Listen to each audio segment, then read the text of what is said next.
we're doing some RimWorld. We're going to be getting a brand new run, and effectively what we have voted on the Twitch side before stream start, or before I start doing the video on YouTube and all that stuff, is that we are going to be doing what's effectively a fairly normal run, but with the stipulation of we are doing Odyssey stuff, with the requirement that I am not allowed to launch the ship from one spot to another until I have finished an Anomaly event. Now, what that means is I go, say, like, we get to our first time we land. I must use Void Provocation before we, like, Void Provocation and resolve whatever shows up before we go and launch again. Now, that could mean we get a creepy joiner, they just joined, that's considered resolved immediately, because there may not ever be something that happens. For stuff like the Golden Cube, I can walk off the map, drop it, that's considered resolved. Revenant, I have to defeat it. But you get the idea. There are some, like, a Harbinger tree shows up as effectively a freebie because it shows up, there's nothing to do, you just leave. But that's what we got going on. We're gonna go and start a brand new run. I am going to start with my... Ooh, do we want to start with the, Naked Brutality with no starting research? Or do we want to start with the tribe? Do I not have the... Oh yeah, we do have the basic Lost Tribe. So do we want to start with a tribe or Naked Brutality? Is the thing. Both of them will be starting no research and then the semi-random research. And have to build up from nothing. The big difference there is with Naked Brutality, we'll have a very slow start while we wait for the first persons to show up. Whereas Tribe, you know, at least we get that start up of the ramp up at the beginning. Looks like we're gonna go with Tribe. Naked Brutality also has RNG as part of it, where if we start up and we get, like, you know, we get, you know, what's the one? We get, like, Plague after the first season, then you're like, well, rip me. The chances you survive a Plague solo is very low. Looks like we're going with Tribe. Okay. So with that, I usually do Strive to Survive, Commitment Mode, leave the Anomaly all in its stop things. Well, we're going to be doing the Odyssey stuff, but I am going to start with, like, nothing at the beginning, full world size. And then one thing I do like to do is I like to add in the old factions, the rough Outlander one. And that's because all these ones that have just, like, one xenotype, it's so hard to get a variety of xenotypes to show up. And I actually really dislike a lot of the, you know, kind of one-trick pony factions. I find these ones that are a mix actually be a lot more dangerous, because when you have a bunch of different xenotypes coming in, you're not always sure what to expect. Versus, like, you know, when the Impids run in, you know they're going to breathe fire on you, but they're fragile. Versus the Pigmen run in, they're pretty tanky, that kind of thing. So I like to add those. It does make the world a little busy. We're going to go ahead and generate that. But yeah, ultimately we are going to be doing grab ship stuff and all that. I probably will go after the Odyssey ending and all that, but we are going to start from nothing.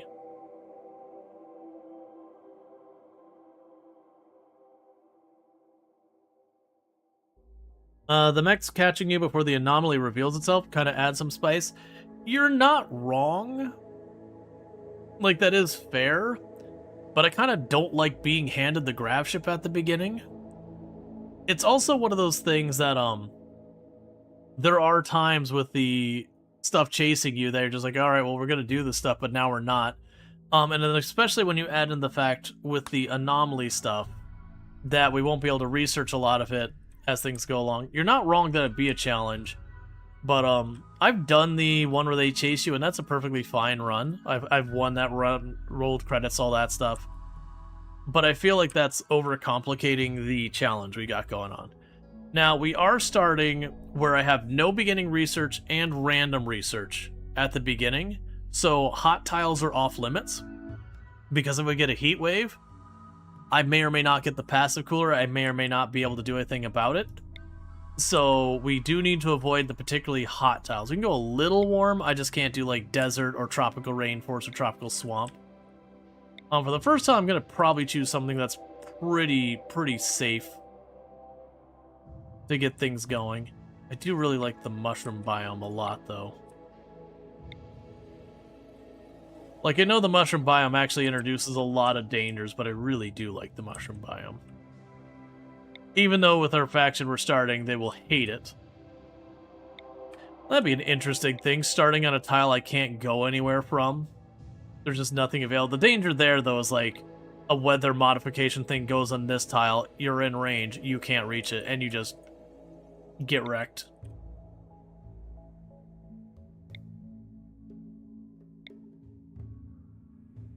And we've done the mushroom biome the last couple of runs. We also did a previous run where we showed up on one that had an abandoned colony. That was actually kind of cool. Managing the wealth at the beginning was a little rough. I had to tear down half of it so the wealth wasn't through the moon. With the Tree Grove, an ancient launch site. Hey, Ince, how's it going? Look at year-round. It's an ancient launch site. We also have the terraforming Scar Caves Fertile. I do like that they've got all sorts of wild things. We also choose a river tile, so, I mean, if we manage to get fishing, we can do that. You like the idea of squatting in former places? Yeah, we did that the last time. Let's go ahead and do that, because it's also the danger at the beginning, where you've got all those buildings there that could have really awful stuff there. Too hot here, so you don't move. Hope you had fun. I did have fun. It's also too hot here. Oh, tropical rainforest. Oh, we can't do tropical, because we're doing no research, random research. Literally, when it hits the summer, we'll just die. I missed that we got over there, so we got to go out to temperate. But I like the idea of choosing a ruin or something. Choosing some kind of landmark.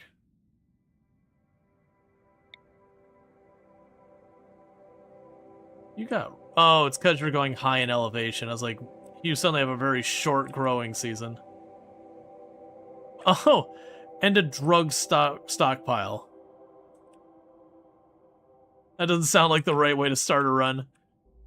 Just sitting on drugs. Oh, heavily polluted tile. How high is the pollution on this one? 90% pollution. Near but not quite year-round season. We have an ancient warehouse. This is not a tile I should choose, but I really like the idea of it. I think we're going to do this, because this makes me think of the pollution challenge. It's not quite there. I'm doing it. Yeah, I know we're in the middle of pollution. Alright, so we'll have a custom ideology. Squatting in a drug lab? Yeah, it's just one of those ones. Alright, so we'll just do ideological. So for our ideology, since we have 5 people, I don't need to do like the prolicizers start when you do like naked brutality, trying to like really force your ideology on there. So keep in mind, this one we can't do with the random research until late game. Guilty's an interesting and frustrating one. It can be a lot of fun, but it can also be very difficult because when it goes, oh, someone needs help and you turn them away, it pisses everybody off. The shipborne can be fun for later on. We do not have what we need for that. The high life is obnoxious. This low-key high life is one of the harder ones, because just the being robbed of productivity constantly and forever because of people constantly getting high. So I'm leaning towards potentially guilty. I haven't done guilty in a long time. I also like how it's like, yeah, this is a low impact. Liar. Tynan, you are lying to people. Guilty is not a low impact. Of the ones here, I would say the ones that stand out as being the highest impact is Guilty, Rancher, and High Life. Transhumanist, depending on your start. Oh, I guess Ritualist. With what we're doing thematically, Ritualist works. Sure. Okay. Do we start with the... Well, I mean, we got multiple people. We got to keep in mind we are tribe. We already start with a 50% penalty to research speed. If we take this one in addition to that, we will have less than a 12% research speed. I think it's like 6.75% research speed. I like the slow burn start, but this would mean probably 2 or 3 streams before we launch a ship. Unless I get a lot of research tables going.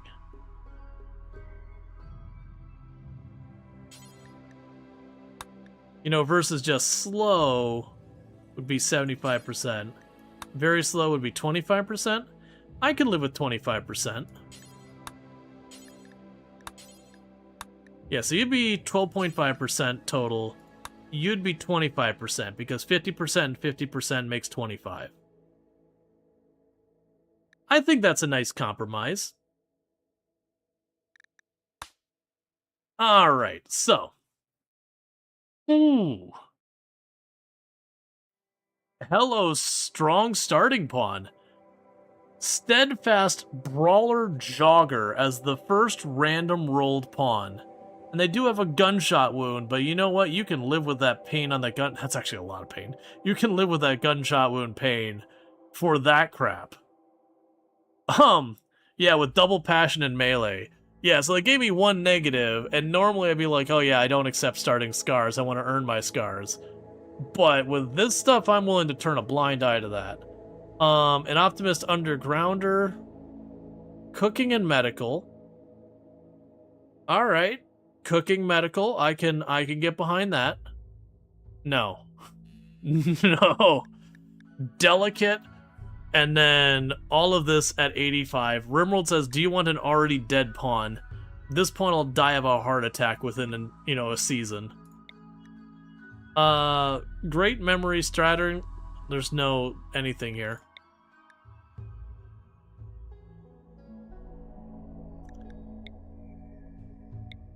Not gonna be too picky.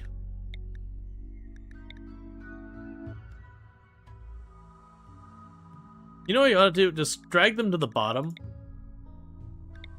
And just choose the best we got of there. So Great Memory. But you're basically only good at killing things and social.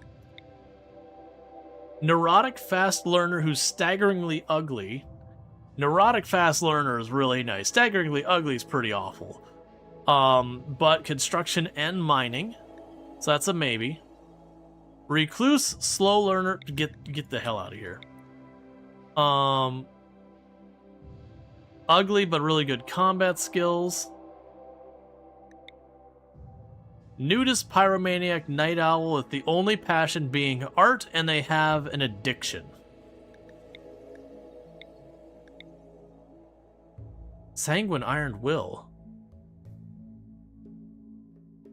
Yes.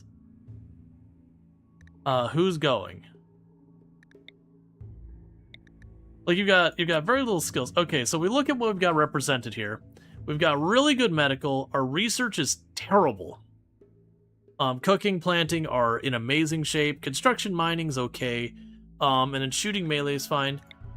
And every last one of you is downright terrible as a researcher. We literally have no one as a researcher here. All right, so let's think about what we got here. So you're probably going to be our cook and or planter. You're definitely going to be the cook, so you're going to be a planter. You are going to haul things, probably. You are going to be mining construction. And you are going to be just a terrible researcher. Excellent, we've got our stuff in here. So what I'm going to do is actually go in the game, and then we're going to change all their nicknames. That's interesting. Oh yeah, we're going to change all the nicknames when we get in here. Okay, so I think we've got our starting team, and honestly, this is not a bad team. Like, genuinely, we've got some pretty good, better than I usually get pawns. That opening pawn being a jogging brawler was like, well, who's also steadfast. That's like, okay, that is you raised a kid up and you designered that pawn. Okay, now keep in mind, we did choose a tile with nearly maximum pollution. So if we pull up our pollution, oh, that's actually a lot more space than I'm used to seeing on a pollution map. That's actually very manageable. So let's go here, orders, allow everything. Let's get our names in here. Let's also figure out, so melee. You'll be a shooter. You can go either way. Melee. So we got 3 basically melee pawns and 2 ranged. Alright, so we've got our jacked up, juiced up brawler jogger who's steadfast. You are going to have the job of growing plants. So let's go ahead and draw that first name on the list. And that's going to be Nervix.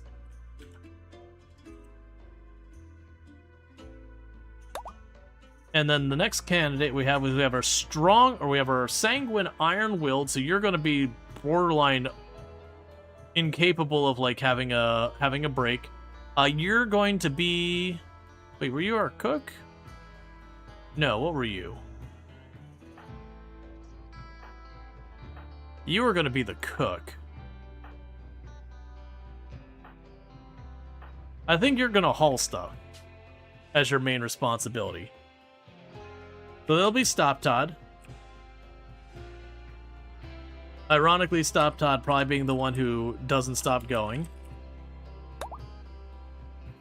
And then next up, we've got our construction and mining person who is a neurotic fast learner who's staggeringly ugly. So that staggering ugly is pretty rough. It means they're going to have lots of negative social interaction, probably get a lot of fights, which will probably result in more scars and all that. But they're going to be very fast at picking up things and getting things done. We've got our undergrounder optimist who is going to be our cook and our doctor. And that is going to be Earth Rush.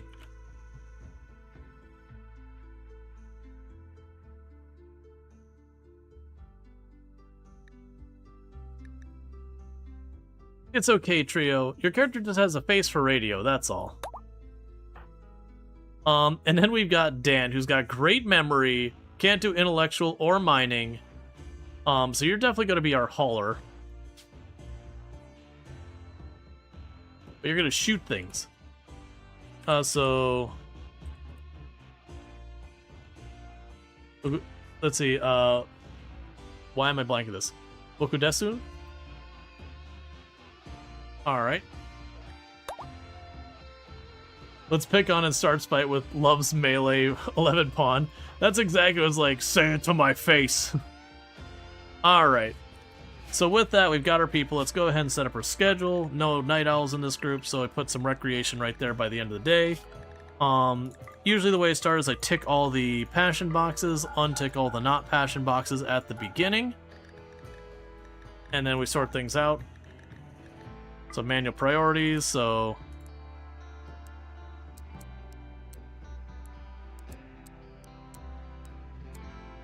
Normally I make the joke, if no one's a doctor, everyone's a doctor, but in this case we actually do have a doctor.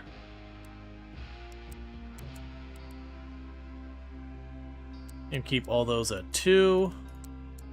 For all the basic stuff. Okay. So, you are our cook, because that's all you're good at. You are a plant person. You're a construction mining person. Right, and you are our researcher, our very questionable researcher, and then you are a cleaning and hauling person. Okay. I put those as low priority. We can add someone to handling if we end up with anyone who needs handling. Okay, so I think we got our setup. We're looking here. We don't have anyone handling, don't care. Don't have anyone hunting, don't care. We've got construction, mining, growing, and cooking all handled by people with basic capabilities. We don't really have a crafter, so congratulations, my not crafter. You're a crafter now. So we got a cook / crafter, and we do have a dedicated researcher. Okay, so let's see here. So you get one bow. You get the other bow. You will want to give the Equa. We'll give you the knife. There's usually a club as well, so you can have the club. Alright, so we do have, if we look right here, we've got some nice... Oh, never mind. That's mud. That's actually not nice soil. Well, that sucks. Okay, so the first thing we need to do is get basic food resources going. So I'm going to go right over here, 8x8. You're going to start as rice. We're going to want to go over here for just a moment. Regular stockpile. dumping stockpile. And then we're gonna say no, human-like corpses, assignment, manage food policies, here, do not eat corpses. Is there a way to see the queue? No, so the queue is random. It's not a queue as in like first come, first like go down the list. It's everyone puts their name in the hat, and then we pull out of it. The queue is relatively long. Have you played the game exactly like RimWorld except better graphics? Have you played the game that you're going to have to be more specific? I've played, because a game exactly like RimWorld with better graphics, no such thing. But there are games like, Going Medieval and all that, there's Clan Folk, that they all have some things in common with RimWorld.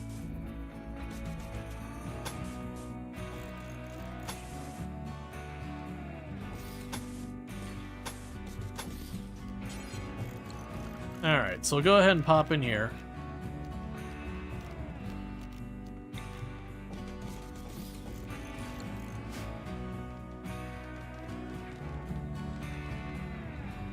Yeah, Going Medieval I was a little mixed on. It's not a bad game by any stretch. But compared to this versus other games, it really just didn't hold my attention nearly as long. Oh, what animals did we start with? You are not going to survive very long. That is most unfortunate. Most unfortunate indeed that those animals are going to be very short-lived.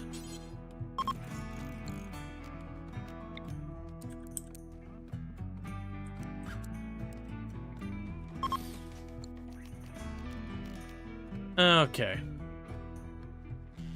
Stranded Alien Dawn. I mean, that one's got some novel ideas. I enjoyed what I played, but I definitely felt like it kind of tapped it out for what it had to offer very quickly. I really liked the way research worked in it, though.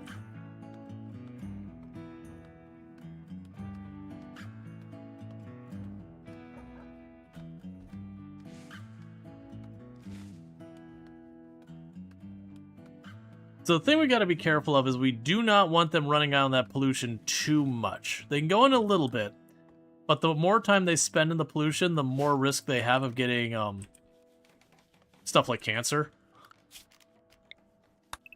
Cancer, dementia, that kind of thing. So we definitely don't want to push our luck there.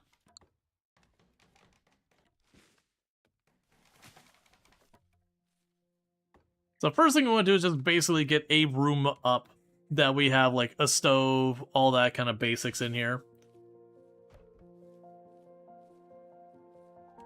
Yeah, so this is like, it was a launch site, but it's polluted. This is going to be a bit of a risk here, because your colony, I believe once it's revealed, it counts against your wealth. So if we check on our wealth right now. Yeah, so the building's definitely not counting against our wealth yet, because 5,000 bucks is not significant. But once we start revealing that, they'll start counting against our wealth. And that can add up really fast. Aha! It's always worth peeking at the bodies.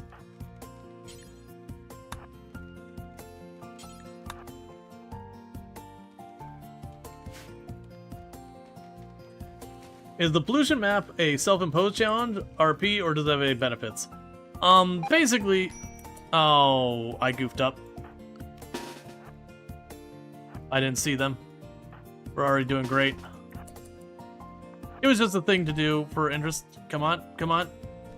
Get to the door. Get to the door. Okay. I gotta be more careful about that.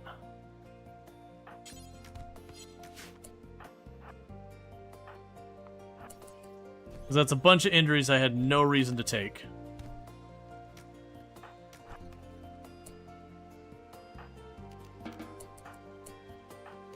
Where was the last one?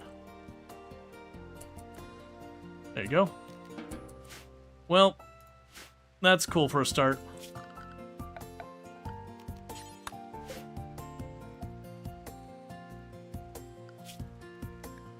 Well, at least the doctor was one of the only ones not to get hurt.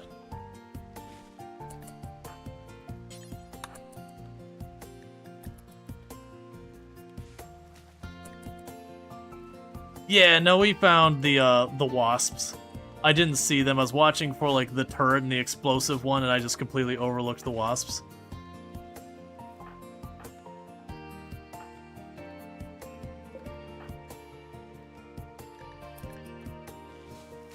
That'll be a great help to our start. We're just getting that early game practice with our medical in.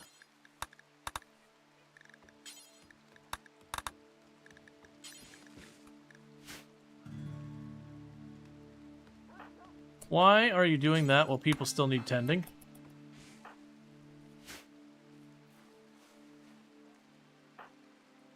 Because I noticed this corpse has a gun on it.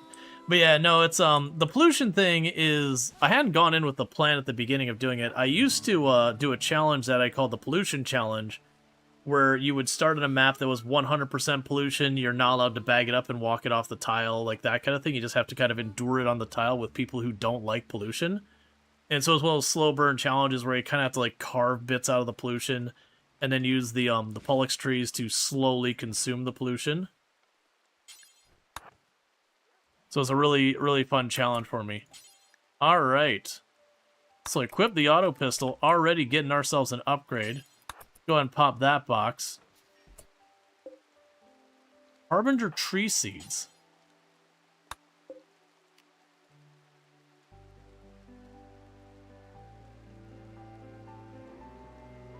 Okay, I can get behind this.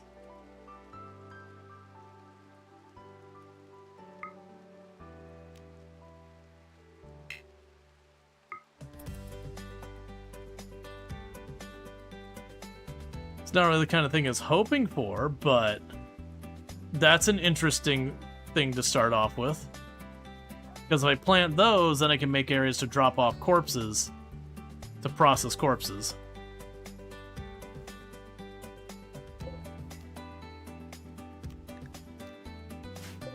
So now we have that. We want to go into the corpses.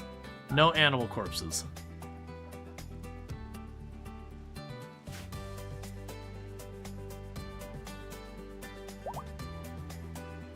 Now if I hunt something, don't feed the trees.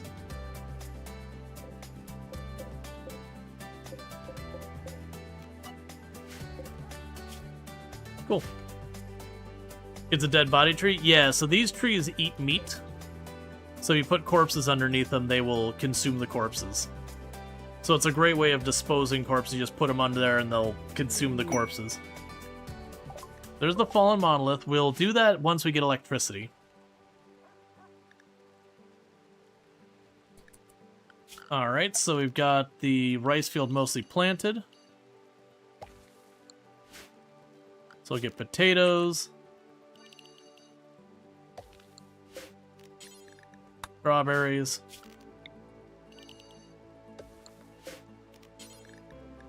Corn. Most of those are not strategically the right decisions, but I like to grow the whole range. We'll go ahead and put cotton down there.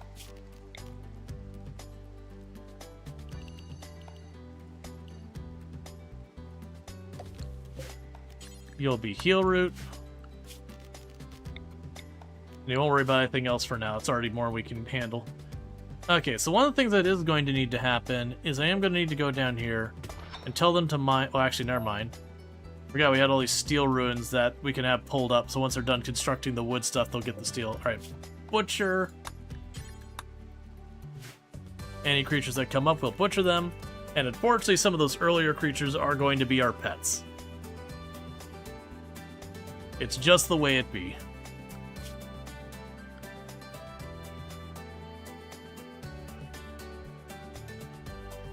I'm gonna use this thing more often. I've been making more tea recently because I got a bunch of honey to, there's a honey that's hard to get a hold around here that I was kind of, I took with me to TwitchCon so that I could have a bunch of, my friends try it. I brought over to family a separate jar of it so I could try it. Because just like it's kind of a cool, unique thing. But it means I had like 20 ounces of honey. I'm like, what the hell am I going to do with all this honey? But I put, I made this at like noon 7 hours ago. Lovely. So I made that like noon 7 hours ago, and it is still pretty warm. So Earth Rush. We need you to focus on tending to them and feeding them.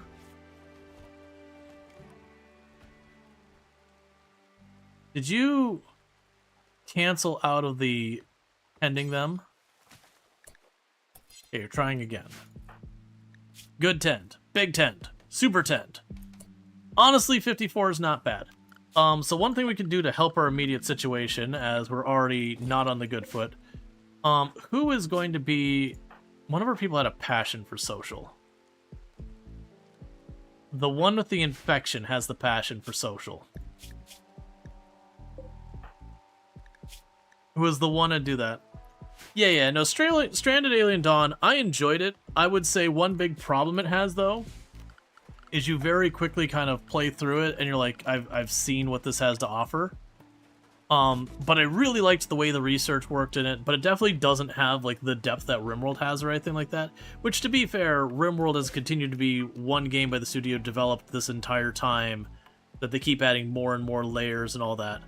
So I did Stranded Alien Dawn on the channel a good couple of times. I definitely had a good time with it and all that, but yeah. Okay, so your immunity's keeping ahead, and we definitely have a decent amount of stuff there.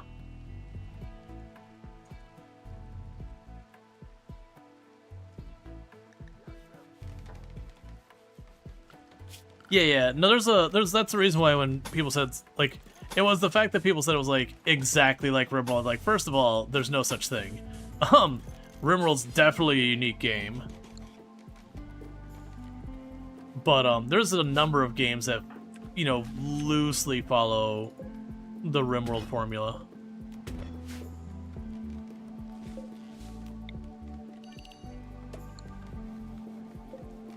Alright, so we got our production room set up here. We've got Chuck being tossed on the ground.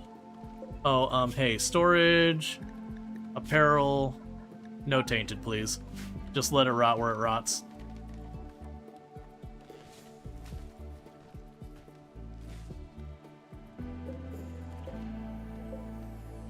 Well, animals, you could have lived longer, but because the dog decided that, that our food needed to be eaten,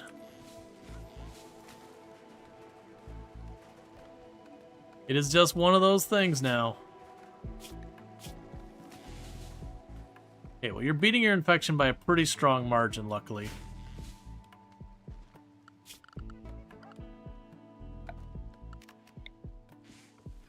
I've done Naked Brutality for the last couple of runs, so it's weird actually being able to, you know, have stuff going relatively early.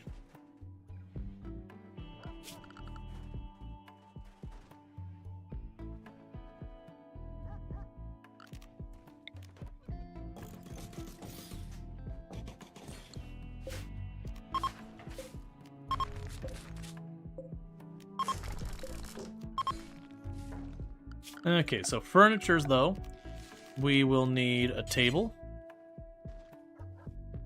I was gonna say, I don't need a table that big.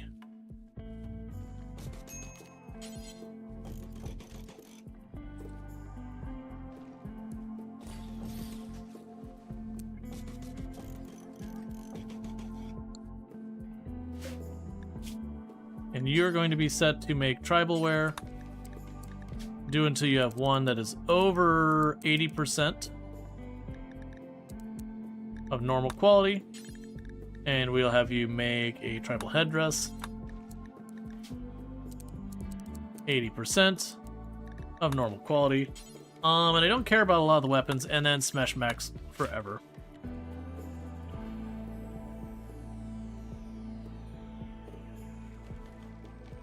Okay.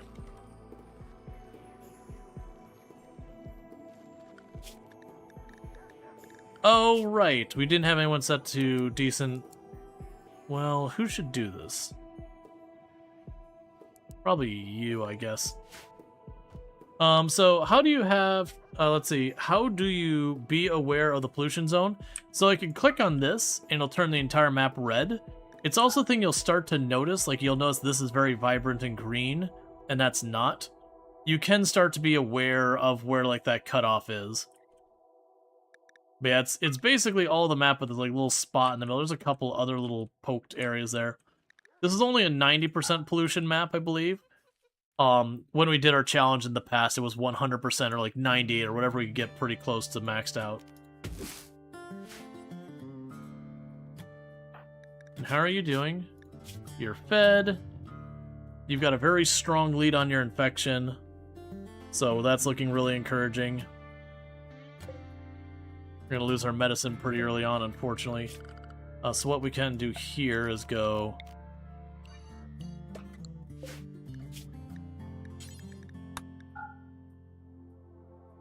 meals and medicine for now. So you can get that indoors so you can hopefully preserve it for a little while. Not too fussed about the short bow or any of the rest of this rotting out there. Because we'll end up wanting a storeroom. Right now, step one, get our basic, like, you know, bedroom, common room. Those all give us a lot of things. Oh, set to automatic research. Yep, so we are using the no starting research. So if we look here, we started with nothing at all. And then I am using the semi-random. So if you notice, I didn't choose that bow. That was the only option it got. It'll just randomly choose the next one after the next one. So that's going to give us good and bad news about it. Oh, you're in the wrong spot. There you go.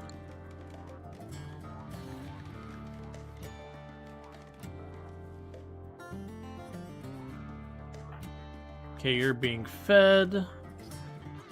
And you're about to be over your infection. But that's what I was saying about getting the ruins here at the beginning is kind of a pro and a con. Just by the fact that, like you saw, I walked in there and I got hit. Now, luckily, the wasps were probably the least dangerous thing we could have run into.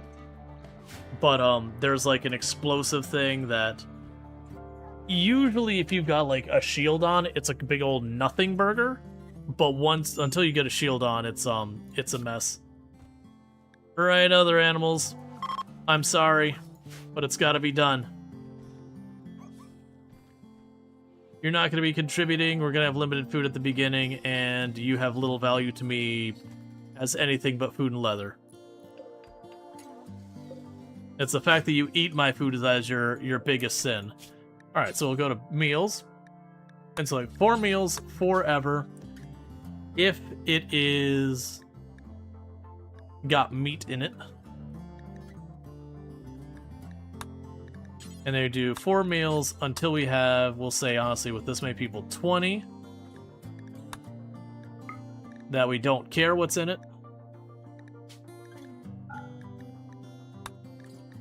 And then honestly for the rest of this we don't care right now.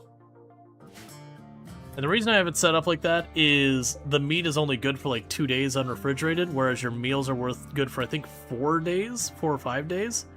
So it's very much worth it for me to take the time to take any meat and immediately cook it just to extend its shelf life, if I can't make a better meal with it. Oh, right, recreation. Right. There we go. Got some recreation things going in there.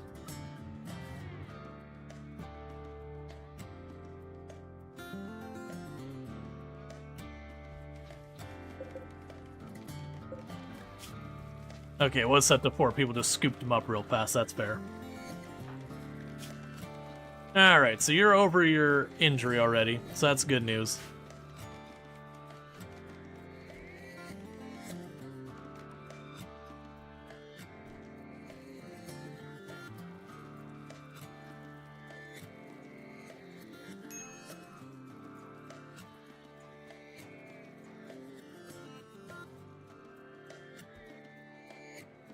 Yep, and you're just assembling all that for right now.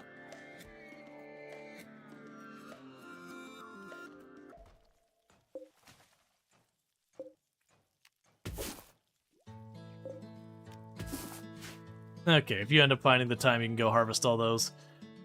Alright. They're starting to get that all done. It's probably not the order I should do these things in. Now, one thing...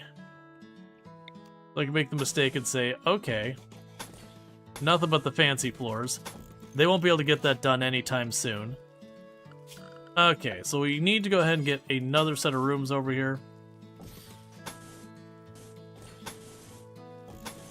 And this is going to be our actual storage room, so we're storing stuff inside so it doesn't rot.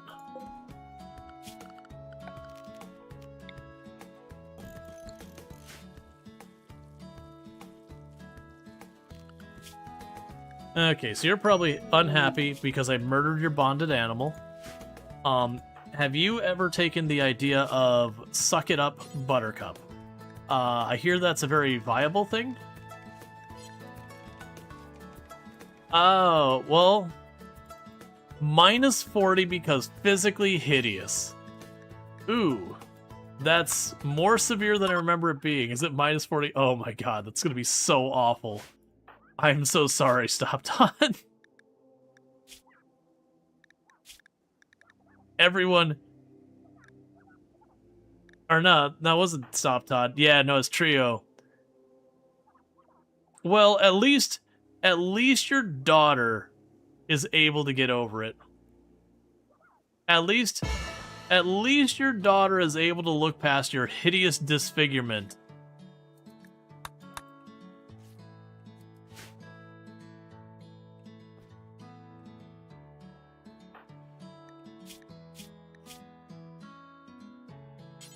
Alright, let's have you trade even though you're hurt.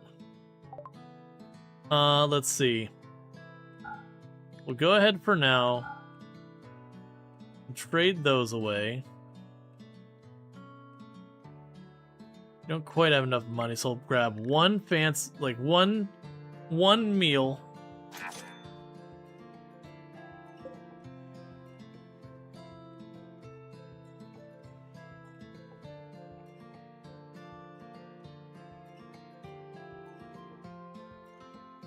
I mean, you joke. I've done that kind of stuff. Like when someone is, what was it, abrasive? I put them on their own work schedule in a different part of the colony to be like, this is your corner. I think I had it's like, what was it? I think it was a very neurotic, industrious, but abrasive researcher. And it's just like, there's your room, you stay in there. You stay over there and you're on a different shift from everywhere to minimize interaction between you and the rest of the colony. Because you're too good to give up, but also, I don't want you around.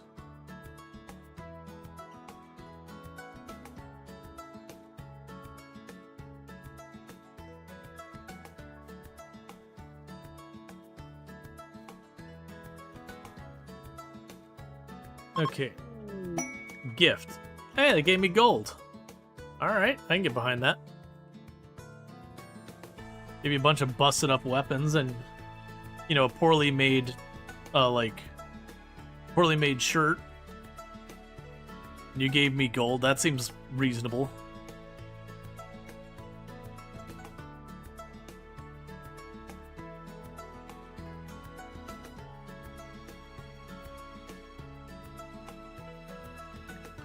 Okay. Yeah, no, I got my tip of my nose got a little burned. I was pretty good about most of it, but you know, you put sunscreen on at the beginning of the day, and I didn't do a good job on my second go of the things. Let's not have you clean the literal toxic waste dump.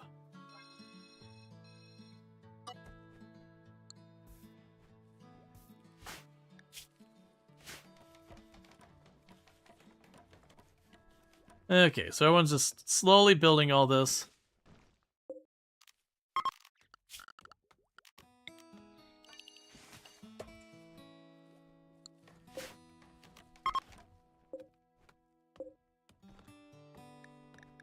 And then we can go ahead and delete that one. And they can start hauling all that stuff in here.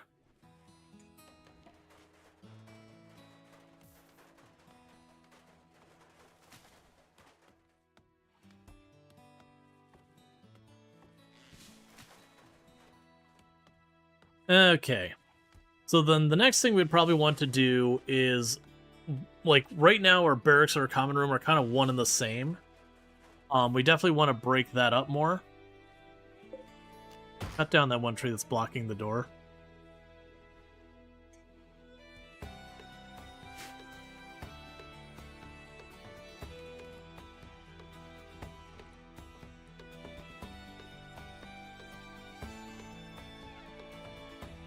Okay, we're finishing off the last of our meals. We still have a little while longer yet till the rice will grow. But they're just about to finish planting what we already scheduled to plant, so they should go around and start harvesting all the berries. Okay, so you did officially hit the 6 construction required to do the fancy floors. So you're just going to work on that for a while. It's a little bit of a waste and all that, but it will boost the aesthetics of the room and all that to make the rooms much higher. And if we do that, if we look at our characters right now, they'll say something like awful bedroom. This will slowly make it so it'll be like nice bedroom. So we've got a mad rat.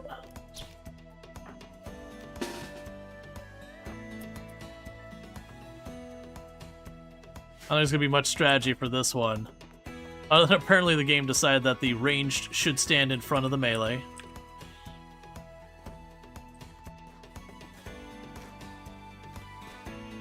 You can maybe do it.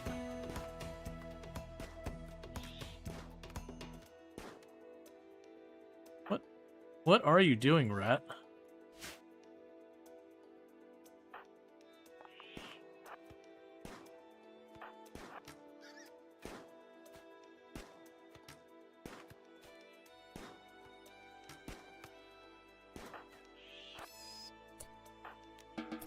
And I could have just kited it, but I want to make sure we actually do some melee and all that.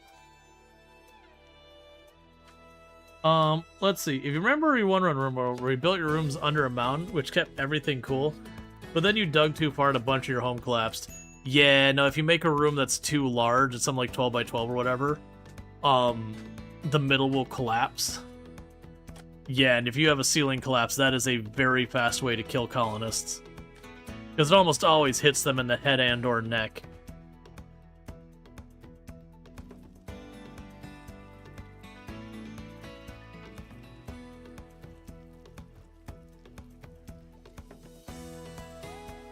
Yep. No, absolutely. That said, your pillars and columns work, so you can make the room much larger that way, and that actually used to be a go-to strategy. Was there's ways you could set up rooms where the enemies would want to cross to the middle and then use the column as cover. So they would run to the column to use it for cover, and then you'd collapse the ceiling on them. Because you can put like barricades and all that kind of stuff to draw them into using it for cover, and just drop the ceiling on the lot of them.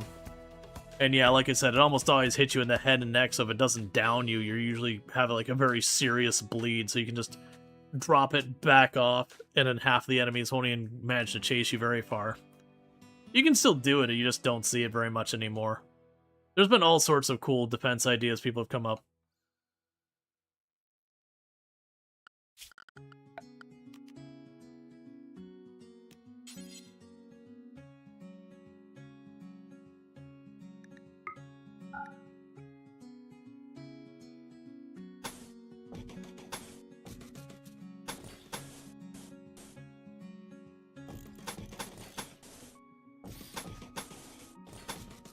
I haven't done this in a long time. You might be going, it's like, why on earth are you making your rooms this weird shape? What advantage does it have? None. It's actually objectively worse than a normal room. Because by not making it a rectangle, and the game expects rectangles, I'm actually not getting the bonus for the full size of the room because I'm basically leaving these 4 corners out of it.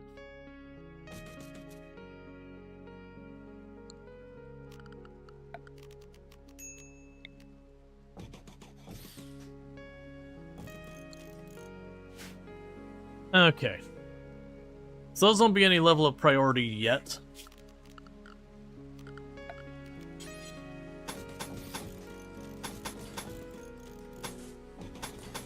No, it's for me just... You get tired of all your places being the same, so you just want to do stuff to, like, mix it up a little. This is, like, one of the things I do is to do, like, the little pod rooms, and I had a whole bunch of different designs I'd use over the years. Almost all of them are objectively not as good as, just using a rectangle. It's the same reason why I know a lot of people historically have just done, like, a super fancy barracks. And that's still useful to do early game, but I always like to give everyone individually their rooms. It's usually not strategically the right decision in a lot of cases, just by the fact that when you're doing that, you end up increasing your wealth more than you tend to benefit from a lot of it. But still. I did a honeycomb style colony once before where it was like they were kind of like hexagons and they just all connected. Like, it was completely illogical space because it would just kind of feed one into the next room.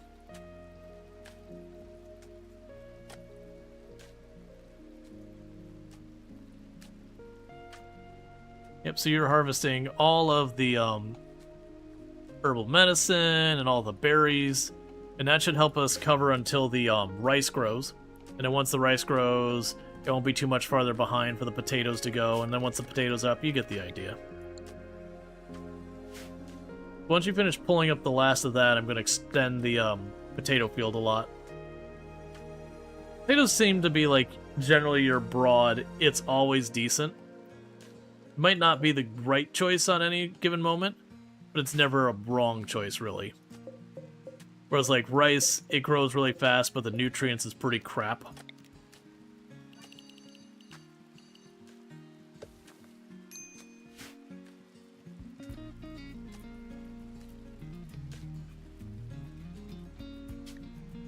Okay, so we got our faction name and our colony name.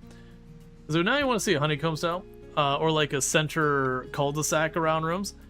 We did one colony where we tried to make it realistic, where we weren't just doing the rooms like I did there, but we actually had, like, each place had, like, a little bedroom, a little kitchen, and all that, so each was its own, like, little enclosed living space, like its own home, and then had, you know, basically a road going between it. So it didn't have a cul-de-sac per se, but we did have roads with those on it. It was very impractical, but it's kind of a fun, weird thing to do. Really terrible for RimWorld mechanics. What's the faction called? So we're a ritualistic ideology who is going to do space things. And the name of the settlement is...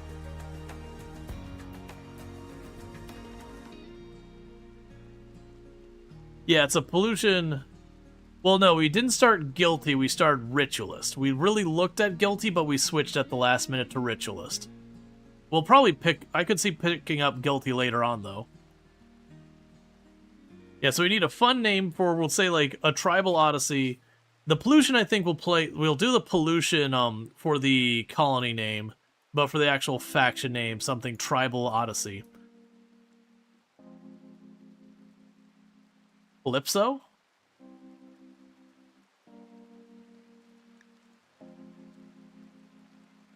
I mean, most of the times when we do this, we joke about this. I haven't actually done that for it. But just like pollution, Ohio.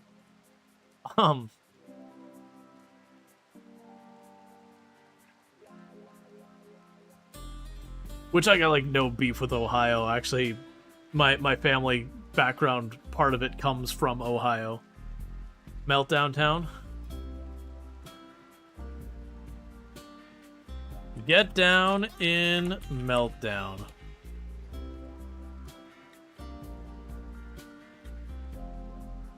Okay, so we are ritualists who are tribal. We're tribal ritualists who want to do the space thing.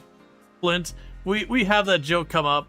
That one gets a little too on the nose sometimes. You're like, yeah, because that genuinely is a tragedy.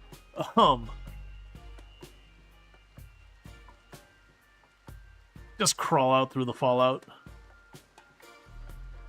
Gotta get that bomb.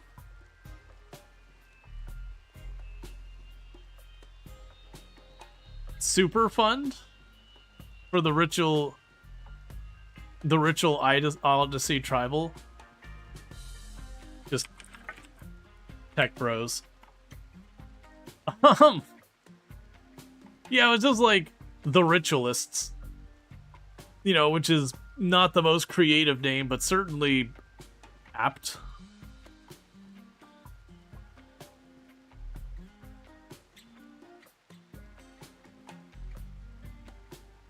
Rituals are the future.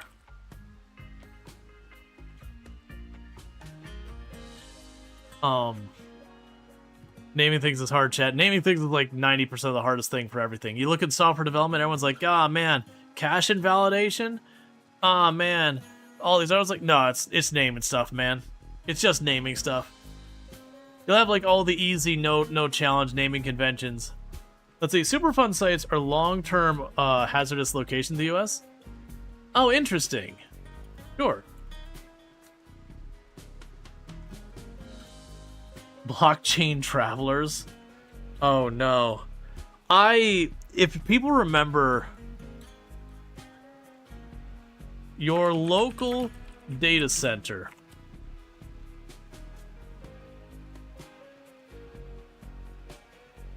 You propose a name with bubbly in it.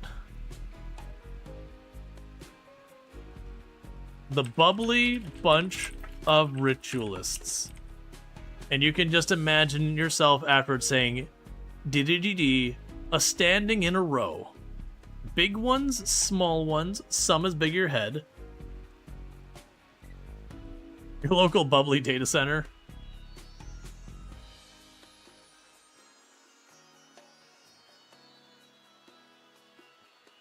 Sure, we're gonna go with it. The bubbly bunch of ritualists at your local bubbly data center. You're casting your brain back to the NFTs that are trying. I saw... Oh, who was it? One of the game publishers was talking about making it so you could get characters that you could move between multiple games on, like, oh, so NFTs. They're just trying to redo NFTs. This whole Gen AI thing is starting to turn hostile and really not pan out, and they're trying to get their neck tech, burst and all that. And they're just revisiting NFTs. I understand. By bubbly, you mean loud heat and making it unwanted? No, by bubbly, I mean like gross water coming up out of the ground from all the water being consumed by the data center.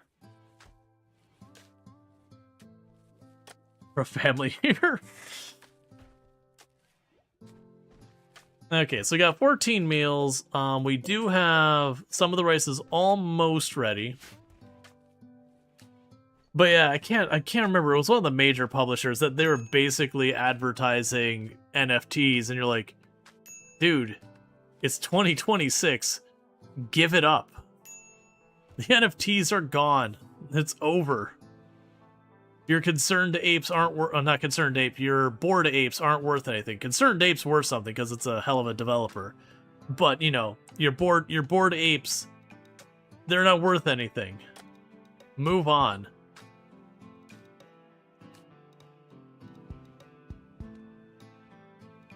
No, but I was gonna say, if people remember, there was one of the next fests where, what was it? Not Bitcoin, crypto coin mining simulator or whatever it is, something like that. It was a game that I played thinking it was going to be like absolute cringe and terrible, but it's going to be a good joke. And then we played it and the game was actually legitimately decent. It wasn't amazing. Like, you know, we're not saying it's like, you know, game of the year or anything, but for like this one-off game that was about cryptocurrency and we were expecting to be like this absolute garbage shill game. And it was like, hang on, this is like an actually okay game dev tycoon-esque game. Why is this actually not terrible? They apparently just updated it the other week to like include some new cryptocurrencies, so I'm like, man, they're still developing this game. I didn't end up playing it that much more. I know after that stream I played like one or two more times, like, you know, this is actually kind of okay. It is one of those games that like starts out strong and then kind of peters off after a while. You know, unlike Game Dev Tycoon, which, you know, there's a lot of variance that happens as the game goes around. This is kind of a one-trick pony game, but still. I think part of it was I set my mental bar so low for what to expect from the game that, you know, if it ran, it probably would have outshined my expectations.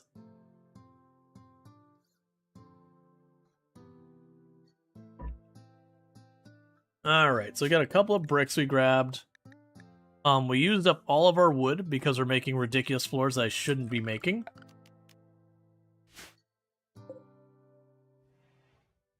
But that's okay.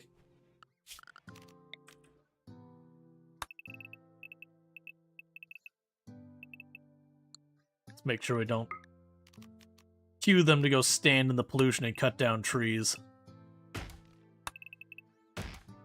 Once we get face masks, the pollution becomes way less of a threat.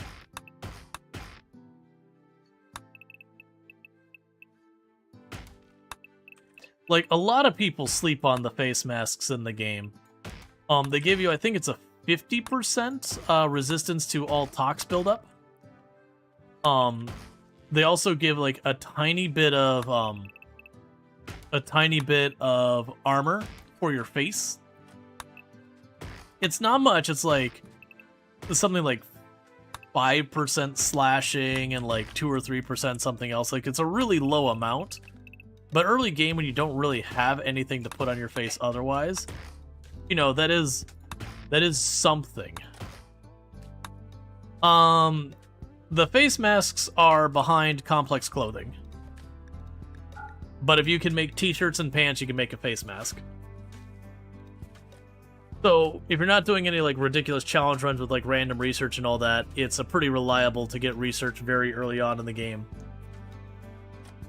And like I said, that 50%, like, that adds up a lot. Like, you get a toxic fallout and everyone has their face masks.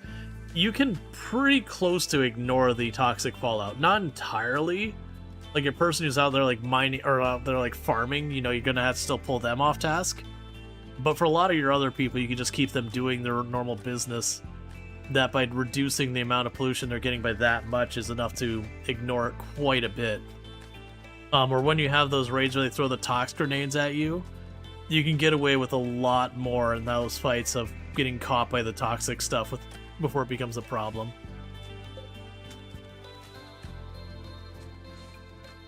Okay, we're getting down to our last couple of meals. But like I said, the rice here is pretty close. It's getting up to about 80% done. And I'm just having them deforest the entire area, because I shouldn't be putting down the fancy tribal floors, but I don't know, it felt like Trio could use some extra work to do around here.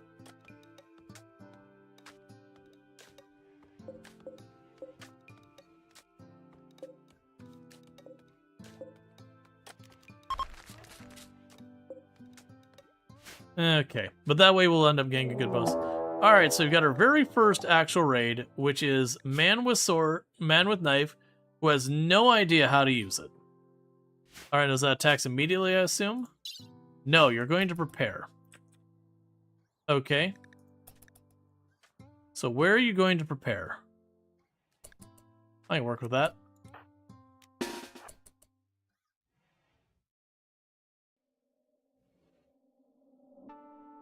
Trio's making the house a pretty place because they can't be.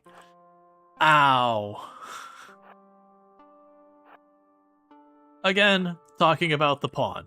In case anyone walking in is not abundantly clear, Trio's pawn is unfortunately a very talented and capable individual who is very unfortunately staggeringly ugly.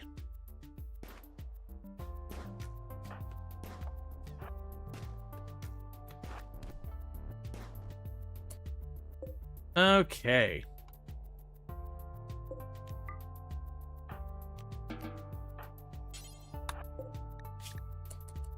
And that is not someone we need in our ranks, so we're just going to strip their clothes and walk away. You appreciate the explanation as you don't play RimWorld. Yeah, no, and absolutely. Like, whenever people come in and ask questions for the corpse tree, yep. We just gotta wait till they finish dying here. They got a little over 5 hours to bleed out, and then, you know, the tree shall feed.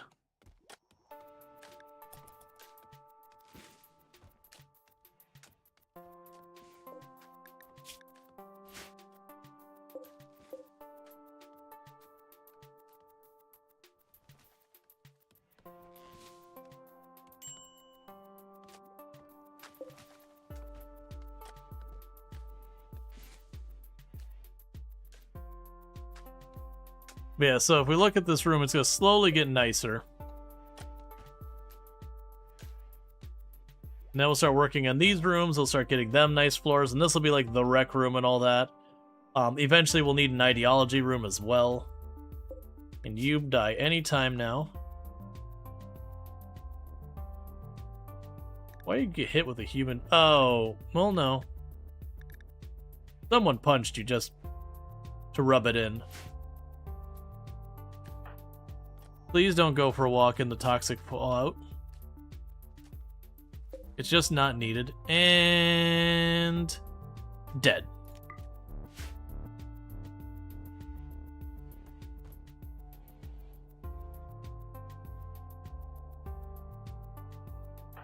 Okay, so how are we doing? So you're still upset about your bonded animal dying. We should probably work on that.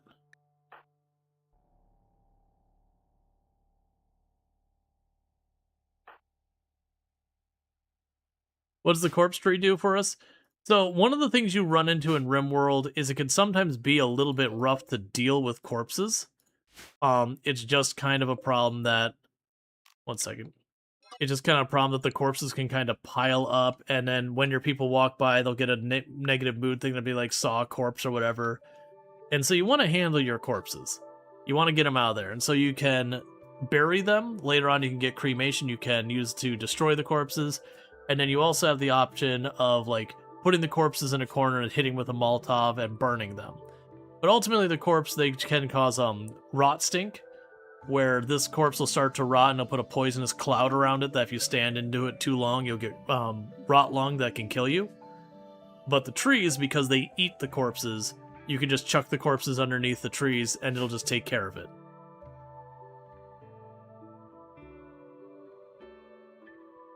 But yeah, it's actually one of the things that the Shambler event from Anomaly, where it's just a bunch of zombies come through, the thing that actually makes that event so terrible is it'll be just a ridiculous number of corpses rotting that you almost always get rot lung out of that. Why not feed the corpses to the animals? Only some animals will eat human corpses at all, and then they have to consume the entire corpse for it to go away. So you'd either need like a pig pen full of pigs that are not being fed enough or something like that to deal with it. So you can feed them to animals, but generally it's not considered a particularly reliable way of doing it. Versus if we look here, that's now wrapped up that corpse. And you'll watch very rapidly parts of this corpse will vanish as it gets eaten.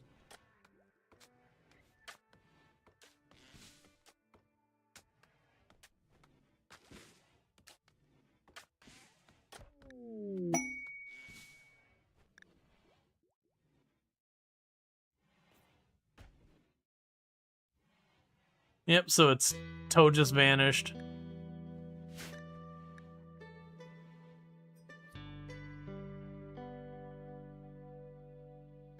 Yeah, I have a, for those who haven't seen, I have a thing on the channel. Like, it's not a problem we were playing RimWorld. I had a problem where cannibalism jokes were following me everywhere. And it wasn't even the jokes that were the problem, it was the volume.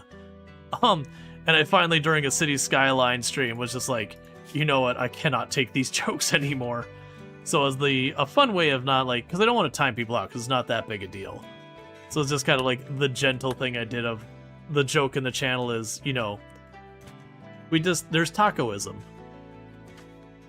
So, like, a lot of the things that just changes that to taco instead.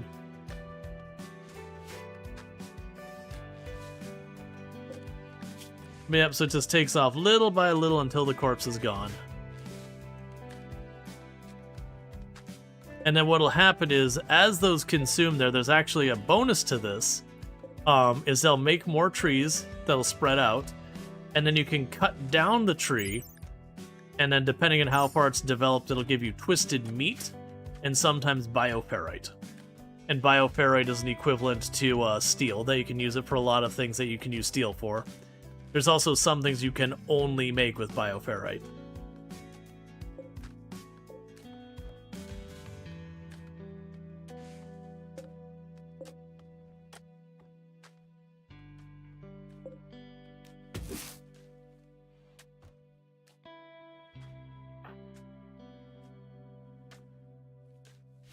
There we go.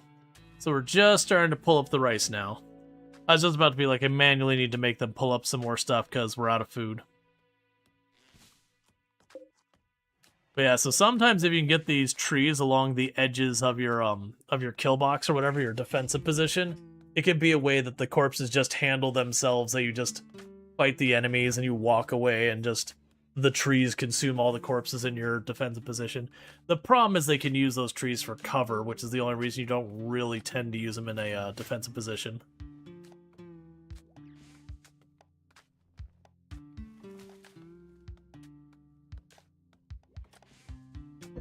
The Lorax would like to have a word with you. I am literally feeding the trees. If anything, me and the Lorax should be allies. That I am using the trees and turning the trees against the very people who might harm them. As I deforest the entire surrounding area.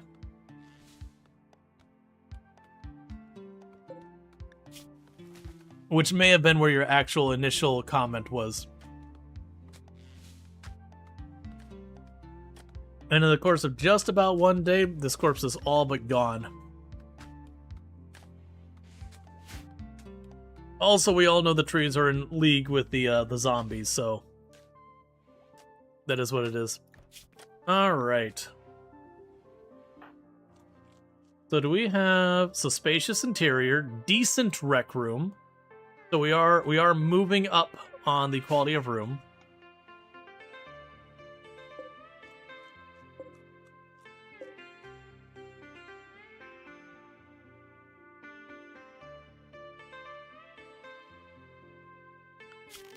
There's probably another thing that's wholly unnecessary, and I really shouldn't do. Corn gives you a much higher amount of nutrition than potatoes. It just has a much longer grow period. There's a lot more opportunity for things to go wrong.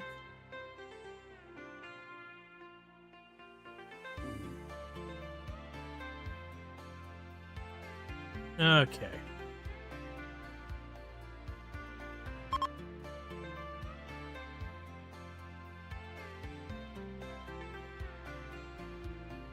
So one thing we'll definitely want to do is poke our nose around in here. There can be goodies in here. There can also be dangerous things in here. Now, they can't be a problem until I poke my nose in there. Now, that said, one thing that can actually work for you is if I have a raid show up here, sometimes they will cut through the building to try and reach you. And whatever awful stuff in there says hello. I've definitely had times where we'll have not this size room, but I have like the really big ruins that are all over the place. That'll have a raid go into a couple rooms and you just hear violence kicking off and you're like, okay, but where did they go? They walked in there and there's a bunch of explosions and now they're gone.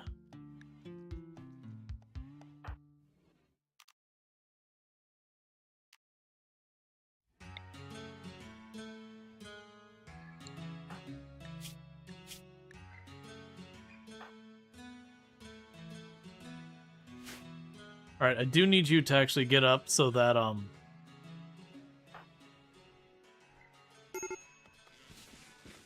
isn't that... Go harvest. People are starving. Well, that's where I put their beds.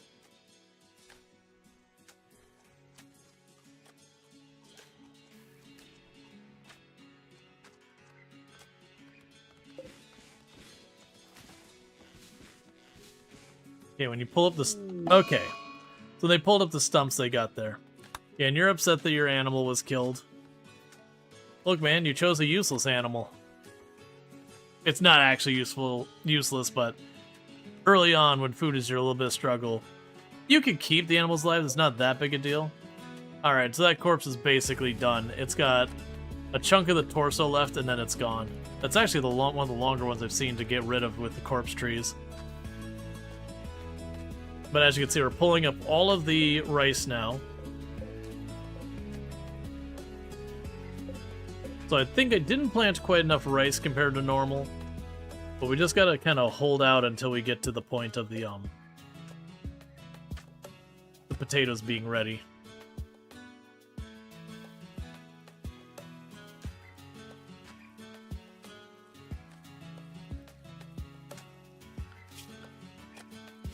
And we do have multiple penalties on our research speed, which is why it's taking so long. Ultimately, we are going to want a second research bench in here. And the idea being is we never want people not doing something. So if anyone ever finds themselves with nothing to do around here, they should go to a research bench. Because even if they're really bad at it, any extra they throw in there. Never don't not do something. Sure, we can go with that. Close enough to right.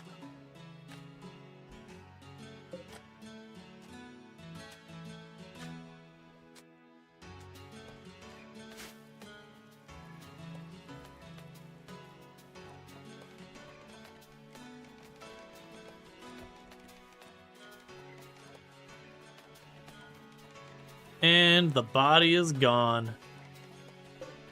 So it took about 2 days. Whereas otherwise, normally the body will take like 2 whole seasons to get through. Why is there a bajillion dead deer down there? Oh, you know what it probably was? There's a whole herd of deer that just stayed out here and then literally died of toxic buildup. They literally just stayed in the toxic waste. Even the prosthetic foot? Yeah, no, the game doesn't have the idea that like anything gets left behind when a body decays. It's also like a thing like that prosthetic foot that once the character died, it cannot be removed. While they're alive, it can be. But it was just a wood foot, so it's not very good.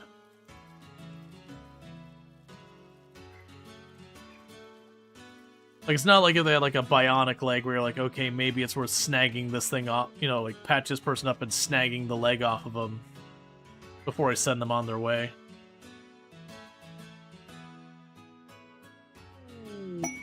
Pollux Tree Sprout, heck yeah.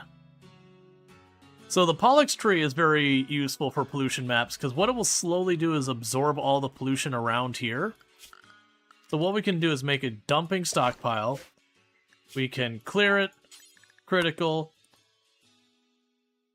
and tell it that we want to put tox waste packs up there.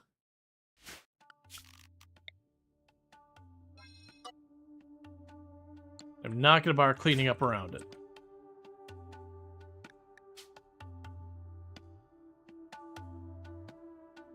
Yeah, there's only one on the map. Pollution eating tree? Yeah, generally for those who don't know, those only grow when the pollution's high enough. I don't remember what the cutoff was. It was something like 70% or 80%. And I believe you can get like up to 3 or 4 of them on a map, naturally. But when we did the pollution challenge where I wasn't allowed to like bag it up and walk it off the map, which is the cheesy way of dealing with it, what I would do is occasionally I'd be like, okay, clean up a little pollution here, then drag the bags and dump them under the tree. Okay, once the tree's kind of absorbed all that pollution, okay, grab a couple more bags. You get the idea. Keep just repeating the process.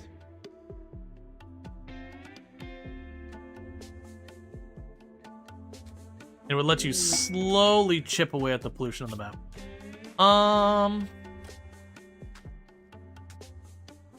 No. Oh, what is the name of the psychic tree? Begins with an A.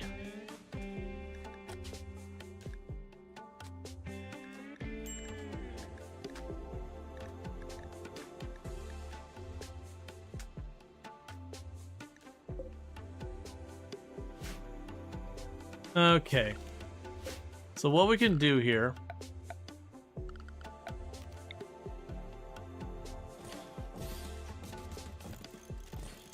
is we are a psychic tribe. So I can go here and say pollution removal area there. And we can potentially add meditation onto one of the schedules.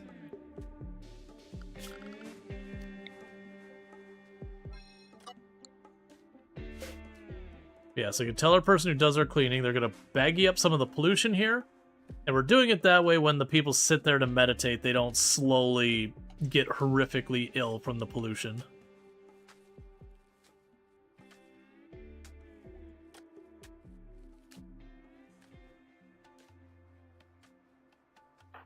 Man, you are not fast at that.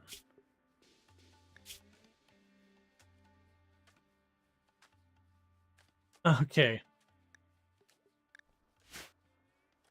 Yeah, so when you pull it up, it's not just the one tile. You can see... Oh, I actually pulled up the full set. Interesting. You think you would not want to sit on polluted ground? Yeah, that's the reason I was just pulling up the pollution in that spot. Alright, so the question is, do I add on the schedule for everyone to take a little meditation break at the end of each day? Yeah, I did see that that one tile is polluted. I'm not going to sweat that too much yet.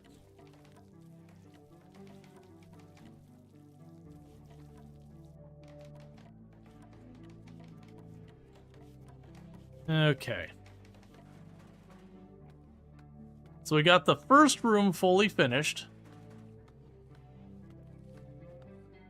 We're going to start getting our bedrooms built.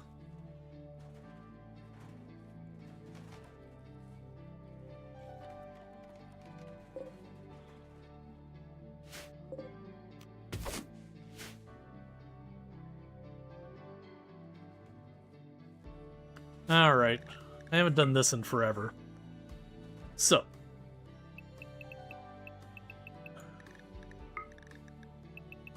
It's going to cut into our productive time per day.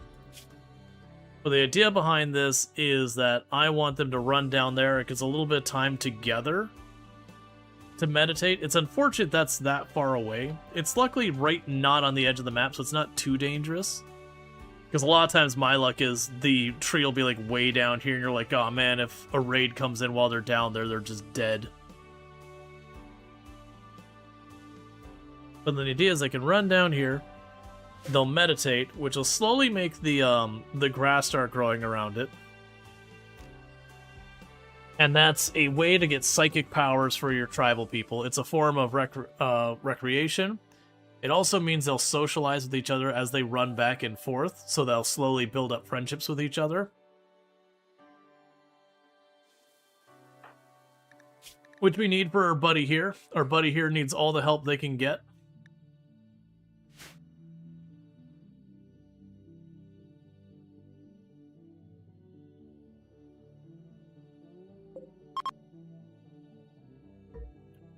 Now, what I am curious about is I actually don't know what the rules are so far as, like, the grass that this grows, if it can be on polluted tiles or not.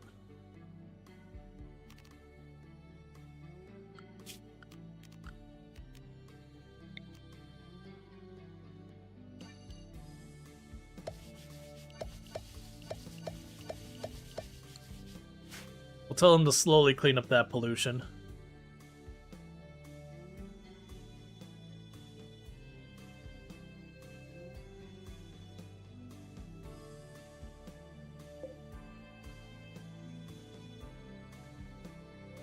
Honestly, I probably really should poke my nose and start seeing what we got over here soon. As we could get lucky and just score an assault rifle or something if we start poking around in there.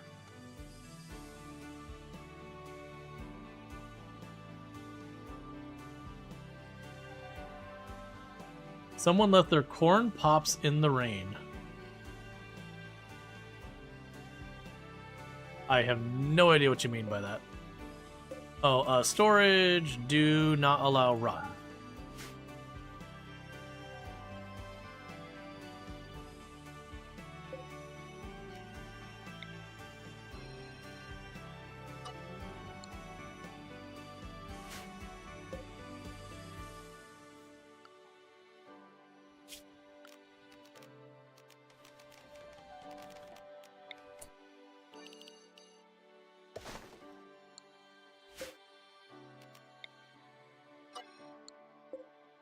And so this one we're going to clear, critical, allow fresh, any corpses.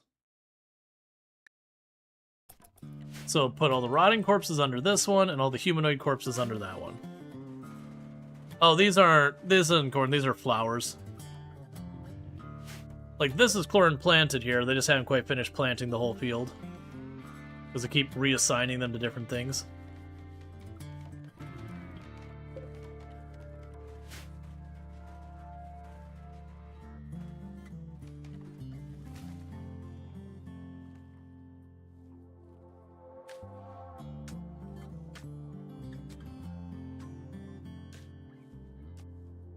Alright, let's go ahead and take it for a break real fast.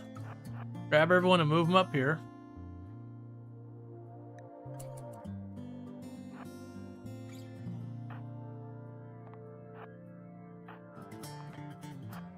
Okay. Hey, Klaus, thank you for the 10 stream streak. I do appreciate that. We do real fast. We're just going to take a little peek in.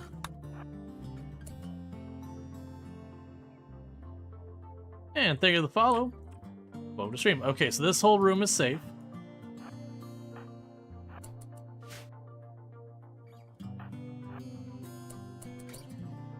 Alright. So this is the bad room. That explodes and that's going to shoot us. Just going to let that door close. So this room is off limits.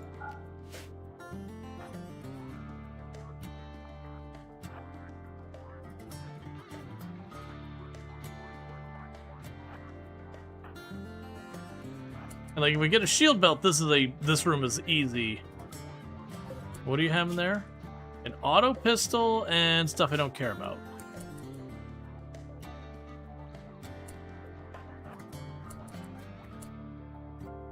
Okay, you've got another gun over there.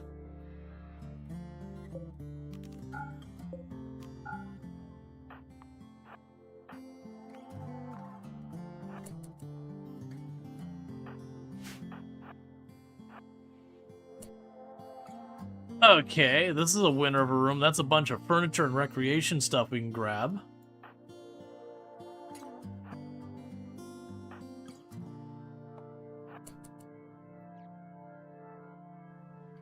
We also got a bunch of shelves I can snag.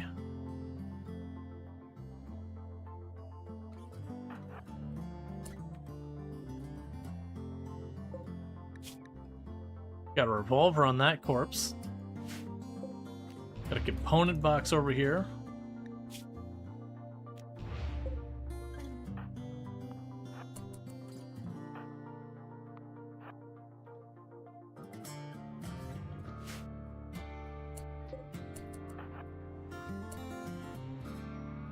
And that's a nothing burger. Alright, well let's go ahead and we're going to take you off this.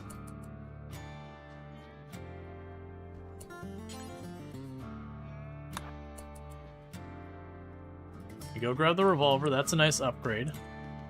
Alright, so we got those two rooms locked off where they can't take those. So, what we're going to want to do here is we can reinstall the pool table over there. We got new lovers, so it's Stop Todd and Bokudesun. So Badukusun charmed Stop Todd by implying good things about his own age. Stop Todd was attracted, is now their lover. So basically was like, dude, I'm in my 50s. Come on, man. I've already got my stuff figured out.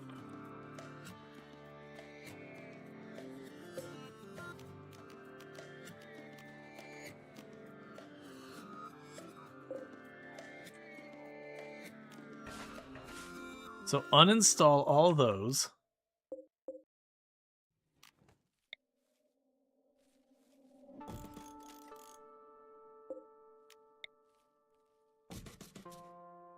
So we don't have the ability to make furniture yet.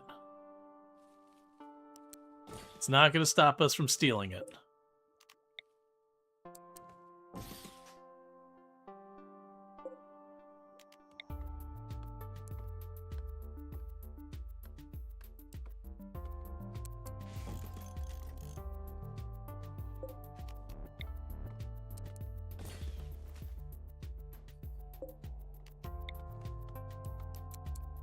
Okay.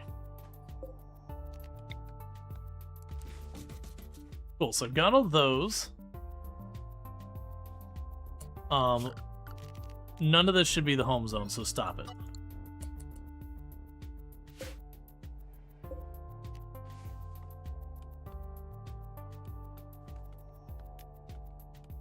Okay, when we get those out, we can put the poker games in there as well. We got medicine and food in this room, so there's actually some good stuff in here. And if we're lucky, what I'll be able to do here is I can get rid of that ancient turret, hit that terminal, which will turn off that ancient turret, and then it's just a mopping up that room. The other thing that's also possible is if we have a raid come in there, these are all considered hostile entities, so we could have enemies run in and attack those for me. Or even not even necessarily a hostile group, even a caravan or whatever could do the same.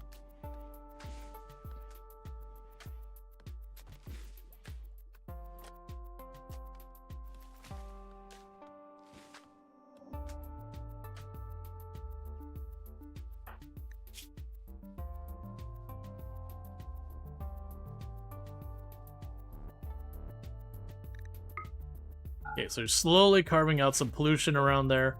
Because we can use that as a tree for psychic power. That'll help the recreation a little bit. That's fine. Let's see, it's the challenge room. Who's brave enough to take the challenge? Like, honestly, with the melee people, we could get up to this thing and slug it out real fast and run away and probably be okay. There's just always that risk of popping around the corner and taking one shot right to the face. And then you just have a dead colonist. If I had, like, flak and all that, I'd feel a lot better, but right now, not feeling great about it.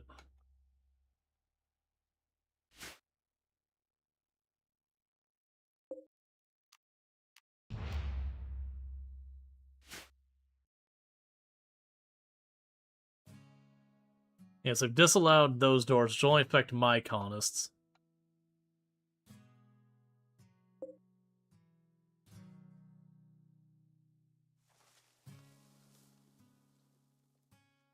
Okay.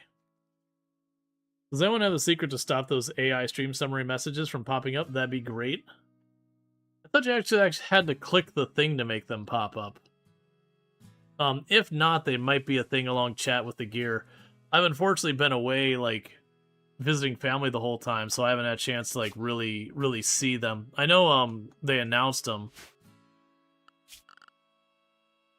I believe I, as the person running the channel, can turn those off for the channel. I just haven't had a chance to look into any of that because of visiting family.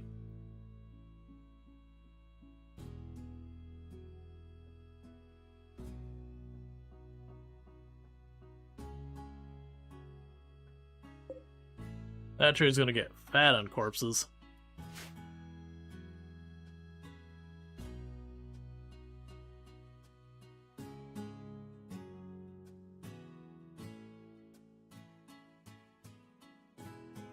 They're apparently doing A/B tests on them? Gotcha. Makes sense.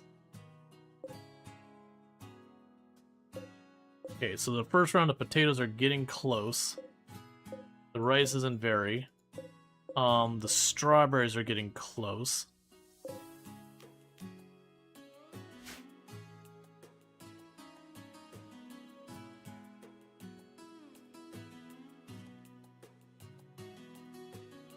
The danger here is, well, no, actually, until I open that, they won't actually grab the food from it.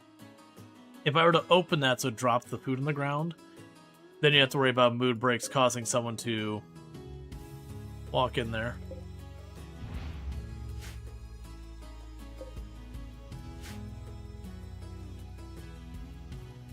Alright.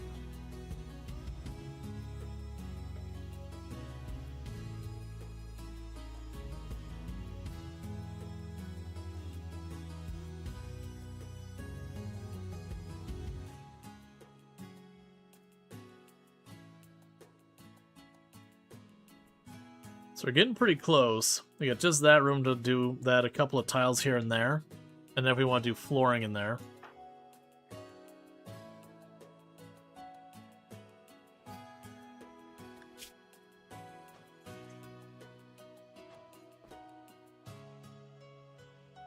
That's all fine. Okay, so I gotta watch. Some of them are starting to get initial toxic buildup from running around in that. Not the end of the world. But still something I gotta be careful about.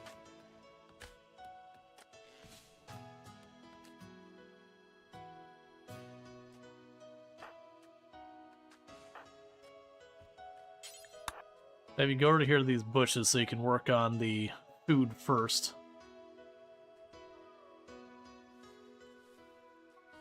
It's basically going to be a little dicey just up until the point that we get our potatoes up. Once we get our first rounds of potatoes up, we should have an overabundance of food. Like, I've definitely planted more than I need by a large margin.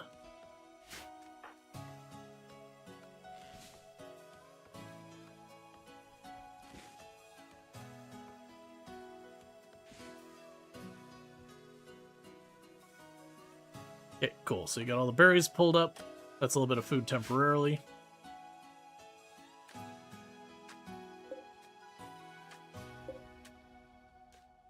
Large Marge?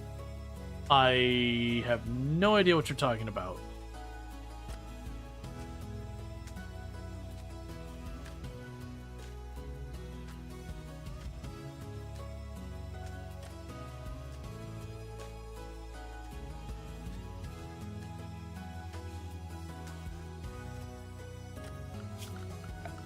I know I shouldn't be queuing up these floors yet. Because one of the classic issues you run to RimWorld is queuing up too many different tasks. And not getting any of them individually done while getting a bunch of part of them done. It was a saying 30 years ago. I mean, I'm older than 30 years old. I still don't remember it, but okay. Not saying that's not true or anything. Like, different places have different sayings, have different, you know, whatever, idioms, all that.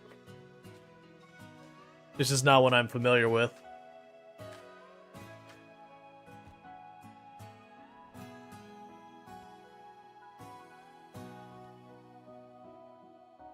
You mean, like, Pee-wee as in Pee-wee Herman?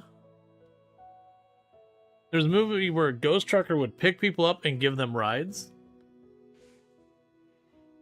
Man, I don't remember any of this. I believe you. I just don't remember it.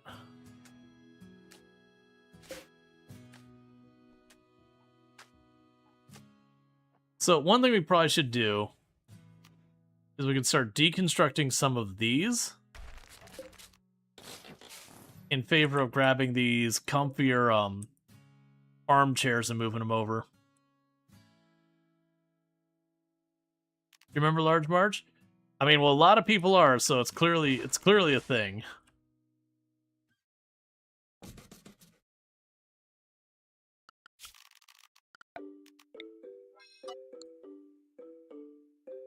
Yeah, no, it's just, I believe you, and I've seen Pee-wee Herman's Big Adventure. But man, I do not remember it. The Large Marge thing, I mean.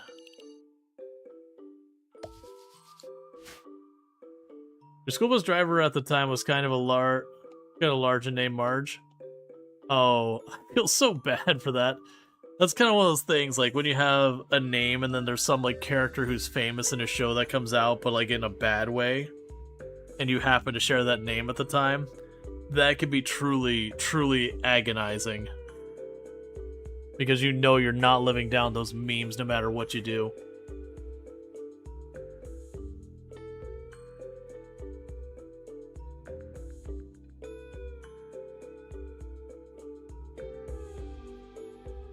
Like Michael Bolton from Office Space? Gotcha. You pity anyone named Joffrey right now? There's a handful of names out there that, like, you feel really bad. They're like, oh man. I mean, even names that have been around for a long time, there's definitely a number of those names that, like, if it's unique enough, but like a popular character gets that name that, like, kicks off. Oh, yeah. Yeah, there's that one. The one I was thinking of is, was it Annie? Like, there's the song, like, Are you okay? Are you okay? Are you okay, Annie? Was it Annie? Or was it Amy? I think it was Annie. But it's definitely one of those ones that you would hear the same joke again and again and again. You'd be like, oh my god, please. Or like anyone who happens to have the name Karen, you feel real bad for. Because of, like, all the, you know, Karen jokes and all that.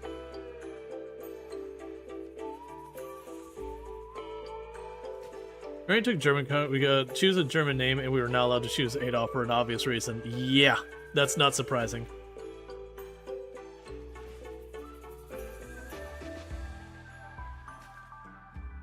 Family Guy did a whole huge riff on that one. Family Guy did a huge riff on some of those, like, did bird is the word. Just endlessly bombarded you with bird is the word. Got a scar from those wasps, unfortunately. Okay, so it won't be too much longer till we get past the bonded animals being killed.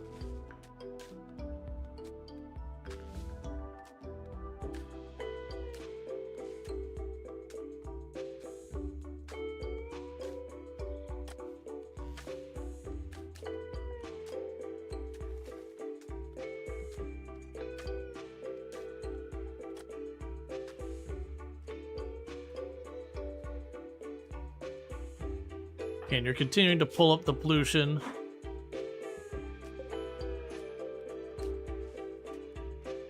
Yeah, that episode, I just like later on the episode, it's like, oh, have you not heard?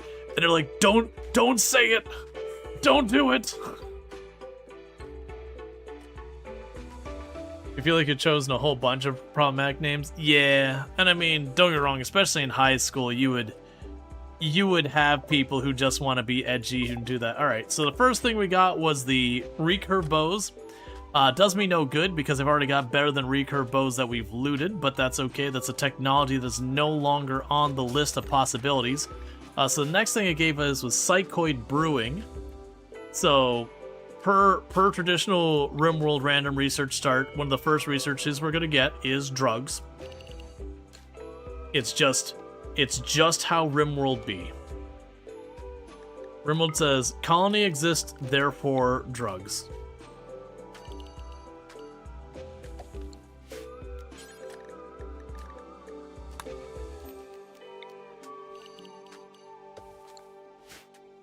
So go ahead and make a little spot up here for the psychoid. You can actually grow psychoid in polluted soil.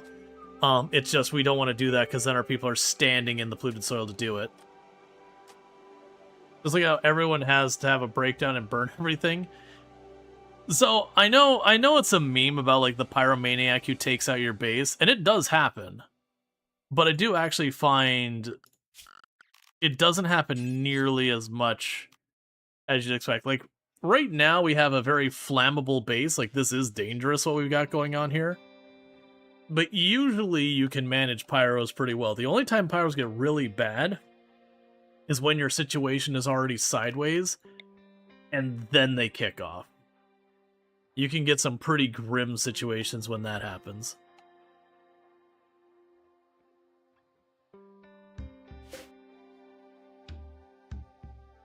Alright, so we look here.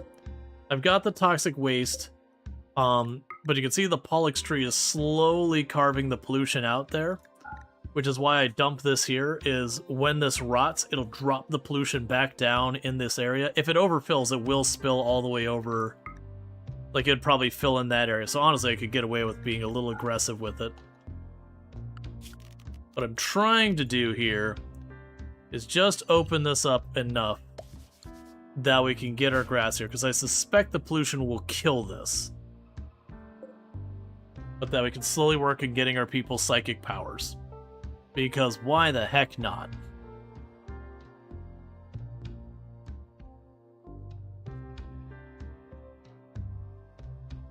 I didn't look to see what our... because we randomized all this. I didn't see what our two, oh, I forgot to take off their stuff there. I want to get our first reroll in that.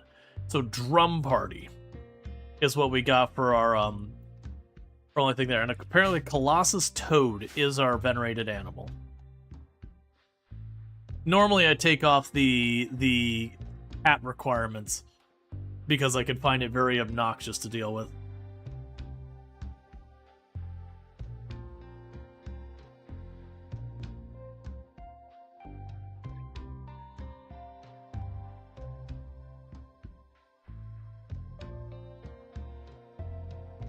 Okay.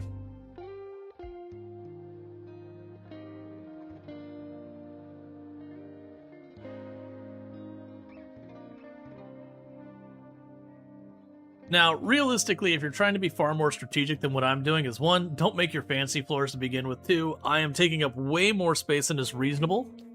Also, the tribe gets you a challenge because you forgot. The tribe gets you a challenge because you forgot. I'm trying to remember what we forgot. Clearly we forgot. Let's see. So I might have to go in here real fast and tell you to harvest that early.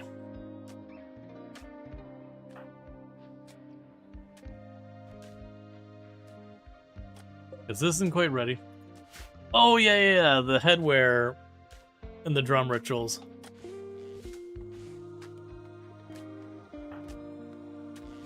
And I have noticed, weirdly, when I plant these, a lot of times they will cut down the trees as a higher priority than, like, literally anything. Okay, I do need you to actually pull up that rice. We are starving. You're getting really close to getting those strawberries in. Nerve, buddy. I need you to work with me on this one.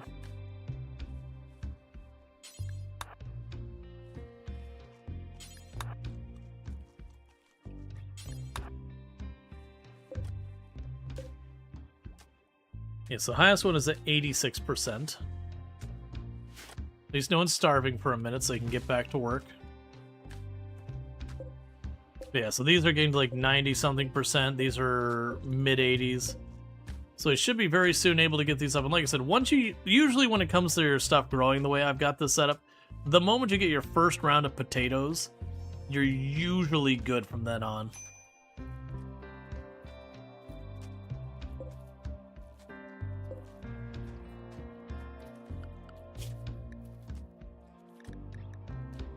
Gotcha. So the Wolverine might actually be a problem. We'll see. If it keeps standing on the toxic waste, it'll resolve itself.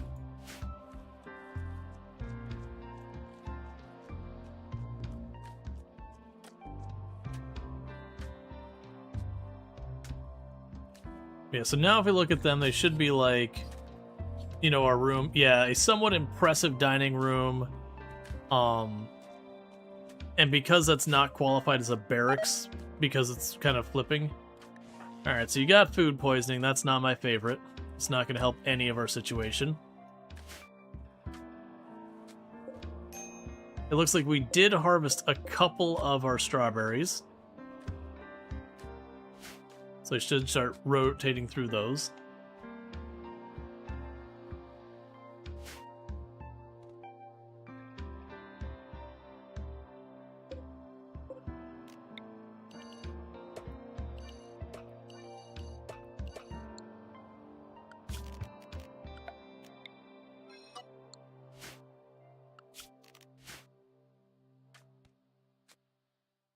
Okay, that way they keep the pollution cleaned up. Meanwhile, it's checking you, so just initial. There's going to be some just dealing with initial buildup on toxic. Major break risk on you because of food poisoning, toxic buildup, and your bonded and an animal was killed. That's one of the downsides, is how long it takes to pull up the pollution in a spot. There isn't a skill to train to make that better.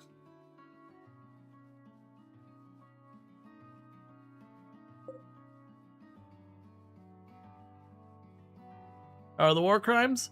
Well, so far we don't tend to do too many war crimes here. You know, it's still RimWorld, bad things happen.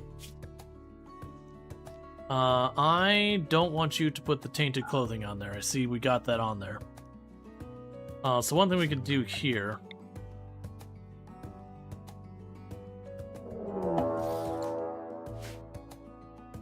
Yeah, we do the age reversal, and let's be real, that's pretty awful. Okay, so we've got being attacked from one direction by one person. I just realized that's an ancient danger there. We weren't really watching for it. So you actually have pretty solid skills.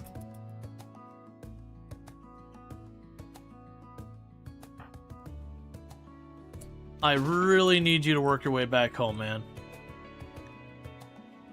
Because you're just utterly having a, you know, a problem because you're starving, you're in pain from food poisoning. I'd really like you to snag a bite to eat. And then when Belarus tries to close in on us, we just stand behind a wall. Actually, if we're lucky, they'll go in there and kill themselves on the stuff in that that bunker. Yeah, so we're doing a tribal start. We are ritualists. We're going to be doing a lot of anomaly stuff. We are going to set up the Odyssey ship, and go from place to place and pursue those endings and whatnot. But the catch with all that is, did you go to bed and still starving? Because oh no, you did manage to snag food. No, you didn't. I'm looking at the wrong person.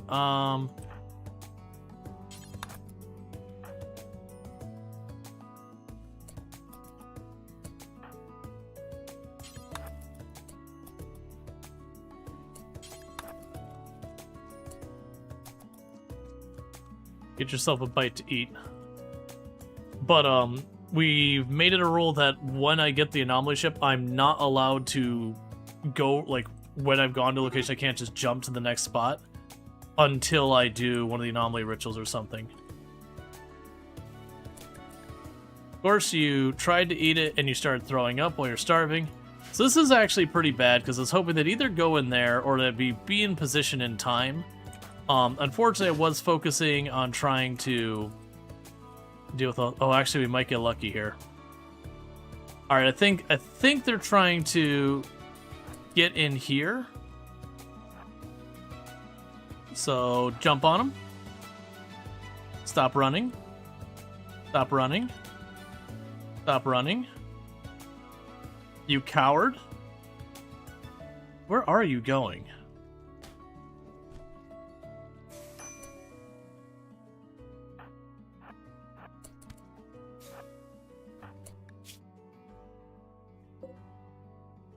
You have a Venom Talon. I was like, why am I getting a bunch of toxic buildup? That's pretty bad, actually.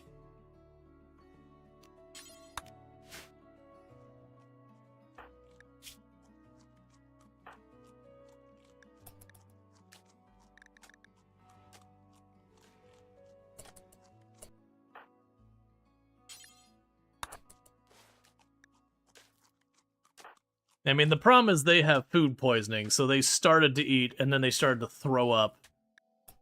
And so that canceled them from eating. So, to their credit, that one wasn't exactly their problem.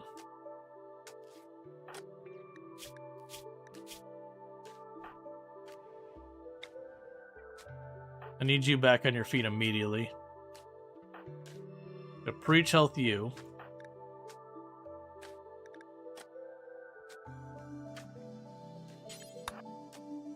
I'm not gonna be able to let you wait, man.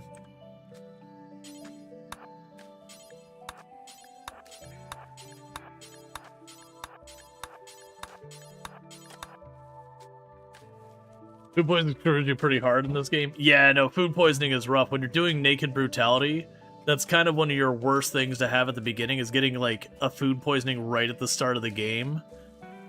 It can be just brutal because it means you're going to go into your first encounter with a massively reduced ability to fight and movement speed. So it makes both kiting and all that harder. So if you don't manage to get like a trap or something up at that time when you're dealing with the food poisoning, it can just be kind of an all she wrote.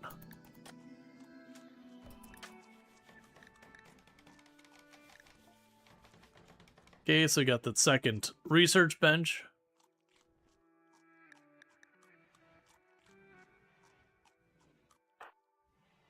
Okay, so you're getting over your food poisoning. That'll be good, because I'll drop serious pain off your list, so that'll have your mood recover.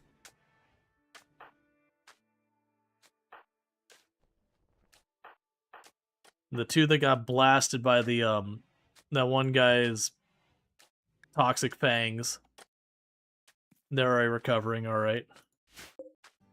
Definitely want to grab that medicine before it gets too beat up.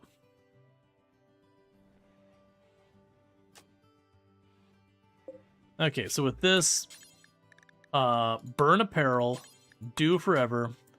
If it is not utility, it is not clean.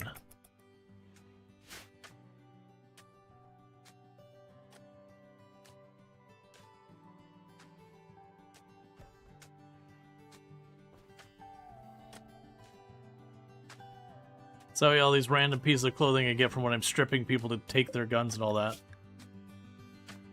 That's a shame, that's a flak fest, but it's not worth taking the tainted penalty and having them lose their minds.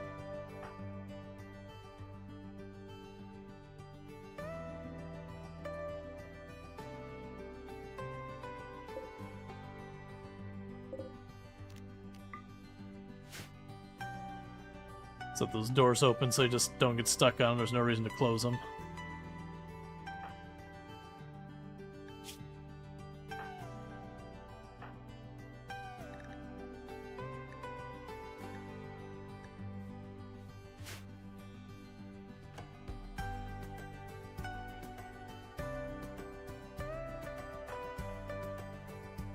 Okay, so everyone's going down to meditate for a minute.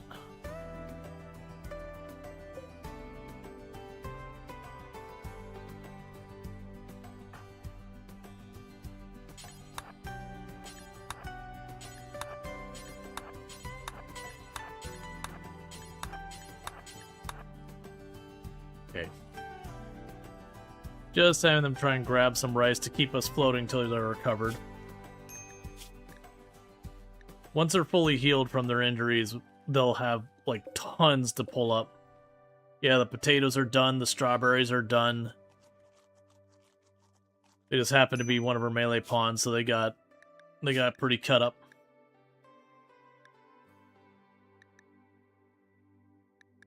Yeah, so 2 health down, 4 health down, 1 down, 4 health. Yeah, so the worst ones are only 4 health, so it's not too terrible.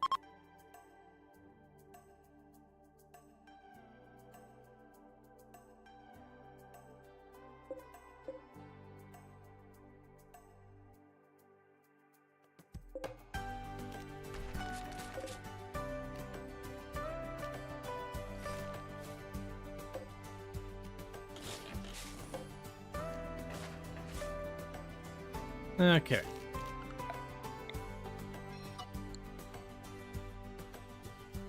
So I told them to pull up all the recreational furniture if they can.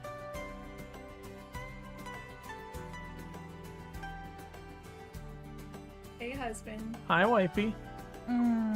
You're the most handsome husband I've ever had. You're not allowed to lie on the internet. You are the most handsome husband I've ever had. Yeah, but I mean, as low as the standard is, it shouldn't count. Love.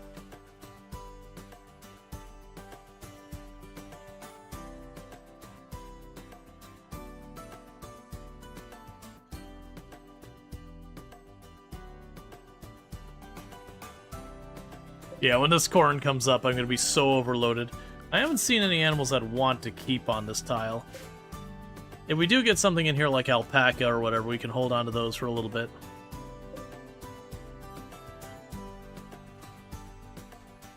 Yeah, so we're just uninstalling everything with the intent of trying to, like, haul some of that back and do such. We got that to haul. You're still cleaning up a little bit more pollution. I want to say it's something like 16 of the grass lets you get a psychic power.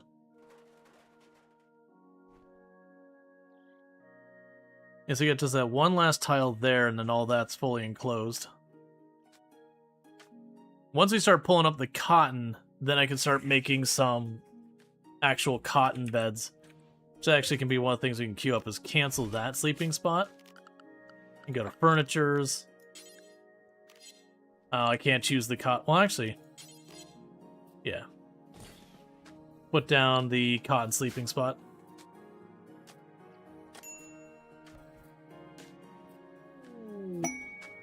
Traveler's hope for aid. Alright.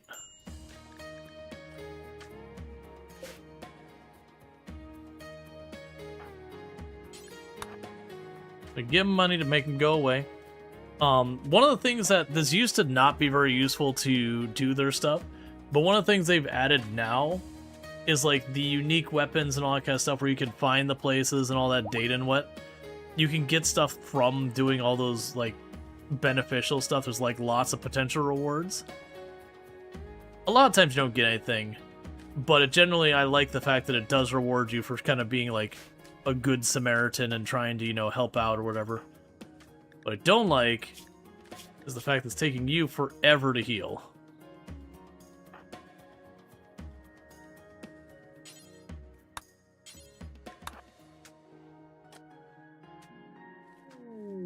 Disturbing vision. Stoptod has disturbing vision. In it, she saw a black shape, unfurling in space and time, growing and consuming.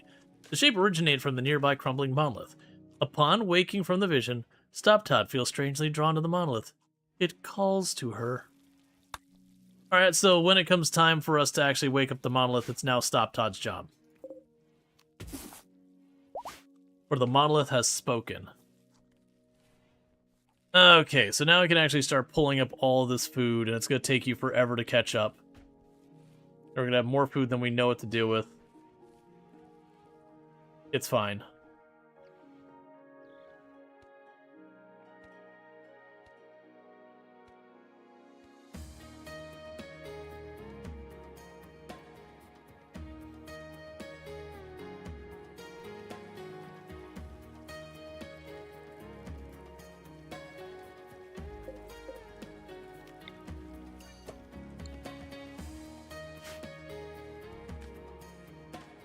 Okay.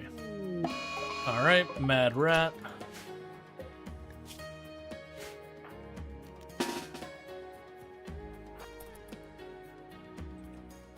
Now let's run over here. You'll shoot it, do that whole bit.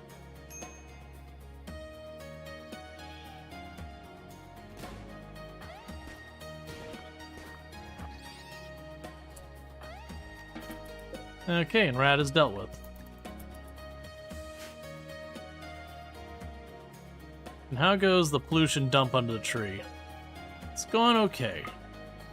Pollution's still being carved out by the Pollux tree, which is fine.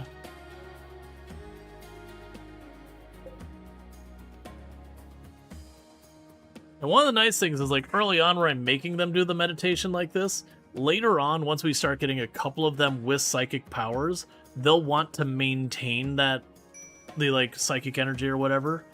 And it does have the benefit then of they will just go there as they need to maintain their stuff anyways, and I can start taking people off of having that as an actual job. That by the, like, the maintaining of their own psychic powers will deal with that.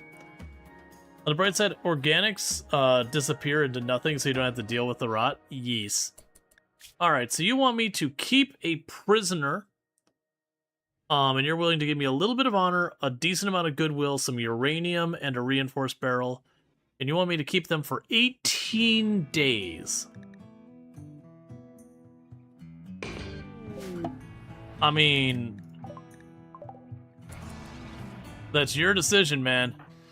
I wouldn't recommend it, but it is what it is. So you are now for prisoners.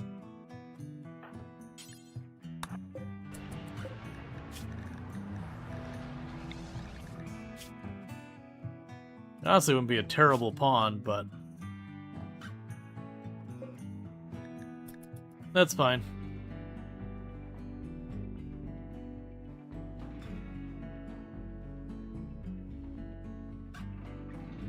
Because that'll give us a little social practice and all that. It's not like we're hurting very much on materials. So one thing that'll need to happen eventually is we'll need to mine that compacted steel. We'll mine some compacted steel.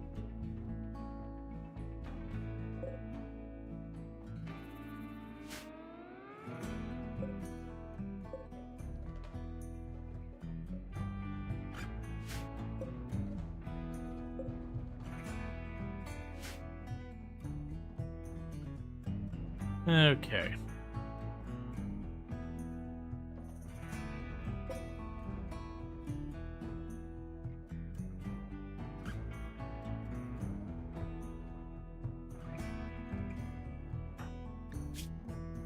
Yeah, so somewhat impressive dining room. Well, actually, it's showing this as an impressive barracks, which is interesting. That's fine.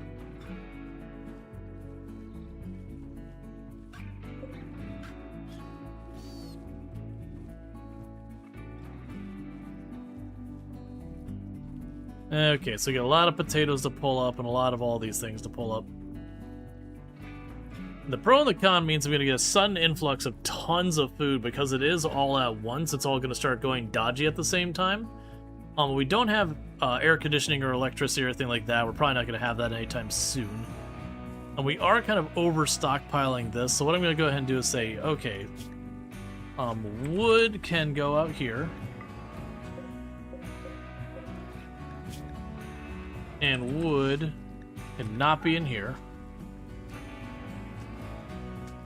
Steel cannot be in here, but it can be out there. Start clearing that up for stuff I actually care about keeping inside.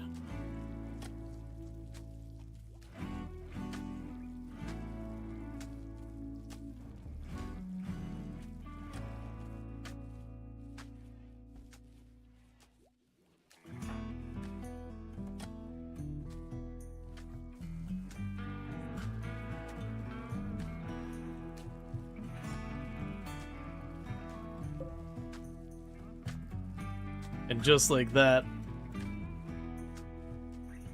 all of these crops are coming up. Okay, so you're starting to actually get the chance to plant some of it. And thank you, Hannah Hawk, for the 225 stream streak. I really do appreciate it. Hope you enjoyed the stream. I've been playing the Tales of Q. At a higher levels of friendship, you found that one of the characters is super duper trans allegory. Gotcha. We always like representation in games. It also doesn't surprise me in a world with magic. That's actually one of the things that I find weirder in a world with like shape-shifting and magic, that you wouldn't have people being more fluid. Because I mean, like, if you could just be like, all right, well, now I'm, now I can present myself however I want to in any given day, you'd be all over the place so far as what are you feeling at the moment. I think that'd be, I think that's kind of awesome to explore some of that.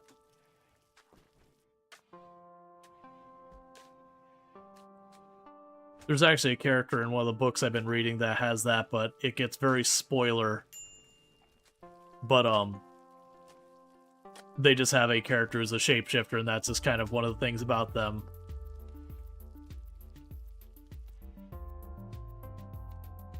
That they would be considered by our standard gender fluid.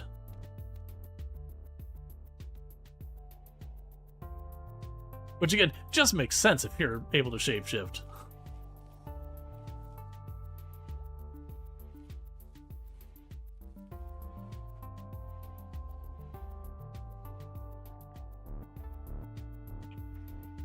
Well, shapeshift and be borderline immortal. I think the two of those.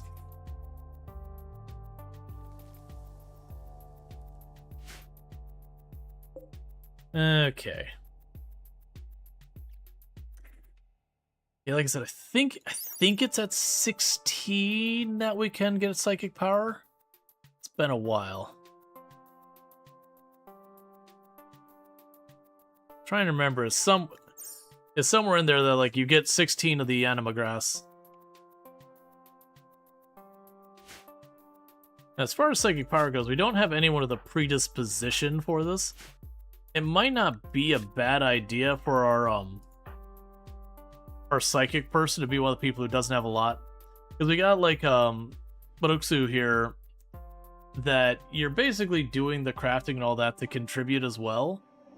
But mostly you're going to be hauling. Earthborn Thomas wouldn't be a bad call as well, because the cooking takes up time, but the medical not as much. Not normally. Finding time with planting is tough. Finding time with construction can be tough. The researcher, you can usually make time, even though that is an important role.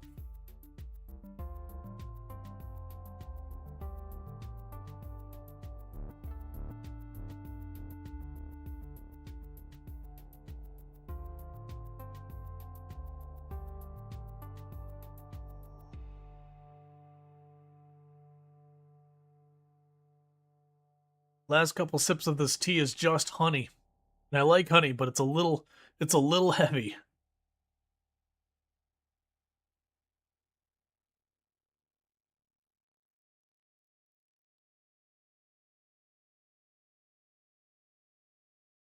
Like 1 part honey to 1 part tea. Just all sank to the bottom.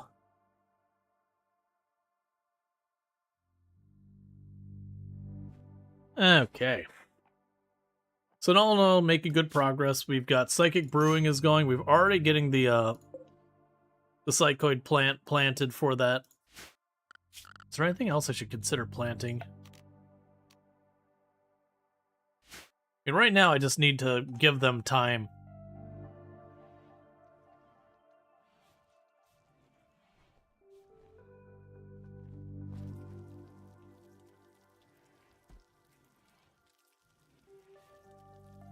All right.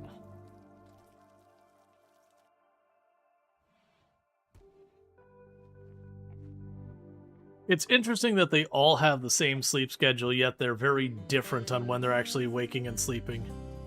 Where did these pants come from? Oh, those are probably... Yeah, that was the person we downed and we stripped them before they died.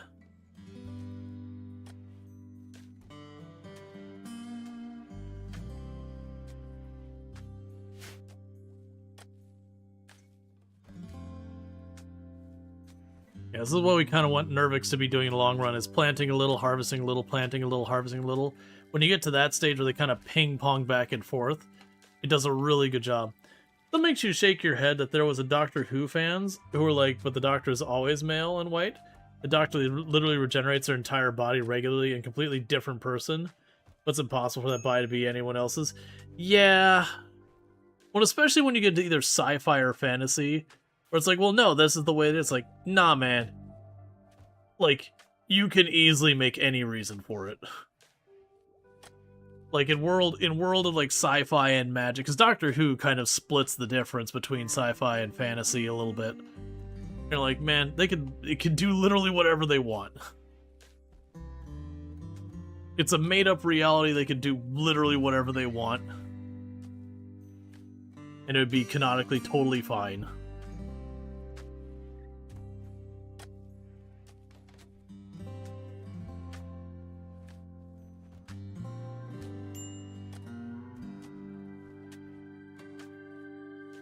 People get weird.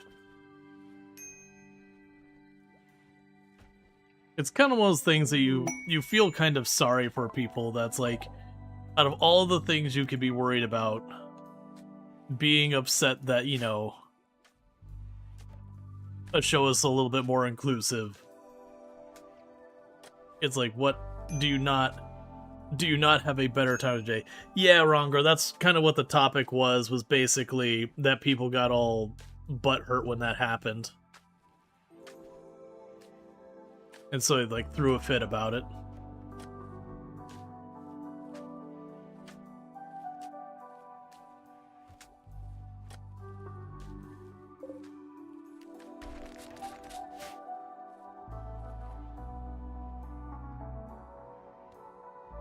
Which, like, I'm, like, admittedly, Doctor Who is not a series I ever personally got myself into too much. It's just kind of one of those things, like, I got big into Star Wars, and then later on I got big into Star Trek. I definitely would say it was more of a, like, even to this day, I was more into Star Wars and Star Trek as far as watching. Now, granted, I think for being interesting in what's going on in the universe, I do find Star Trek to be more fascinating, like this alternate reality culture and everything, and you know, I feel like they do a lot more historically in Star Trek to tackle a whole bunch of like, okay, but what if this society, you know, changed one thing?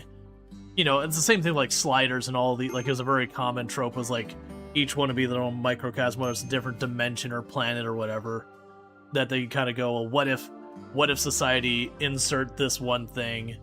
No, what's up? And just like you knew they would, they decided that would be the correct time for Doctor to acknowledge they treated Jack Harkness badly as 10 and apologize for it. Because, of course, the female version is the one that can apologize for bad behavior. Yeah. Yeah. What is the, not... I'm blanking on it. There's a thing that it's, for writing women and stuff. like having women have their own scene that is not that like they are in there by themselves having a conversation and it not be about men. Um, and the number was it Bechtel? My brain was thinking the Bechtel test was like off the top of my head was the one about your stool. And so I was second guessing that because that's not something you want to mix up. Um yeah, no, the Bechtel test. Yeah, no, it's always kind of sad that's like, oh this movie with like that's supposed to be this whole like, you know, very empowering movie and it fails the Bechtel test and you're like, okay. Yeah.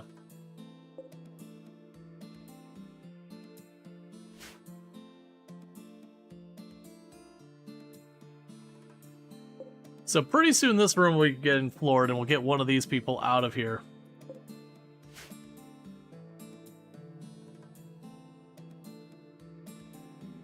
As before I said, you wake up in a parallel universe where cats rule the world. They demand belly rubs from all the humans. You can get worse. The saddest part of the Bechdel test is it like the bare minimum. Oh yeah, that's kind of the joke. It's like here's the lowest possible bar you could set. Also, you still don't make it.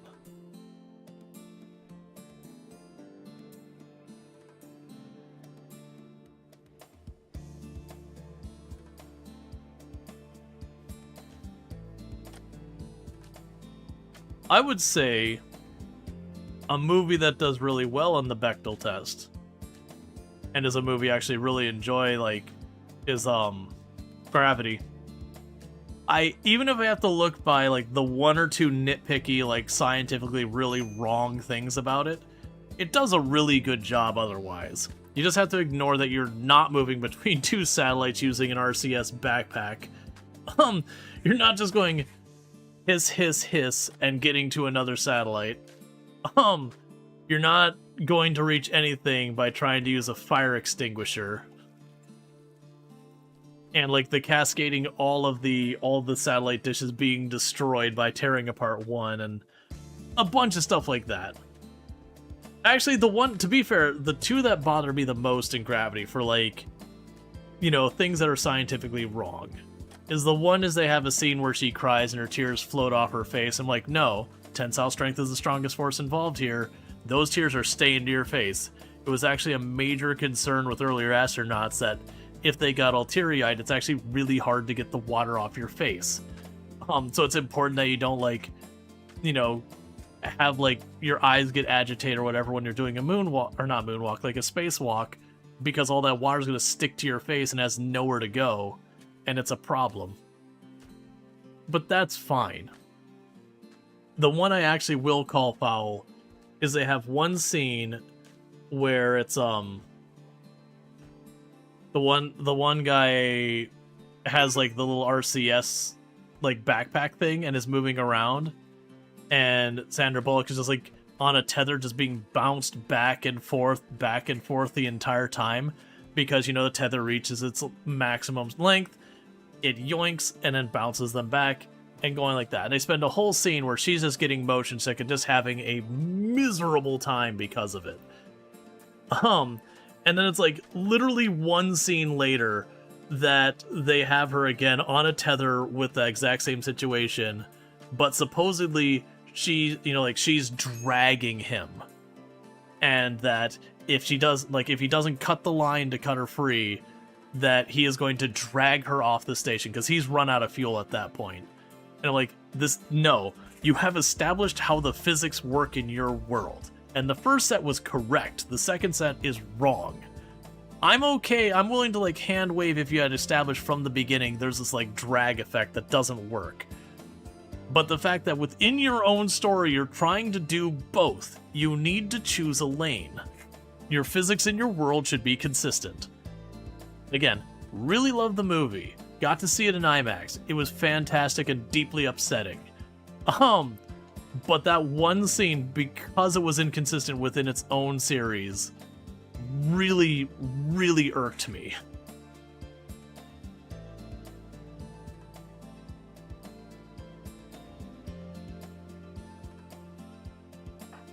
Alright.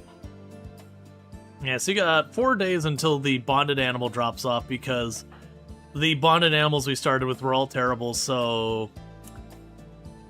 You know, things happen.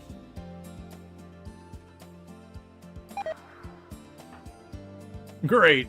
Even though you had an 80% chance of success. You saw Hail Mary? I haven't seen Hail Mary. To be fair, I actually really don't watch very many movies. Just like broadly. That's me and Tomb need to find time to watch the Mandalorian movie. It came out like right as we were leaving for Rotterdam, and we have not had a chance. The book was good too? Gotcha. One thing I'm looking forward to is Dungeon Crawler Carl coming out on a series. I've been a big fan of the book series, like I've read them all as soon as they come out just about. And I'm really, really excited for that that to drop. Consistency is key for a good story. Whenever the world rules are, stick with them. If you deviate, have an in-story reason, so that's allowed. That's with some of the lit RPGs, I actually enjoy, like, when, you know, the authors realized, oh, I've kind of written myself into a corner with this rule, I want to get rid of it. It's, like, very limiting on the story. And because it's, you know, effectively fantasy, being like they'll have, like, one of the deities will kind of, like, force a change in the universe. I'm like, okay, I get it. You wrote this thing, you made yourself a rule, and then realized this rule was really bad for your ability to tell the story. So you're going to have the deity that's in charge with that effectively make a bargain with another deity. And that was like the thing that came up. You know, and make it make sense in the universe. And I'm like, I can see what you're doing there. You can be like, nope, mulligan. The god of death got together with the god of fertility and they changed the rules.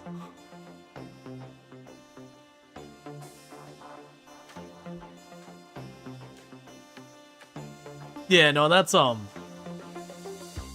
what Cookie's talking about is like writing themselves in the corner and have to do like multiple revisions to fix it.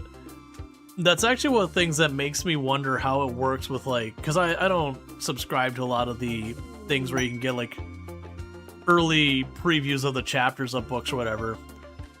I'm very curious about that, because it is a thing that you'll like write your story and you have, you know, your rough idea of what you're gonna do, and then your rough drafts and all that, and you'll end up doing all sorts of revisions as the story goes along, and you'll get like later versions until you finally get the story fleshed out. Like writing is you just don't knock it out in one go or anything.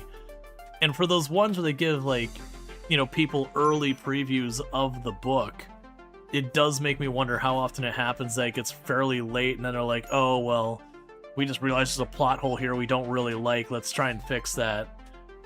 And, you know, it changes the story from what was originally, you know, kind of demoed to people. There's a couple series I've been following that the authors have basically said, hey, you know, there's 2 more books in the series and that's done. And I, one, really appreciate when authors do that, because I do think it's a very big negative, and it happens in lit RPG more than a lot of series, where you just keep churning out book after book after book long since this thing is, you know, the horse has been kicked. It is a, you know, a gory mess. There's so little left of it, and you're still kicking it because people are still buying. And it is a real problem with the lit RPG genre of that happening. And so it's always kind of a bittersweet where it's like, you know, I'm glad when a story is kind of running its course that the author recognized, like, this is when I should put a pin in it.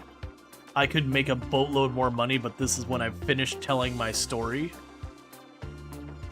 I really appreciate authors, you know, doing that.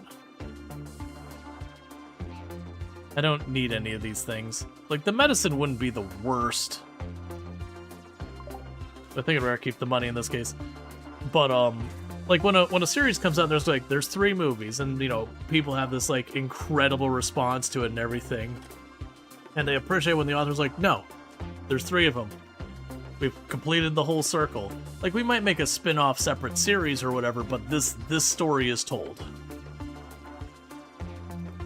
Because a number of times you've had that series that just keeps going and going, and it's like, oh yeah, you know, after series 3 is just all downhill or whatever. You know, where clearly they had planned that far ahead, and now they're just trying to come up with stuff on the hurry.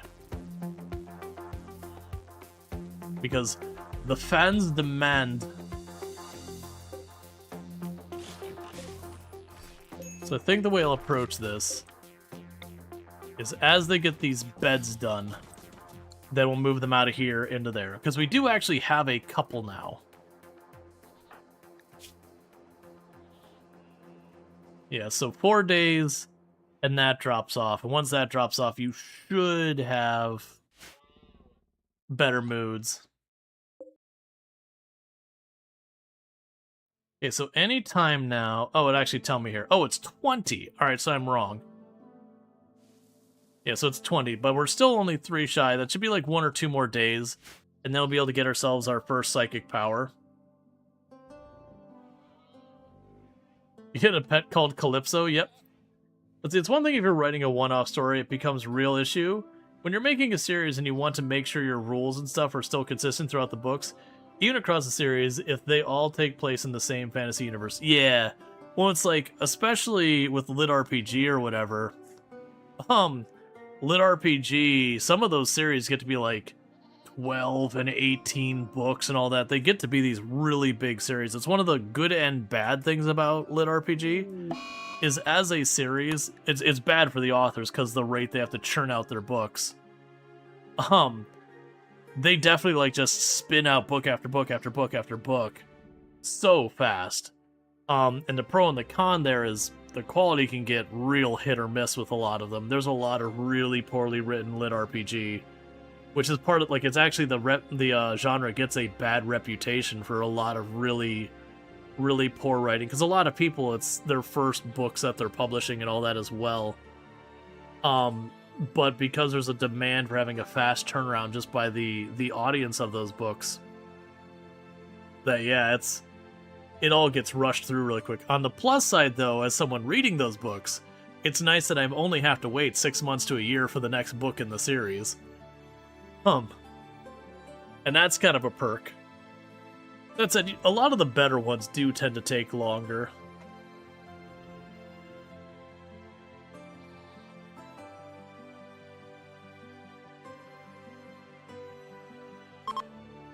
You just wish you had time to actually write so you can finish your stories? Yeah. There is never enough time to get all the things you want done.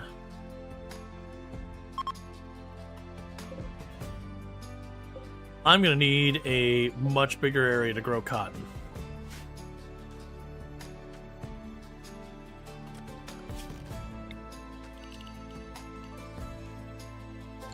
Oh, there's polluted soil up there?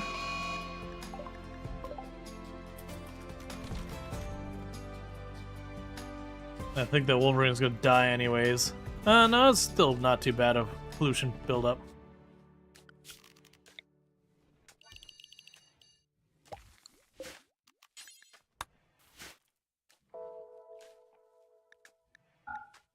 Yeah, I'm overdoing a lot of this stuff. I'm also a little curious of why they keep picking up those shelves and storing them and not placing them, but it's fine, they'll get there. Too many tasks, not enough time to get them all done. But so does the one tree remove pollution? So you need a specific effort to remove it? So the tree that we got removes pollution. So if we look here, it'll slowly expand until this whole area is cleaned up, and then it will stop. So what I'll do here is I'll grab the pollution I bagged up, and I'll just drop it at the base of the tree. So it'll clean out a space here, and when these rot, they dump their pollution back on the ground. So the idea is I basically put the pollution under the tree, let the tree absorb it, and then put more pollution under the tree. So I'm effectively moving the pollution from here, bagging it up, dropping it there, and letting the tree slowly eat it. But it's a fairly small circle. We're definitely not going to wait until we get like the whole thing cleaned up. But that was when we did the pollution challenge back in the day. We would max out the pollution, and I think by default at 100% or whatever it was, 98% pollution or whatever it was, you'd get 3 Pollux trees.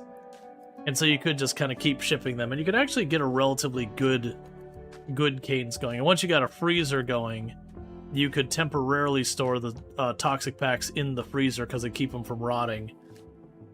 And so it's just a thing of like, as the trees had space, you just drop the bags underneath them again and again. Now, one of the dangers is every single time those pollution bags pop to drop their pollution, it has a chance of triggering an infestation. Let's see, but you're still making a bit of an expansion against the pollution, which is nice RP-wise. Yeah, that's the reason I really liked the pollution challenge, was it was those things that, like, in that challenge, we would start with an area that most of the time was, like, maybe that big, give or take a little bit. And so it'd start with a little area, and you're just trying to utilize that space as best you could. And it would be just chipping away at that pollution and dragging it off, chipping it away. You know, later on, you get better tech to chip away at it faster.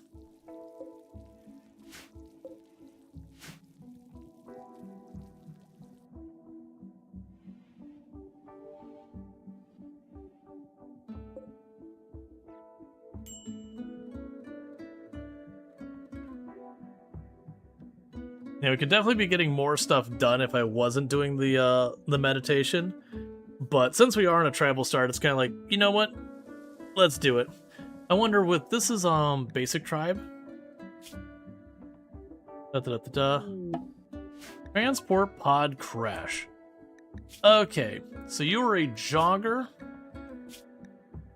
who can't do dumb labor, but you are a really good researcher. We are absolutely going to rescue you.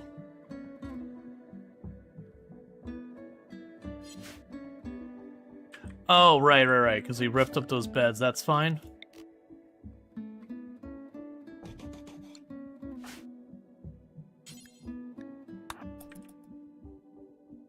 Yeah, we're absolutely going to rescue this person, and we are hoping they will join us.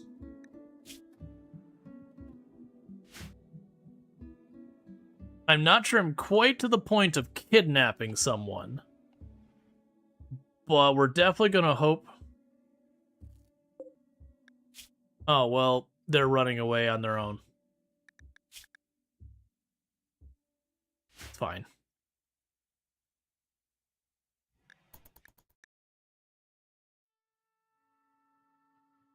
Yeah, I definitely don't think I want to necessarily piss off a bunch of factions by kidnapping their people. Because if I capture them, then I gotta go through the whole rigmarole of converting them, you know, then breaking them down and doing all that sort of stuff while managing my other stuff. I don't really feel enough things. People without legs. Yep. You gotta keep in mind, generally speaking, I run my colonies mostly as if we were like reasonable, not horrifically awful people. We do steal people's youth, though, because that mechanic's too powerful to let go. Alright, so we got desperate refugees approaching. Okay, so they both are adults, which means they can betray us, so we're gonna go ahead and tell them to drop their clubs. So we've got a pyromaniac who's got really high crafting and intellectual. I would definitely take that person. Then we've got a psychic hypersensitive misogynist who's slow learner who can go die in a fire. Okay, that's fair. Meanwhile, I just realized I didn't go in here to assign. It was boom, health. Change defaults. Boom. Okay. Alright. But yeah, generally seeing you won't see me like blood bag people too much. You won't see me organ harvest. You won't see me enslave. Like no judgment of players who play that way because I have certainly done it myself in the past.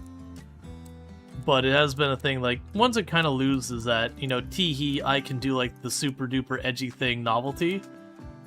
I tend to find it not as interesting to keep going with. Honestly.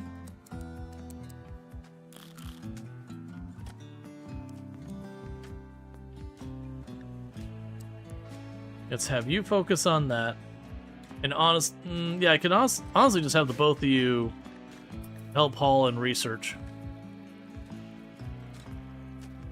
And for night shift, yeah, you'll find a lot of times I'll avoid taking people who are like abrasive, misogynist, meanderist, the ones that they tend to get into a lot of arguments and fights. I've learned over the years, quite often it's better to not have that person than to have the like, having a terrible pawn will usually be far worse than not having a pawn at all. With some exceptions of like early game, naked brutality, beggars can't be choosers, you take what you can get. But there's definitely a lot of times where grabbing a pretty awful pawn. Do you use persistent precepts? I do not know what you mean. Are you talking about ideology? Because ideology I do fluid.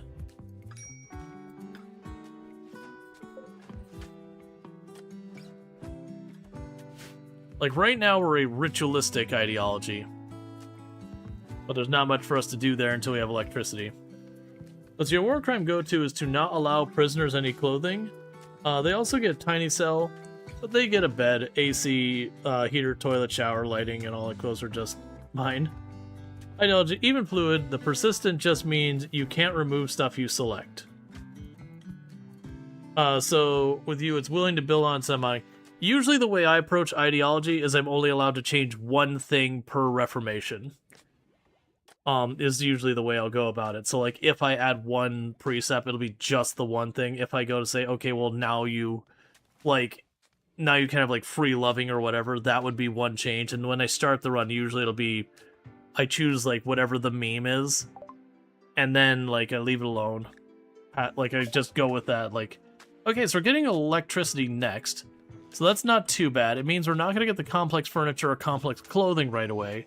But getting us electricity means we can start working on the Anomaly stuff and then potentially start getting things going for the Odyssey stuff. Which will be good.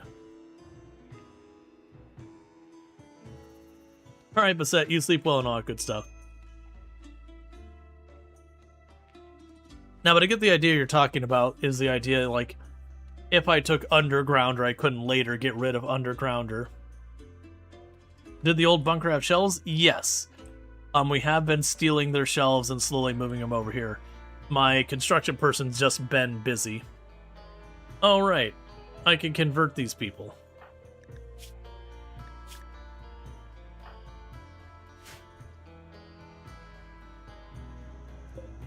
Probably should copy that over here. Deconstruct that one, since this room is nicer. Yeah, we're about to get the bedrooms all sorted out. Alright, tree linking. So, I think for our tree linking, because we don't have anyone in our ranks who have any specific bonuses to this, this character is mostly socializing and all that. I think that's going to be our first contestant for tree linking.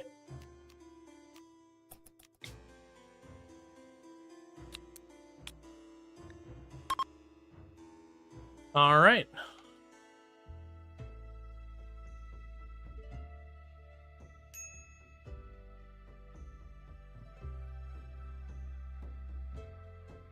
Electricity dilutes the pool of possible research. It does.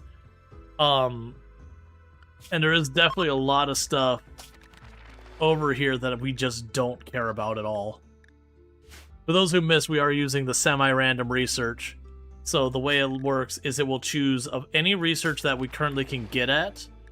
So all of these ones here, and then electricity. It'll choose one of them at random, and it just happened to choose electricity this time. So far, what we have gotten from it was recurve bows, psychoid brewing, and then electricity. Alright, so we have our first person as a special ability. And you gained burden, so you could slow down people who are causing problems.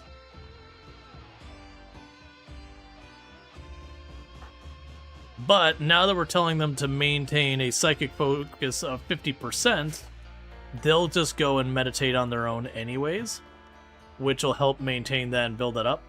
If we start to get enough people with that, they'll just go, and as they just go through their day, they'll occasionally top off. That does cost them a lot of time. Oh, you know what we can do? Hey, Maurice, friends, have you ever wanted to do something needlessly dangerous? Wait, how did those doors get opened and no one gets shot? Okay. So,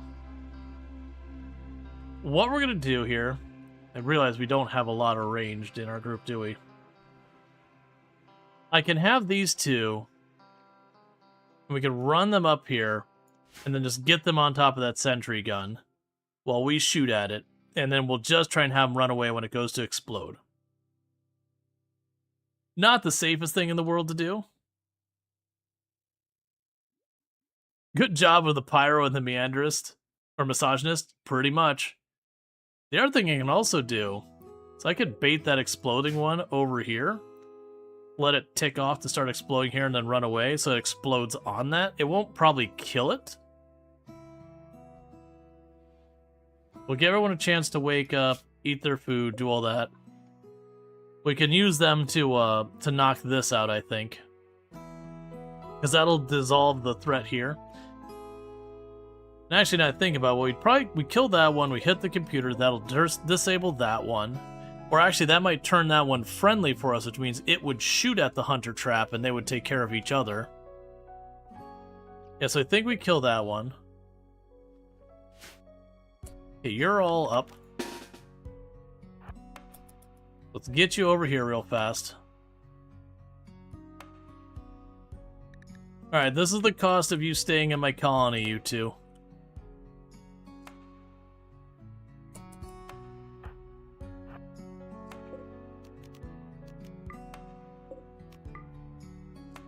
Okay, so Maurice, get on it. You get on it.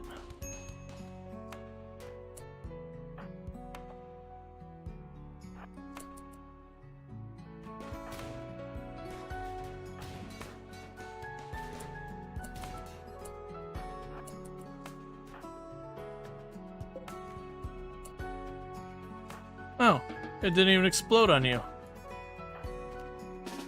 How fortunate for all of you. And then meanwhile, who is my researcher again? Let's stop Todd. So if I can have you not do anything with that computer because apparently you need 8 research. That's unfortunate. But that does mean we got this room done. Don't know how they got these doors open without having to pass through them.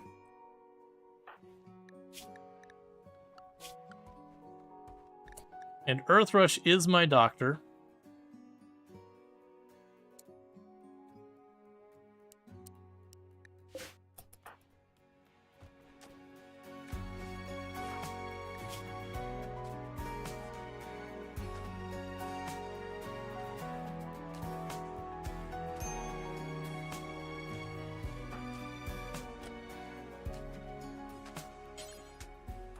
Okay, get them all treated. Alright, so we've got our first bed available. Who is our couple in here? Okay, so it's Stop Todd and them, so we go set. Stop Todd. There you go.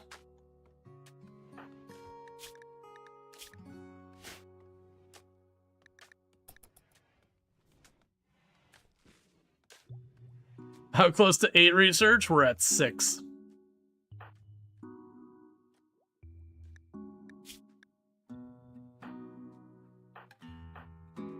You're at 6, and actually we're right about to be 7. It's not as bad as I was thinking. I do think it's worth waiting to do that, because I believe if I hit that security computer, it'll cause that to turn friendly, which will cause it to shoot that, and then, you know, our problems will resolve themselves. Because if it shoots that and it destroys that, we got a friendly turret. If it shoots that and it fails and it runs up and explodes, then we still don't have the exploding thing. Because the exploding thing is the only danger once we get that done.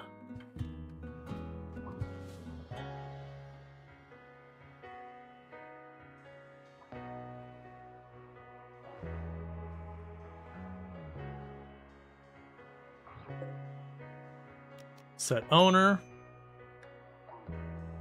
Earth Rush can be on that one.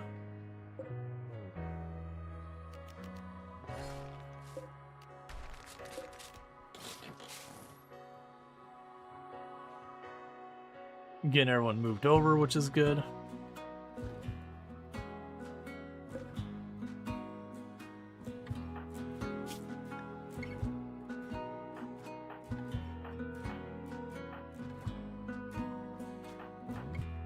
That's fine.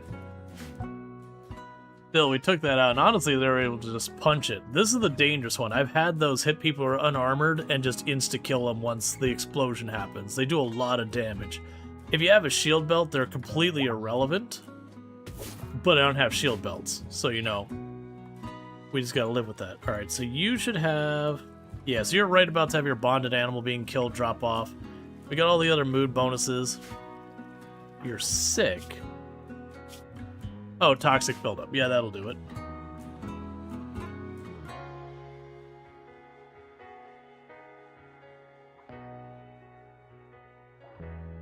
We did get the couch in there.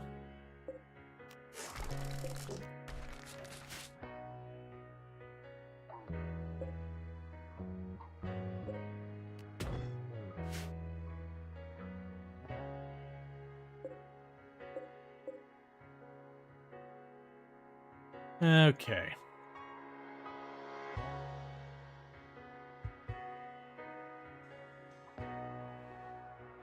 Oh, also go here to blocks. Do not keep blocks here. Keep them out there. Because enemies won't steal them and they don't rot. Pretty nice early setup. Yeah, I mean, when you think about the time we've been in the game, we've actually... Well, no, actually, we've not even been here for a full year, have we? Yeah, it's not too bad. I mean, the big thing is I'm taking way too long putting down these fancy floors, but...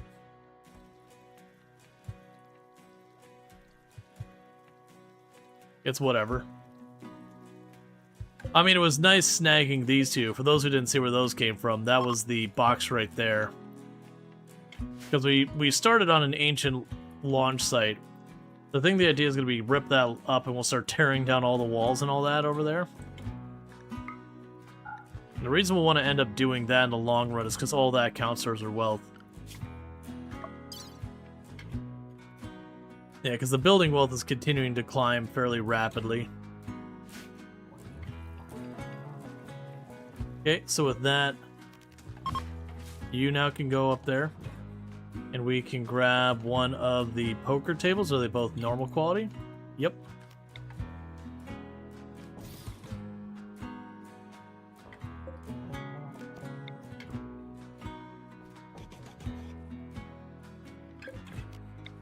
Come to install all this in here.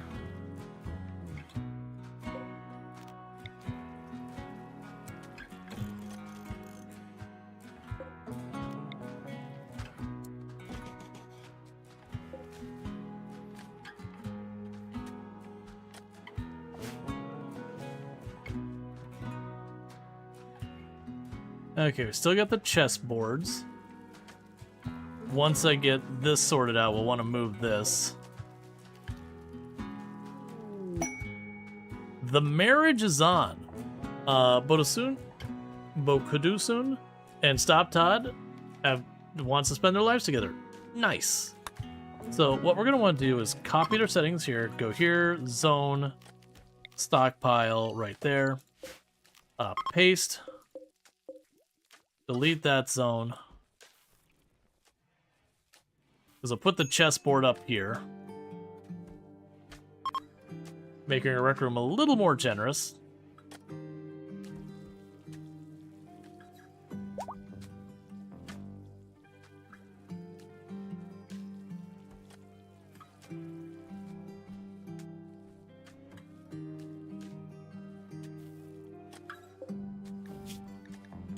And bills all after that.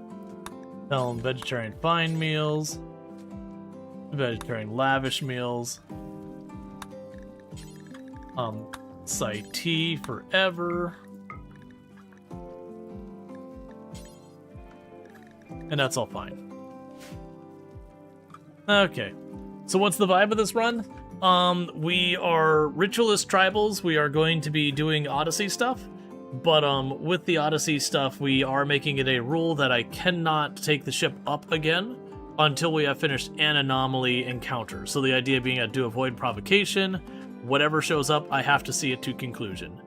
So that does mean if, for example, we have like the Heart, I've got to defeat the Heart. Revenant, I've got to defeat the Revenant. But if it's something along the lines of just like the golden cube, I just gotta walk it off and kick the cube out. We don't have to wait for everyone to start falling over or anything like that, because that's just fast forwarding and waiting at that point.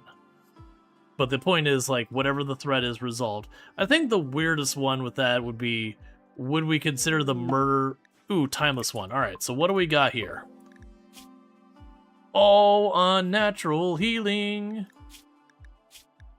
You, sir, are going to be staying here, regardless about how you feel about it.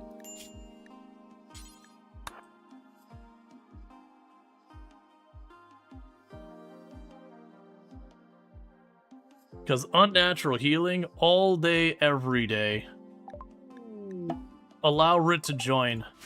Now, this one, we don't know what they're going to do in the long run. It is just a thing.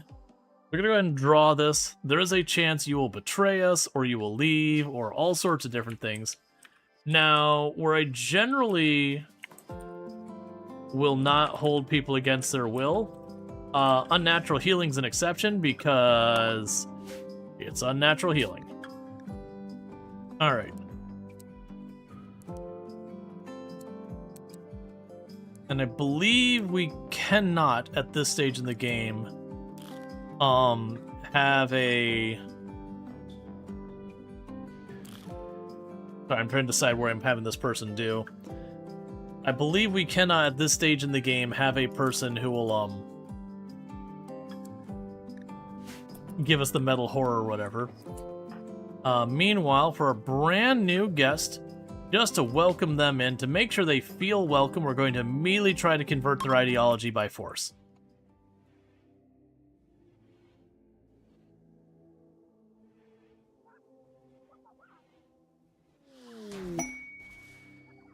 Did you just smash a hole in my roof to deliver me hippo leather?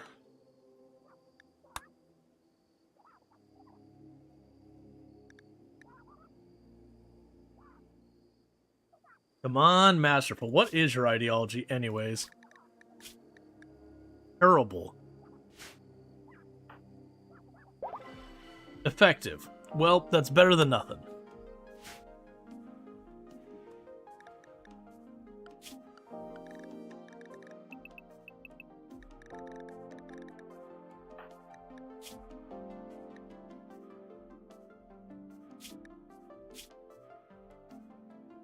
So childhood unknown. So this one, we're not going to give them meditation because they won't get the tree going there.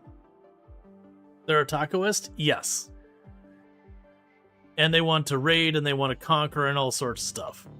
Very, very antithetical to, like, everything we've got going on in our current colony.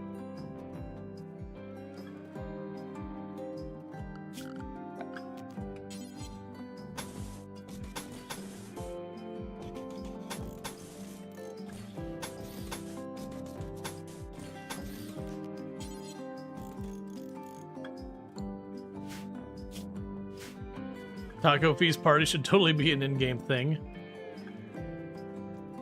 Yep, and not even with the alternate meaning for taco. Literally, they should just bust out some taco, some queso, and all that. With no explanation. Just be like, hey man, it's tacos. What? Why on earth would we not be eating these?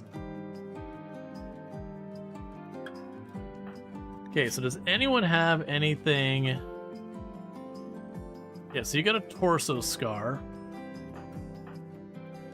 So I actually have quite a few scars. So let's go and start. Hey, Nerve Man, how would you like that torso scar you've had this whole time sorted out? Bam! You are no longer scarred.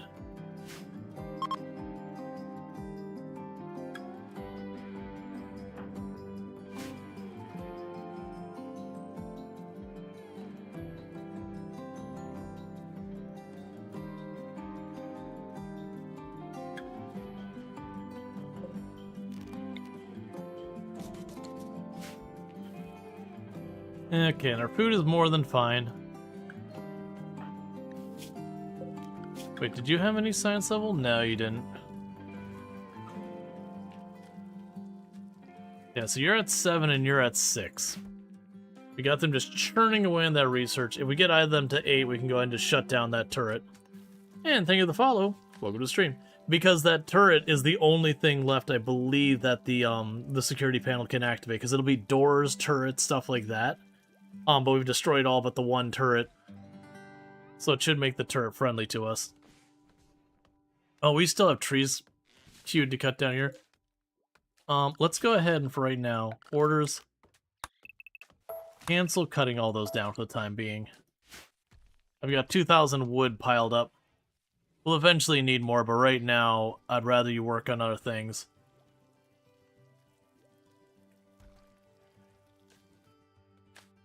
It's fine. You're finding some that I missed.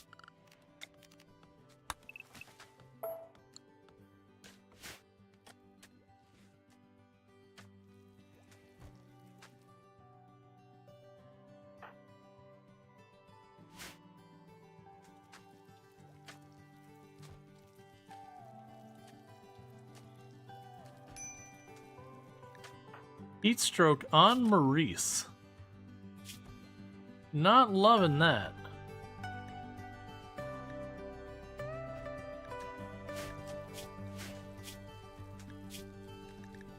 Yeah, oh right, Maurice is our guest, that's right. Another mad rat. Why are you doing such minor threats to me?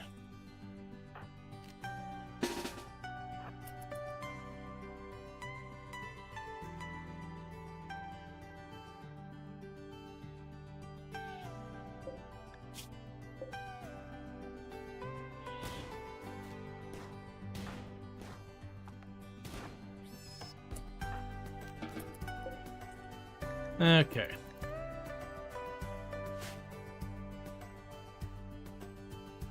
Now, we do have the random research and all that, so very unfortunately, if our people are overheating, I can't do anything about it.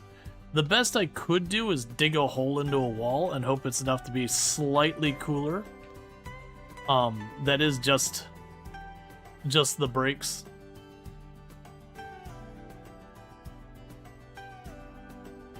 Okay.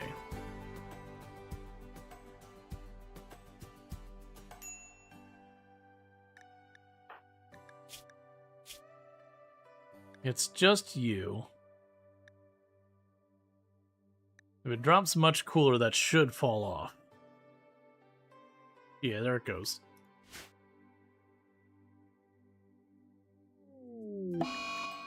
The eclipse is fine.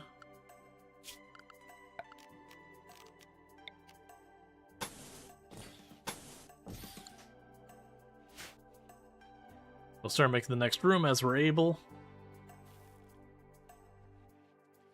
Would I actually put the torch in there?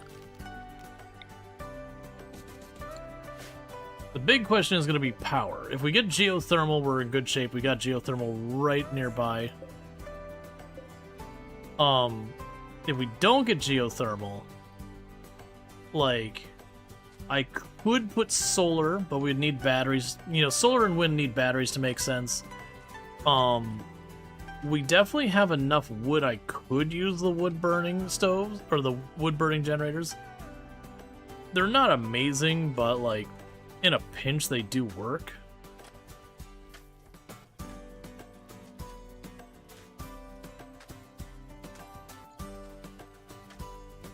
Yeah, at this point, we can lock that door open as well.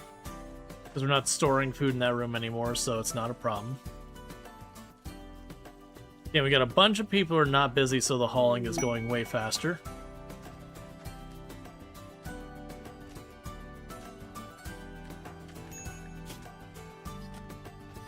Okay, you're about not quite halfway to your next level there.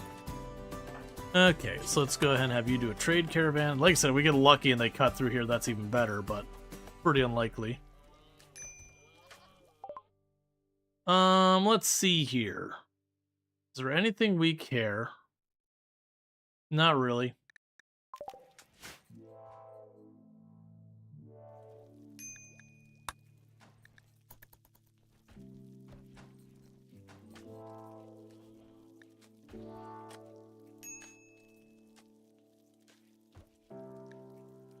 So pretty soon we'll start queuing up that we have people going passive because there's nothing for them to work on. Which then our options are, one is I could extend this room slightly more and add 2 more research benches to speed up research. I don't think I necessarily want to do that, but that's okay.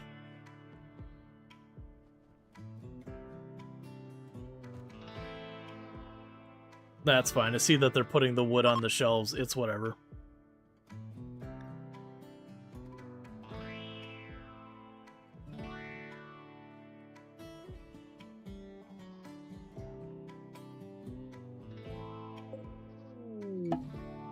Oh, we got more visitors coming. They don't have anything to trade, so whatever.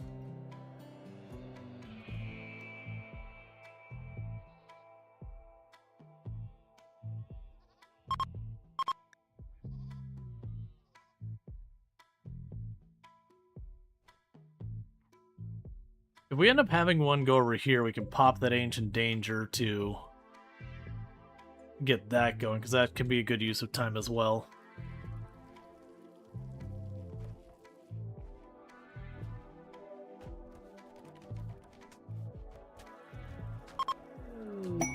And they gave us a gift of a Bioferrite Ritual Mask. They know what's up.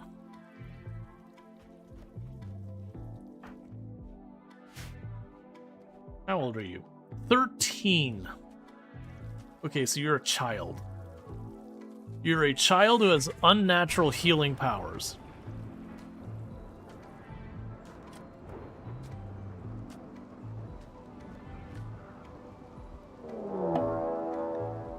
We got 2 people showing up. They've got Go Juice, a shotgun, and a bolt action. Sorry, was it 2 people or 3 people?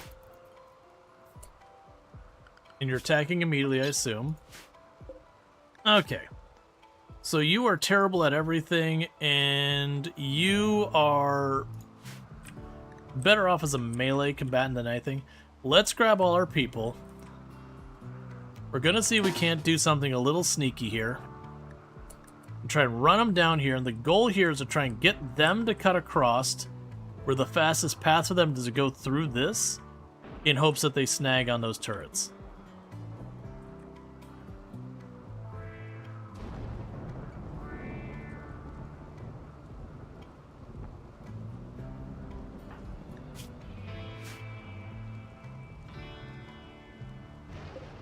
So you're working your way over.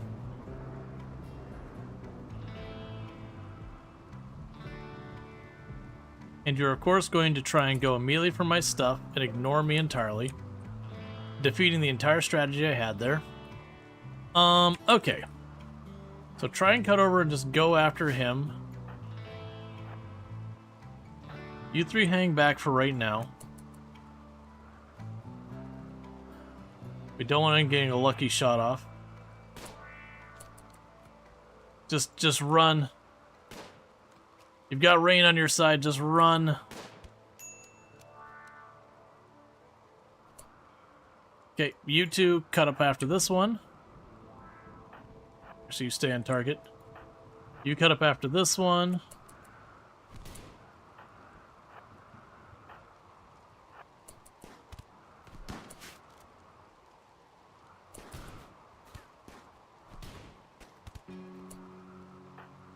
Okay, move up.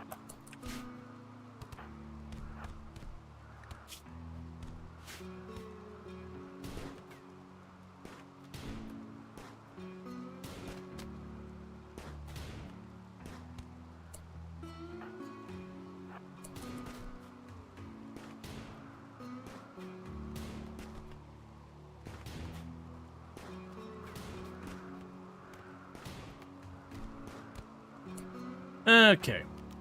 That was definitely not elegant or good in any way. You, gear-wise, have... Oh, that's weird. It's showing them as still being alerted, but it's fine. So you got a port quality bolt action. That's still an upgrade compared to what you've got. I think I'll keep the revolver over that. So who took what hits? You took a nasty torso hit on the run-in. You're fine there. Yeah, so the trying to bait them into that just put me out of position. Luckily, we were not punished for it.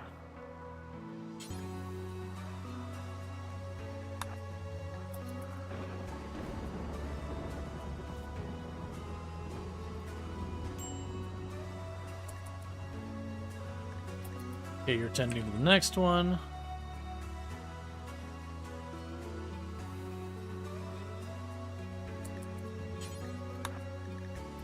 And the next one.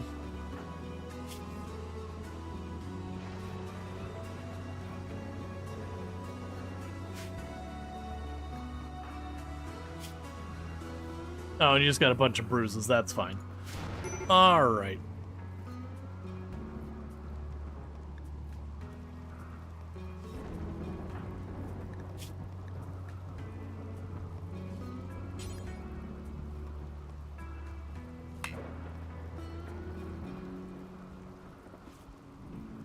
Hey, anyway, thank you so much for the 5 stream streak. I do appreciate it. Alright. Which ending are we aiming for? We'll probably do, my guess would be the Odyssey ending first. Maybe the Anomaly ending. That's kind of up in the air. It'll be one or the other first. I'll probably do them both. Like, it might just turn into, let's see how many endings we can knock out before this is over kind of run.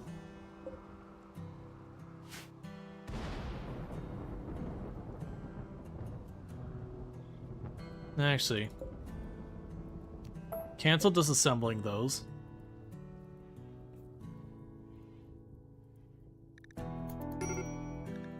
Major break risk on Maurice because apparently they're hitting on everyone in this colony and getting rejected again and again. That sounds like a you problem, Maurice.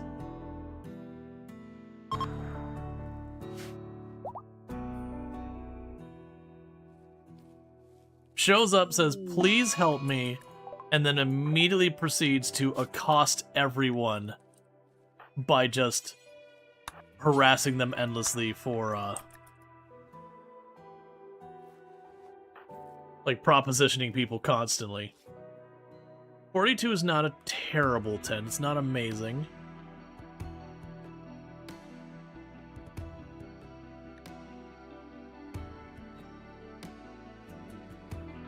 Yeah, you are winning.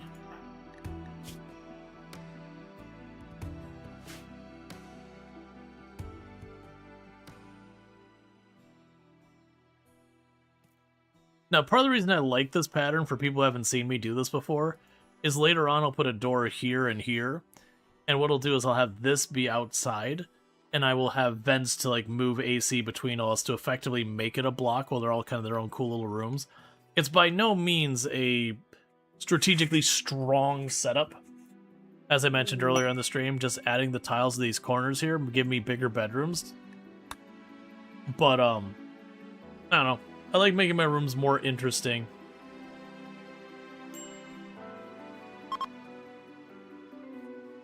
Marissa the misogynist? No. They're the pyromaniac. It's, Carlson is the misogynist.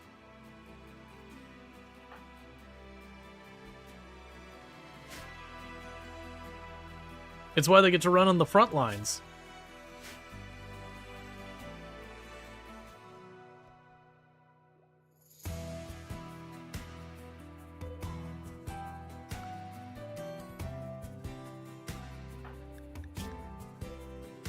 Okay, so you're about halfway.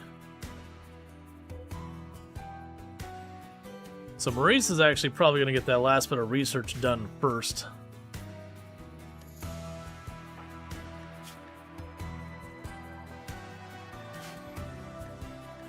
This table needs chairs.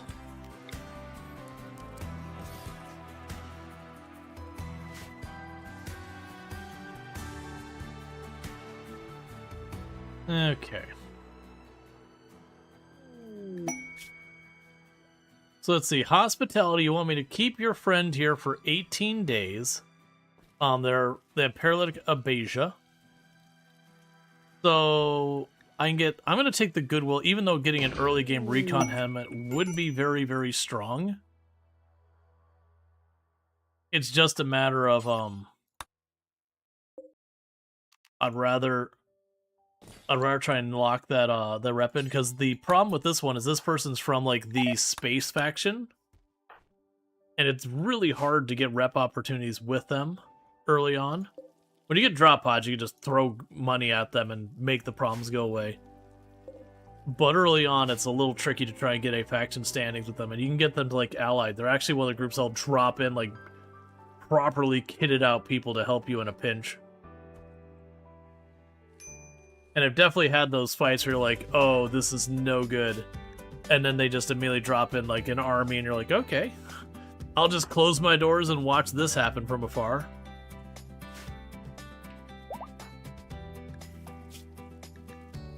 Okay, so we have a solid 70% tend. That should be all sorted. We're about to get our giant supply of corn.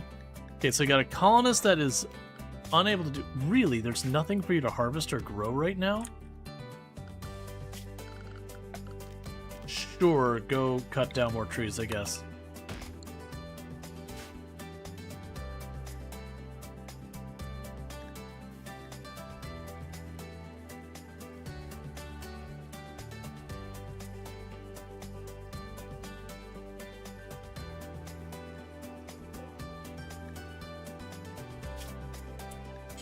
Let's add one of these for burn apparel, do forever.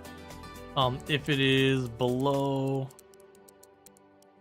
50% hit points and it's not armor or utility. And take some of these clothes that we've been looting off of bodies that no one's ever going to use because they're all worn out.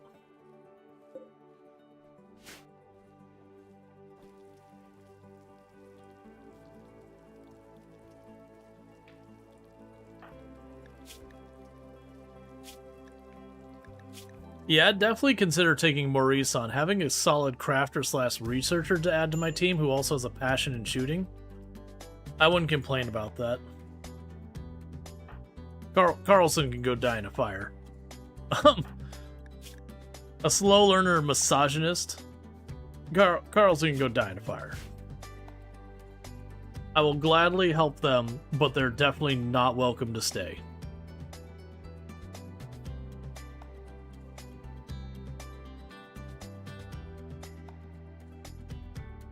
And how goes our tree cleaning up stuff up here?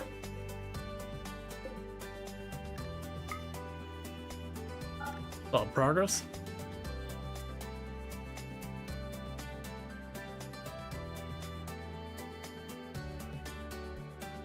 And how's everyone's toxic buildup doing? Anyone pushing? Nope.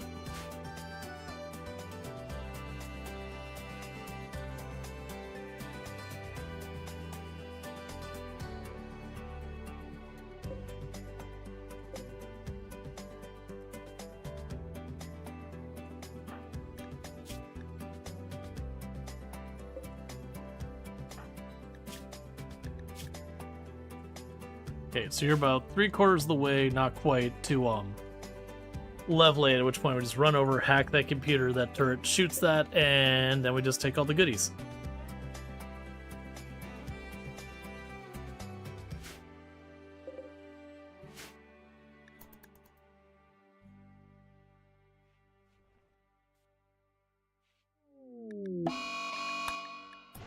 Flash storm is fine.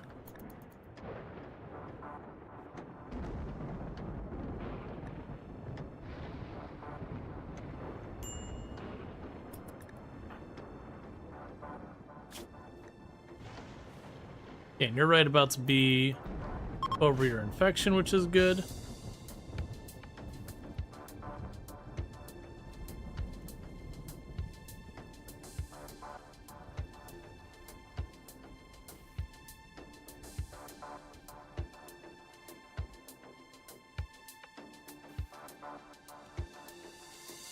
Yeah, surprisingly, he's actually having enough time to do stuff other than just the farm. This is a pretty big farm for the size of the colony we have.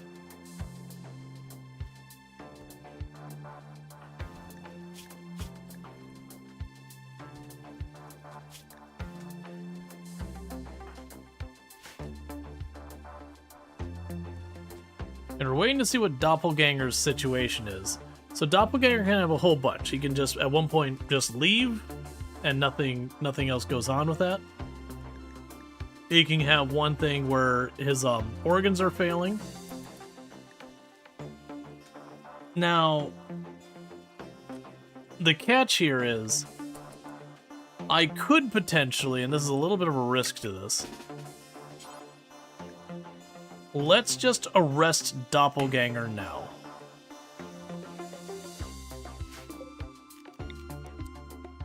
Because the last times I've waited, it hasn't gone in my favor. Let's arrest them right now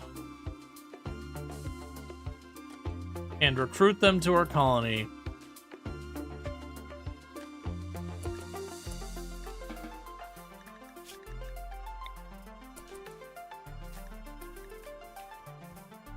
Because this way, long as they don't die while in captivity here, you know, honestly, we're not even going to do that. We're going to go straight to recruiting. We can convert them using the skill. Because if I recruit them through this, it means I don't have to worry about them potentially abandoning the colony or betraying us or anything like that. And while this might be wholly unnecessary to do it this way, I got burned the last time where I'm like, oh yeah, I'll grab them when they go to walk off the tile, and they were like right over here when they decided to do it, and they just couldn't get to them in time, so they just walked off. And unnatural healing is just too good. Who is this person? These two are refugees, and then this is a person from a quest. And I just have to kind of watch over them for 18 days, and then I get rewards. We went for rep.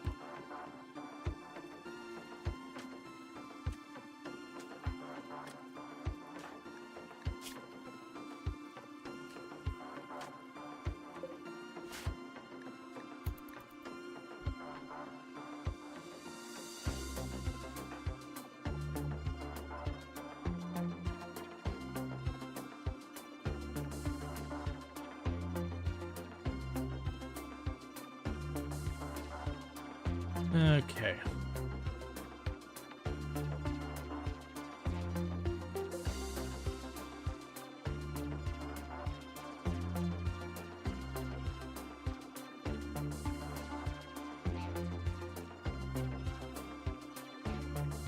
Yeah, so these three will all just get out of here when they're done. So we look at our quests. We have hospitality for use of 16 days. 2 days on the refugees. I don't think either of that are worth kidnapping. Yeah, getting the extra research would be nice, but they're not exactly a great pawn. And one thing we can get in trouble is just growing our colony too much, especially when we're going to be doing... Oh, did Doppel leave? Oh no, I kidnapped them, or I arrested them. I didn't want to take the chance of them leaving, so I just arrested them right away and we're forcing them to join us. Is no one gonna feed them? There you go. Because the last time I tried to do this where I tried to snag them on their way out, I was too slow, and I'm just not taking my chances on this one.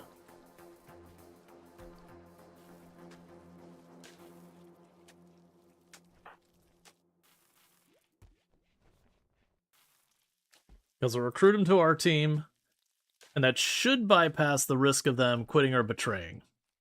That does leave them still having the possibility of the organ failure, which usually that would have triggered by now. There's also the one where occasionally they just do a psychic scream that gets them to fall. That'd be our worst case scenario. What I'd want to do then is eventually get a cryopod on our ship, and we just throw them in the fridge. And we just keep them in the fridge until we need our pocket heal. Then we pop them out, they heal, and then they go back in the fridge. Because that psychic scream sucks. It causes everyone in a pretty big radius, so like with this room, it'd be like a radius like maybe that big, that might be a little too big. But everyone like that close nearby gets immense pain. A lot of them will get downed for just a second. But it's enough that if it happens during a fight, it can turn a fight that's solidly in your control to just a fight lost.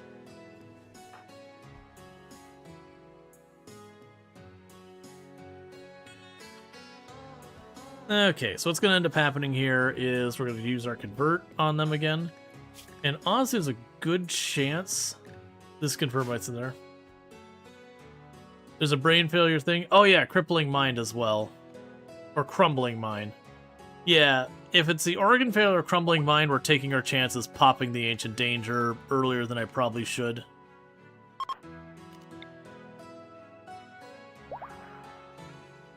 Cool, well, we got them converted to our ideology, so that's good news. Yeah, if it's crumbling mind or decaying organs, then we will we'll try and take on the ancient danger right away.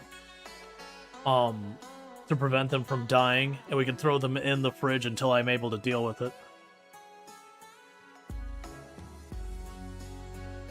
My favorite is when you get two people who have unnatural healing, because there's very little that they can't manage to bring you back from, as long as people don't just straight up die.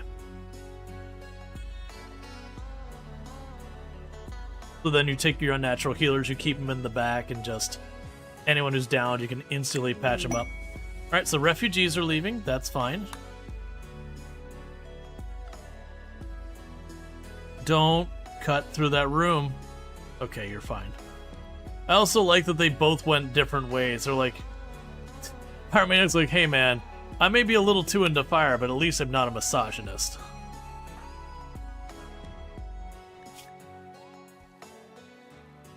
You gotta draw some lines. And so you're really close to hitting 8.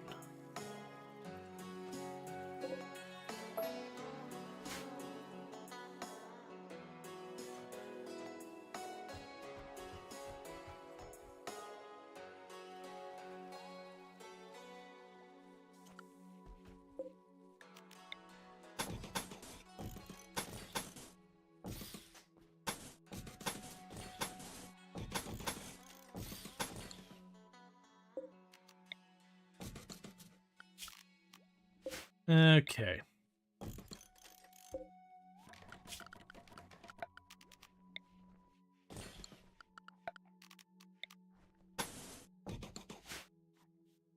Go queue that up for whenever.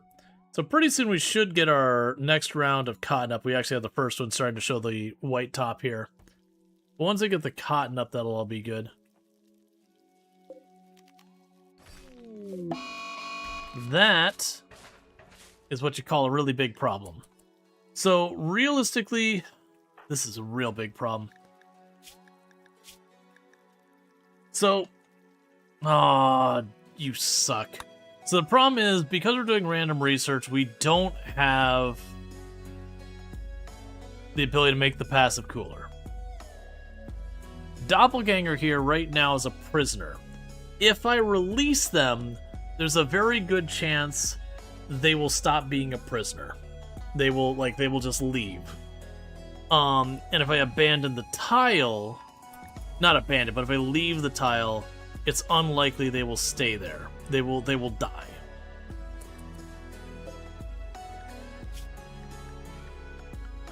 Most likely our prisoners are going to die here if we don't haul them off the tile.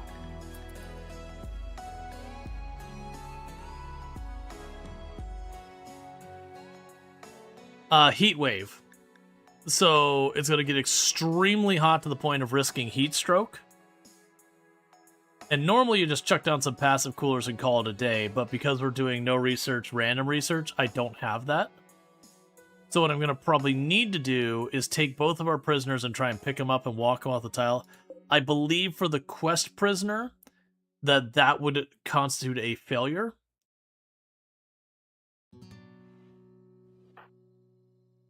And same with that one. But like I said, there's nothing I could do to address it on tile.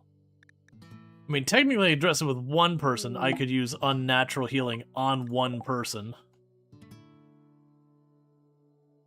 No, there's nothing for cooling in here. There usually won't be.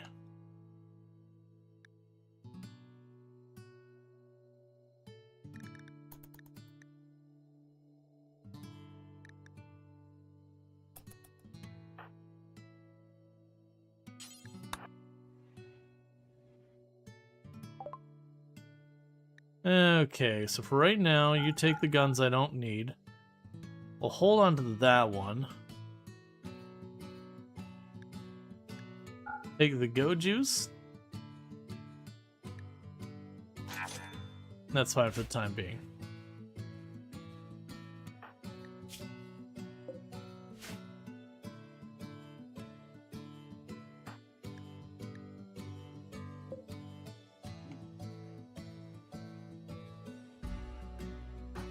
Like, we might get lucky and get inspired recruitment before this happens, before this goes.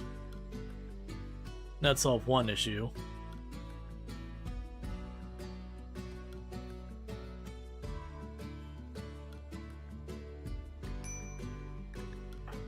Starvation, please. Feed our guest.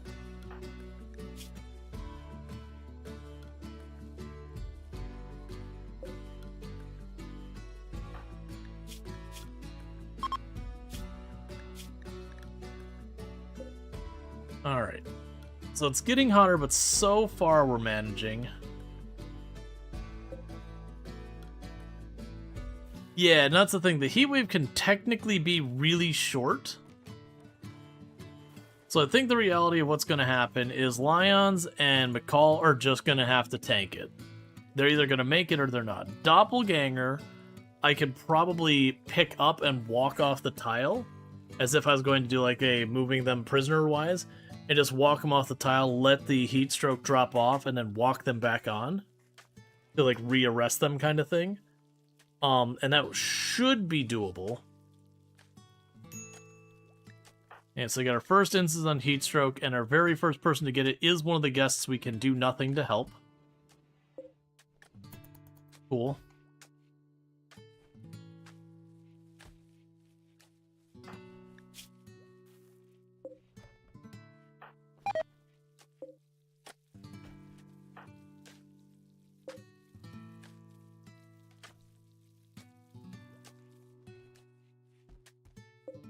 For right now,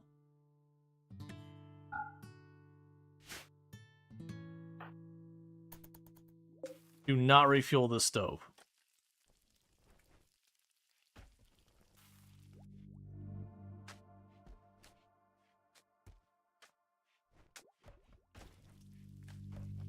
If it runs out of wood, it runs out of wood because it's making that room even hotter, which is making it worse.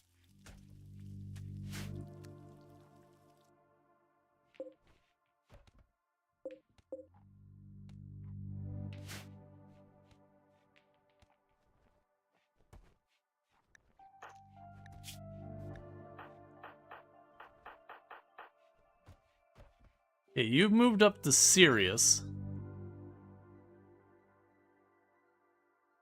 Like I said, there's not a whole lot I can do about this.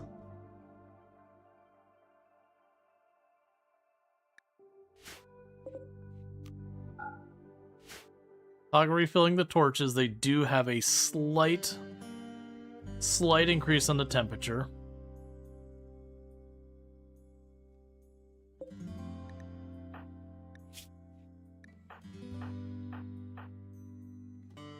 So you're up to minor heat stroke.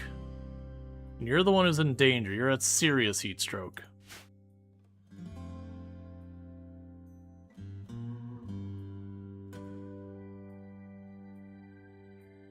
Like I said, I'm pretty sure if I walk him off the tile, it's considered kidnapping.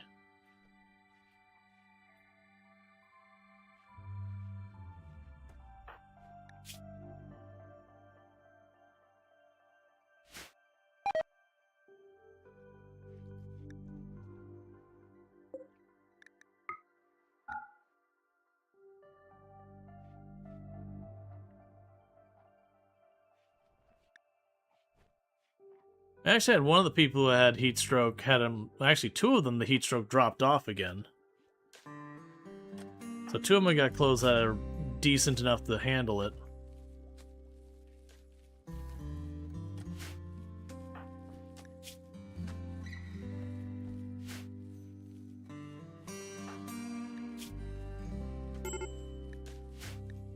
Medical emergency on you.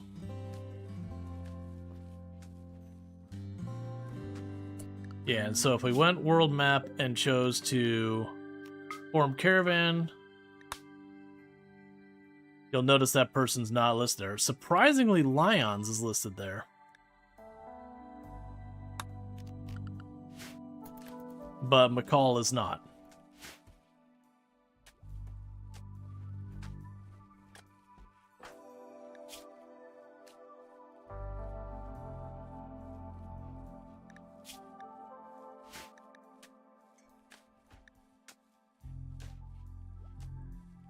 Come on.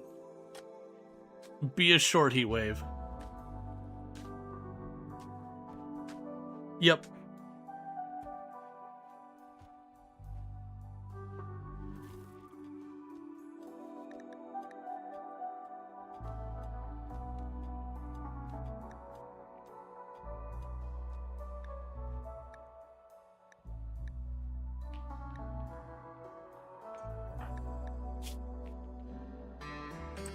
You are not making it, McCall. You're at 86%.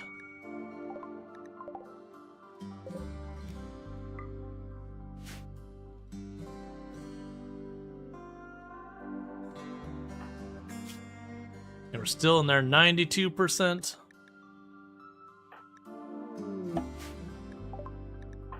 Tree linking. Sure. Begin tree linking.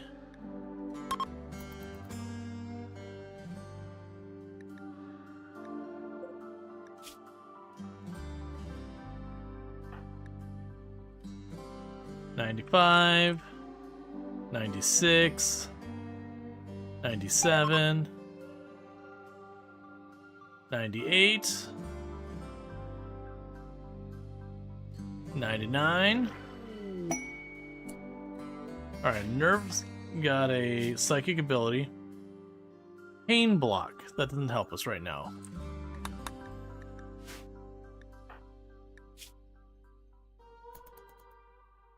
And any second now. You're so close to a temperature they can actually survive, but it won't matter because you're warming up now.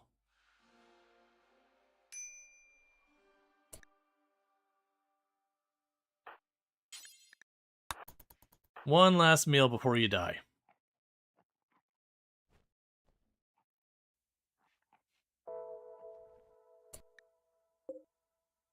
You know, you're at 72%.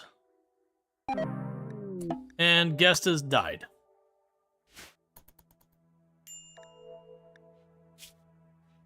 We're not doing deserter.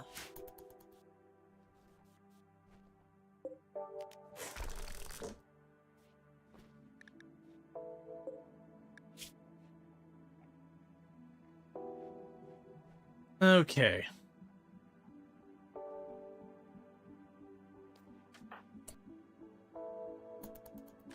Doppelganger is also down from the heat.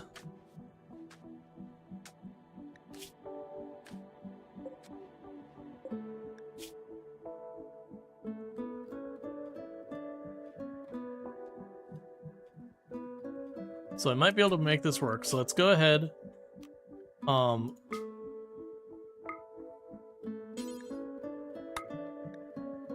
Form caravan. Both prisoners. So for right now...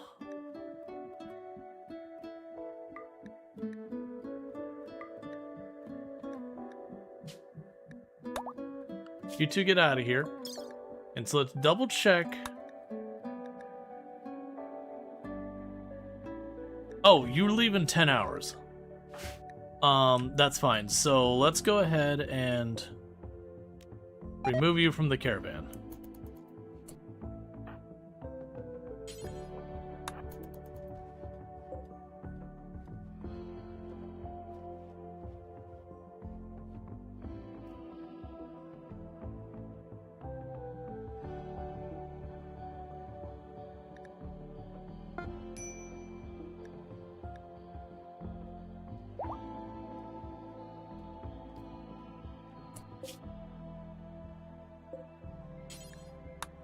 Okay, and you just go back home because that's all you were doing was just quick step away.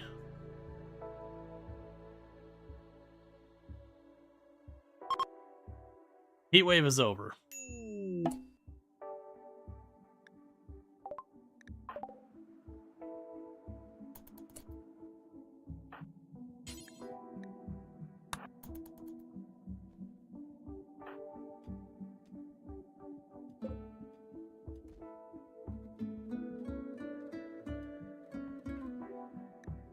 All right.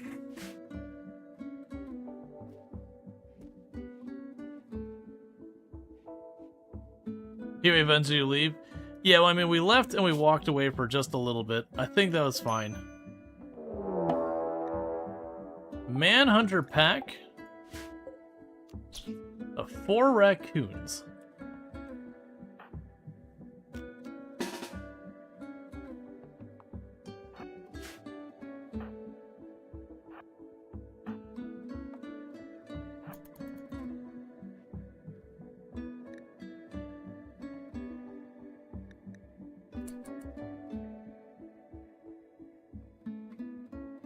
I'm gonna pop some shots at them and then run inside.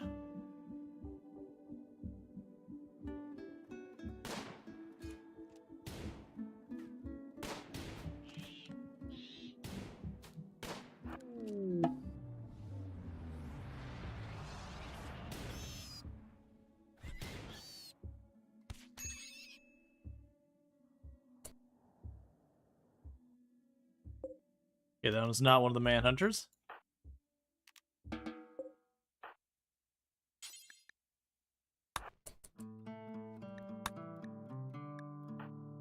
Okay, you got one little nip on your toe. That's fine.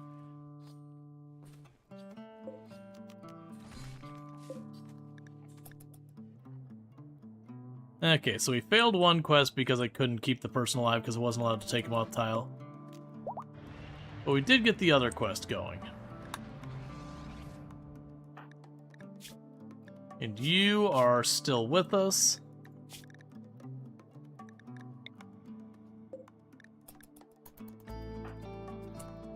You're not being treated because you're never being treated.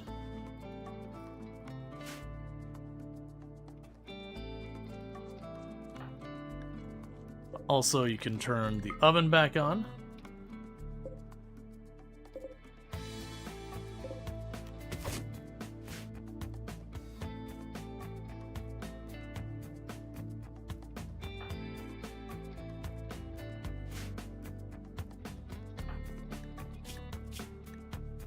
Okay.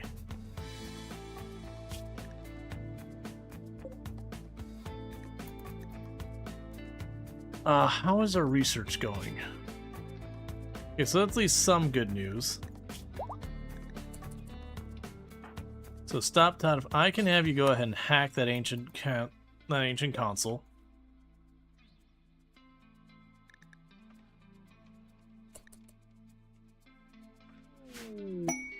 Turret disabled.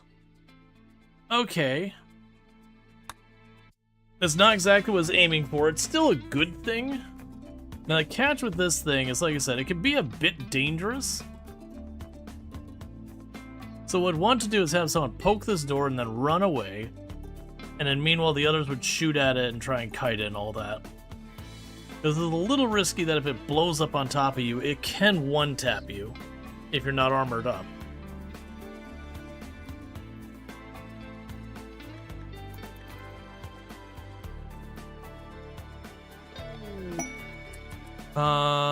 We have a quest for a Psych Lance I don't care about. And we're having a party as well.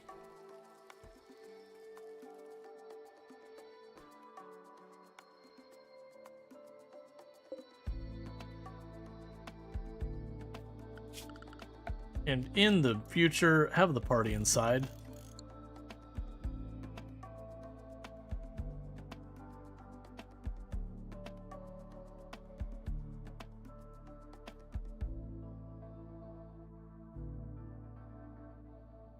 Okay.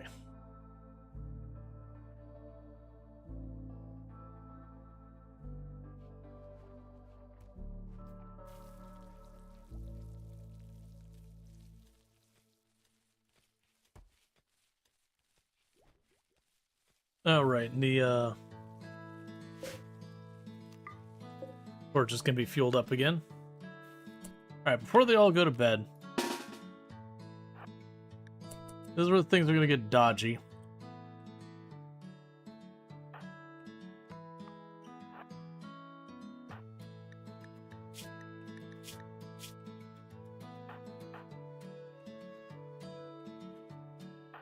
Okay, so you two stand back.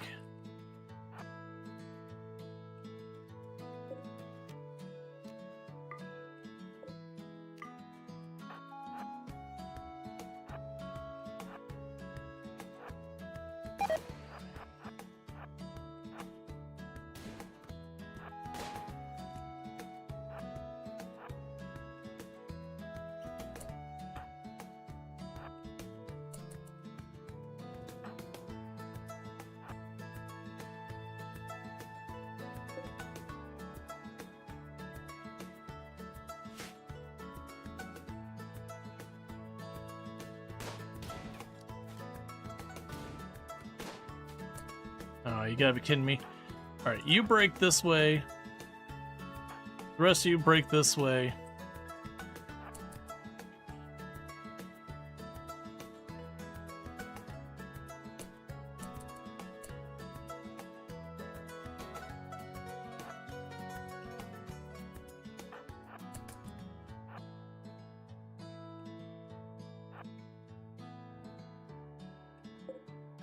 I didn't realize these have a battery life. Normally you don't get a chance to bolt from them that fast.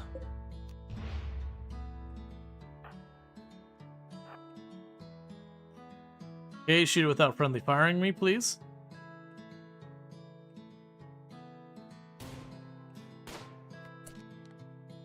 Alright. You start working your way over there.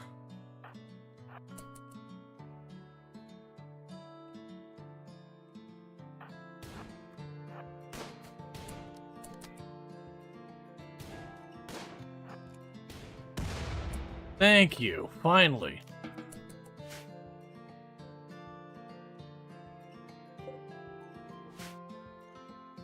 And with that, no more threats on this map I gotta worry about.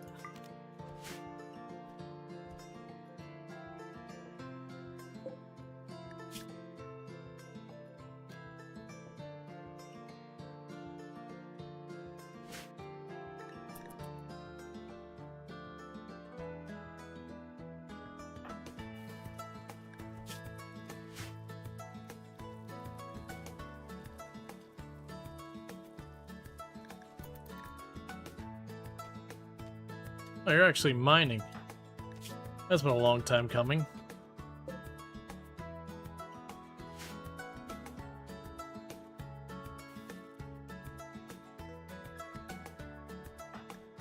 Yeah, so you still got 5 resistance to break down before we're right on the next thing. Probably didn't haul that body down there already, but that's okay.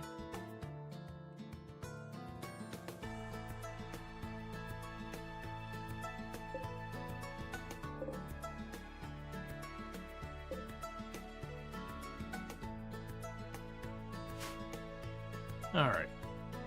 We definitely take all those pallets and do stuff with them.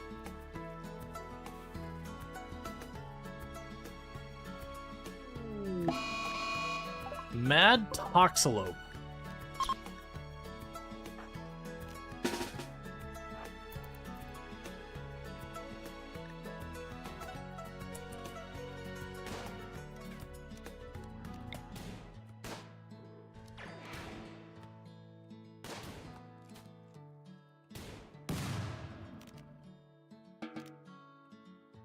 Okay, and that might kill these crops that are like right there, but we'll see.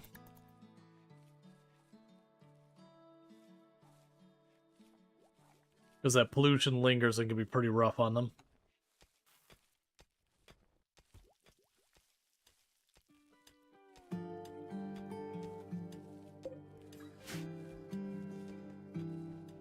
Alright. Let's see, would there be a conflict if you encountered a rabbit sacred animal, colossal toad? So I believe when the venerated animals are considered like manhunter, I don't think you take the penalty when you kill them. But if you do hunt them or anything like that, or if you butcher them, like if you kill them, it's like totally justified that they're manhunter, you won't take the penalty. But then if you butcher them afterwards, then I believe you will take a penalty. It's so rare you don't usually have to worry about it, but it is a thing that can happen where your venerated animal can show up and harass you.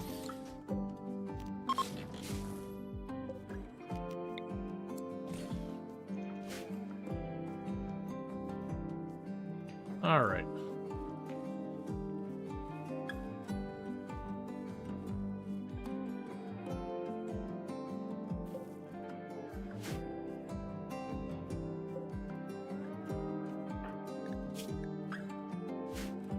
Yeah, I'm gonna keep getting them psychic powers, because even then, like, giving the melee psychic powers can be great in those situations you don't want the melee to run up front.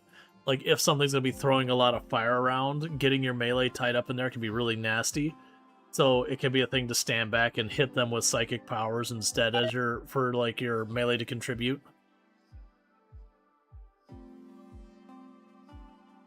I'm just gonna tell them each time the link comes up, just apply it to whoever they, kind of automatically decides to.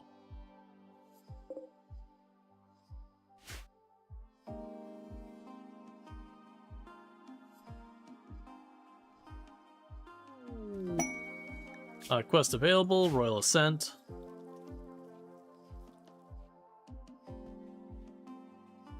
Yeah, like 5 more times talk into Doppelganger, and they'll be brought in, and then we'll have someone with unnatural healing we can keep in our colony. And the idea is I'll want to keep them in the background.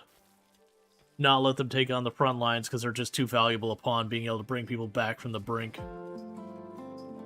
Because when you use unnatural healing on someone with like a bunch of wounds, it'll instantly consider the wounds treated. So it's great for like someone who's gotten absolutely shredded, where they're just injuries across the board. In a pinch, you can run up unnatural healing, and basically you got them saved from bleeding out.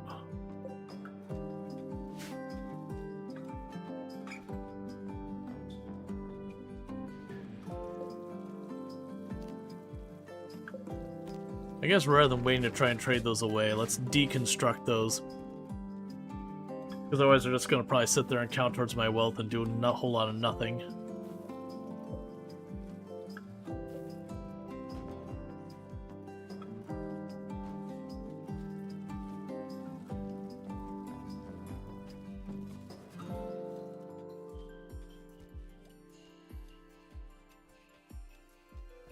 Alright, 2 more talkings too, and that should do it. One to knock down the resistance to nothing, and the second one to actually do the recruiting.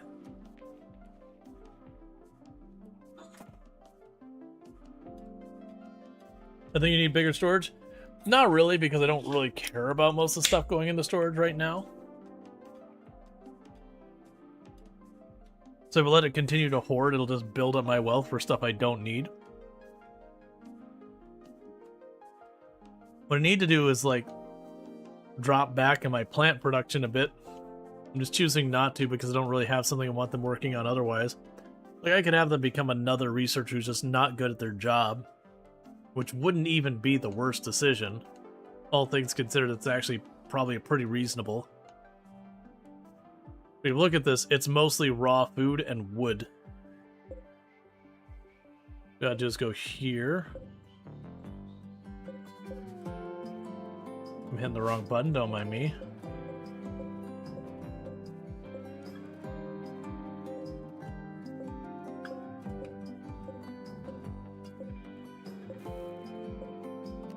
Link. Storage.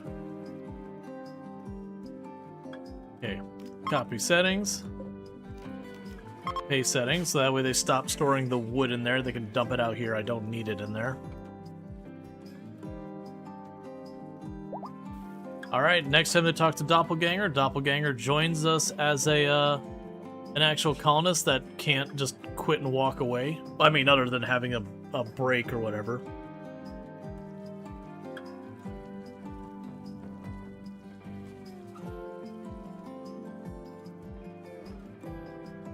Okay. Because I wanted to just lock that unnatural healing in. Now, one downside I could run into with the unnatural healing is just the fact that every once in a while it causes us to get a tentacle arm, which has a lot of benefits to it. It gives you usually higher manipulation and better melee skill and stuff like that. But it has the downside of your characters absolutely hate it. So it can be a wash if there's someone who wants to do like body modder, where you get the negative for having the tentacle, but then the positive for having the body alteration. Alright, so Doppelganger is back at the colony, and this time, with them being back at the colony, they are an actual colonist and not someone I'm watching after. They should stick with us. Now the big question is, we did have a couple of weapons. Where did those end up?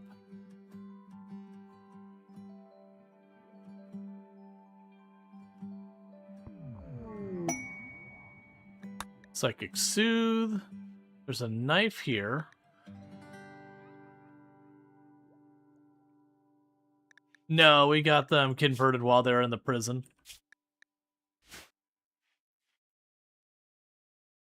Did you have someone who could use a new foot? Yes.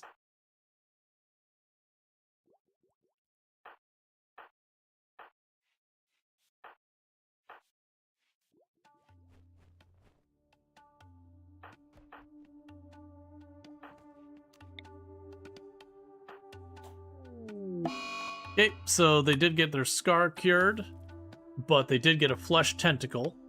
So that has reduced your beauty even farther, but is slightly more efficient. So now, instead of just staggeringly ugly at -2, you're staggeringly ugly and you have a flesh tentacle, so you have a beauty -3. That has been real bad for your relationships.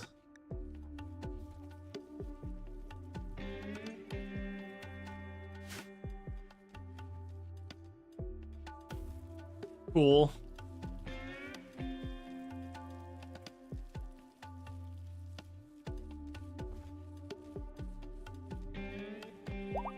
$120% manipulation, that's a wash, right? Yeah, something like that.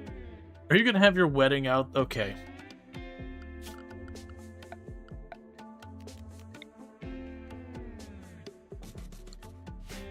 In the future, have it in the rec room.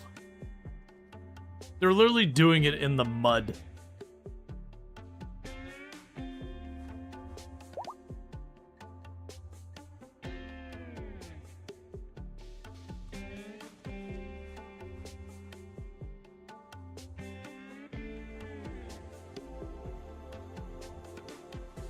Yeah, wedding in the mud near the corpse tree where there's rotting corpses currently there.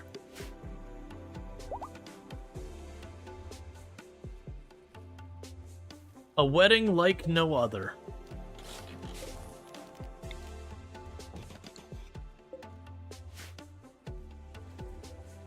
As presided by the Church of the Flying Spaghetti Monster and his noodly tentacle. Yep. Pretty much.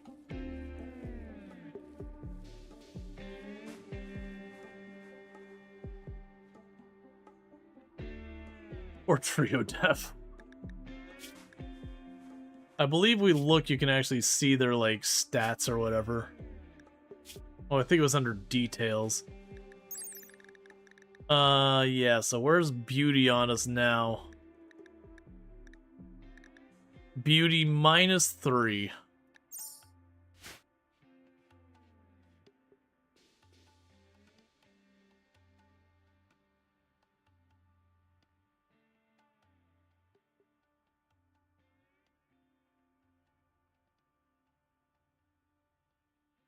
Yeah, if you miss what happened, we healed your torso scar using unnatural healing, which had the side effect of giving you a tentacle.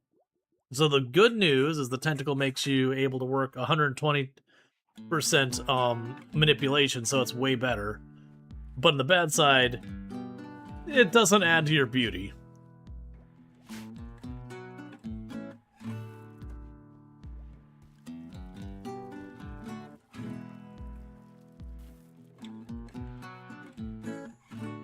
Okay.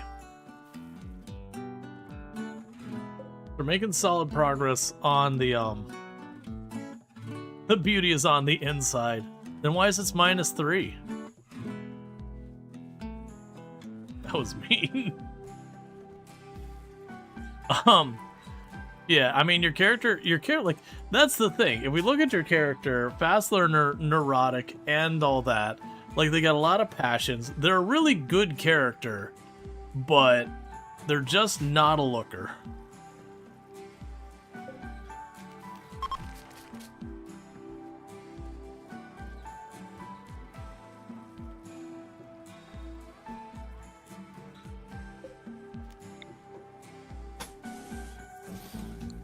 So I'm going to expand this room just a little. And the reason I'm doing that is so I can put research benches up here as well. So that way, as we have people start idling, they can just work on that.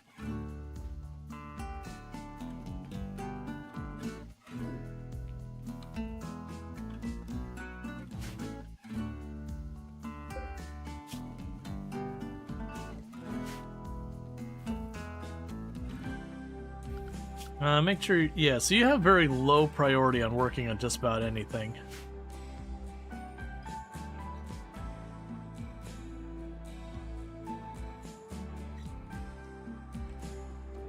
What's throwing me is I'm sure we had other guns, I just don't remember what they were. We fought the 2 that were over here. We baited 1 over in here. I probably sold them, I'm just not remembering it.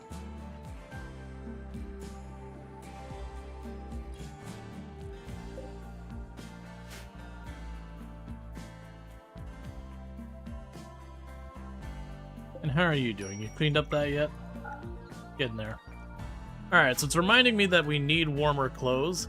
There's not a whole lot I could deal with that yet. Okay, so you got all that sorted. Rare Thrumbo. No one's even close to being able to tame them.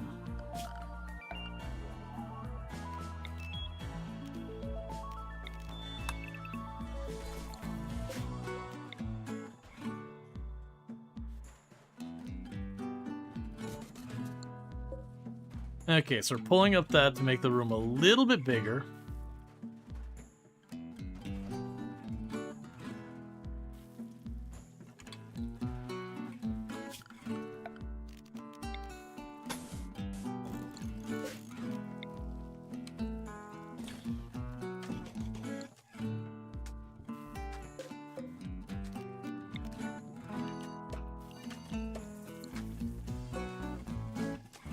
You hear Thrumbo can be warm clothes? They can. And honestly, we have more than enough to take them on if we want. Hey, hey, a second Pullix tree.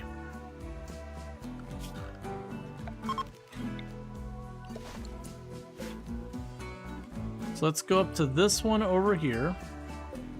We're going to shrink its zone down to just those bottom 3 tiles. Copy its settings.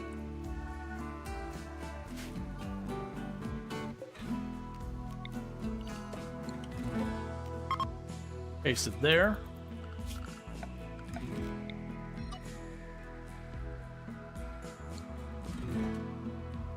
Okay.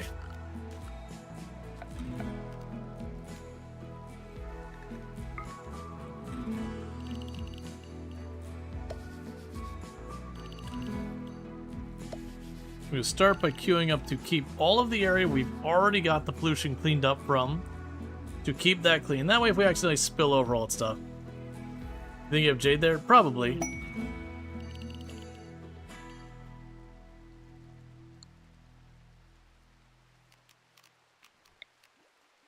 Yes, let's plan to square this off, as I think will be our first move.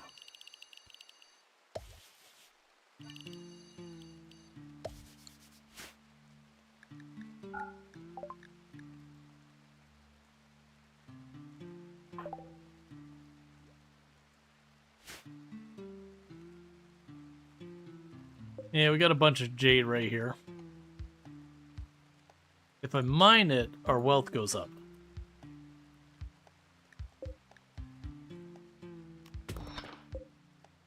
Uranium can be worth some. There's a lot of stuff I can do with uranium.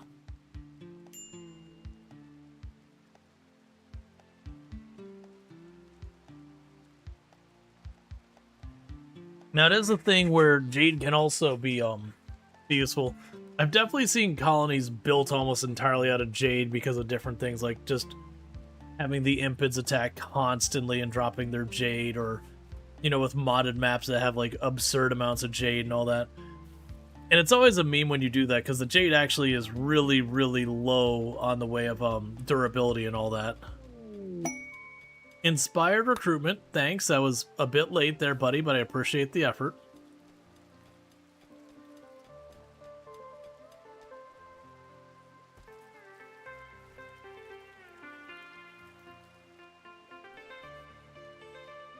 Alright, so we now have 4 research benches they can go to.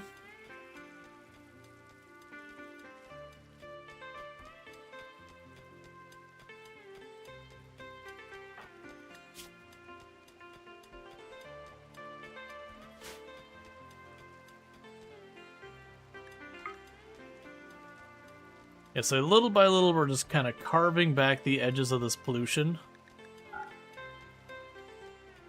And those will get kicked up to the Pollux trees to slowly absorb. I'm not super fussed about that. You can make a nice uranium club. You're sure that's safe to carry 24/7? Yep. Usually what I end up using the uranium for is if we're doing anything anomaly, I'll save the uranium to make like the anomaly rooms. Because as far as walls you can build, the uranium has some of the highest durability, meaning you'll have some of the highest containment. Once you get past that, there are a couple things that require uranium and all that stuff. Otherwise, yeah, making certain melee weapons out of uranium can also be good, like getting a mace or whatever. That said, like, bioferrite is just magic. Okay, so... Ooh, that'd be all pollution the whole way over there. We do have down here, it's one that would have anomaly creatures at it. It could be a good way... Well, actually, what faction is this? So this is the Kaomi Coalition. The Kaomi Coalition is the Pig Union. So Rough Pig Union will definitely be able to have like bolt action rifles, that kind of stuff. Now, we could definitely use one more ranged weapon, but the problem is I only have 2 ranged weapons, and the other concern we have is this is our first winter, and I don't really have a good feel for how well set up we are for handling the cold yet. I think we're actually pretty badly off, considering we're making tribal wear out of cotton.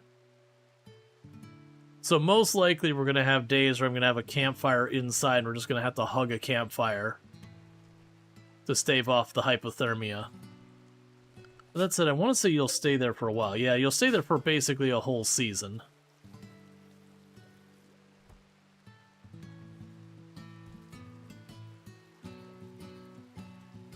So we'll see. If it looks like we're handling the winter just fine, we might take a go at it.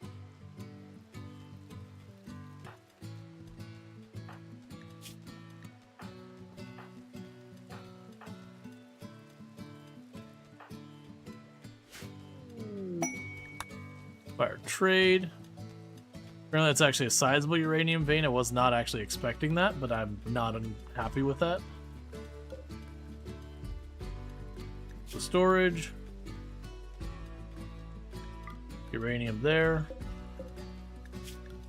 Yeah, leave the rest alone. It's fine if it ends up in there.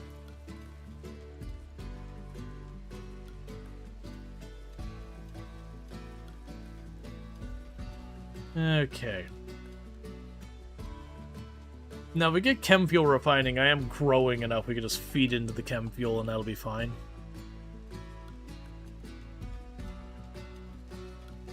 We've got these two going pretty much constantly on the research, which is good. Neither has a passion for it, but it's what we've got.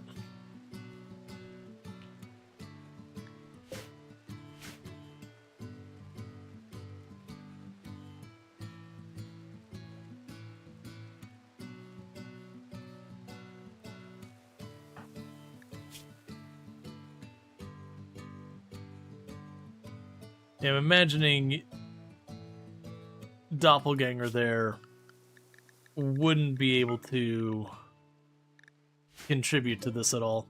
We'll actually find out in a second. If we go and we get that to Link and Doppelganger doesn't show up, it means Doppelganger is ineligible for the tribal stuff, which is what I suspect. I believe what it actually checks is, oh, where was it? There's somewhere in here it checks to basically see, like,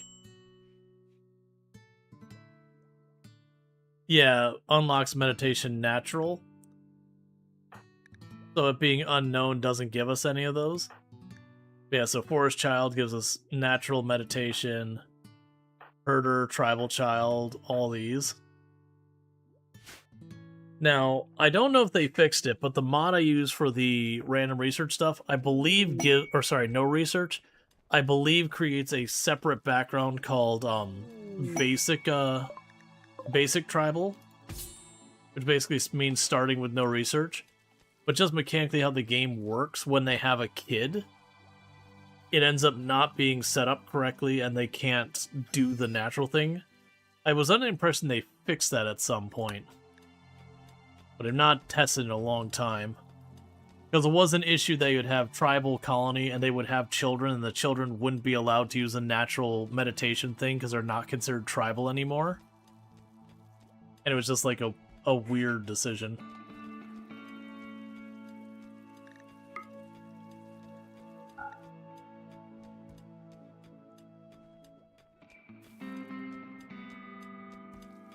Alright, this uranium vein's done, finally.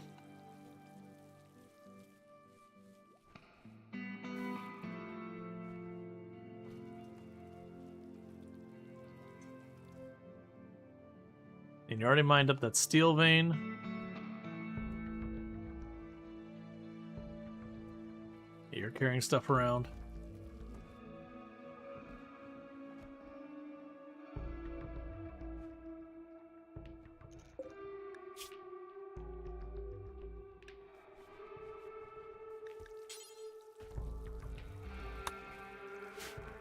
Okay.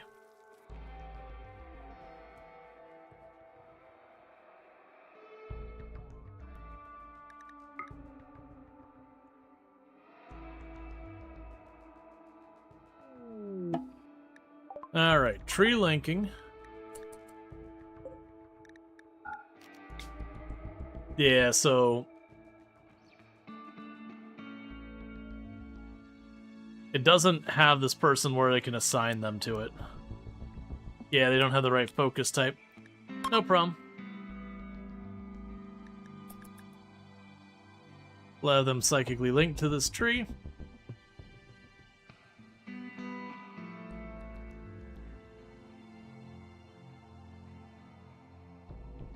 And that's a good thing we could do while we continue to keep our tech moving along.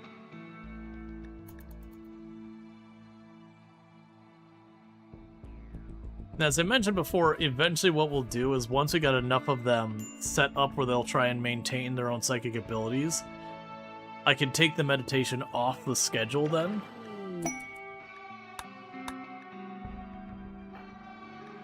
Okay, and you also got burned, so you can do this.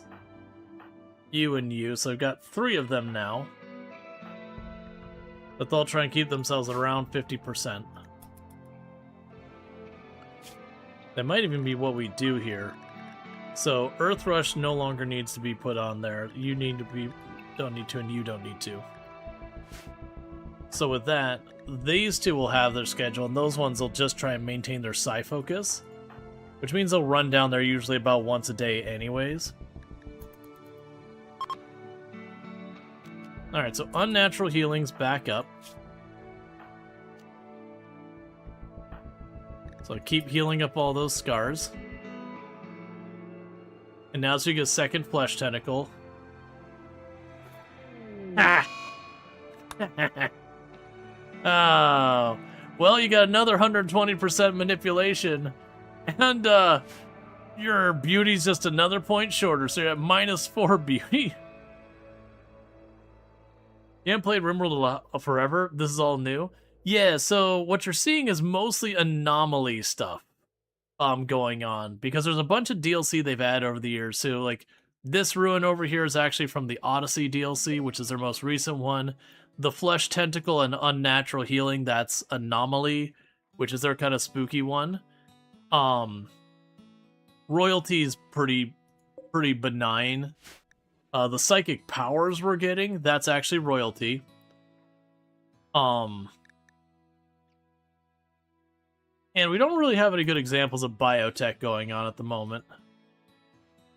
Ideology is another one we've got going on. But yeah, and it's one of those things that can be very overwhelming if you haven't played in a while and you're trying to do all of it. One of the beautiful things about how all this works, though, is you can literally boot up RimWorld, no DLC, and have a great time. And you can grab any and individual one of those DLC and turn them on. They're all additive, so you have like your base game. It goes, okay, well here's another layer you can check out now. So you don't need to jump in and turn all those on and like feel like you're missing out. You can kick on the handful of things you want as you go. Now the good news is Trio here is going to be making some massively fast work of that. Well, turning them all on if you haven't played them before can be a bit much. But like once you get used to them, I generally do play with all of them on.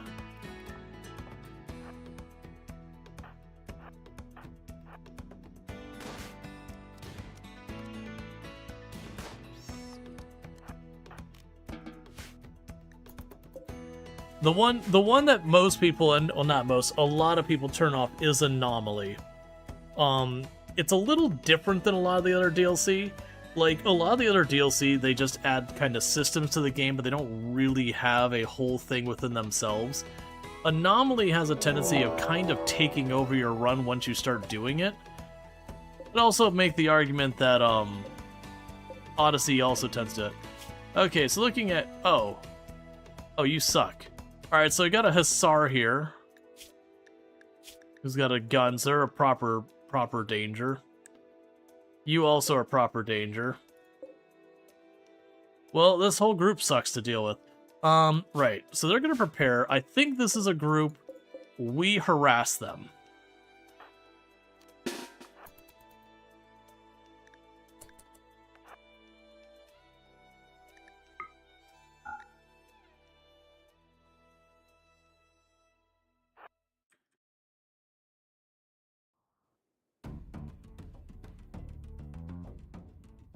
Because we should be able to outrange them.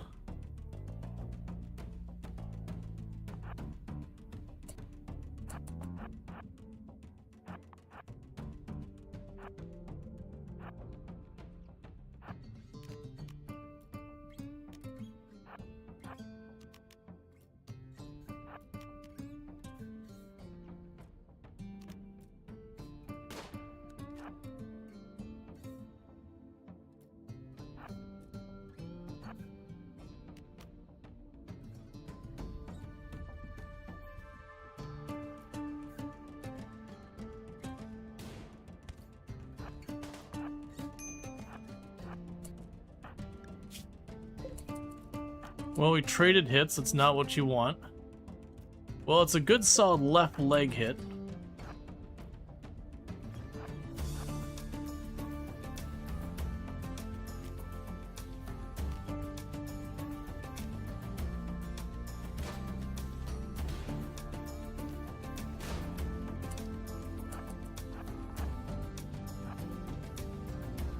Go around the earth. Never mind, they're beginning their assault. This might actually work out pretty okay for us. Because that guy's way out of position from the rest of his group. Get him.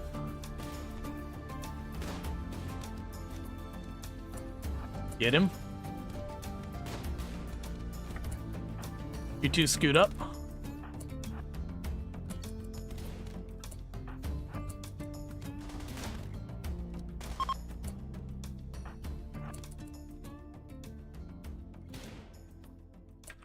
Okay, well, let's not push her luck. We got through this without losing anyone.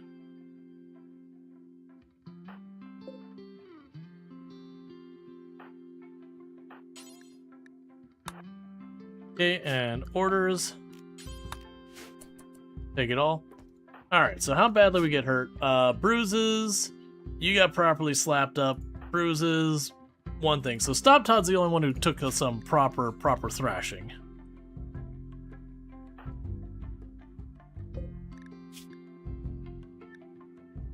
Ah, they're a waster. I don't want to deal with that yet. Waster has the aggressive trait, which means they can be a bit of a pain.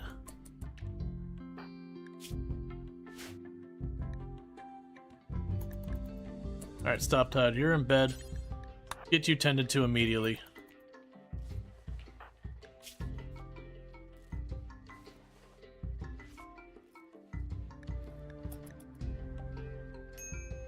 Alright, and you're all patched up.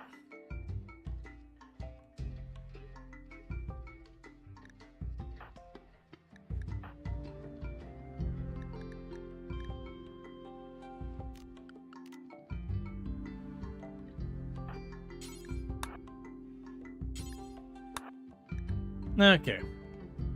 That'll be everyone patched up after that fight. Oh, and you have a drug addiction. Excellent. Honestly, that's not that bad of a pawn, but I don't really want to deal with a waster this early. I like to get a bunch of them later on when you're dealing with biotech stuff to like make your people into like super people where you give them like super fast healing and coagulating blood and all that kind of stuff. But early game, dealing with people who are aggressive, constantly fighting, can be very obnoxious very quickly. Okay, so everyone's patched up. That's good news.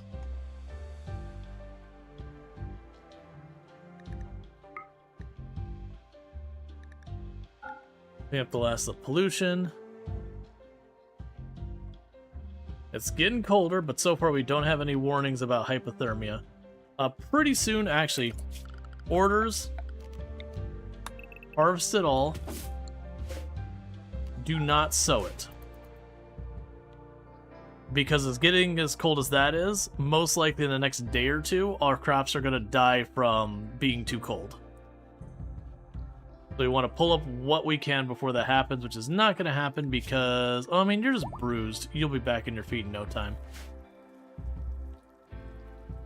Like I said, it was only Stoptide who got properly hurt. Took a couple... I mean, even that's not that bad, all things considered. Took some machine pistol hits.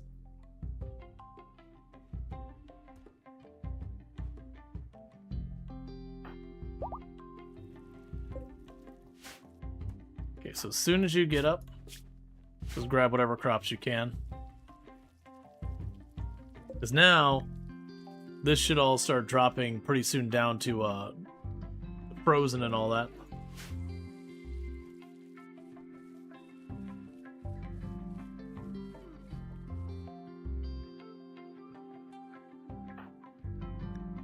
Yep, so they're just running up down here and just giving a little boost each time as they have to keep their psychic powers up.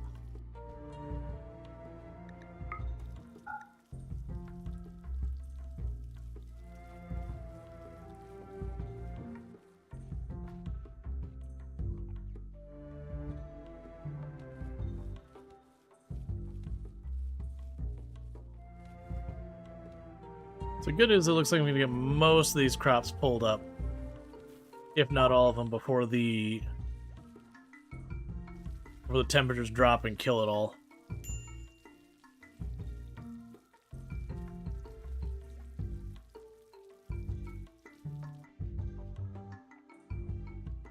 Alright.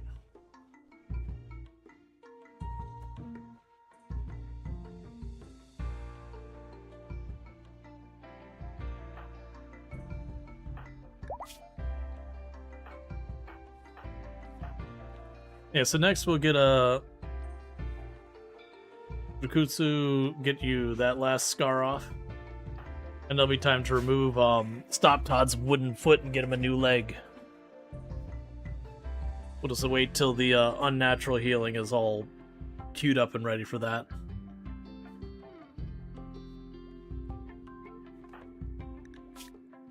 And you're actually coming along. You're already at 5 research. And you're coming up pretty quick to 10 research. And considering neither of them have a passion for it, that's pretty decent. Now obviously we've got our hands on like a genie or something with a passion for research, that'd be perfect. But with 2 of them going constantly, they should start getting up to level like 12 and 13 and all that. And they should research fast enough that even with their multiple penalties from being tribal and ritualist, they should be able to get stuff done relatively decent time frame. It is going to be a toughie. A glittering building. You can go fly a kite, considering I can't cut stone yet, as you're asking me to do that.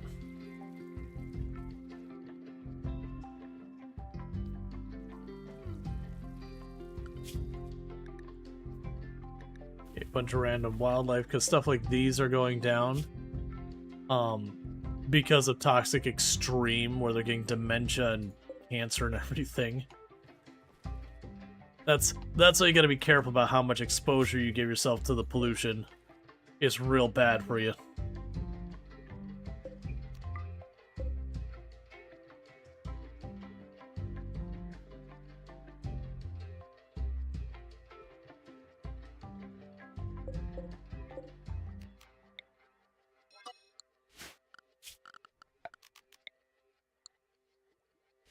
Okay, that's fine.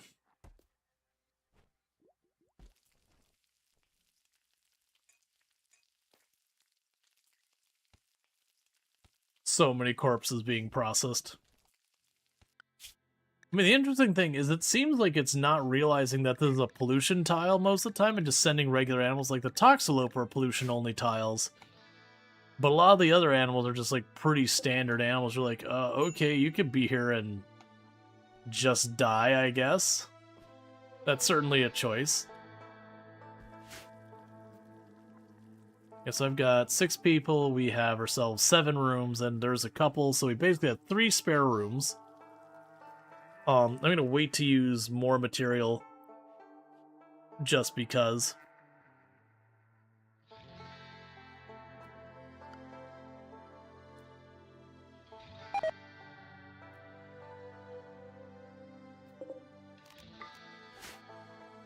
Make sure to toggle that back, because pretty soon they'll stop doing that. Yep, and starting to have the first things we harvested rot. That's fine.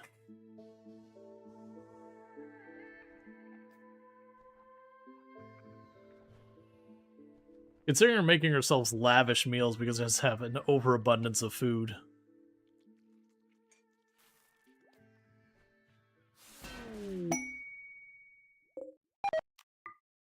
Okay, free elephant leather. Sure, why not?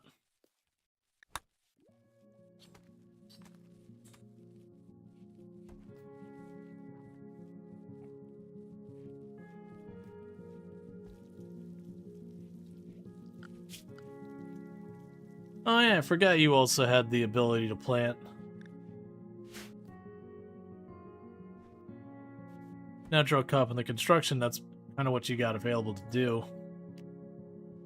Because I could have you rip up stuff in there, but then you're standing in pollution the whole time dealing with it, and that's asking for trouble.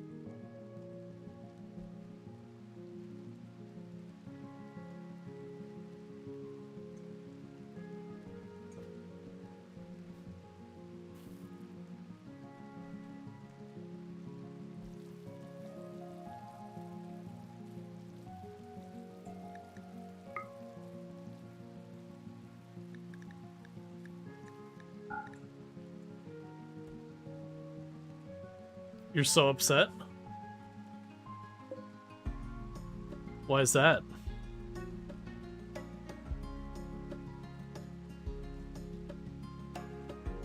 Oh no. Yeah, I got like cold snapped or blighted or something and just instant. Well, probably a blight. Because cold snap, you'd still recover some of it. Yep. Yeah, that's always the catch. It's like Devil Strand has the same problem as corn. It takes forever to grow. So it's just very easy to lose the entire thing. Oh, Devil Strand is immune to blight? Gotcha, I didn't remember that.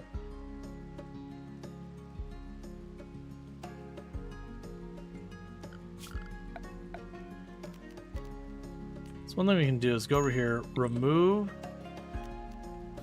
roof.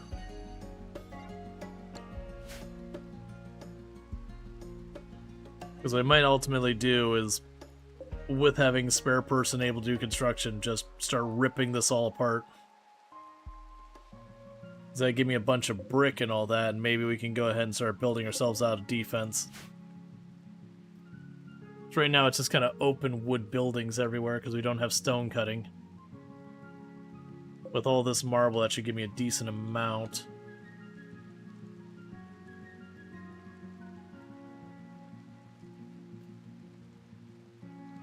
Not that marble makes particularly good walls, but better than wood.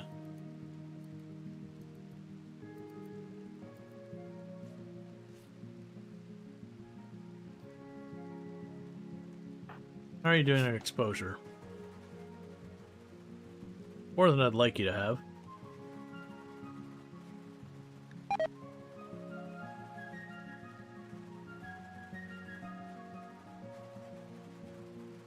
So you grind up all the Luciferum you get and sprinkle it on your Devil Strand to get it a little boost. Okay, you've got a party.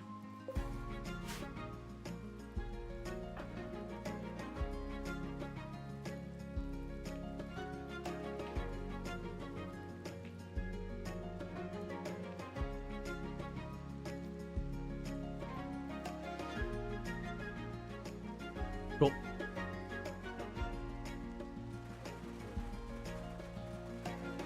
Yeah, so first thing I'm doing is I'm peeling off the roof. Because if we peel off the roof here, then it can tear down the walls without collapsing in on ourselves.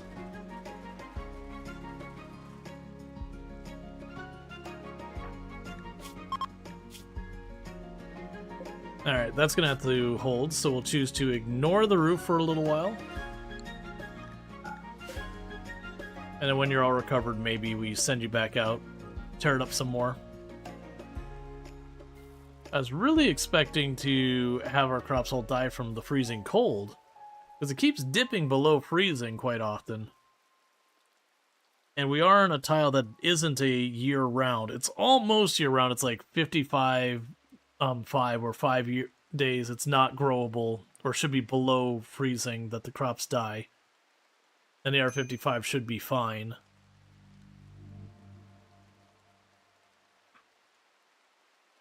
But it keeps going down below freezing, or just about.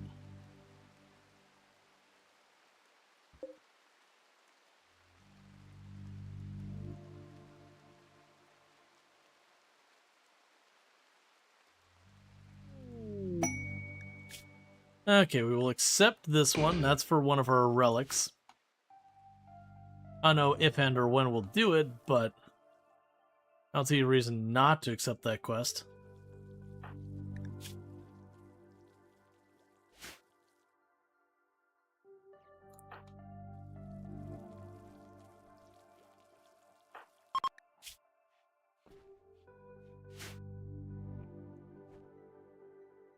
Okay.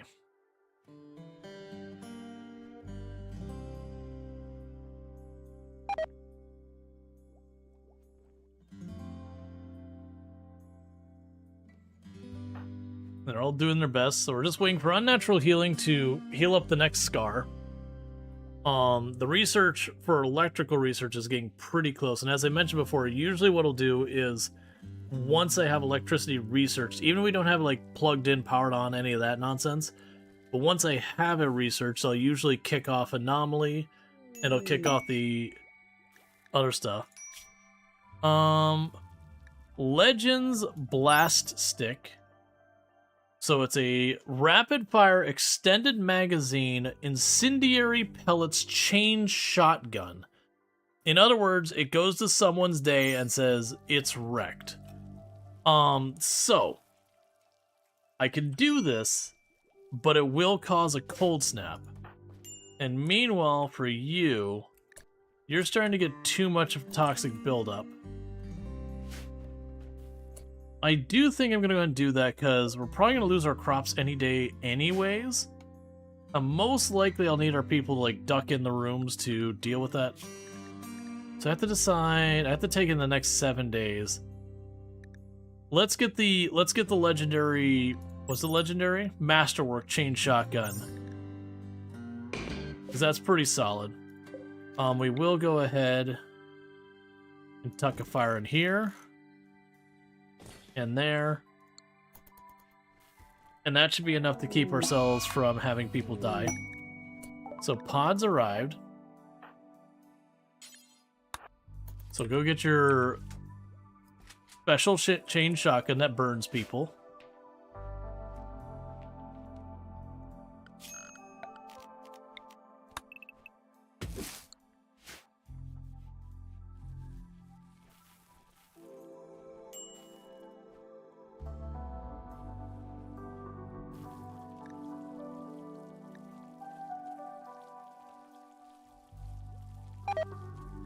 Yep, and there goes all the plants dying.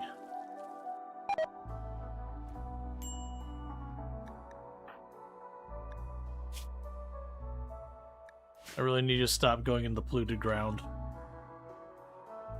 If I have to set a zone for them, I will. I just... Honestly, we go ahead and do that. Home zone.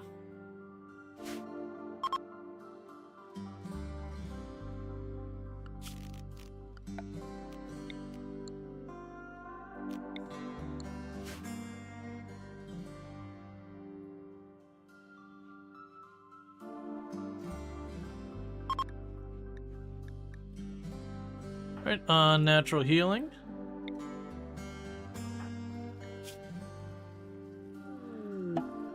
That cured your hypothermia. That's fine. I should have known better, but that's fine. I really dislike the prioritization on a lot of those things. I understand hypothermia in this game can be potentially lethal. It's just the fact that it prioritized that. You know, I'd rather have gotten the scar out of there. It's fine though. I get to use it every 6 days. And what it shows is not the end of the world either.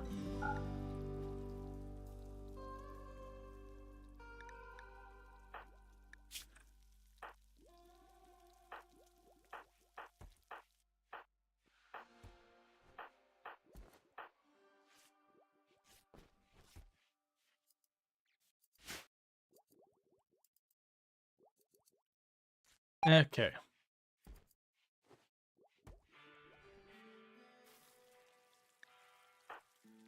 One colonist is idle. Right, because you cannot do research. There's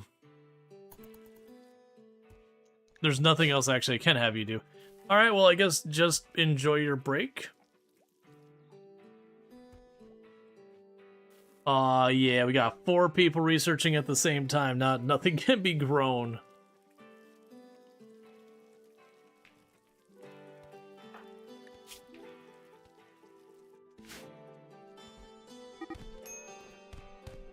Stop it. Okay, so the good news is we did find out that this is... You became hostile. Prisoner. Capture.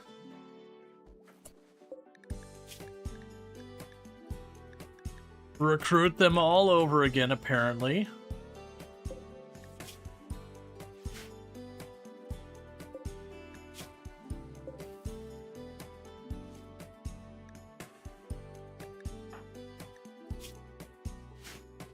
Interestingly enough, with all that, they didn't do the psychic scream or whatever. So we didn't get the anomaly, what's the word? Sight stealers.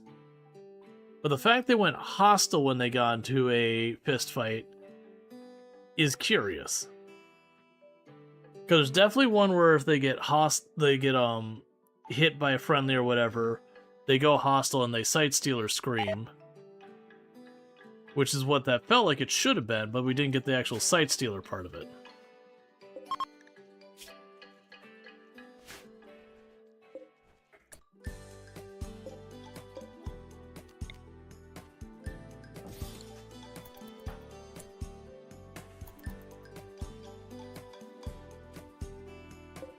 Yeah, don't want you dying of hypothermia.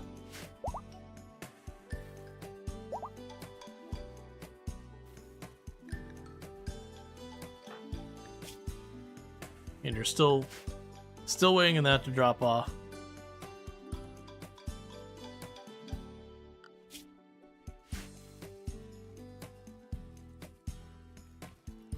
Yeah, so basically everyone's just blasting away on research because with the cold snap dealing with the crops, there's not a whole lot else for me to work on.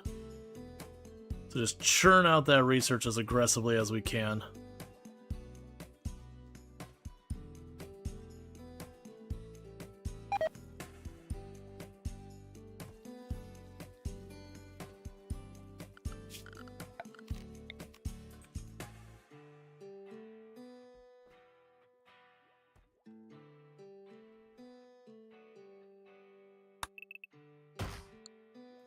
Old enough, even a bunch of trees aren't making it.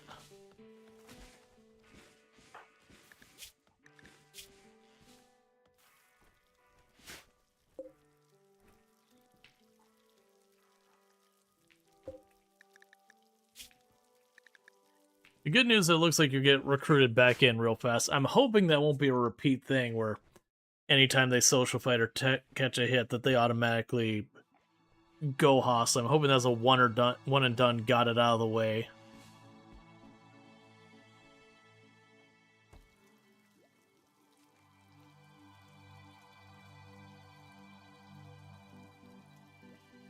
Why are you in my home? I see. Well, if we do happen to have them leave there, I'll want to close that door. I think there's a creepy joiner thing that they do the first time they take a friendly fire. Yeah, I mean, that is one of the things, but yeah. We can go ahead and that'll be, like, fine there, because we'll just we'll re-recruit them. And I'll get them, like, solidly in there. It's like, makes me realize I did not re-equip that person, but that's fine. So we do have a revolver for him when he's no longer in there. Please stop eating my food.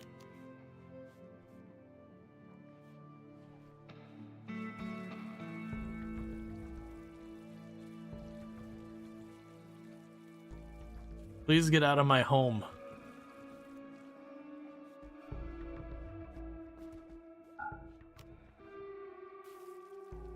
There we go.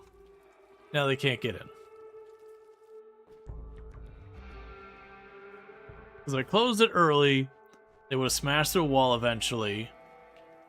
And if I shot them, they would have filled the whole room up with poison and gotten us a bunch of toxic buildup.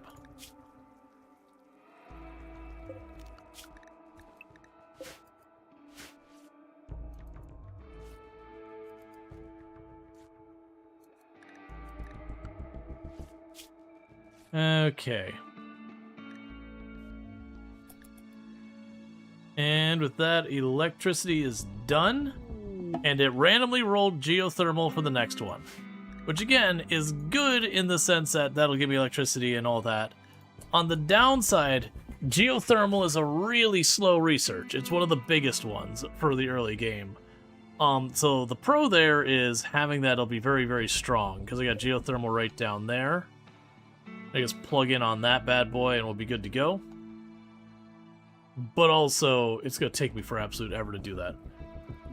So as soon as the cold snaps pass, I'm going to pop the fallen monolith.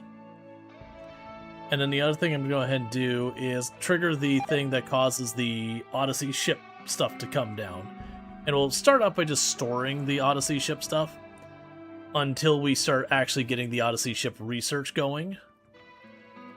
And then when that happens, we'll start building the ship and getting ourselves situated. We'll be able to, you know, be mobile or whatever.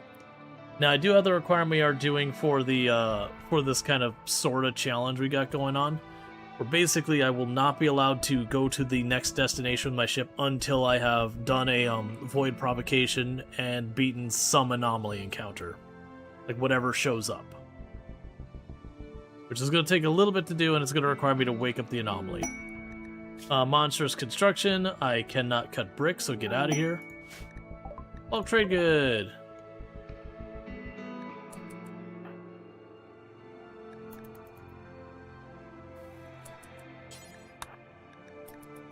Alright.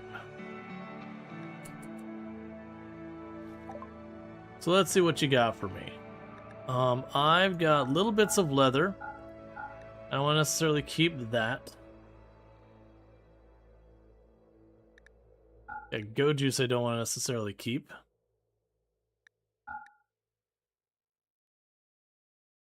Definitely want to get better clothes. If I can close the area, I could get a breeding pair of muffalo.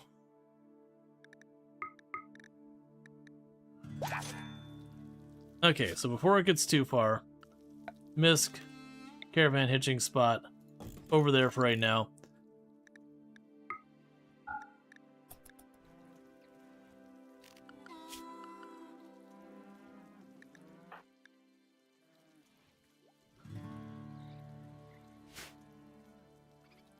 Okay.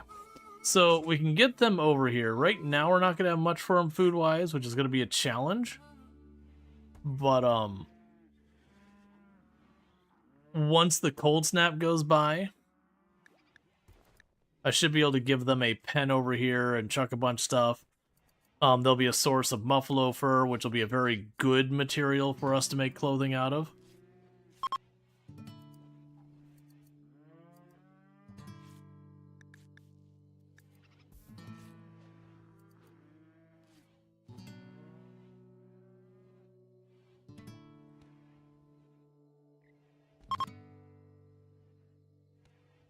Okay, we have the acidic smog coming through. That limits your ability to grow stuff, which luckily it's happening during my cold snap, so I don't have a whole lot to worry about.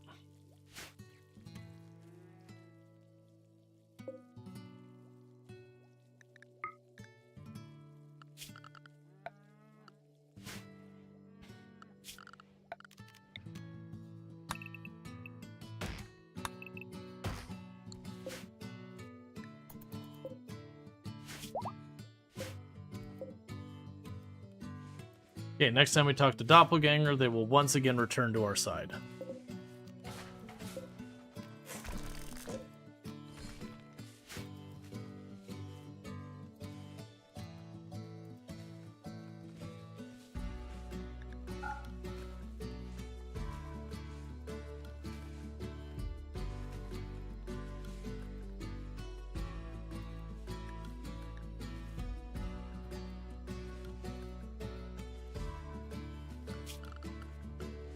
Okay, so structure, fence, wood.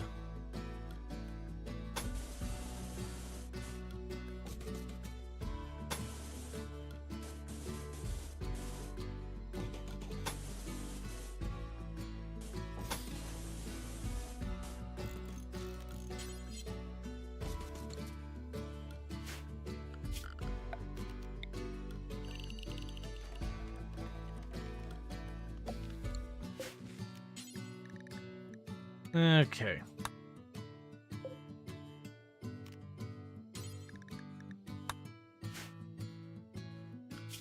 Floors, we can remove the floor here.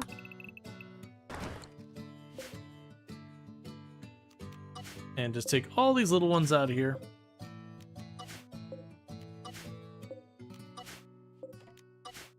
And later on we can get that all set up. We will need a pen marker in here. And then that'll make the muffalo, like, pen we're going to have. So another thing I'll do is I'll go ahead and zone remove pollution. Make sure we keep the pollution out of this. And Doppelganger is once again part of the colony. There's your gun. Actually, there's a somewhat better gun.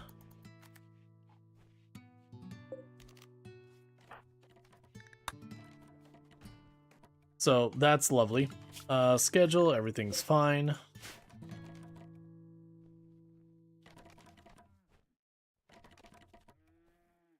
Cool.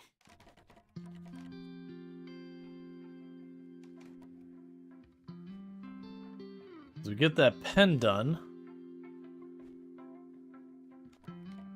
They can let the muffalo off of their thing. Okay. So, the ancient space drone hack, we have terrible research, let's not do that yet.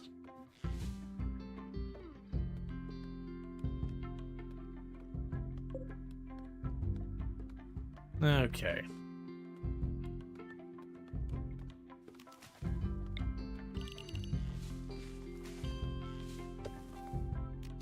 I've learned my lesson a bunch of times. Do not let them plant nearby the gate, and otherwise deconstruct that.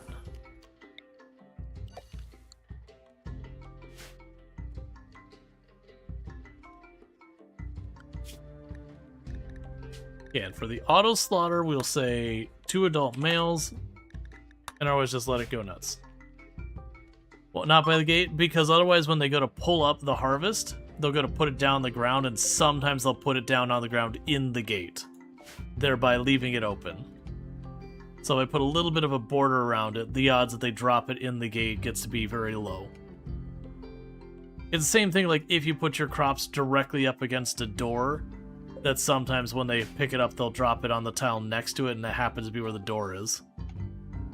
And I've got many times from that where I think I've got a good perimeter and all that, and I realize I got a big hole in it because someone chucked some, you know, some corn or potatoes in the doorway, locking it open, letting everyone through.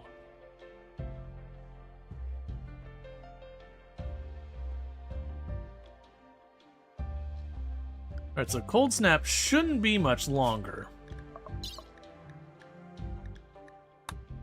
Yeah, Cold Snap was 5 days ago we accepted, and it's for 7 days.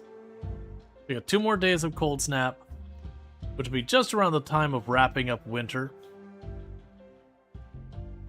That single grain of rice letting 90-person raid walk into my base. Yeah, so one of the ways to avoid that is to not put stuff that drops junk on the ground nearby doors and gates and that kind of thing. So, you know, like farming's a big one. Cutting stone if you don't have a dedicated location can be a big one. Anything that just produces a lot of junk.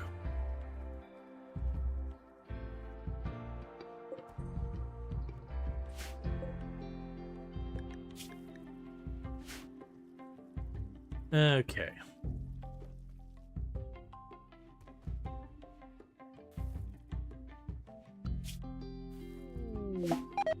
Extra supplies don't care about. A boom rat has self-tamed. We're just going to release that.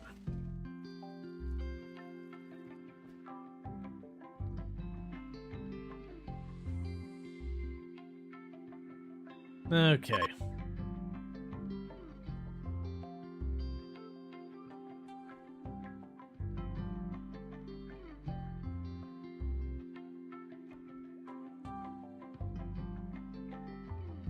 Let's see, you always set up your stone cutting right in the main dumping stockpile. Yeah, no, it's not a bad move. I tend to have like a dedicated production room and most stuff goes in there. With Odyssey to save myself space, a lot of times I'll have my stone cutting either... Like, there's definitely times I'll take my stone cutting thing and I'll just plunk a stone cutting bench down each time I go to a new location and just leave it outside my ship. Because I usually won't give up inventory space on my ship for, you know, bricks and stone. With the exception of vac stone. But like your regular old like granite, marble, that kind of thing, it's like, nah, we're not doing that. Alright, deconstruct that, do not refuel it.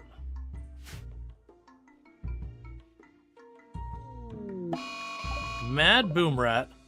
Oh, I see how it is, Boom Rat. Like, you forcefully join me, and then when I say no,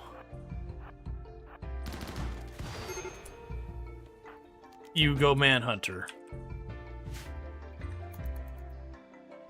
The Boom Rat just didn't know how to take rejection.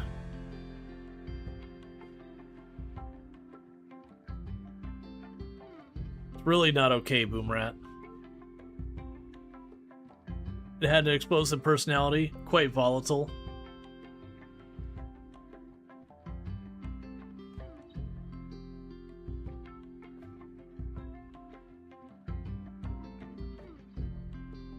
Okay. I really like this cold snap to end so we can get back to trying to grow stuff. Cold snap is at 6 days, and at 7.2 days it ends.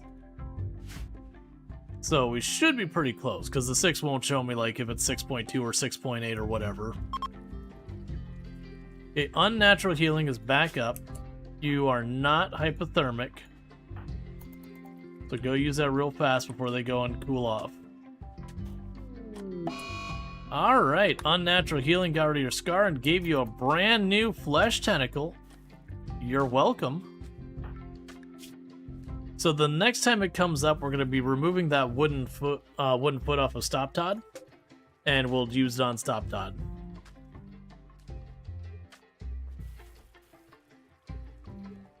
Oh right, I told him to get more flooring in there because just something for them to do.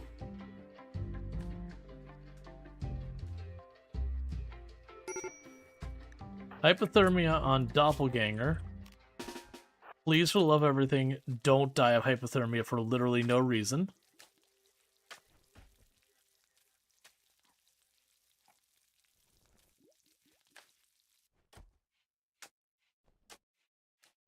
Yep, everyone gets a flesh tentacle.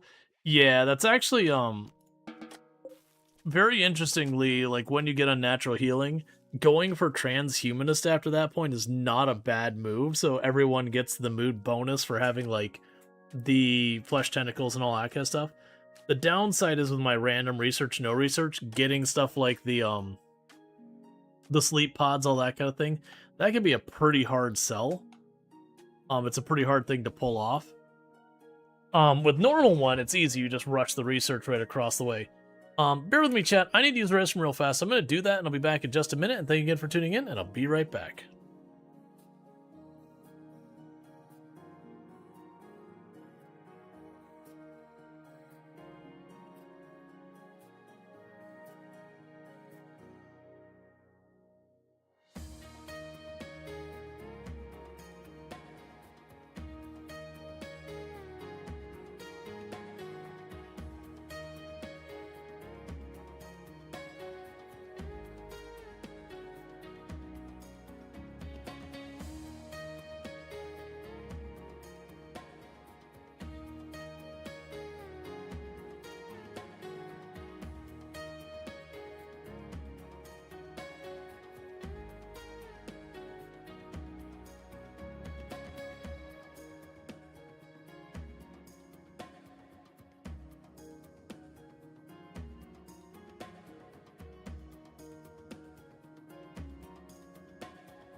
Alright, and we are back. Okay, so we've got our progress going on. We got our little break room here. Got our storage room. The storage room honestly probably could start growing soon. I mean, right now it's starting to deplete because we had the cold snap wiped out everything. I'm still making my lavish meals anyways, and there's the end of the cold snap. Still making my lavish meals anyways, so we're being pretty wasteful on all that. But I got a bunch of meals set aside. It'll be a whole thing. Yeah, we're continuing to get our psychic stuff going. Some of our meals are starting to rot, which is not amazing, but that's fine.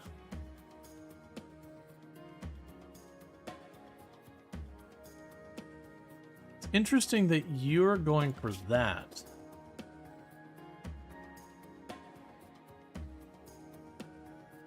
Did I not have you set it higher priority?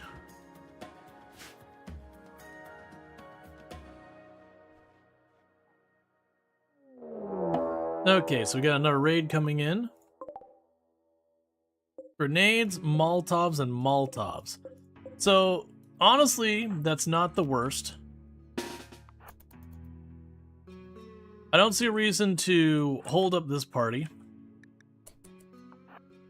because those are all things that telegraph themselves really well. and have a nice wind-up time. So we should be able to bully them. You all suck, so... Actually, what was John there?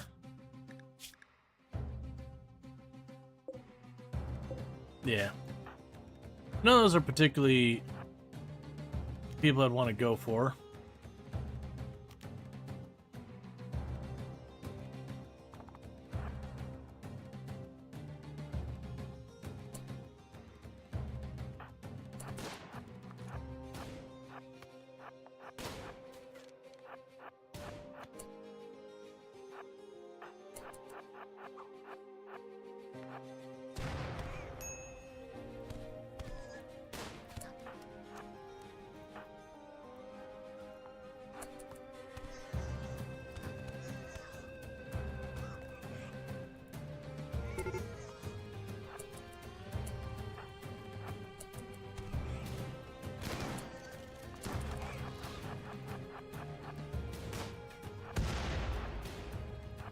I'm actually surprised you didn't retreat with that.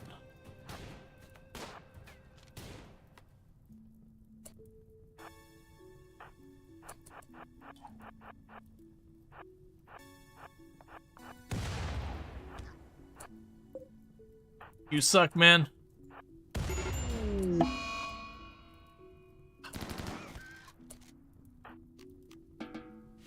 He threw the grenade at his ankles. Boo.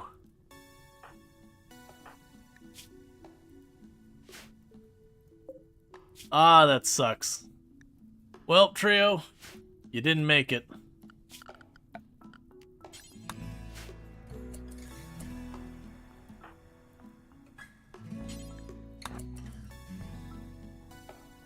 Yeah, the moment I saw the grenade go down, I was like, I can't move him. I was trying, but locked in melee is going to, slows down the movement speed.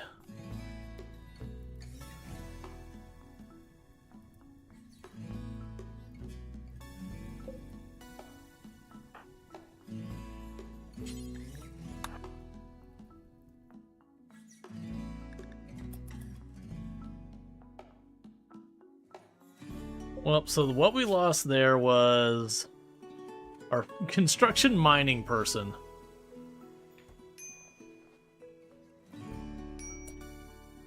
That's early game for you. Yeah. Yep, it happens. That's okay, Trio. You will feed the trees. Yeah, and you're the only one who even took hit. Well, no, that's not true. That's a lie. You and Nerve took the only hits. Both of you got caught with a grenade, unfortunately.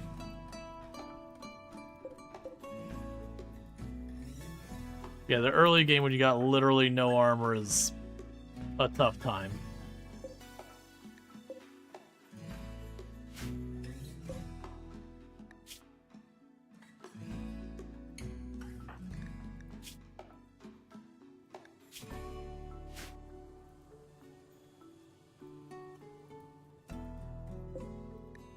Well, now that you're no longer able to do construction, someone else has to take over that gig. We don't really have a good candidate for that.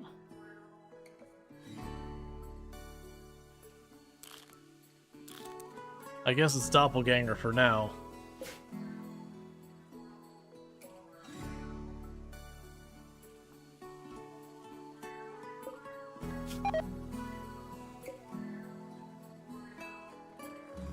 Yeah, no, that's the thing. We had a lot of melee, but not a lot else.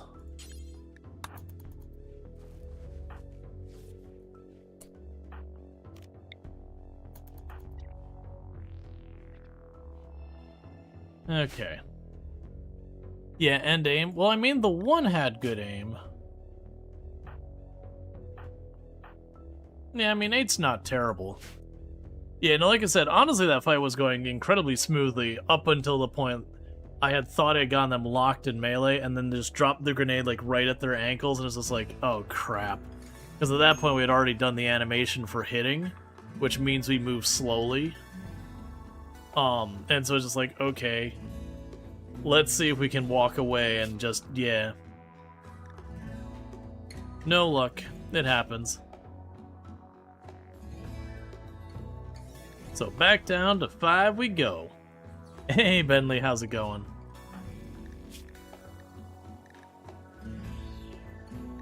Yeah, that's gonna make you pretty upset, isn't it?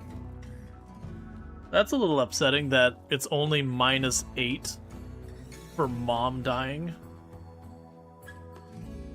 Okay.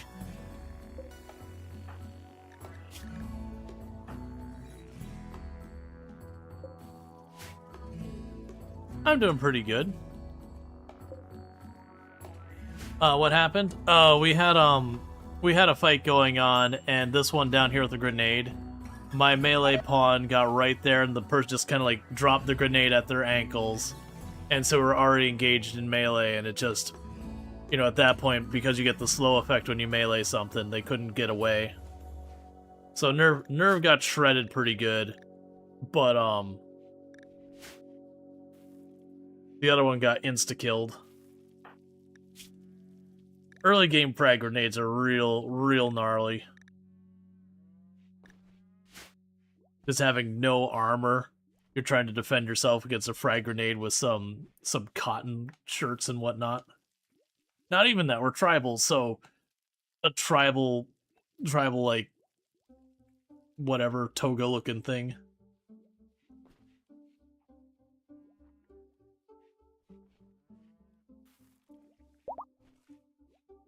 Okay, you're back on your feet.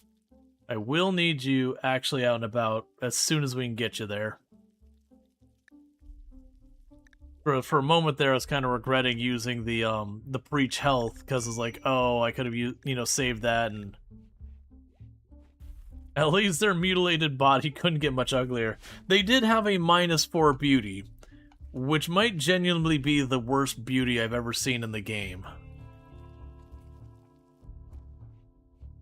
Was it -4 or -5? And that's because they had staggeringly ugly, plus they had 2 flesh tentacles, so as the base like -2 plus -1 for each of the flesh tentacles. So they were a very good pawn who was just definitely not a looker. They were pretty disliked by everyone else in the colony because RimWorld is very judgy about appearance.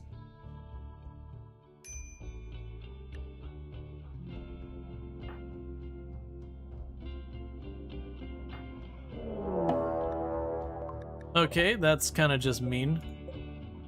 So it's just 2 melee pawns, and Messina back there, whoever gets caught by Messina is probably not walking away if they get into melee range.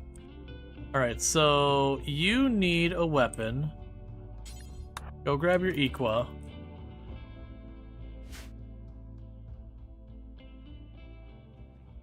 Let me guess, you got a nasty amount of movement penalty? Alright, so you're not going to be involved in this one. The other 4 are just going to have to manage without you.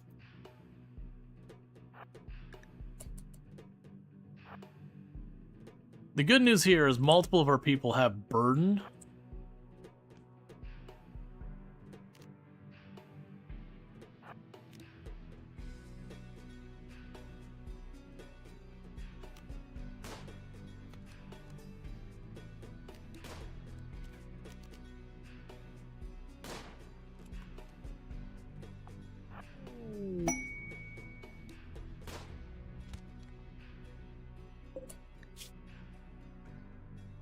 Nice hit. Let's have you focus on this one instead.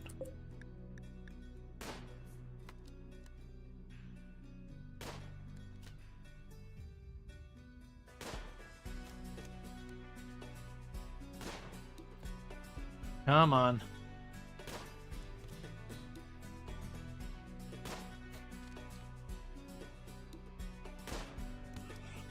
Okay.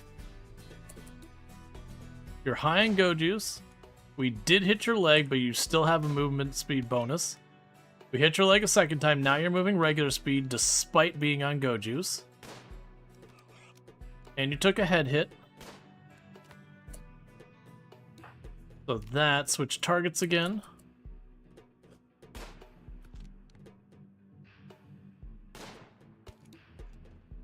Alright, torso hit.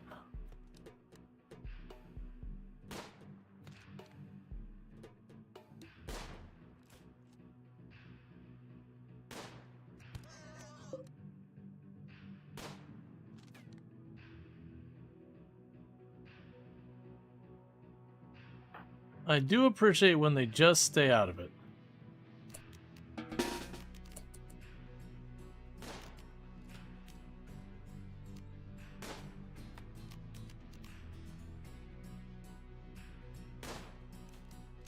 You think killing the Goju spawn is better? It has 12 melee and can run? Well, right, that's the thing, is once I dropped the movement speed on the Goju spawn by a lot. Okay, Psychic on you, Psychic on you. We put a big slow on both of them.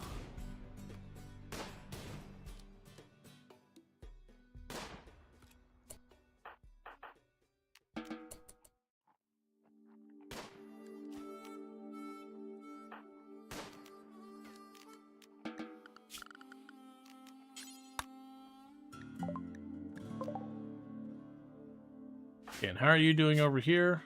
You've already got immunity. Deconstruct that, no fuel. Deconstruct that, no fuel. Yeah, and that was the thing. I didn't switch back targets until we already had their movement speed dropped to 40% with the Go Juice already going. And so it's like, oh yeah, no, you're not catching anybody like that. Alright, so passive cooler, sure, why not? Cooking and crafting, sure, why not? You can have a whole lot of Sight Tea.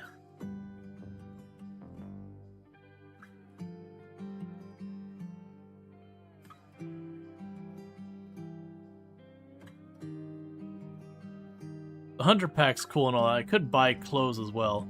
I think we go with that, though. So please, haul the books. Get them home. No use letting them rot.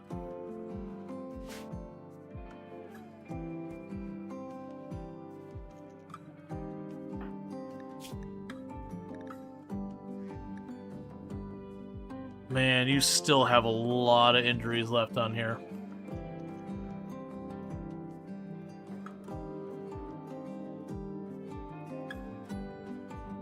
Which doesn't help me because we need you to hopefully get back out there soon because you're my person who plants everything.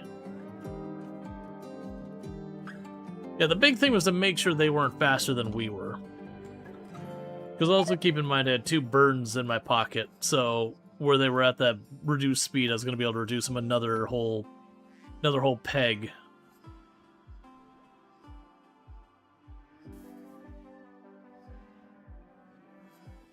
They're also down to bleeding out in like 6 hours or whatever. When I did the target switch, because that was another thing. Why do all these rats and that self-tame constantly? You know, here's one thing we can do is go to animals, there, rat, 0. The rat self-tames again, we'll just butcher it.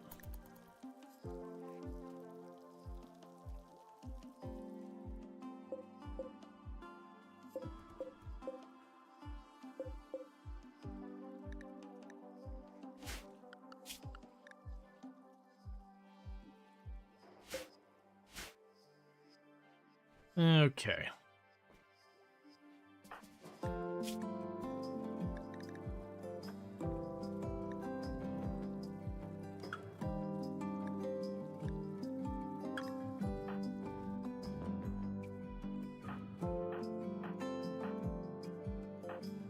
Okay, so pretty soon we're going to want to remove that foot and try for the unnatural healing.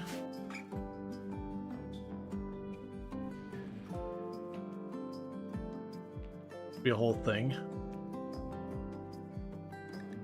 Okay, well, I'm not feeling great about this decision. I think it was Stop Todd who said they wanted to do this so far as the character controls or whatever. So we're going to have Stop Todd awaken the monolith.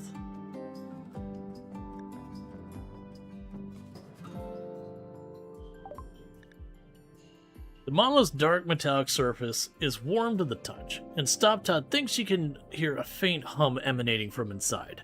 The lines on its dusty surface seem to squirm in unsettling patterns. Stop Todd focuses on the shape, trying to uncover their meaning.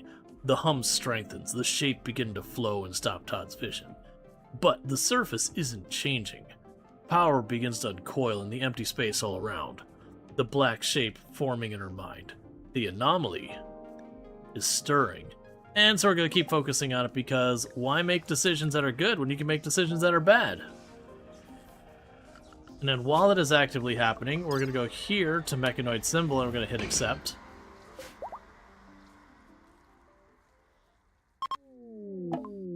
Alright. As the monolith is twisted and changed, Stop Todd was overcome with a horrifying vision. In an instant, she understood. The monolith is a doorway, just barely cracked open now. Something dark beyond imagination stirs on the other side, seeping into our reality. Terrified but excited, Stop Todd is convinced she can learn more if given enough time to study the monolith. Okay. And then the grav engine has crashed down. Cool. So we'll allow all these things. Deconstruct those things. We're going to have Stop Todd jump on that real fast.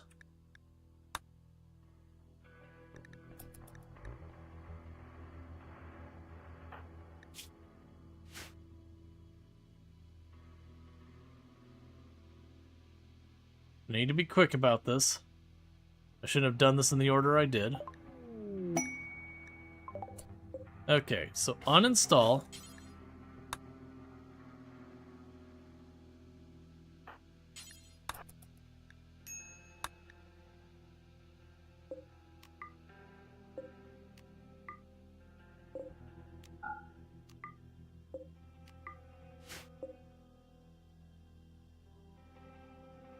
Hey Bolero, how's it going? And hold that back home. And then really quickly I'm going to need to reassign everyone to stay home. But I just want to get this into our storage so no one can steal it right from the edge of the map. Okay, schedule, home zone for the rest of you.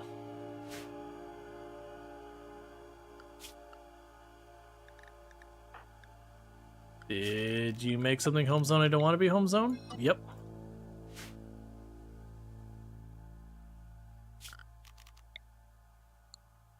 Alright, that's already being a little risky, because this is someplace that we could still get people caught out in the open. At least with the way we're handling this right now, if someone is caught out in the open, they should be relatively close to the rest of our group. Harbinger Tree Sprout. Cool, that's fine.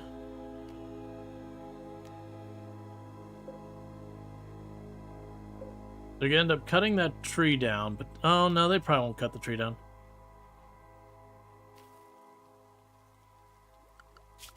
You can go here and go zone.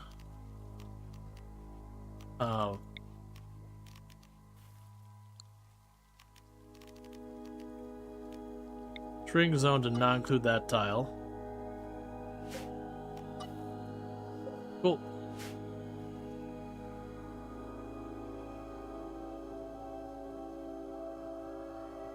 And then you should be...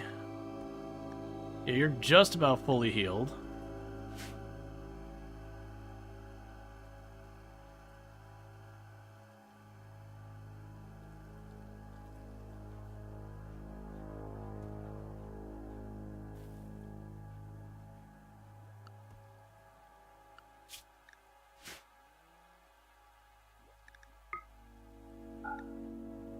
Alright, so I'm assuming that the Harbinger tree triggering might have been the event, because if it's Sight Stealers, they probably would have already hit us by now.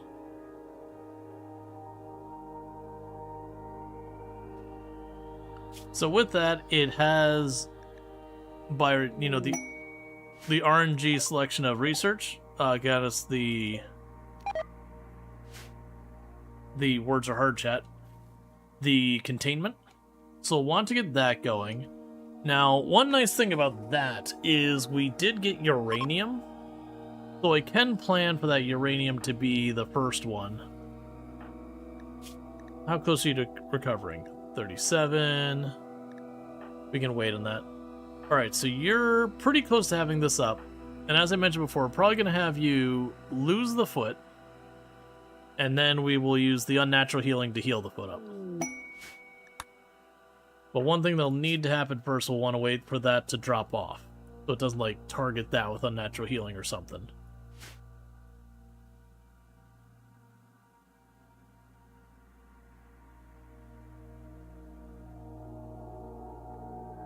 Okay, so maybe we plan to put the ship up here.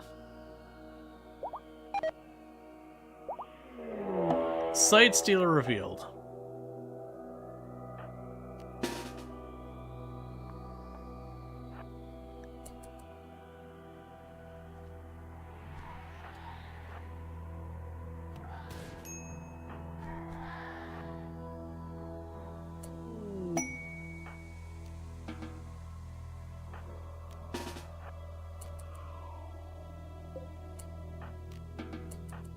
Okay, Nervix woke up, got healed, and immediately upon stepping outside got clawed up again.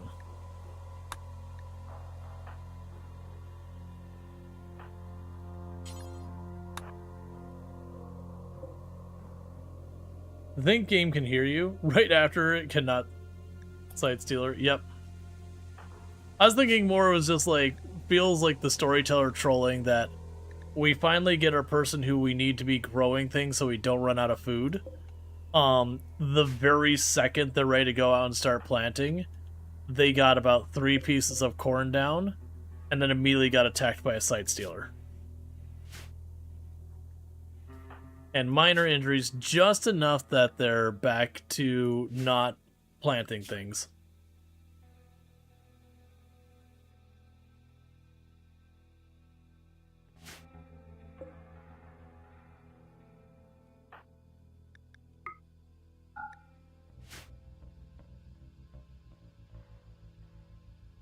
Okay, and you're just carrying back grab panels and all that. That's totally fine. That's Earthrush Stony working on that. That's totally fine.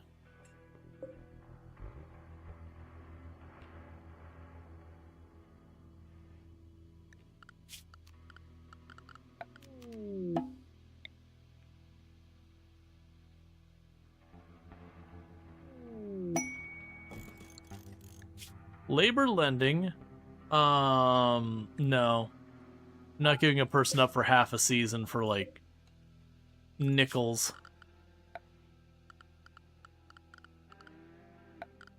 So structure, uranium.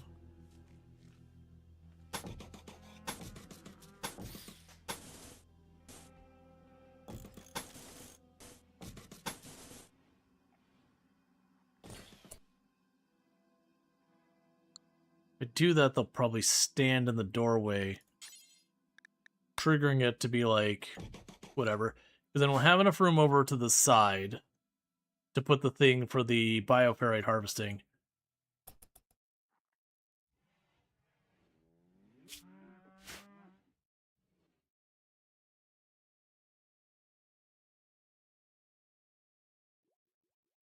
But that'll give us a containment room. Alright, tree linking.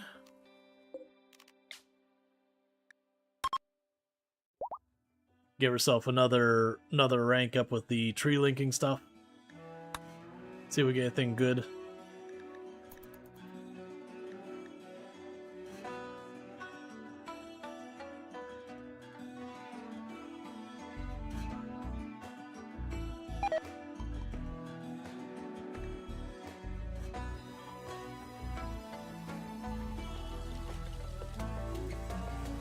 There's one anomalous tree.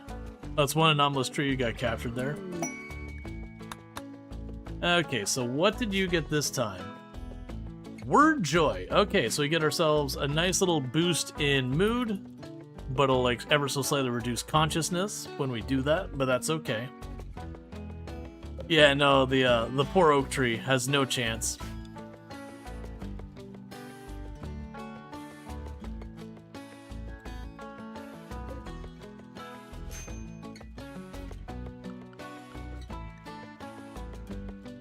All right.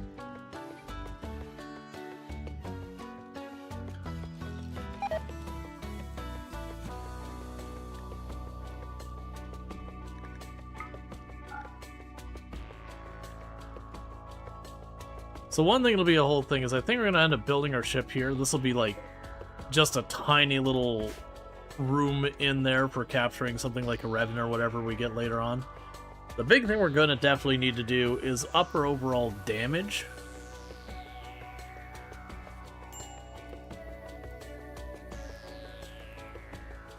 Which is a whole thing. Like, the chain shotgun we have is actually a pretty strong option. But we're still pretty low in numbers, still pretty low in, like, overall damage we can deal.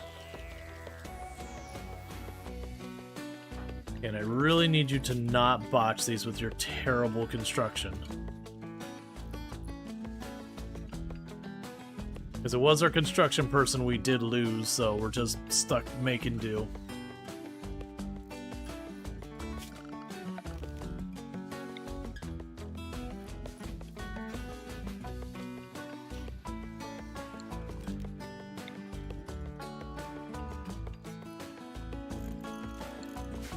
Okay. All the other things? Do you have an ominous orb? No, I actually don't think that's an item in RimWorld.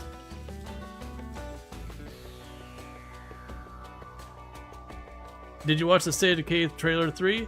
No, I haven't had a chance to catch up. I've been, for like the last couple of days, I've been hanging out with my niece and nephew who are visiting from out of state, and then like, before that was Rotterdam, and then before that was my in-laws all visiting. So it's just been like week after week after week after week that I've fallen behind in all the things going on. To be fair, I'm probably not gonna fuss with it too much until it's closer to release. I've kind of learned a lot of times that a lot of the trailers, you know, they give you an unrealistic view of it, and it could be a valid one, but I've just broadly learned over the years, probably just wait.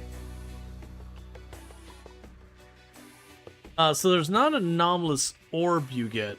You have the, we call it the murder ball, but that might be the one you're talking about. The one you have like the big go button and it goes on a murder rampage. That's what I'm guessing you're referring to. But yeah, no, we don't have that yet. Let's see, there is a gameplay video from a YouTuber. Don't remember who. Gotcha. Yeah, and I mean, I'll probably wait till it's close to release. I mean, the number of times they have games that we get all hyped about and then they don't happen because, like, the studio gets shut down or whatever because, you know, big company, which State of Decay is under Microsoft, who isn't exactly having the greatest track record right now. Alright, so we're going to have you remove the wooden left foot.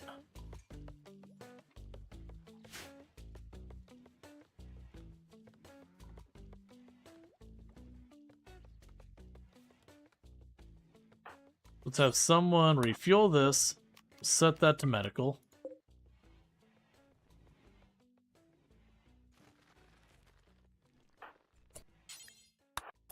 Okay.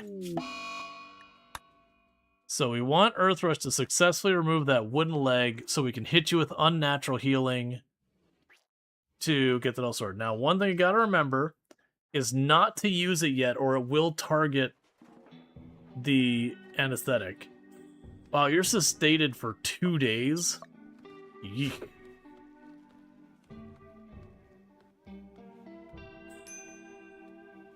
But yeah, no, like I've rolled credits on Anomaly, I've rolled credits on Odyssey. I've basically done all of the endings of the game many times over the years. So yeah, like I've done that. The murder ball is one of my favorite anomalies because it's a high risk, high reward one because you get the big go button that you can murder everything in the area, including yourself.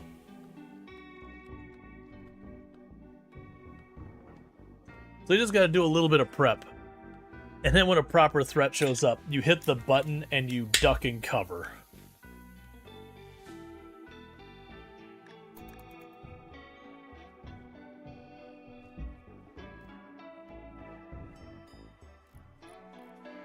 Okay.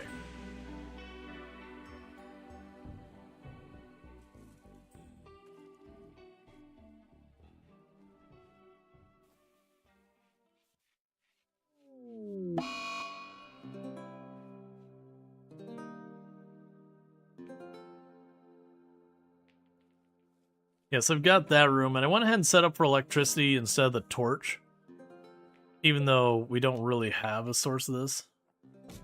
So basically I set that up because my intention for here is to drop down like the main building for our spaceship. You know, get that set up, have this be on board, get ourselves like a tiny little barracks and all that. Okay, so you got one more day, and then we can unnatural healing you, and have you all squared away.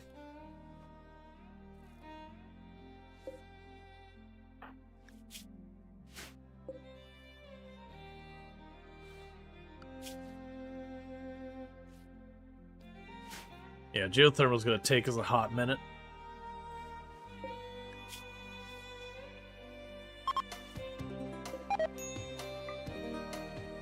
What happened to you? You and your buddy got into a fist fight with each other. You killed your buddy and left his body under a flesh-eating tree, banded yourself up, and then walked away. Like everything was fine. Okay. With friends like that and all that.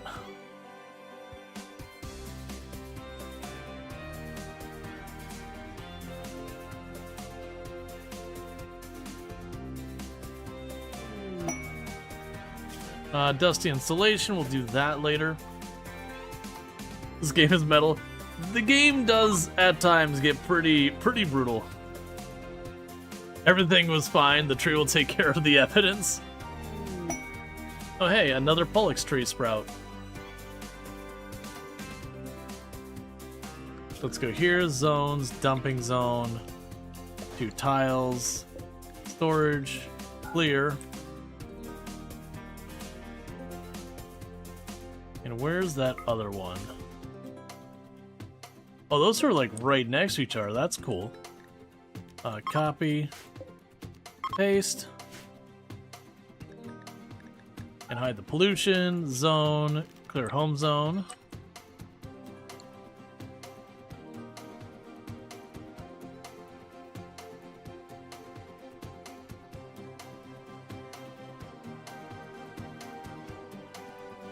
Looks like you at least got the rice planted for, well, already planted, I shouldn't say first.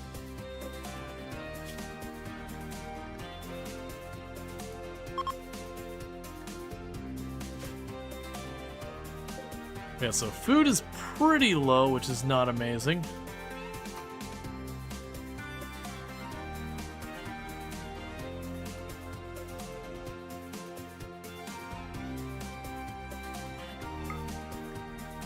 Cool, so you got all pollution picked up.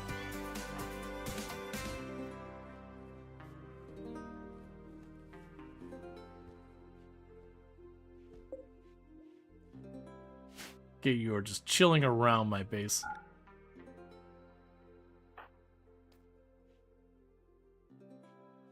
Alright, you good now? Well, let's wait till that, because it's always, I'm paranoid that anything and everything can get counted.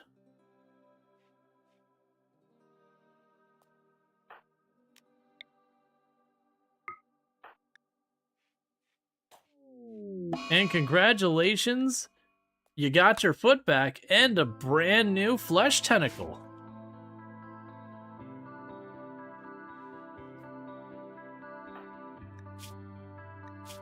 That way you can be even more partners, where one of you has one tentacle and one has the other side. Are we missing some colonists? We did lose a colonist. Got in a fight with a pigman and, you know, ran up, got him in range, but they dropped a grenade at their ankles, and at that point is already tied up in melee. So unfortunately, it's just like bad timing. Are you 4 on 4 tentacles? No, we've done at least a good 6 heals. I've had a couple that have not gotten tentacles. We have had more than like half have given us tentacles though. All right, so we got Jeremy here is tough and a doctor. So if Jeremy wants to stay, we'd keep him. And the child is greedy but capable of construction. I might be willing to put up with that. I'm usually not the biggest fan of that. Meanwhile, your child, so you have full schedule there.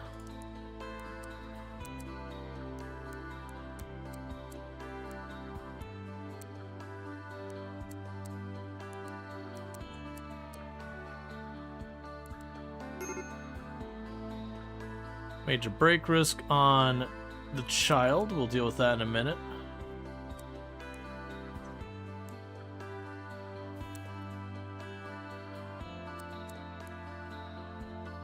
Yeah, you can help with the plants. So what are you upset about? Low psychic drone. Observed corpse. Greedy for impressive bedroom. It sounds like a stop whining.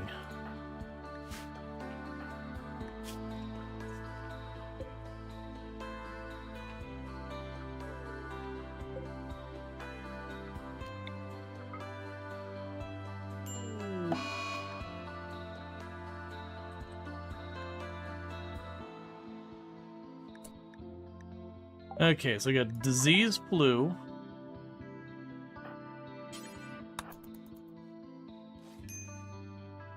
There's a 70% tend.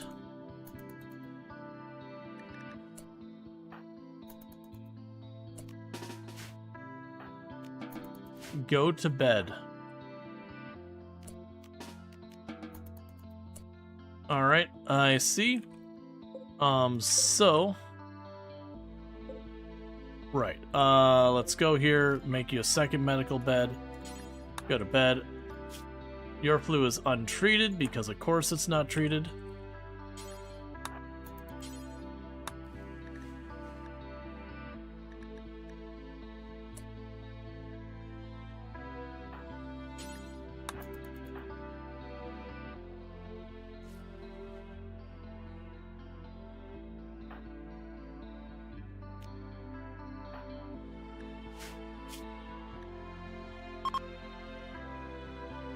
Okay, so your immunity's 7%. Got that much. You're good. Alright. So we're getting everyone treated. The good news is I actually have a pretty good stockpile of medicine we're slowly building up.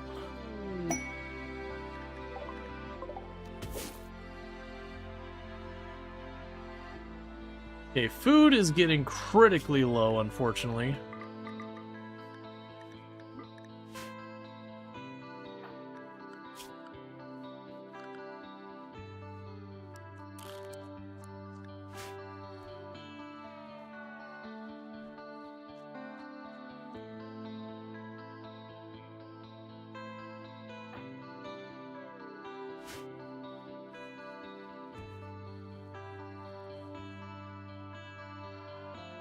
We lost all the berry bushes.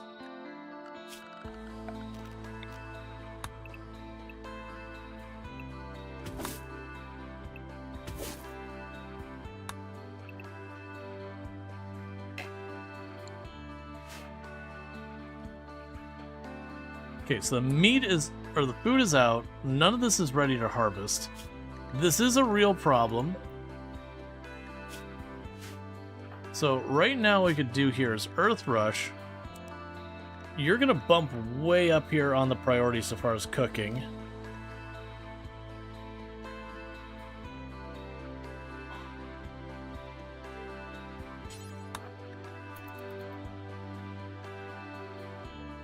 Or on the hunting side.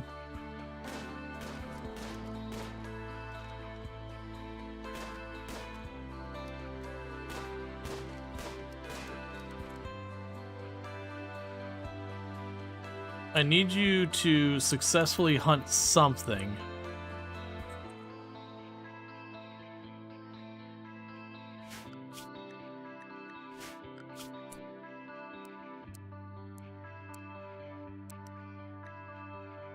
Oh, you won't be able to hunt anyways? Okay, of the ones who are not sick, if any of you can manage to hunt something, the food situation is dire.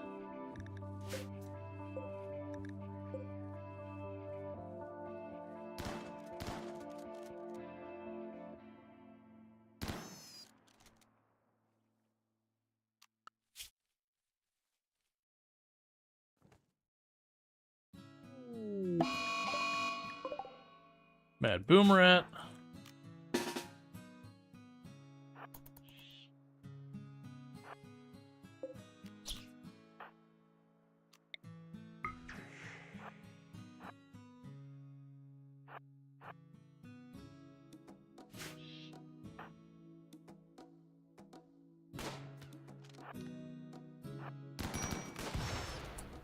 Okay, that's fine.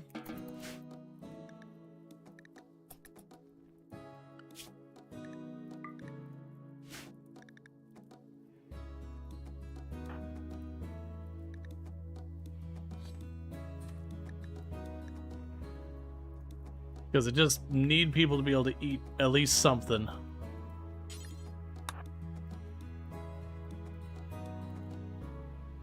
If they're starving and trying to fight disease, they will lose that fight.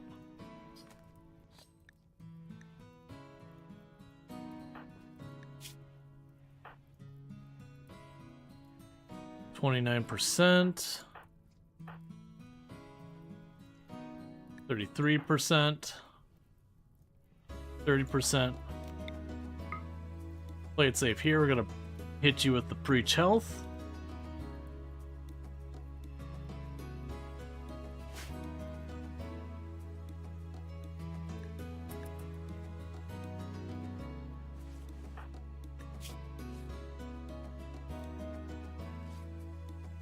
Come on, good tent. 45 is not the worst.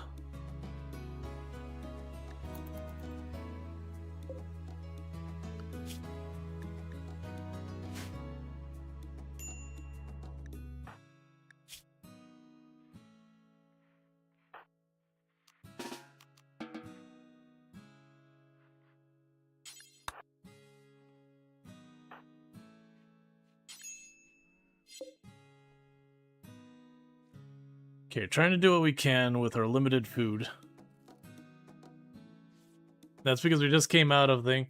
Need buffalo babies? Well, we've been waiting on that.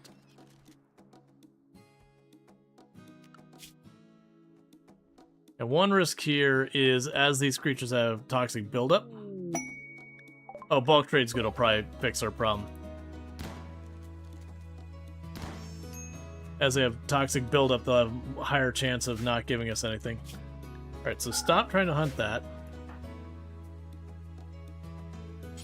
Because bulk trade good will most likely have food. That's fine. So you can take the trace amounts of leather I don't need. Now worry about the double-stranded beer brewing. Take our worn clothing. Take the drugs that got dropped. Alright. Give me some bear meat.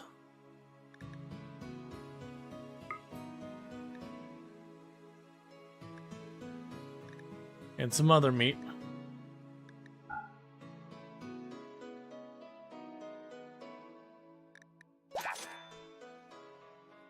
Okay, so with that, we can go ahead and take you back off of priority on hunting.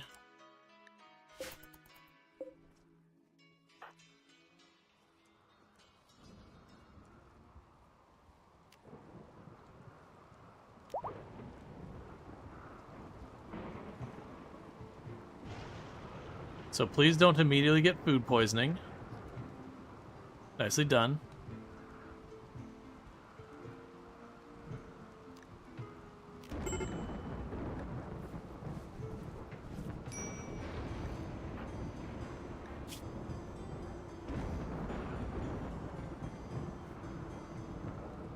Really, there you go.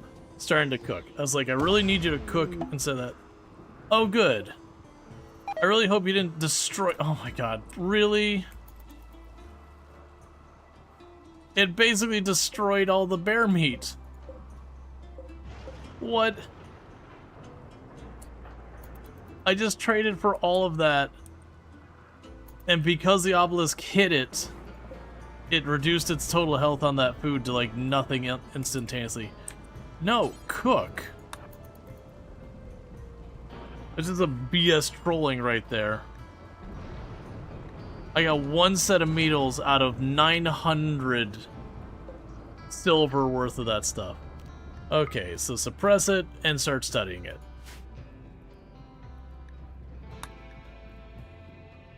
Such a troll game sometimes. Alright, is there any way I can make any more food happen? Because we did basically spend everything on that just to not even get to use it. Take the cloth.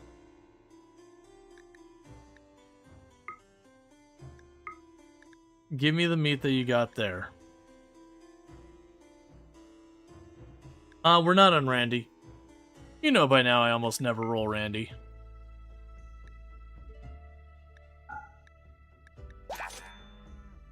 I just had way too many times that Randy's gone like comatose for a year in the game with nothing going on.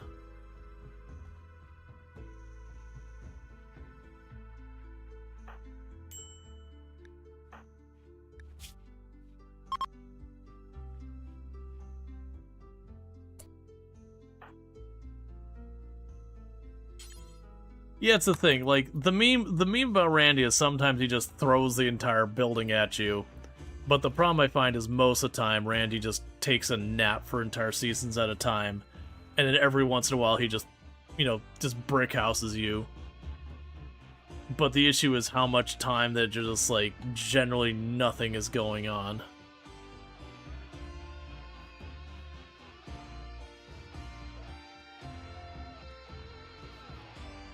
Randy can go raid cap? Yeah, I'm not so worried about that.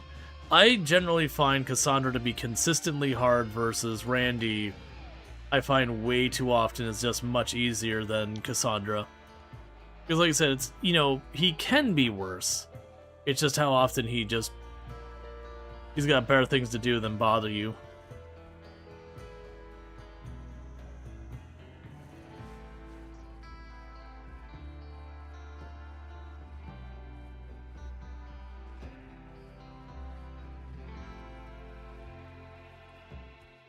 Okay, so we're getting some meals made.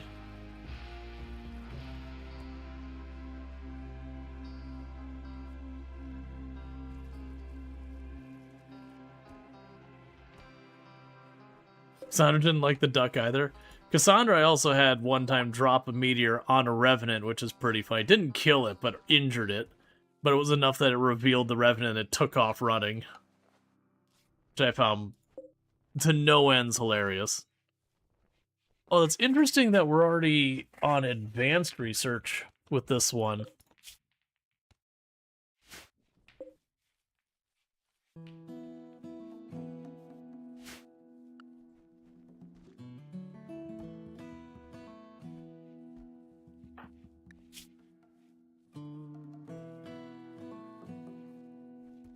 Okay, so you're almost on the other side of this. You're almost on your side of this. Yep, so they're all holding up okay. Fortunately, our farming person didn't get caught by it. Because we're lucky here, we'll manage to get that pulled up. The downside is it looks like pretty much all of our wild berry bushes are gone. That freeze just wiped out everything.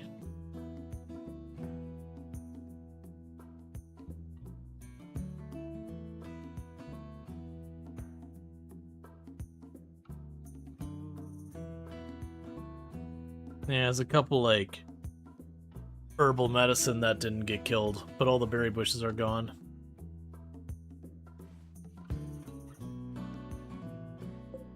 So hopefully we can get our initial round of rice out here. That's not such a great tend. Not a whole lot I can do about that. You do have a 8% lead or so you should be okay.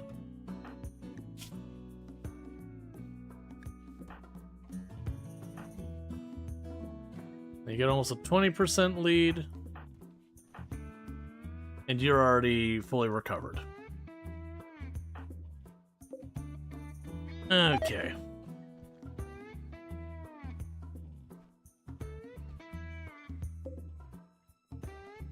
You'll see if the race manages to hold up long enough to get across there.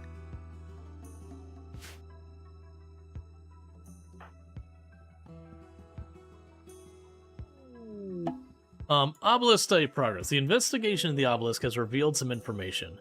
It is an archaeotechnological device that seems to interact with organic creatures at a distance. It is probably a piece of a much larger architect structure that was destroyed or broken apart long ago. The machinery at its core is inhumanly complex and frighteningly powerful.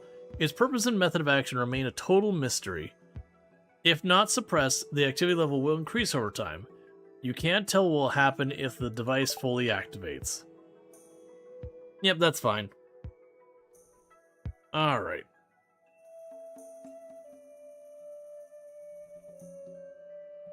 Yeah, so the monolith is one of our things. Medical emergency, that should be okay. That's on talent. So I finished entity containment, that's good news. And bioferrite extraction, honestly, those would be my two first choices if I was under control. That would not be my first choice on that one. So let's go ahead and get Anomaly. I'll take that. Okay, so you're attacking immediately. And you're all rocket pistols. And you all have okay shooting. No go juice. But Paul here is rocking flak. So we are unfortunately dealing with a situation where we're going into this with a lot of sick people. And I have something in my eye, and it is deeply upsetting.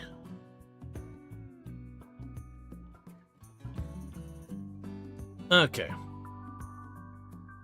So they're attacking immediately and all that. So let's grab all the adults. Just gonna have to do your best. Let's try and tuck them in over here. Because the goal here is to try and tie them up into melee as fast as possible. I do have a lot of melee people here. Because you actually have decent range. Yeah, you got a revolver and all that. With half of our people being sick, it's going to be real hard to get them locked into melee.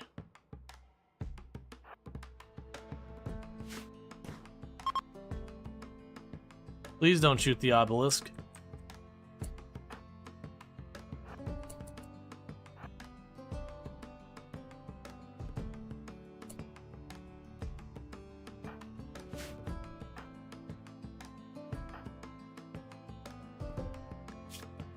I really don't want you to be one-on-one shooting here.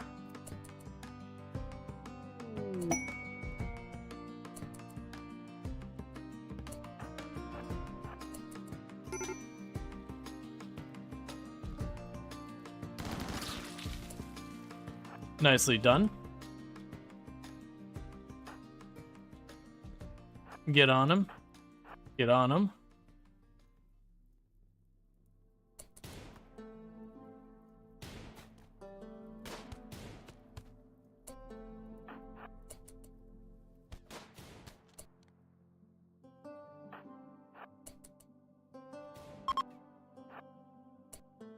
Okay. So that all seemed to go pretty smoothly there.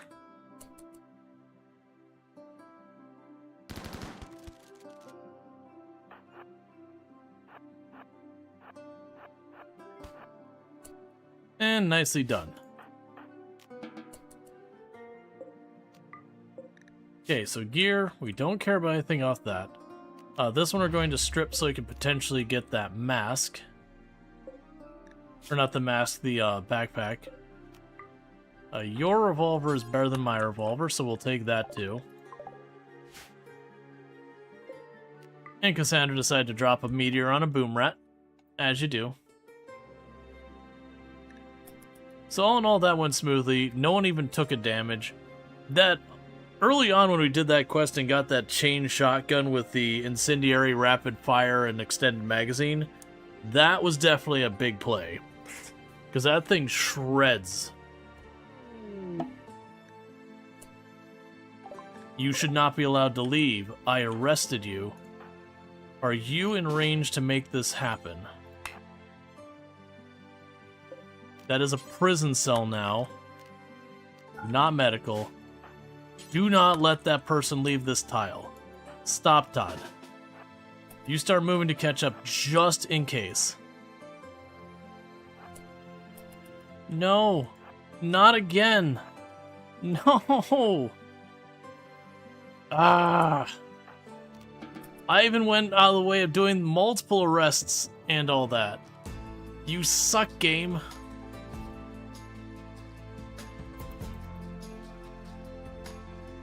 You gotta start cutting the legs off of the unnatural healing ones.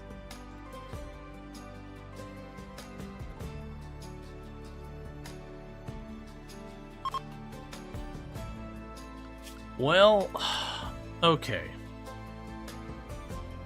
So that means I'm back to not having a person who could do construction. So that's you now.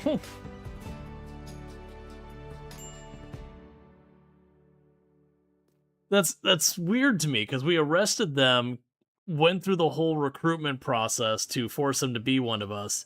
We actually did that twice, and we even had them go hostile partly doing that because of friendly fire. So I was really surprised that that popped up. Like, if I'd been more expecting, I think it probably could have caught them. Just caught me by surprise that they still managed to do that. That sucks.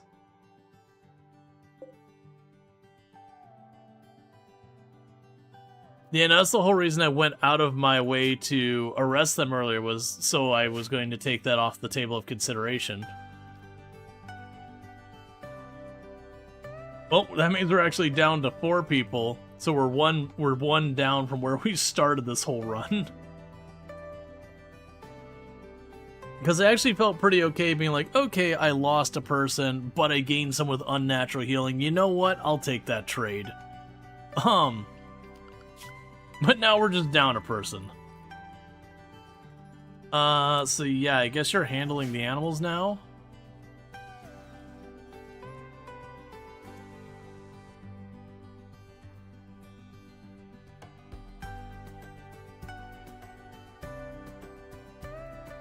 Alright, Jeremy, what the heck did you bring to the table? Yeah, you're tough, and you can do plants, crafting, medical, and social. That wouldn't be the worst. The kid's greedy, but does have construction. I would honestly, right now, be willing to just put up with that and just take it.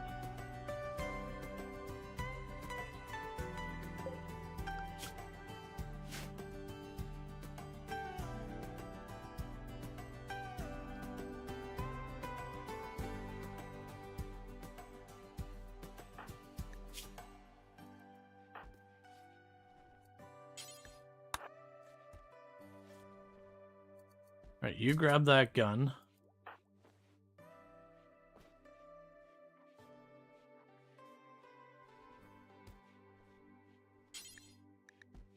You grab the revolver. You are ravenously hungry and we're facing starvation. The rice is right about to be done. Obelisk mutation. While interacting with the obelisk, Badutsu suddenly felt a sharp pain in his chest. As his lung began to twist and swell, his lung is mutated into a painful mass of semi-sentient flesh. This tissue is constantly regrowing and replacing himself, making it immune to the effects of lung rot and asthma. Neat.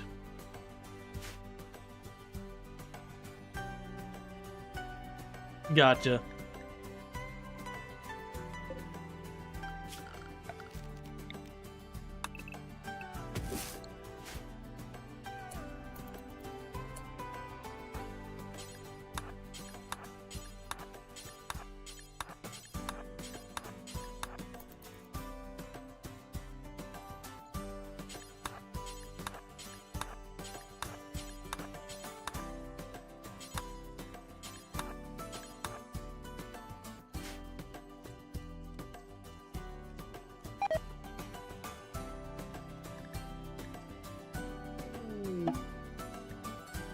Okay, they have items to trade.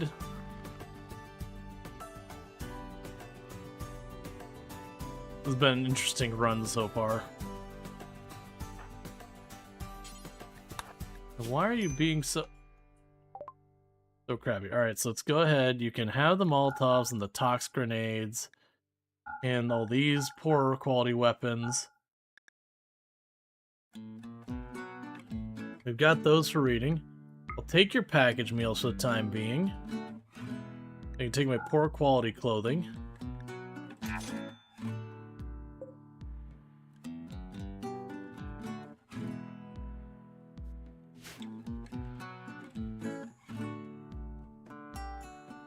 I'm curious what the clip is.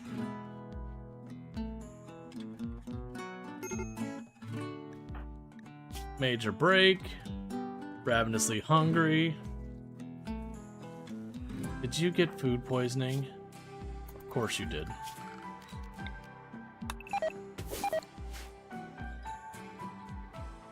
Let's get on you.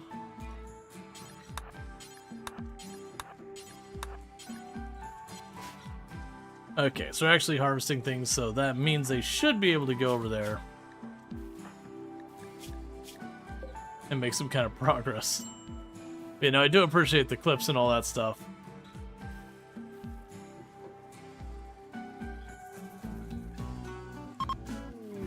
Alright, so we got a gift of uranium. Thanks, man.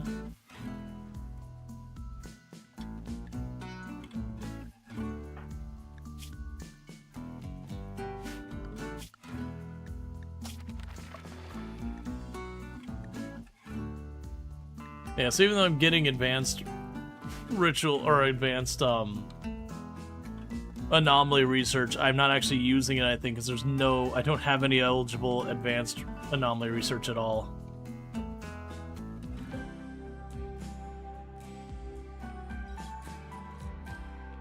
Yeah, so the Twisted Obelisk can kind of work the same way as Unnatural Healing, but the person has to be able to go up and activate it themselves. Which does make it not quite as good. It's still useful. You can still replace a, you know, a missing arm or lung or whatever. Alright, so there's passive cooler we got from the book. That's fine.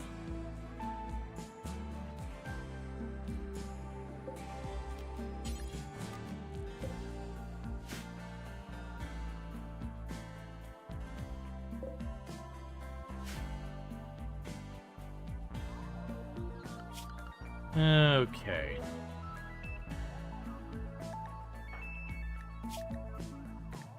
So you have... Let's see, quests. You have 3 more days until the refugees depart. Like I said, Jeremy here, I would definitely take Jeremy on board.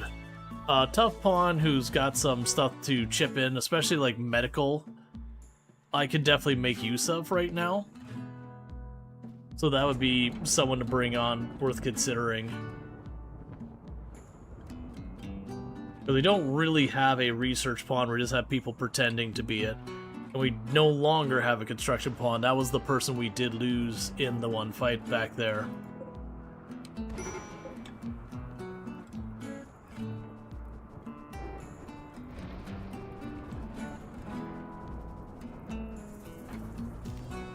Oh right, I don't have chem fuel to recharge that pack. We'll get there.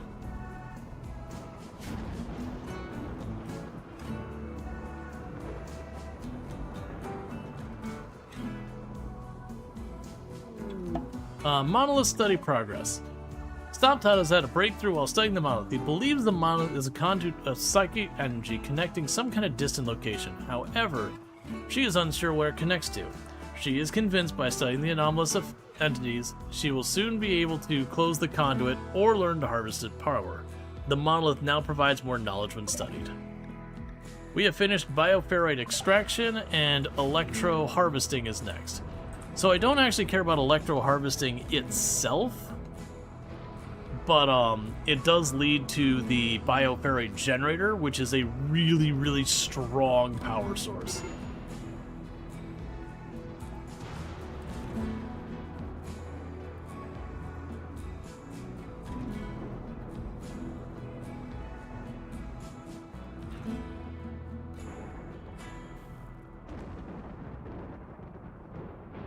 Alright.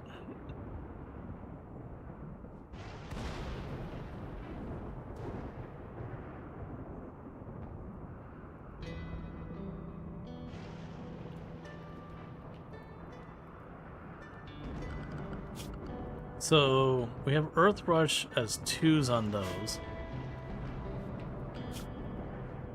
And you're helping research. Badly, but you are helping research.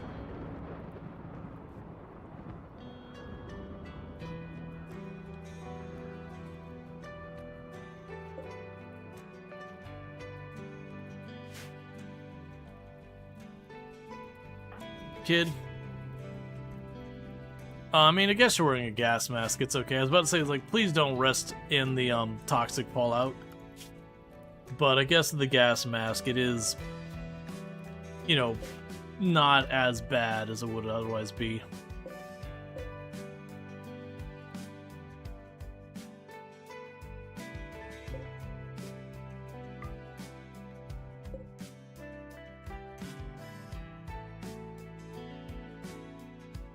Okay.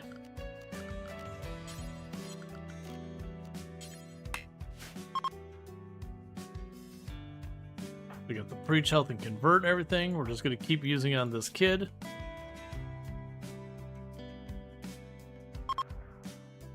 Convince them to our side.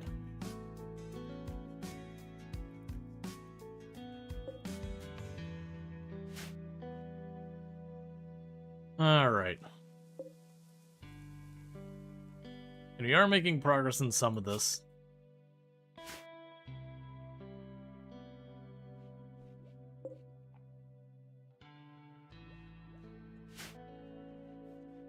Okay, we're also going to need to cut down some more trees.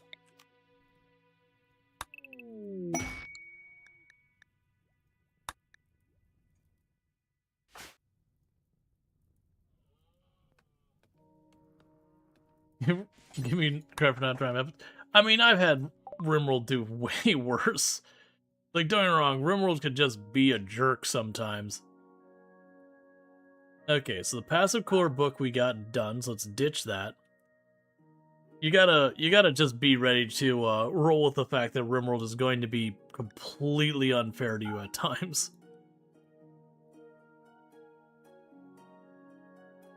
Okay. I'll actually snag the pemmican. And, like, honestly, it's not been too terrible, because, like, we had the one who we got unlucky with a grenade, and that's as much my own playing as the game. It's just bad luck on that throw, that it was a solid throw for right where I wanted, you know, was going to end up being. You know, where I thought I was going to have it tied up in melee by then. You know, like, that's kind of on my fault as the player. The creepy joiner managing to, again, get far enough ahead that I wasn't able to catch them is kind of just garbage. I probably should have taken the chance. Well, no, because the two people chasing them were melee. I was going to say, I probably should have taken the chance of shooting them to just slow them up. But, you know, that would be my luck, as I would sit there and be like, alright, just pop one shot and just be fine. And my luck is I'd headshot him immediately. Like multi-raids in the past where you're in between groups? Yeah. Yeah, RimWorld could be cruel. Like, don't get me wrong, we should be having zero problems with food. But, like, you know, things have been a bit problem. And part of it is I'm being wasteful and making a bunch of lavish meals, which is just very, very food inefficient. But it keeps your moods up, and if you've got the spare food, who cares? Like, for the record, we start with, like, the regular meals, and then when I've got enough, then it goes up to doing the fine meals, and then, like, if I'm still good, we'll start making lavish meals. Eventually we'll want to switch that over to, like, packaged meals or something that lasts longer versus just boosts morale.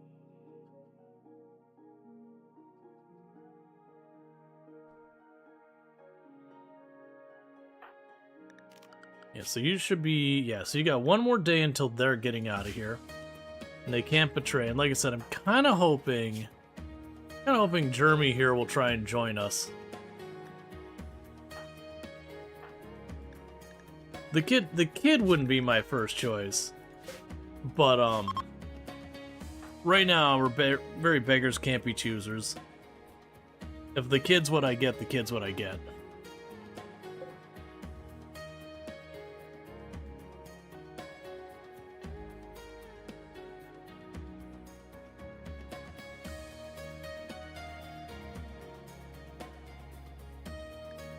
Hungry pen animals.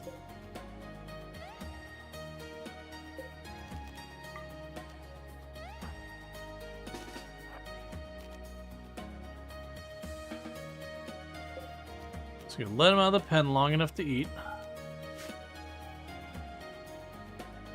So they don't starve. And then put them back in the pen.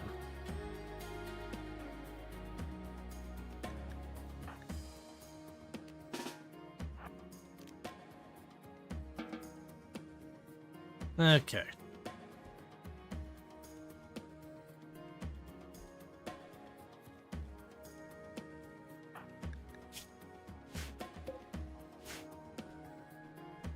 Okay, so it looks like we're starting to get our first couple of harvests of crops going now again. So that should have us in the pass where we need to worry about starvation for right now. Are we on 12% research? No, we should be researching at 25%. So I didn't go for as nasty as it could possibly get, but we are only one tier up from that. So research is slower. The bigger problem is more I just don't have an actual researcher. It's like everyone kind of ad-libbing the part. Because that was kind of the gap in our starting skills. We had a lot of good stuff, but not research. Because like this is one, like that was the very first, like this wasn't a reroll. That's just what we got for the very first one was Brawler, Jogger, Steadfast. And I'm like, yep, we're taking that. Zero question. If you want to just hand me a Brawler, Jogger, yeah, I'll take it. Thanks, man. Insanguine, Iron-Willed. This one's just okay. But like, it was kind of those first two or whatever. It's like, these are some solid pawns we're getting.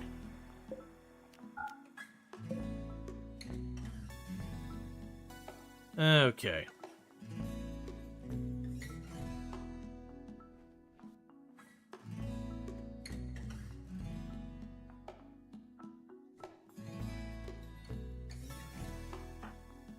And one of the things that is holding us up a little is I did start them doing the psychic tree, which is fine. But that just means it is eating, you know, like 10% of their workday each day just sitting by a tree. But it is giving us stronger and stronger psychic powers, which can ultimately really help us in the long run. Okay, the refugees left without joining. I don't think Jeremy's so good that I would kidnap them. Like, if this is a researcher with medical, then, you know, things might happen. Hey, Stoka, thank you for the 165 stream streak. I do appreciate it. It means like a lot. Because it's also the number of times I've helped the refugees where they turn around and they send me, like, cataphract armor or, you know, a minigun or something ridiculous later has been not an insignificant number. Yeah, I don't tend to do... Okay, what do we got here? Kind, jealous. Eh.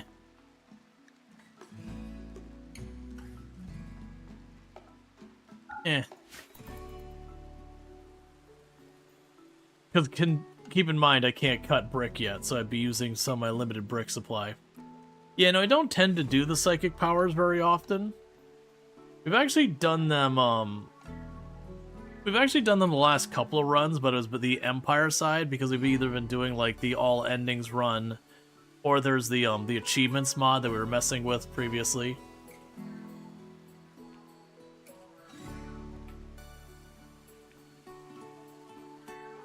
But yeah, no, it's, generally speaking, of the DLC, royalty's kind of my biggest shrugs of the DLC. And the psychic powers are incredibly powerful, but it's just something I don't engage with that much, even though they are very good.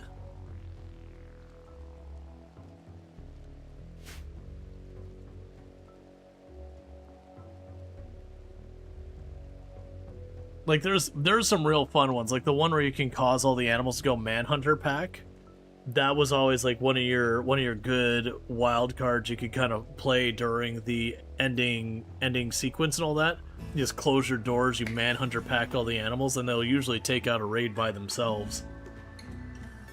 Or if not take it out, get them to expend all the more dangerous stuff they can throw at you. Bait out the triple rocket launchers and all that.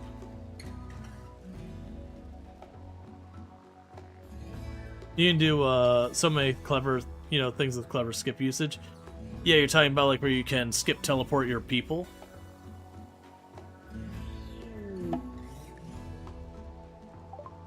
Alright, while interacting with the obelisk, Earthrush Stony felt a sharp pain in her stomach. As her tissue began to roil and mutate, her stomach has mutated into a mass of semi-sentient flesh. Harsh acids it produces are painful but prevent food poisoning. Congratulations! You're slowly becoming a little less human. You've seen people use it to steal ammo from siege camps so they can't fire their mortars. Yup. There's some bonkers stuff you can do with the psychic stuff. Alright, is there something I can have you do? Because you can't research.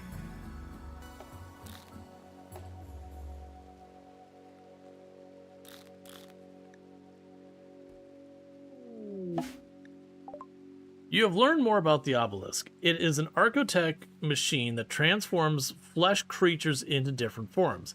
The device is damaged, so new forms have become chaotic and unstable. A person or animal is so transformed would become something totally unrecognizable. The obelisk energy level rises unless suppressed. If it fully activates, it could transform an endless number of creatures, creating a nightmarish horde of flesh mutants. Earthrush only thinks it would be possible to safely shut it down, but this will require significantly more study. You can now intentionally provoke the response of the Twisted Obelisk. Yep.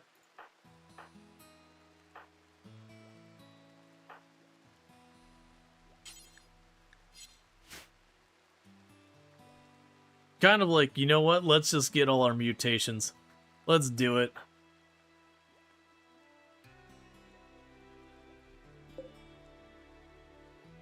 Why suppress what we can engage with?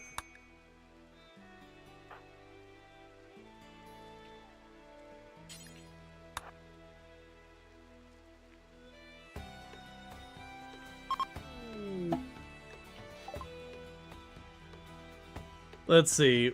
While interacting with the obelisk, Nervex felt her arm tingling. Moments later, her skin split open violently as a growth burst from her body. The arm has now been replaced with a tentacle with a tip to the bony spine. Lost some blood, but otherwise was unharmed by these disturbing events. The tentacle is hideous, but it would make an excellent melee weapon.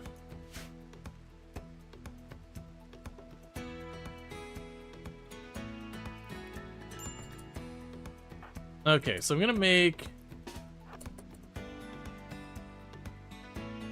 probably not an amazing choice here.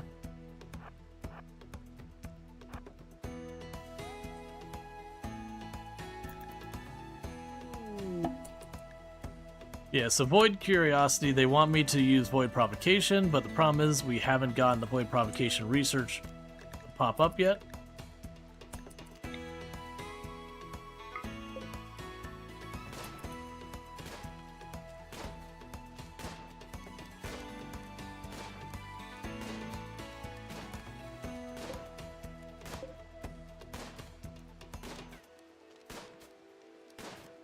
Come on.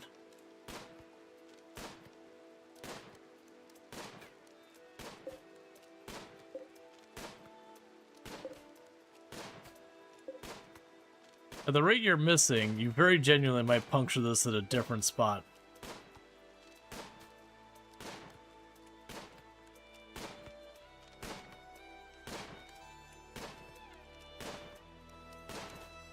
So I'm trying to trigger while I've got the Empire here to make them deal with my problems.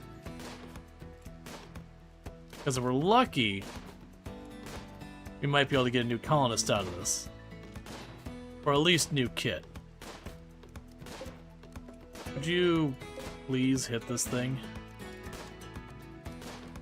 Dude, you're shorting literally every shot.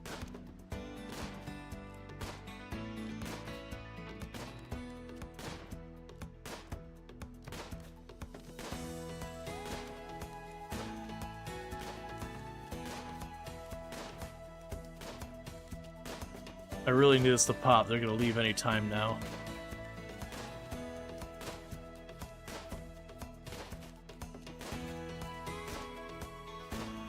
Come on.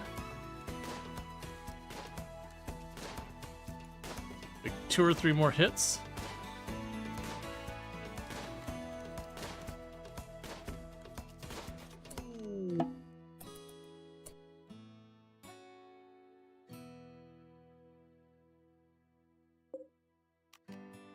No danger? That doesn't seem right at all.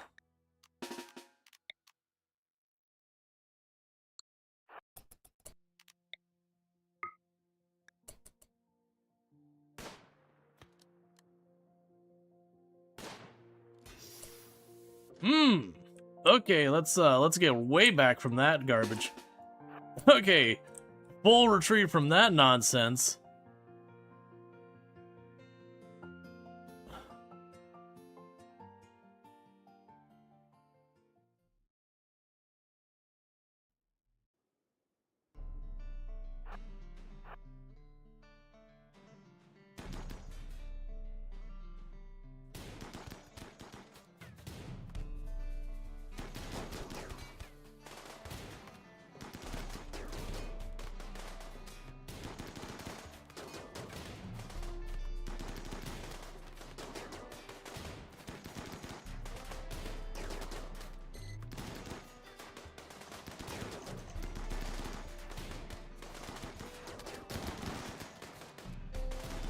I feel like I stay out of this one. We have no body armor or anything.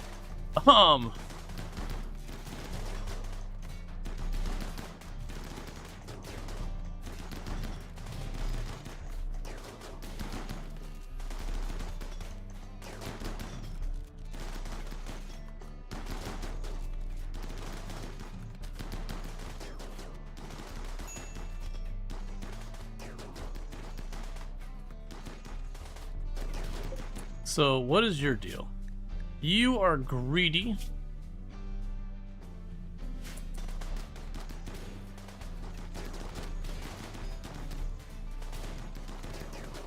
But I can strip you for your armor as long as this is over soon. I'm assuming this guy's gonna go down here pretty quick because he's got terrible cover. How have you not retreated yet?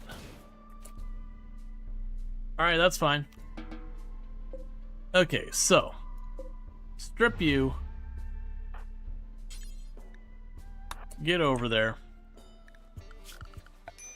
order, allow all. Honestly, just strip them all. They all have like backpacks and all that, so strip all of them. We get a chain shotgun that is not bio-coded. The assault rifle is bio-coded.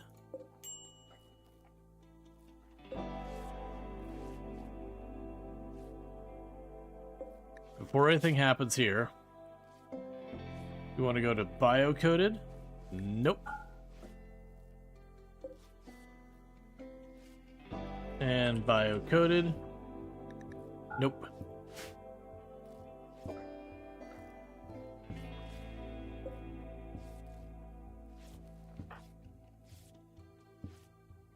Wait, what?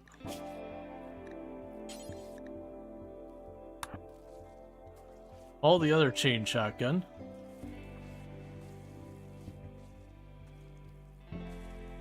But maybe just a little nonsense? Yeah. We can pop open this box. I'm gonna go over here. Zone, home zone.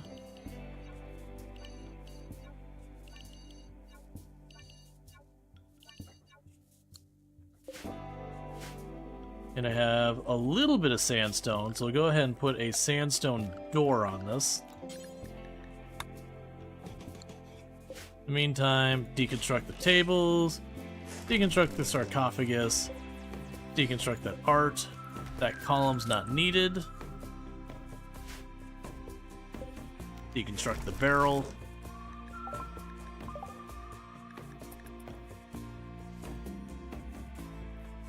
Part of me was hoping one of them would go down from their injuries, but it's not looking like it.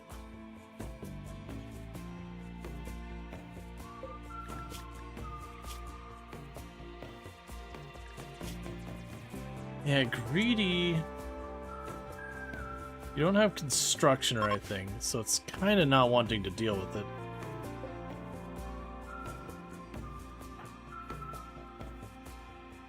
Now let's have you haul that, haul this, haul you, haul you.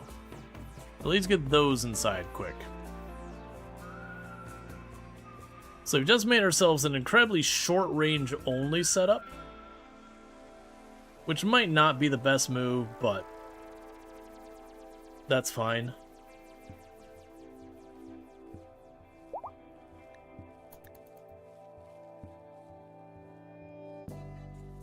Being able to roll in with the double chain shotguns at this stage in the game will definitely be something good. We snagged the flak armor, so that'll be good for getting our people some equipment.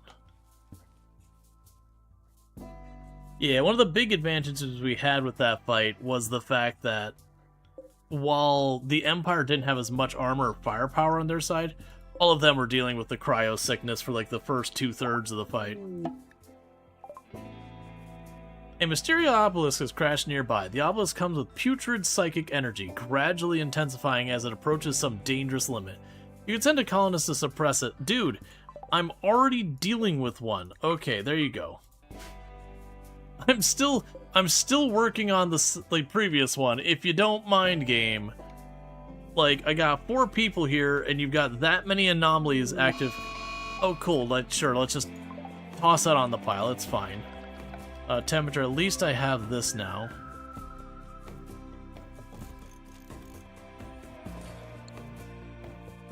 And who is our construction person? Very relatively speaking.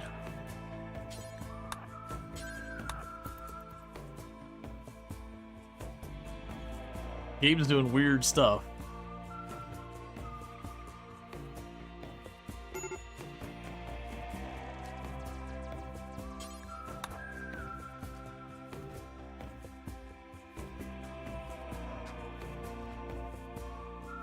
Please stop botching that. So what is your deal? Observed a corpse, flesh tentacle, insulted, minor pain, sick. Oh, toxic buildup. Ate without table, sweaty. Look, man. Working on it.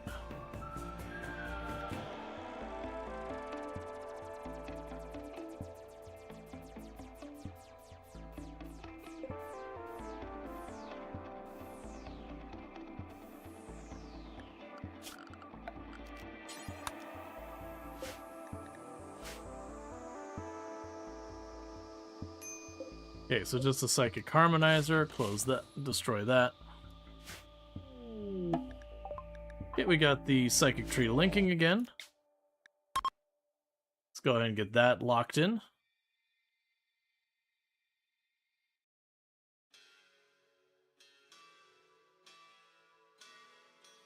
It could have been bugs. Yeah, what is currently happening? Oh, you're doing it. Hostile duplicate.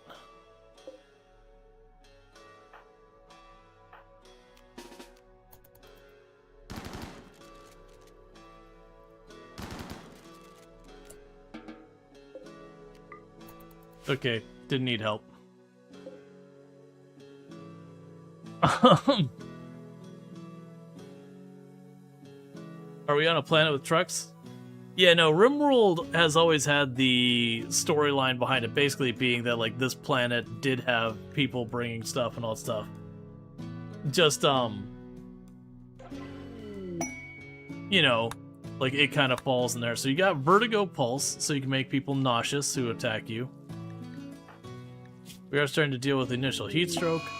We got Blight on the Psychoid plants. Cool. Absolutely hate that.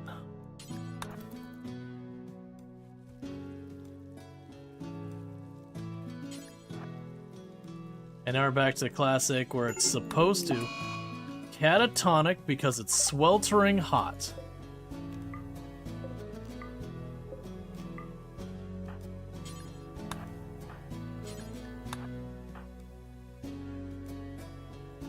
Schedule work. You are going to be changed to plant cut as the #1 priority. And please go back up there and remove the blight.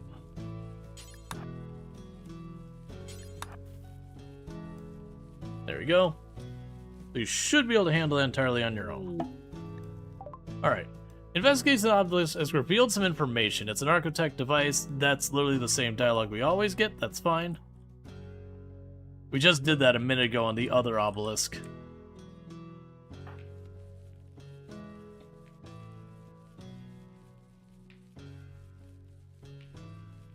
Okay, so blight is now contained. That's fine.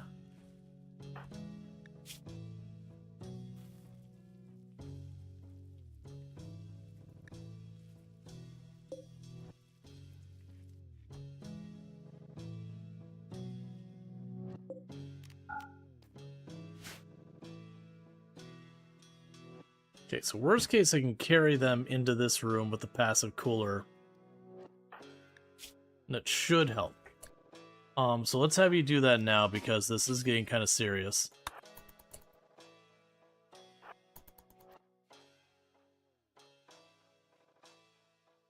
We lost one to a pigman basically dropping a grenade at their ankles while our melee ran up. So, just ground zero themselves, just went grenade. And then, you know, at that point we had already gotten the melee hit in, so we were slow and we couldn't get away from it in time before the grenade went off.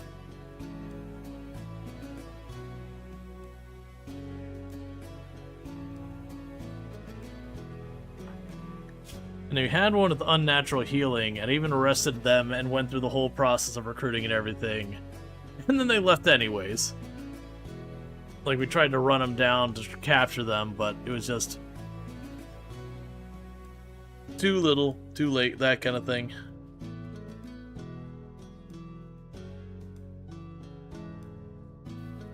Okay.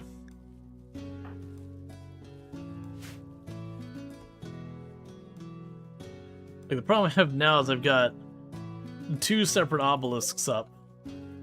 We're trying to get any kind of research done, which we have geothermal is what's randomly been queued up, so it's a very slow research. Just getting any of it to get stuck is a whole thing.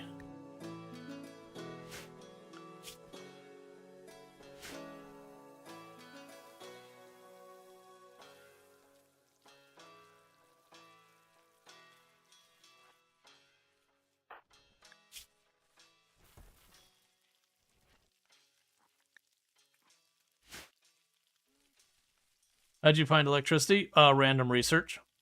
It just queued it up. We basically got recurve bow, then we got psychoid brewing, and then random research is what queued up next.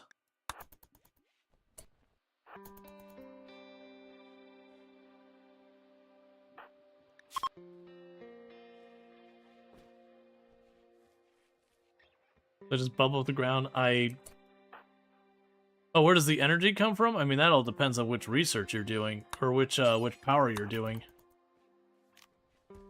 You have, like, geothermal power, you could do chem fuel power, you can do wood generators, you can do wind power, you can do solar power. For geothermal, that's, like, in real life, geothermal vent, you know, volcano-type vent, you can take the heat from that to boil water to turn a turbine. So, like, here, we've got a geothermal vent down here. The steam geyser, you put a big building on it.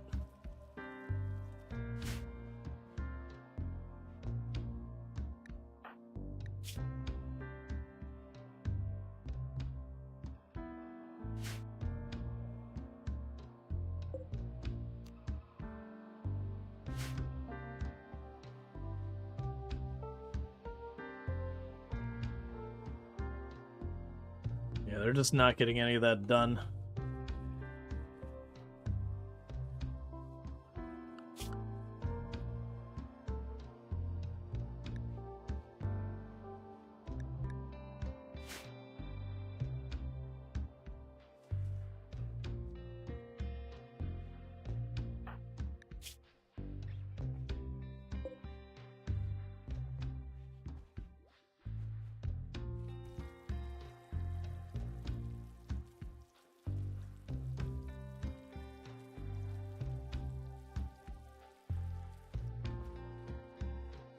And eventually that population in there will start getting to be enough that'll actually become its own food supply as well. We're nowhere near that point. Did we get all this collected already? Yeah, looks like we already got all the Odyssey ship stuff collected. We just need to have RNG give us the research for it.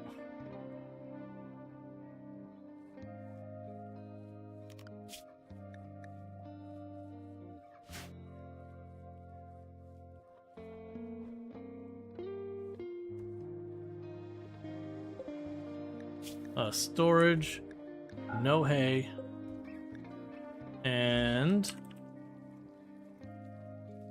no hay.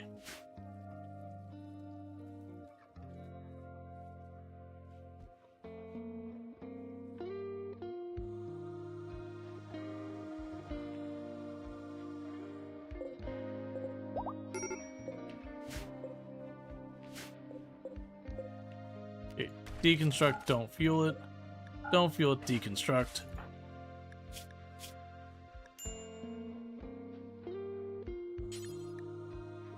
And then grab your masterwork chain shotgun. We're ready for the next time a fight shows up. Oh, you are not keeping up with that at all. This is a problem. Anyone who can research, you're maxed out now. Oh, that's not research, that's wardening, that's right.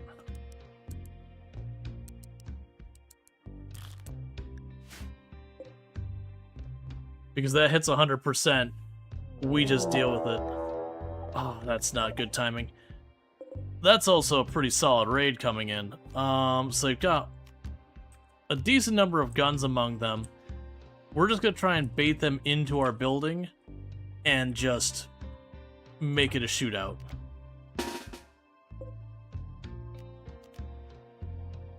Because if I force them to come in, we definitely have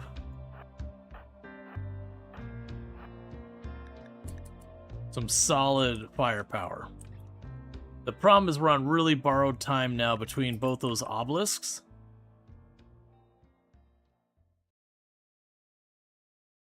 If they decide to start burning my fields and all that, then we're in bad shape. Okay, it looks like they might actually be taking the bait and coming right in for us. Yeah, I still got a power-up shotgun.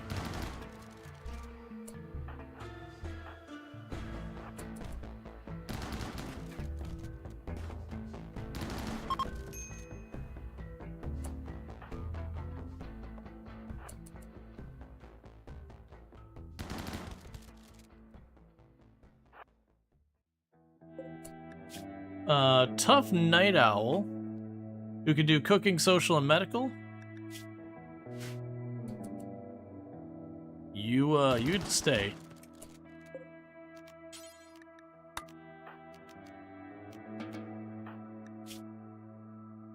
It's a head hit, of course. So capture them.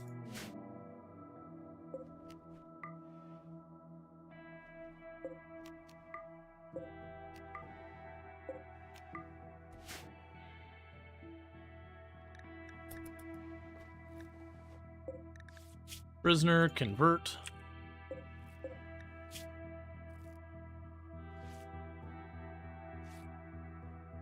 And good enough.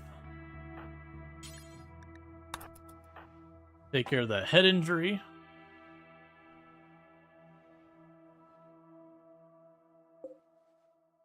That thing was so close to kind of overriding. Okay.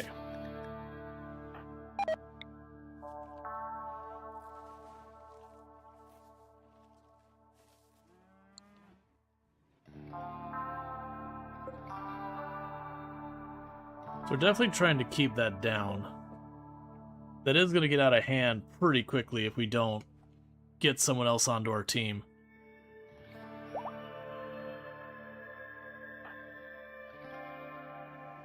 Can you use the tentacles to convert people?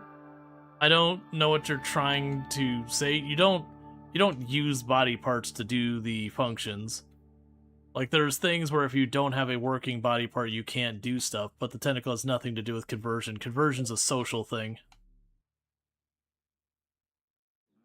You're basically convincing them that your view is the right one. Hey, Italics, thank you so much for the raid. I hope you had yourself a good stream. Can we get a shout out for Italics, by the way? Okay, so you try and convert this person. But Italics is another fantastic content, playing some Terra Invicta, so I hope you had a good time with that. You always try to convince people your view is the right one. Yep. No, it's a good time and all that. But thanks again so much for the raid. Again, if you enjoy the content here, you're probably going to like it over with Italics and all that stuff. Solid times. Plays a lot of similar games that we played, you know, like has done plenty of RimWorld and that kind of stuff in the past. So absolutely recommend. Which of course means the reverse is true. Now, with dealing with that, right now what we got going on is we're actually having a weirdly rough start with the Anomaly stuff, where now I'm juggling 2 obelisks at the same time. Because we have severely penalized research and all that, random research and whatnot. We did start as a ritualistic ideology. We're not at the full, like, 12.5% research speed, we're at 25%. But, it's been pretty rough. We got really unlucky early on where we were fighting a pig raid, and one of the pig raiders was like, what if I take a grenade and just dropped it at my ankles as my melee people got into range? And we lost our colonists doing that, because once we were in melee, you take the movement speed penalty once you hit someone, or they hit you. And so we just couldn't get away from the grenade in time, so we got one person shredded. Because it's early game, no armor grenades are always a bad time. Because again, we do have the no research, random research, so where you might go, why aren't you doing this? I probably don't have the means of doing it. Okay, so we got the Electro Harvester. So the random research has said Bioferrite Shaping was going to be the next one on there. Yeah, you've been addicted to Terra Invicta campaign? Lots of content, can't seem to find a natural end to it. I mean, there's definitely worse things in the world. But yeah, no, I'm glad. Like, that's always fun. Alright, so we're just getting rid of a bunch of junk I don't need. For right now, we're probably fine. Just give me the cash. Oh yeah, and that poor pawn was staggeringly ugly, had 2 flesh tentacles and everything, so it had like a beauty of something like -5 or something like that. It was like, oh, I'm so sorry. Alright, so StopTime has made a discovery studying the monolith. The structure connects normal space to the void, a dimension hidden behind the substructure of space-time. Some powerful mind is leaking influence into our reality. StopTime wants to study the monolith fire to learn more. The monolith will now provide more research when studied. That's fine. The Twisted Obelisk is ready to use again. Alright, did anyone get any scars or anything we want to patch up or whatever? You got a flesh mass stomach, you got a tentacle, and you got a whip. Sure, why not? Our people don't actually like this, but let's embrace it. The natural end is all the aliens are dead. Alright. So while interacting with the obelisk, Nervix felt her arm tingling. Moments later, her skin split and opened and a fleshly growth erupted from her body, replacing her arm with a squirming tentacle. She is otherwise unharmed. Yay, so you've got 2 tentacle arms. We really should end up going transhumanist later on. So that way the body modification. You told it's all about tentacles. I've done plenty of runs, because like those tentacles, ultimately you look at them, it's like 120% efficiency. This one just gives you, like, better... It's almost like having a decent melee weapon just built in. That kind of thing. So they do give you decent benefits. It's just the unfortunate reality of, if we look at her needs, she's like, this tentacle, I hate it. So this is effectively -12. She's just stuck with now. And that's just how it's gonna be.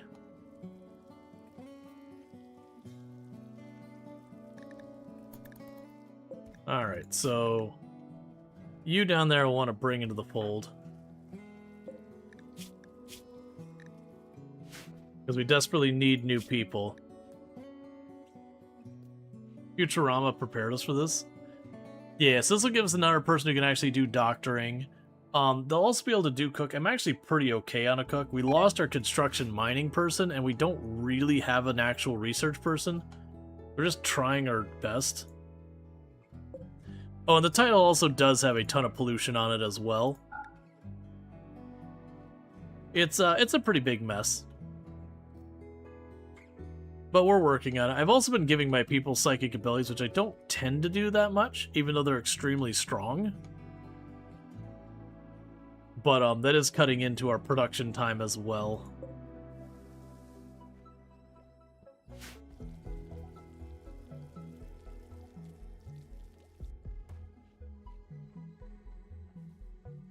We've got the wood, so I'm not sure why we're not refueling. Let's check. So, hauling is a 3. So you're probably not getting any crafting or art done, but you are doing the construction, you do the research. Yeah, so you're going to prioritize cleaning, and we just need another person. We had a dedicated person just for hauling and cleaning before we took our loss. And I've been having to have people substitute into stuff they're not good at.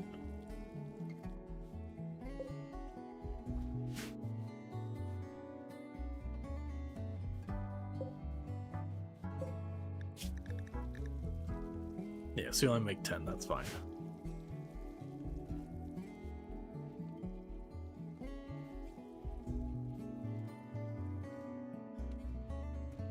Okay, it's looking like we're pretty soon going to get our corn up, and then our food should be more than settled for a while.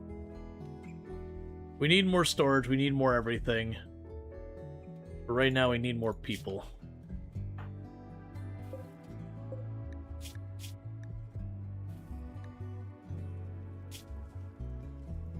Okay.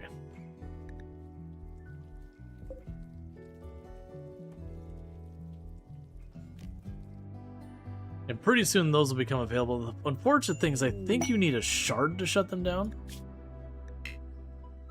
Okay, so we can fight this, but it'll give us 13 manhunting sparrows on it. I am going to say yes because I am desperate for people right now. So I got our brand new child joining us, who is iron-willed and nothing else. It's actually a pretty good start for a brand new pawn. You are going to run in here immediately and go for the chain shotgun. And then the rest of you are going to get into position and ready for a fight.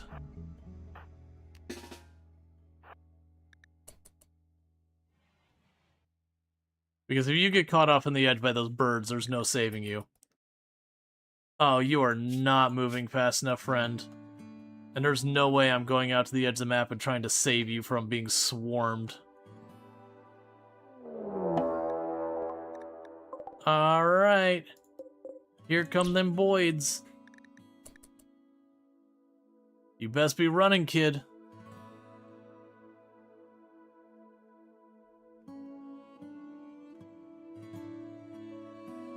Okay. They can fly and get like they can cover this ground in a matter of a second or two. But I think they'd have to have like line of sight or something to engage. They might actually do okay.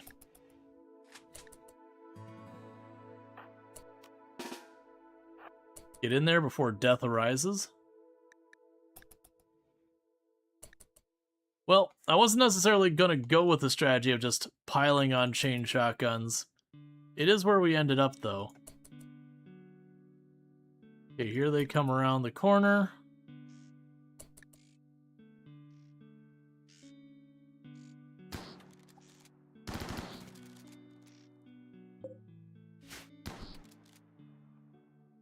Oh, it's for the record, Boku here has a chain shotgun that's masterwork that has extended magazine, rapid fire, and incendiary rounds that we got from a quest.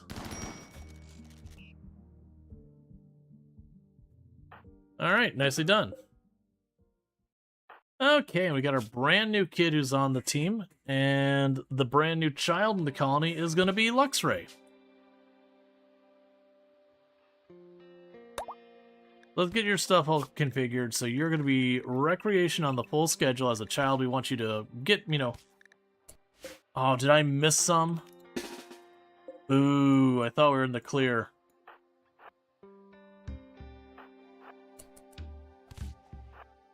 Oh, come on. Where were they?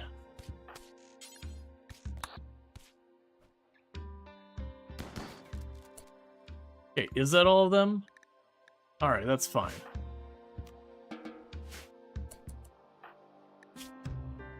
So, Luxray definitely needs to be patched up in a big way. Meanwhile, while that's going on, you're good here.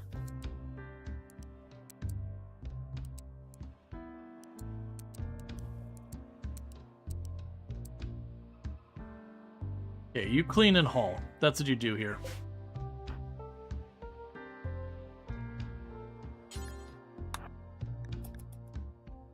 Let's get Luxray patched up real fast, because they got properly thrashed by a bunch of adorable little birds.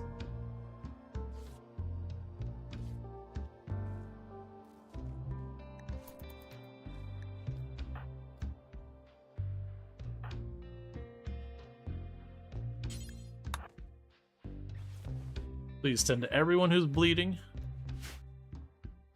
Okay. So hopefully, once Luxray here is all patched up and all that, we'll be able to go through and have these all get lit back up, because just having that reduction in people has been a whole problem. Now, the good news about this tile is, generally speaking, we won't run into too many dangerous animals.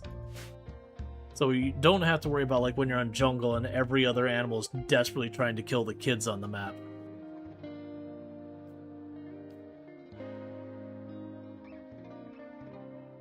Okay, and you're suppressed. And you're suppressed.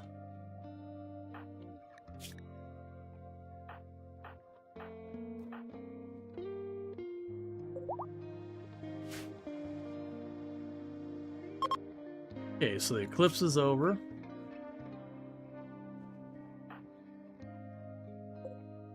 And you're right about to be converted so we can start recruiting you.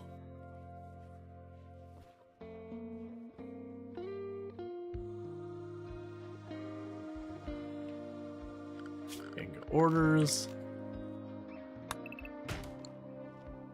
Cut down some more trees.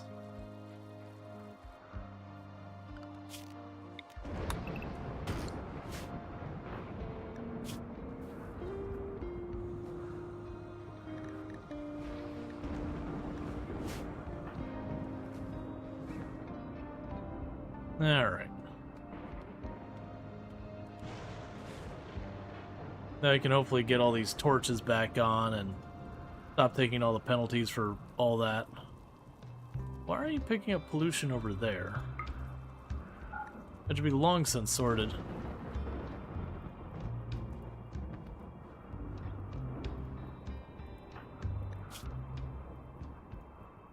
Okay, so you only had a couple of damage. The good news about a lot of those birds, they don't do a lot of damage. The danger you get into is just they hit you with so many small injuries that when it comes to trying to patch yourself up after the fight, you just churn through your medicine trying to get it all patched up that the person ends up bleeding out or getting infections or stuff like that.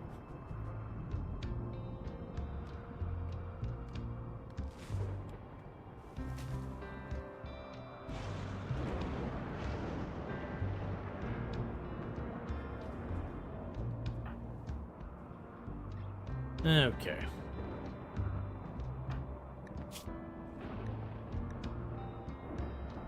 So we're getting that learning up as fast as we can.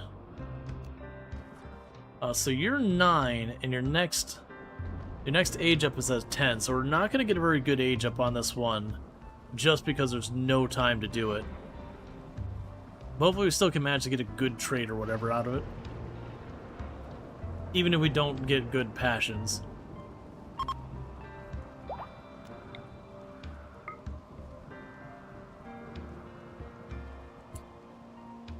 Yeah, it's too late to cancel it. I mean, that went down 10%. It said it's going to be 6.5, but 10's fine.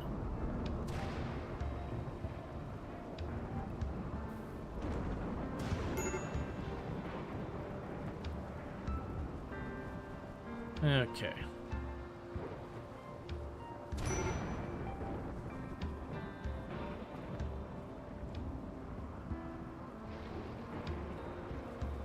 But yeah, so part of the reason everything's going slow is because we're ritualist and we have a tribal start, we take a double penalty. We're not the most extreme, we're only going and we're researching about 1/4 the normal speed. You can actually make it 1/8 the normal speed, which is pretty awful. But we are using the random research and all that stuff. Okay, so you are fully converted. Let's start recruiting you. Because you're a tough night owl who's got a decent number of options and good shooting and all that. I don't see a reason not to bring you into the group. But at least that gives me options to work with.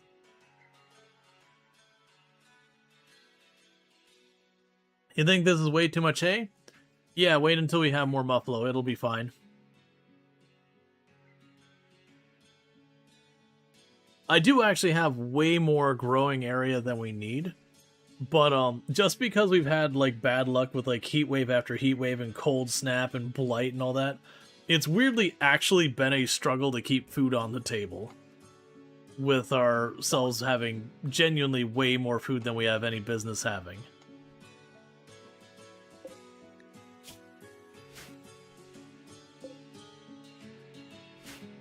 What I need is another, like... We have a researcher, Stop Todd, who is not actually passionate about research. It's just very beggars can't be choosers. They weren't already preoccupied, therefore they're our researcher. Supposed to deal with all those bodies.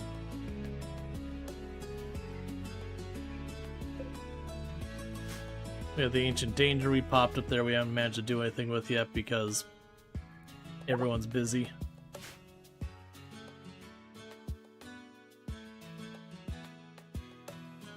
But yeah, eventually the Muffalo can become a source of food. They'll be a source of wool. They're a good caravanning animal. Are there beds in the annex? There's sleeping bags over here. I built over here. This over here is just a ruin. I'm not going to probably do anything with there because we look at the pollution view, it is all polluted. And the effort it would take me to clean that out is just not worth. Because pulling up pollution is exceedingly slow.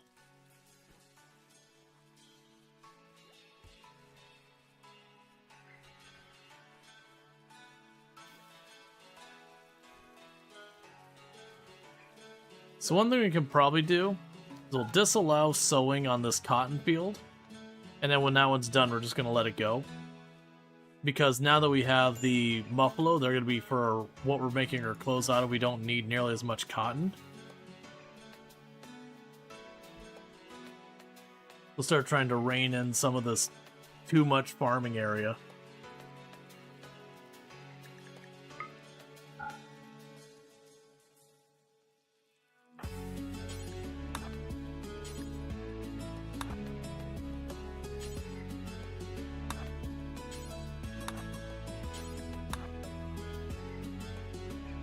And I wanted to pull that all off because they have stuff like smoke packs and all that kind of stuff that's useful.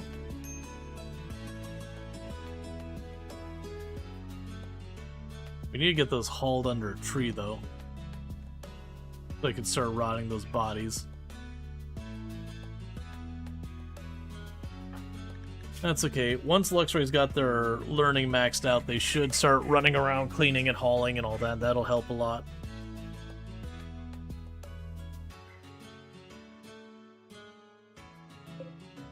Oh, I guess one thing I'm going to need to do is add on here, make kids. Do until you have one of at least 80 health and normal quality.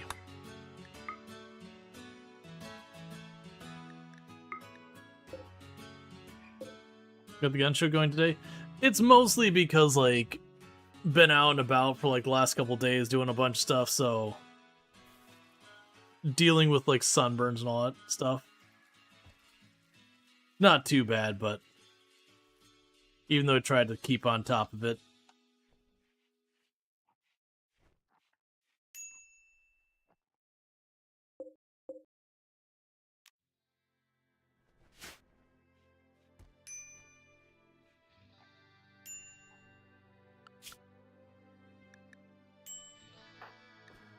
Yeah, so Earthrush is the one supposed to be doing the construction, but nothing's getting done there. Mostly because all the other stuff going on. You've learned more about the obelisk. This device is a powerful duplicate, has the power to duplicate intelligent creatures. In theory, it can produce duplicates without limits. The obelisk appears damaged and unstable, so its energy level raises unless suppressed. If it were to fully activate it, go into a duplication loop, chaotically pumping out a large number of flawed human duplicates. StopTod thinks they might be able to safely shut down the obelisk, but they will also need significantly more time to study. You can intentionally provoke the response from the corrupted obelisk. Right, okay. So then the question is, if I were to do that, pods arrived. Okay, so the people we helped out, those refugees, they sent me a masterwork harpsichord.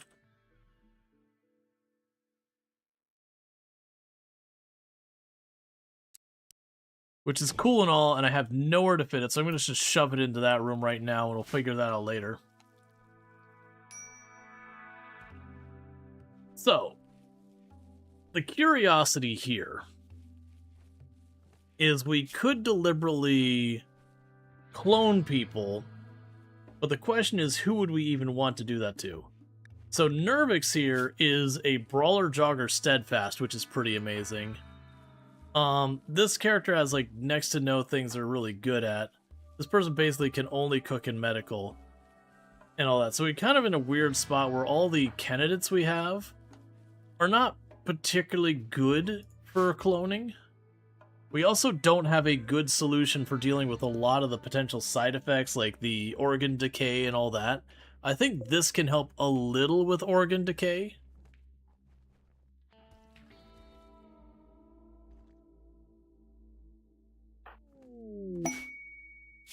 So, conflict of fortune. You would give me this person who's a slow learner, who's jealous, who is... no. We do not need to have a jealous slow learner. Alright, so...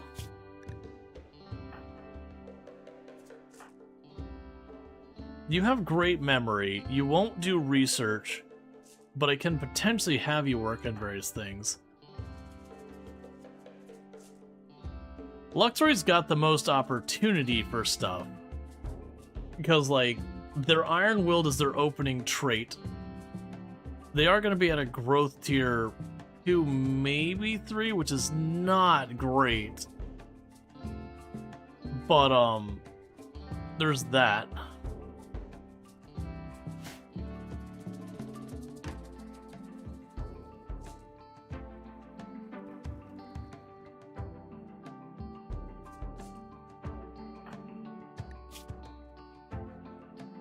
Okay, you can't mine or research.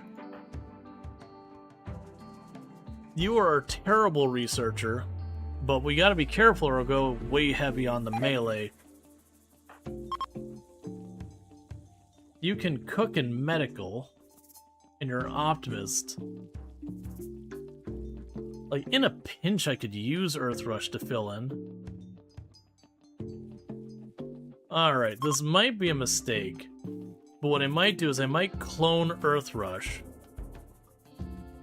And see if we get lucky on the draw on this one.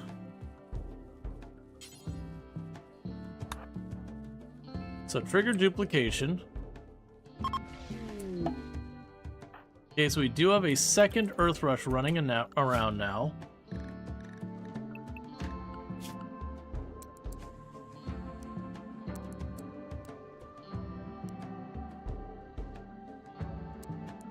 So you can help cook. And then one of the Earth Rushes can do the construction and mining as their backup.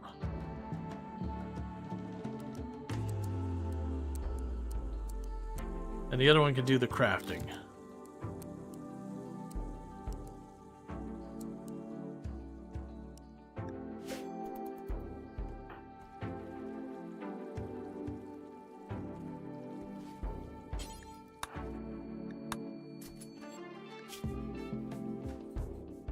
Okay, so we gotta watch, because we can get Crumbling Mine as a possibility for this. We can get duplication sickness. We can get organ rot. There's a bunch of different things that can go wrong with it. Some of them are not too hard to deal with. Some of them will be very, very difficult. What is a flesh mash stomach? So it's a thing triggered by this. Basically, it is a stomach that prevents you from getting food poisoning or gut worms at all, but it causes you pain always.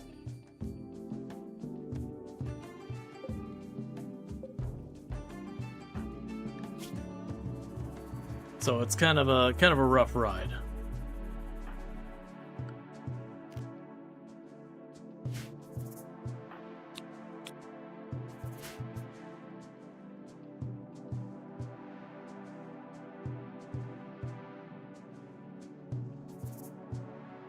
Okay, so what we're gonna need to do is figure out this area. But yeah, the idea of having them both cook is they should be able to keep one of them cooking at all times. Managed to make it all work out okay.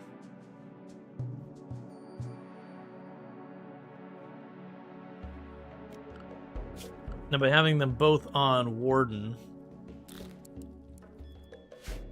then keep these suppressed.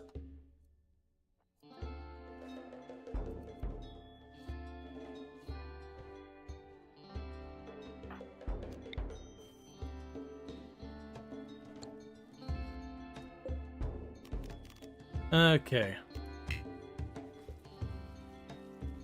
Oh, begin conversion ritual on you. It's almost a 30% chance of a bad outcome, but we're gonna go with it anyways. Because I need to get Luxray flipped over to the same as the rest of the group.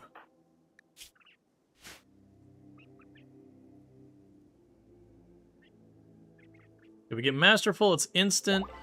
Effective is pretty good. Yeah, so we'll get you flipped over not too long. We'll definitely need to make our break room bigger so we can add the drums and all that. For our drum party. And to make room for our Masterwork harpsichord.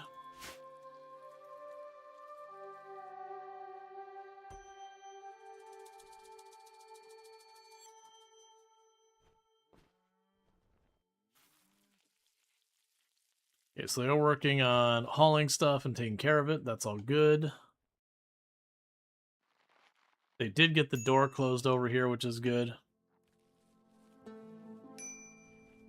Also for watching our enemies slowly get digested. Yeah, by our meat-eating trees. Just processing the corpses.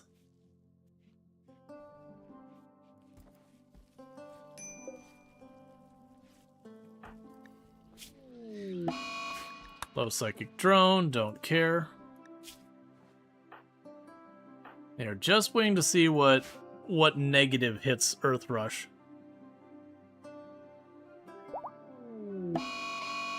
Alright, Shamblers approach. Like a group of 4 Shamblers approaching. We're honestly pretty well set up to just shred Shamblers, so let's not fuss with this.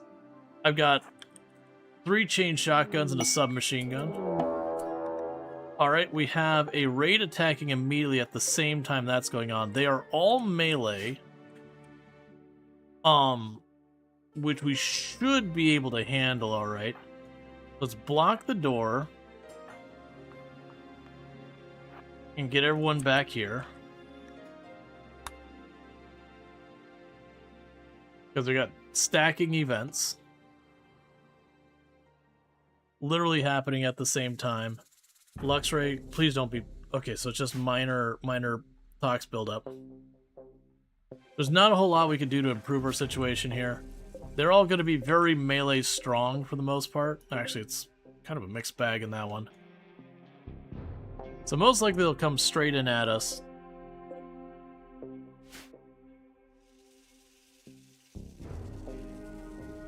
It'll be one of those things that once they pop around that corner, they're just going to get blasted by chain shotguns.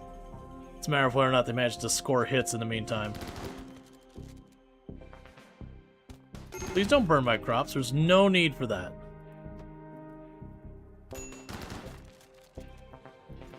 Oh, rebuild stuff that gets destroyed, please.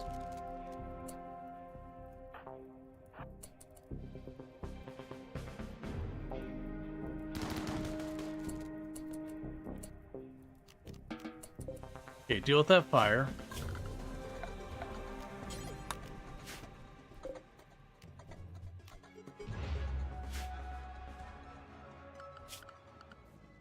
You can shoot pool, so I don't actually need the thing. Alright, there's people with a relationship. Oh, well, that's just not nice. Are you actually not gonna get aggroed? You should get aggroed by them. There they go.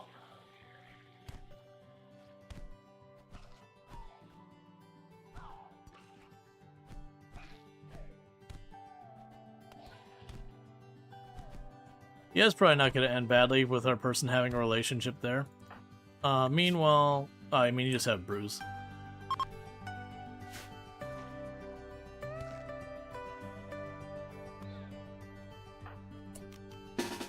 Wake back up. Work's not done.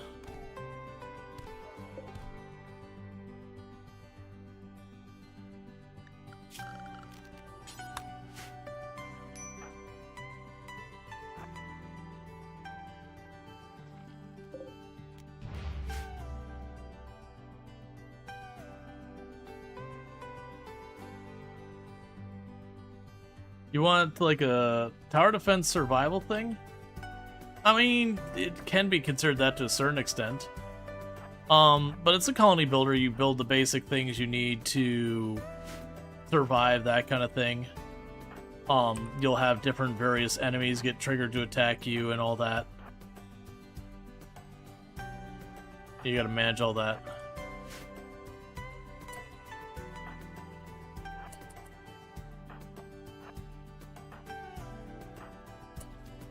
Okay, so you got like 3 or 4 tiles farther up.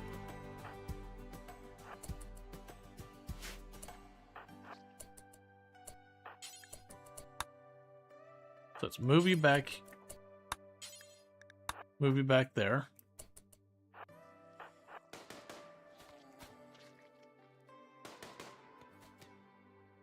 Come on. Cool.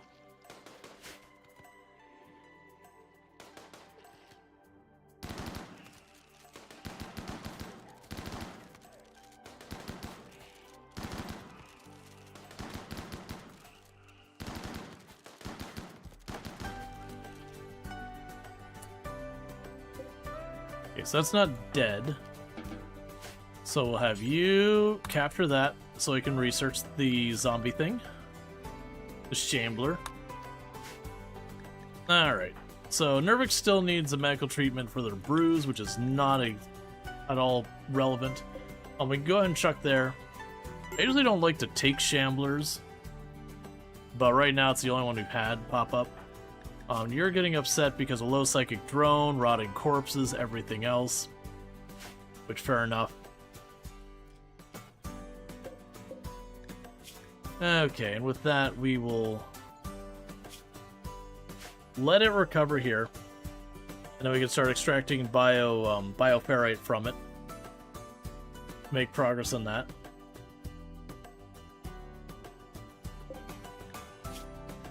Okay, we don't care about that.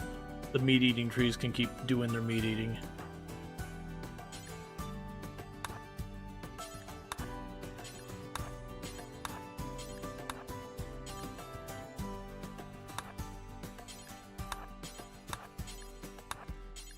And forcing them to halt, because otherwise they're just going to sit here and get more and more upset as we don't get those hauled away. And go grab the steel mace, so you got a better weapon. Okay. What happens if you feed a Shambler to the corpse tree? It just eats it. That's fine. It doesn't have any discerning, it's just like, is the thing biological? Okay, it will eat it.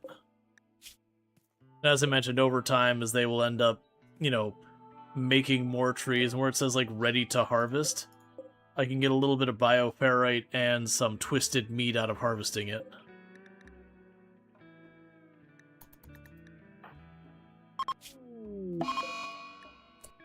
Duplication sickness. So both of them got duplication sickness.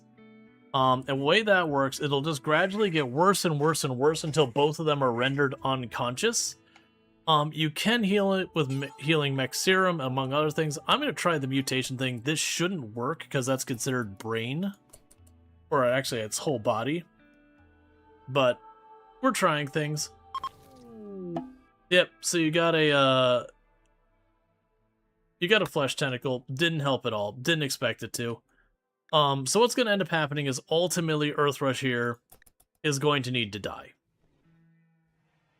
We've got 2 copies of the same person, and just with the nature of the sickness thing, they'll just keep escalating until one of them, you know, until they're both unconscious and we need help. If we get someone with unnatural healing, that's where, like, unnatural healing and that cloning thing are so broken together because it can solve basically all of the negatives you get from it. So you can just keep making copies of the same person again and again to build up your little army. You just use your unnatural healing to cancel out whatever the negatives are. But yeah, so it's going to end up happening here is Earthrush for a little while. I'll keep them both up, and then ultimately one of the 2 of them has to die. I'm pretty sure... Well, I could cryo-sleep both of them, but at that point I might as well just get rid of one of them. Because that means I'll effectively be down a pawn instead of up a pawn. Because this will continue to get worse and worse until, you know, one of the 2 of them die. Or we get something like mech resurrect or mech healing serum or unnatural healing or anything like that. That's the only reason I'm not killing them, like, immediately. Gigantic building. That's cool, but I can't cut brick. Which is the original? The one on the left.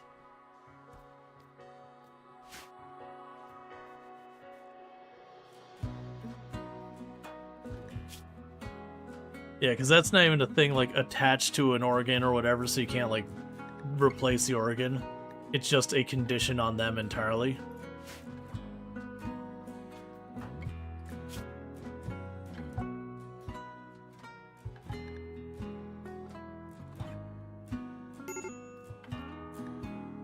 Kill the spare? I mean, that's usually what ends up happening. Alright, there's a growth moment in Luxray. Wow, you got some bad choices. So you're gonna take no trade because Slow Learner and Jealous are awful. To be fair, we brought you in and you were 9 years old. And so you had no chance to try and build up from there.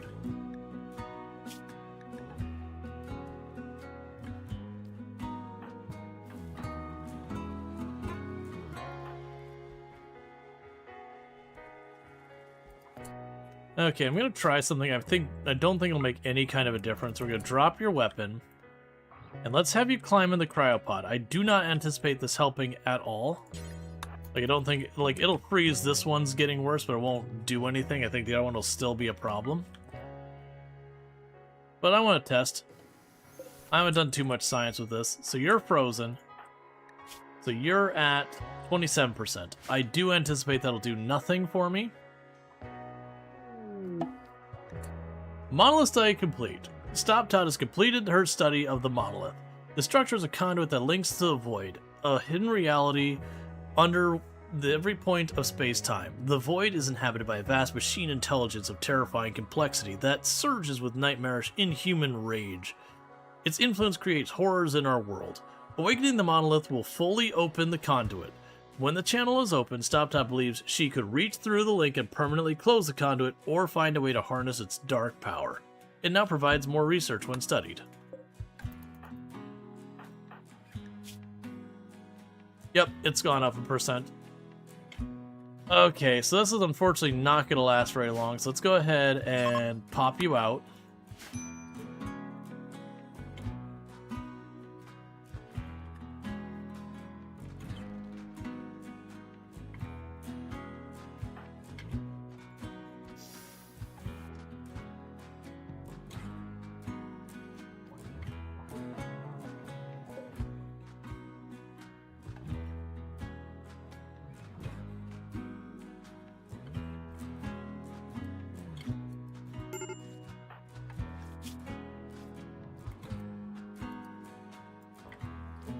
So, unfortunately, this person does need to die.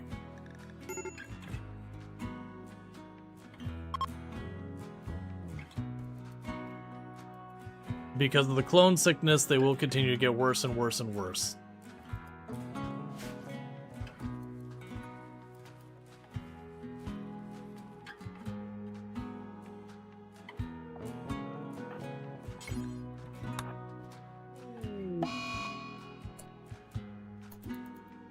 Okay. So Earthrush is operating on Earthrush and has killed Earthrush.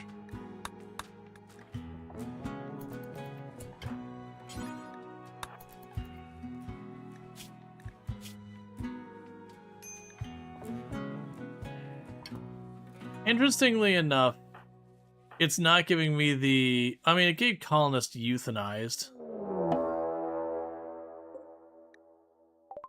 Okay, that was timed immediately after I did that. They literally all have revolvers. Every single one of them. Okay.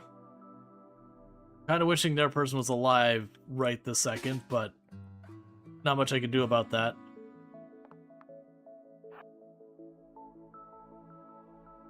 Oh, you're having a mood break? No! And you're... Okay. That's actually really bad because they're having a mood break, which means I can't control them to have them go to a better position. This is going to force me to tangle with this, like, right up close and personal.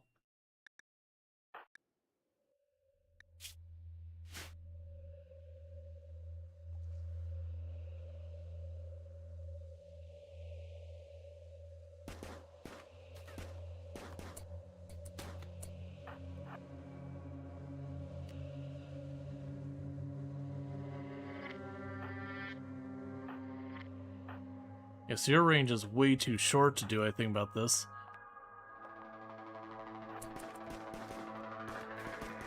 Dude, I need you to go not into them. Alright. So I'm gonna try and run up here.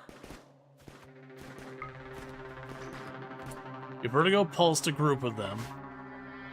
And you're just gonna have to run them down. This would be so bad. The Luxray is almost certainly gonna die trying to do this.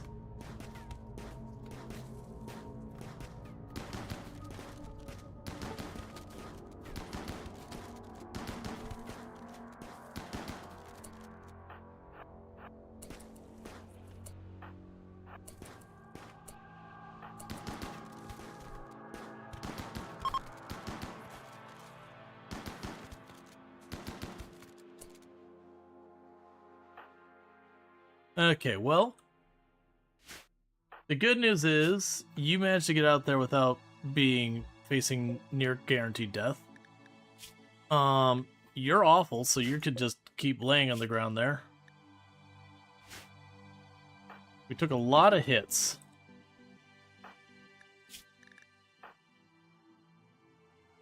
Okay, you took a heart hit? Oh, that's actually pretty rough.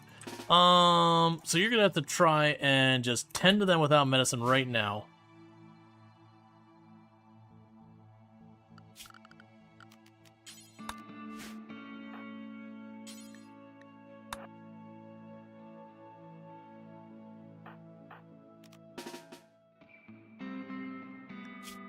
You took a hit to the heart.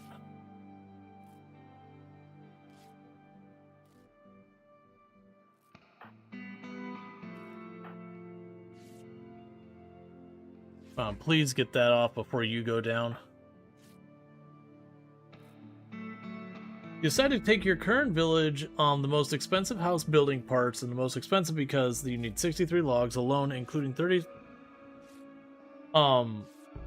Yeah, I mean, that's end game. That's just the way it is over there. You did lose a toe.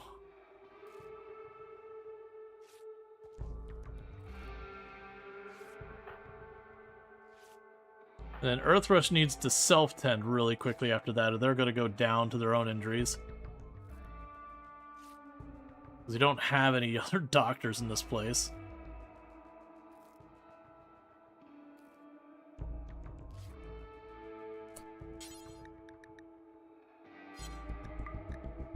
Okay.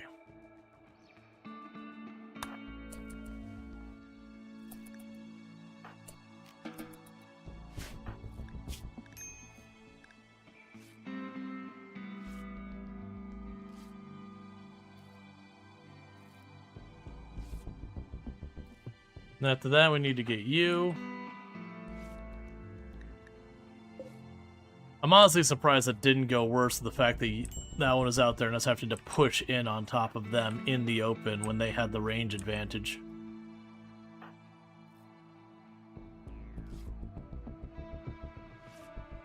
Okay, the immediate crisis there is done. So you need to tend to them.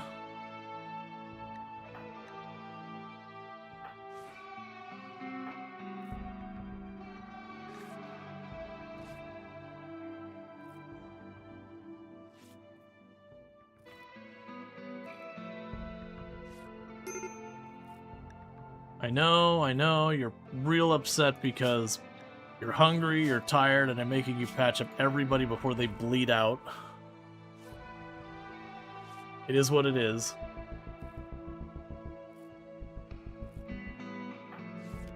Okay, you're no longer bleeding. That's good enough for me right now.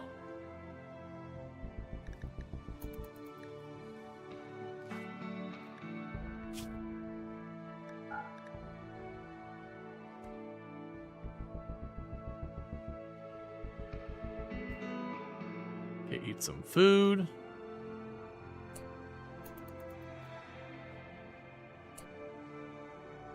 Alright, and before you get too far, you still got another patient to deal with.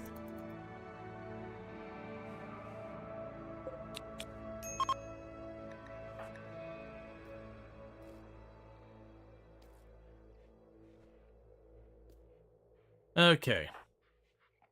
You got bruises to patch up and bruises to patch up. We can just live with those right now. No one's immediately bleeding out. That's at least the immediate crisis handled. I was honestly expecting disease infection.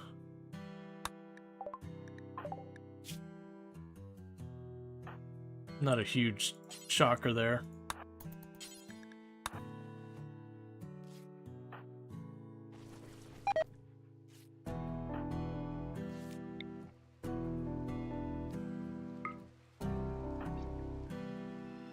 Boosts their healing.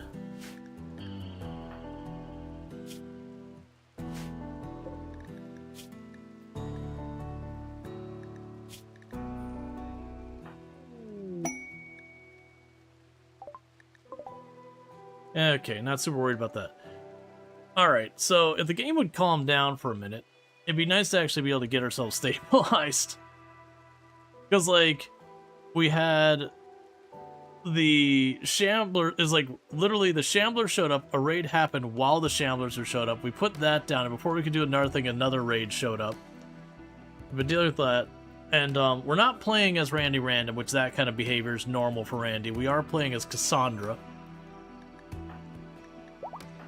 Is just how it be. Polluted terrain on Luxray. Schedule. You are restricted to the home zone. I don't want you standing in the pollution. You're getting too much. If we don't get that under control, you're going to have all sorts of problems. Okay, so everyone's finally treated. And you're at 50-something%, so you're fine there.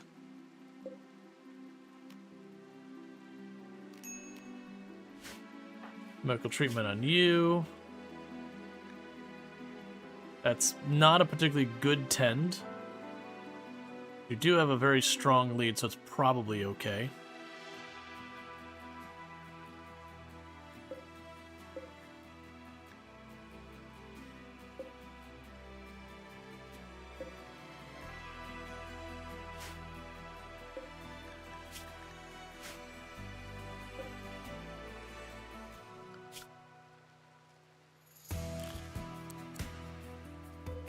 Okay, you can help Warden.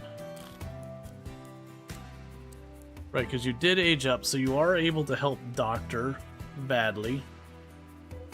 And you can help Warden.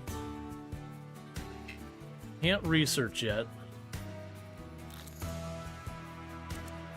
see if he has a dedicated hauler for right now. Actually, no, you're a dedicated hauler.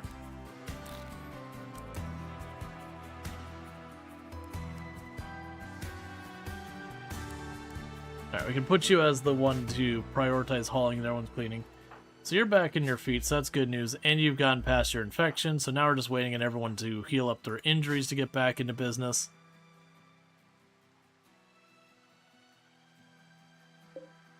It's a good thing you can handle wardening, not Luxray, so at least that's someone.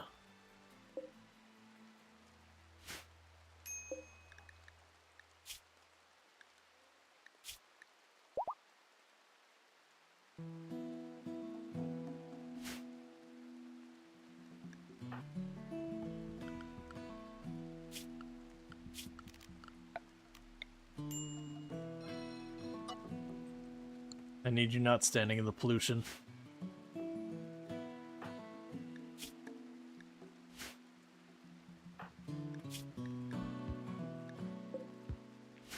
Okay.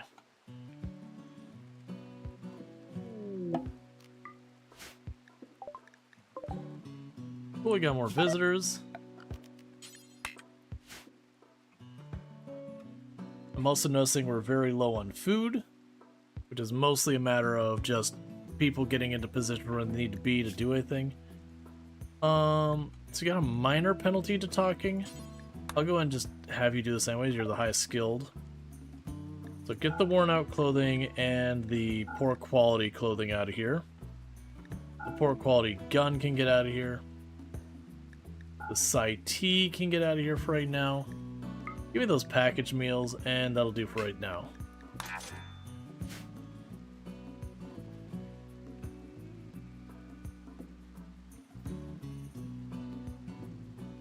You're getting a shot in your tentacle, does it grow back?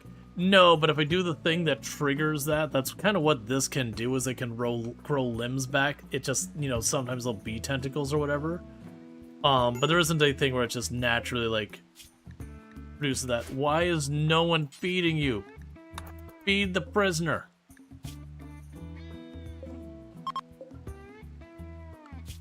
Everyone's got Warden of 2.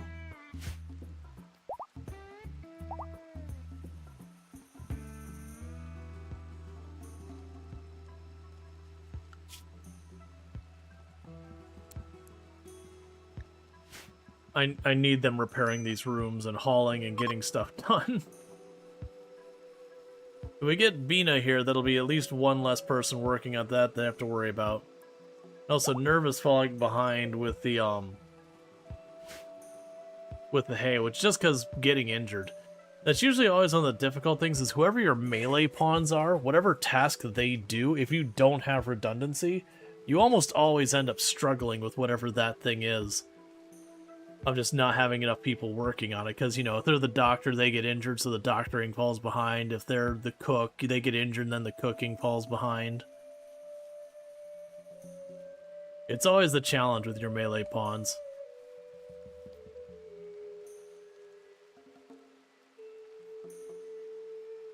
But that's where you just get redundancies, and then it's no big deal.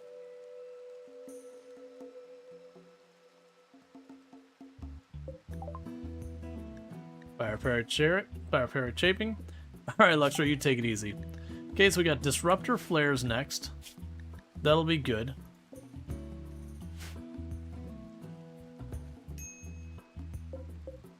Entity, start extracting bioferrite from them.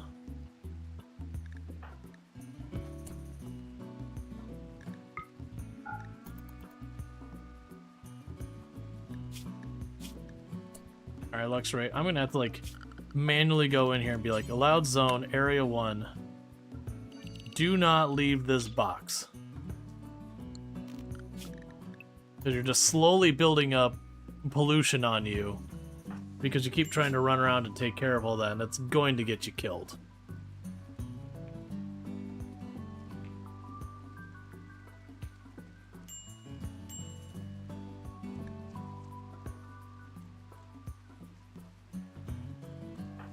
Okay.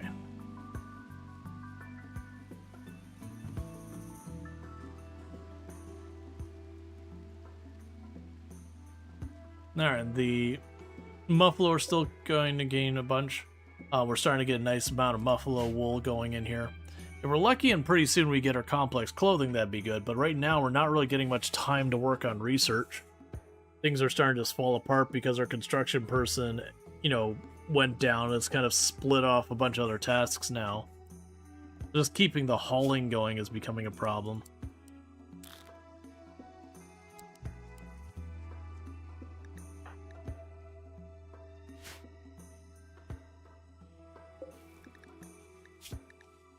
Good news, you're getting pretty close to being recruited.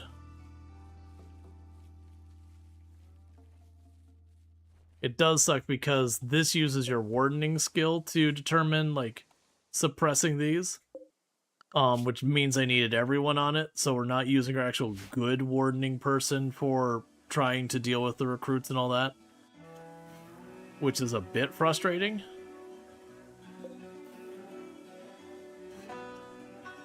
We're out of wood as well for cooking.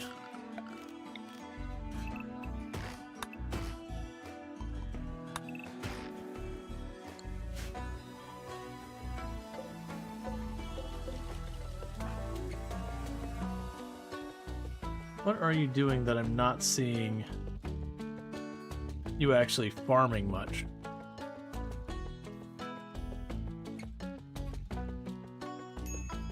I think it's just getting stuck between suppressing these again and again and not making real progress on it.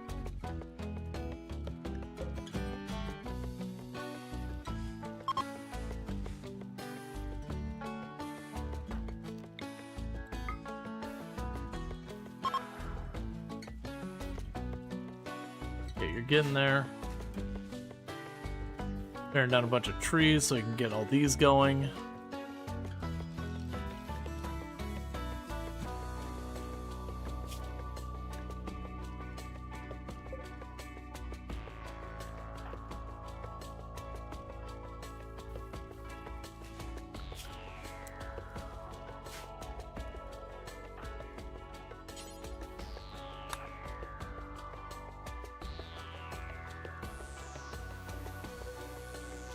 Okay, so we got more of that going again.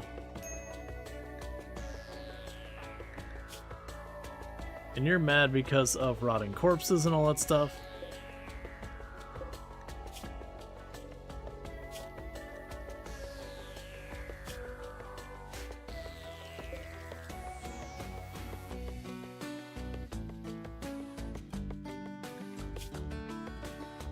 Yeah, one's dedicated to hauling and cleaning, but they're also stuck with the wardening.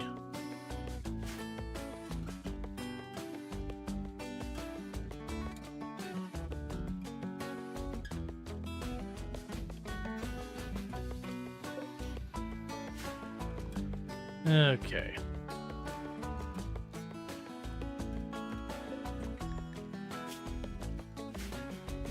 Yeah, and everything needs wood hauled. That's Earth Rush Stony.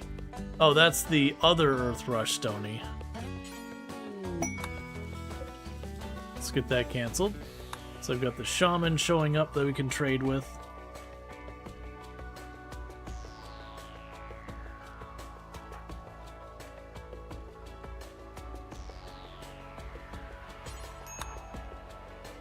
Alright. Okay, so with what they've got here, we've got the Devil Strand books to be read. Their books are fine. We've got the animal pulsars. I might just dump those. They can be useful. Jump to Site T. And keep the cash, I think. If I want to get better options, we can grab them. Alright, so I'm starting to see them actually clean, which is good. Because it means, in theory, what should happen is hauling should happen next by that person.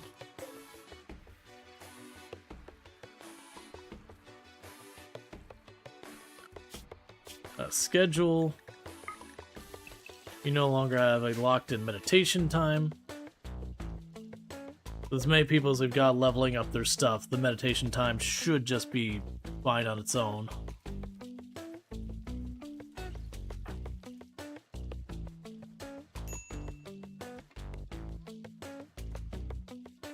Okay. Luxray's officially doing the hauling the best they can. A sad wander because you don't have the right apparel, which I can't make the right apparel for you yet, so that's fine. We got beggars here. They want some medicine. We have plenty to spare, so we'll just live with that. It's fine.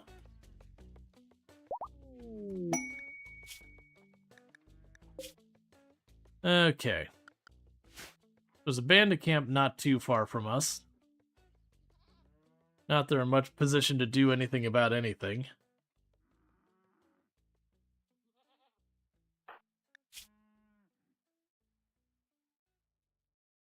Yeah, no, we have minor pain and sickness. Yeah, so that's the flesh tentacle is a problem and the pain is a problem. Which is what this thing causes. A lot of them give us bonuses. If we upgrade a thing, we could go for transhumanist, which would cancel the penalty, but the problem is after a little while they'd start wanting to get the oh, I forget what it's called. Not hypersleep. Neural supercharge. That's right. They'll want their neural supercharge, and if we don't provide it, they'll get all whiny about it.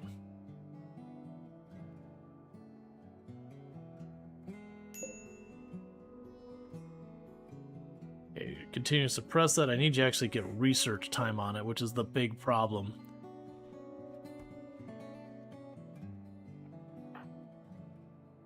Okay, you're studying the monolith, which is fine.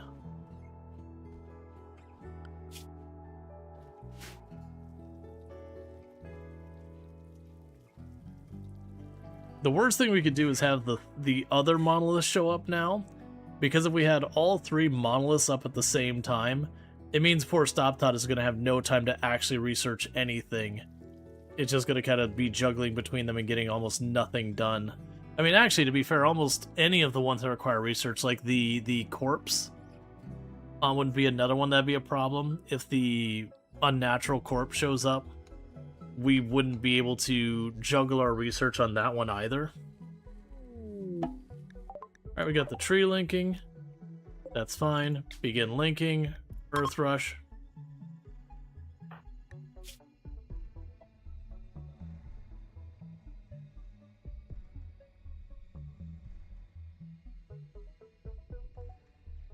Okay.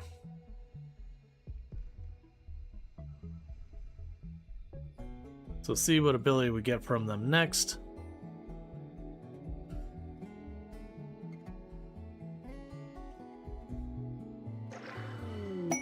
Okay, you got level 4. And you got Word of Serenity. I believe Word of Serenity was the one that cancels a mood break as long as it's not a violent one. Yeah, so 30% can calm a minor, 50% a major, and then 70% an extreme. What do you mean by doing Anomaly before you move on? So we would need to do a Void Provocation and, you know, defeat, overcome whatever thing shows up. So, like, if I did the Void Provocation and the heart showed up, I would need to defeat the heart before I'm allowed to jump. It effectively means I can't just jump away from threat after threat. I have to actually do something to give myself the ability to be allowed to jump to the next area. Because otherwise, the Odyssey, the moment a bad raid shows up, you just hit the button and be like, nope, out, gone. By making you have to deal with that, some of the Anomaly stuff just takes time to deal with. Like, the heart just takes time going underground to deal with the big, flesh beast underground. That just takes time.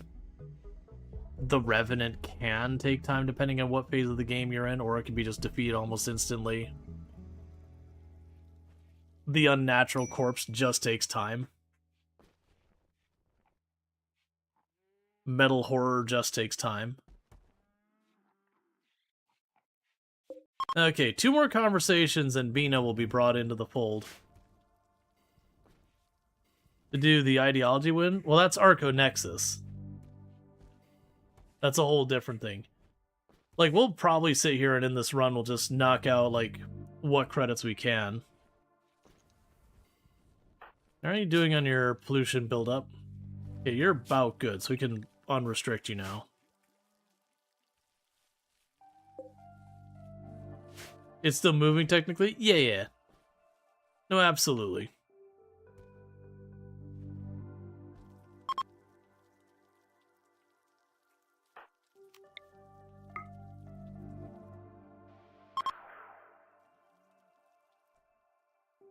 Why is it the moment that I'm allowing you to leave the home zone, you lay down in toxic waste to stare at the sky?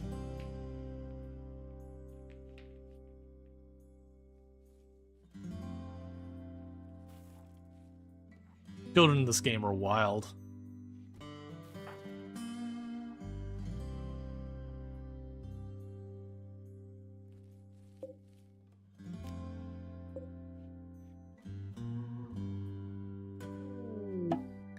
Obelisk study complete. She discovered a method to safely deactivate it using shards of archotechnology. The downside is I don't have any shards of archotechnology. Nor do I avoid provocation to trigger things to show up to give it to me, so we're just going to have to endure until that happens.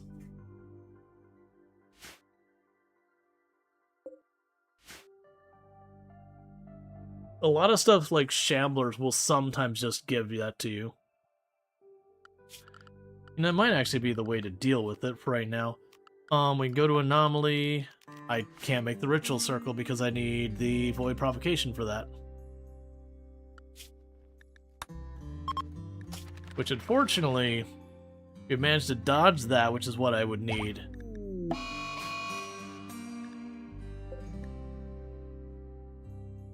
Oh. While entering the obelisk, observed a sudden spike in energy. The obelisk violently warped the flesh of a megasloth, turning into a hideous flesh beast. It actually made into a pretty dangerous flesh beast on top of that, too.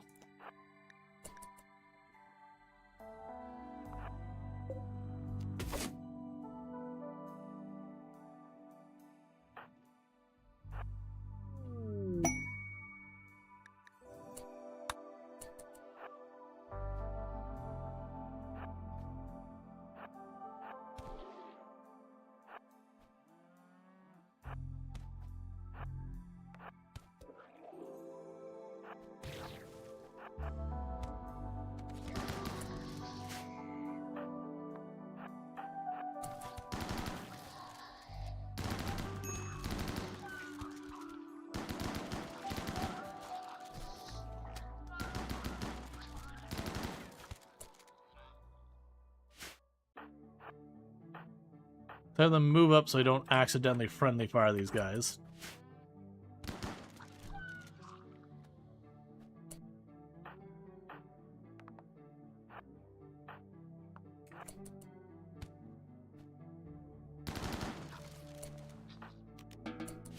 Okay, well, they all got wailed on a lot.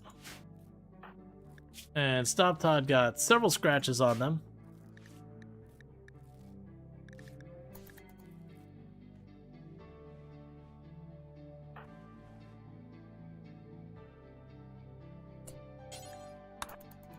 Okay.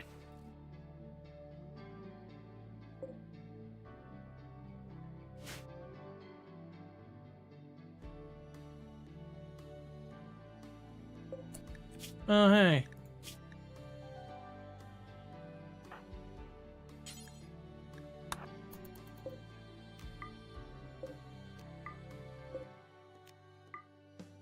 Well, that's weird. You went from 5 hours left to instantly dead.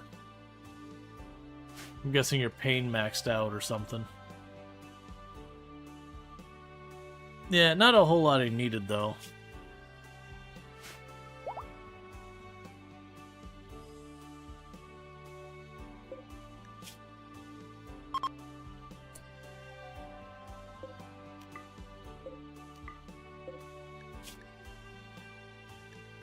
Jogger? Okay, this is someone we really want. We try and patch them up. They might join us. Most likely they will leave and we'll get some reputation bonus. But we'll see.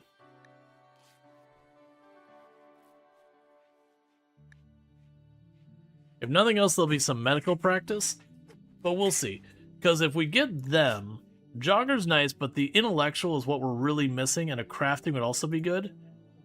And then Bean here is the medical we would potentially want. They're another cook, which is, again, I have cooks, but I am short on doctors, so we're kind of taking them anyways.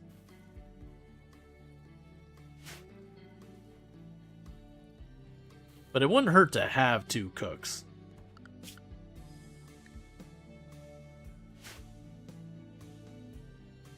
Yeah, so next conversation then, Bina will be joining us and we'll get them named.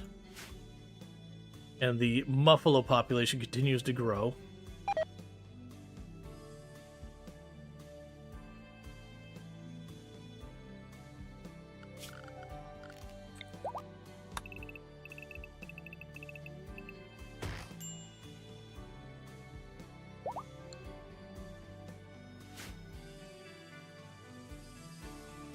Okay.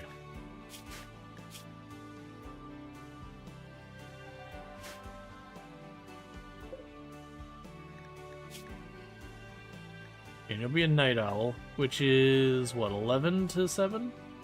11 to 6. Alright, so we got our latest recruit. So we're going to have you go in here and grab the MP5, or the heavy submachine gun, whatever it's called. That's been sitting there for all eternity. That's fine. There you go. And we'll need to go to you. Recreation. Work.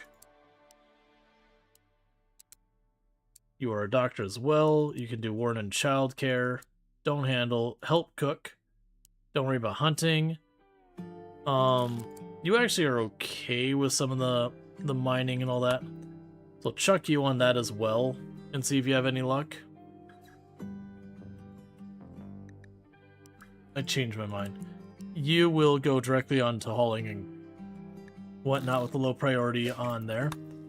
And so with that, our brand new cook in the colony who's going to help out with there is going to be Canahawk.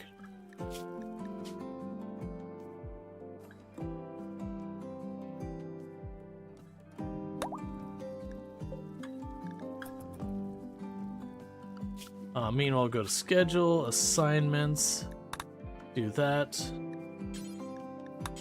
You carry some extra ones on you.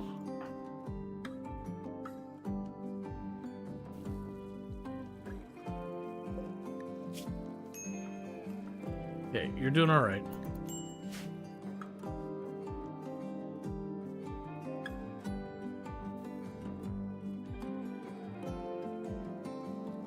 So hopefully we'll be able to get a lot more of that done, which would be nice. Distress signal, I'm not going to really worry about right now. I think we kind of need to stabilize everything here.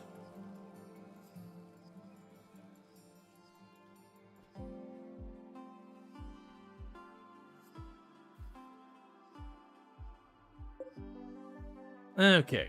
So, pretty much what we've got right now is either need to wait until we get Void Provocation and then trigger that so I can start shutting these down.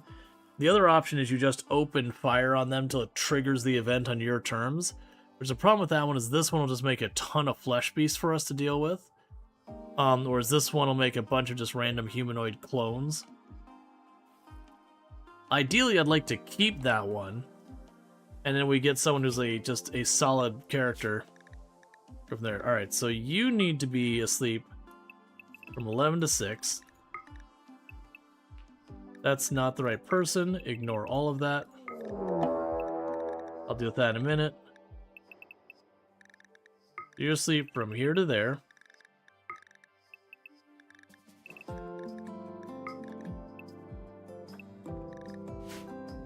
Okay, so Manhunter pack of boom rats. That actually shouldn't be too bad to deal with. It will start a nasty fire. One nice thing about boom rats is because they explode, they have a tendency to take care of themselves.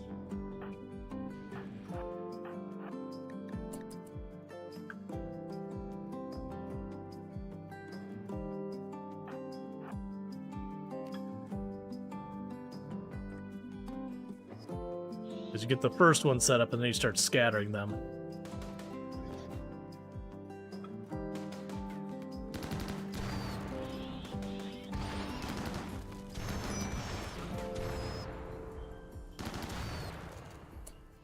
Okay, not the smoothest, but it'll do. Yep, minor burns on the both of you, but that's fine.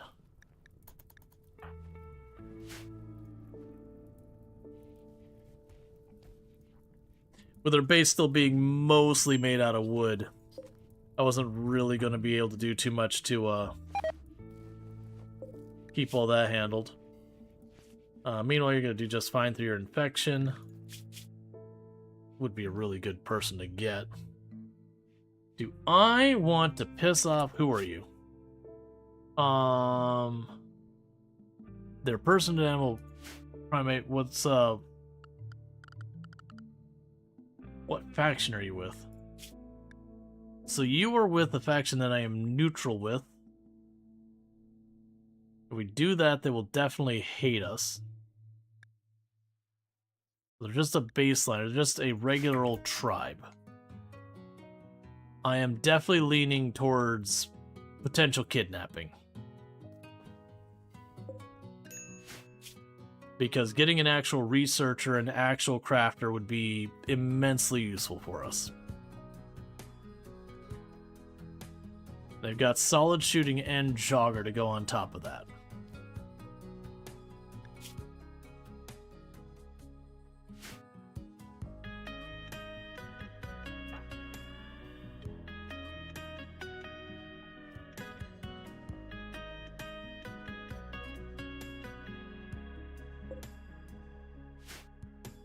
Okay.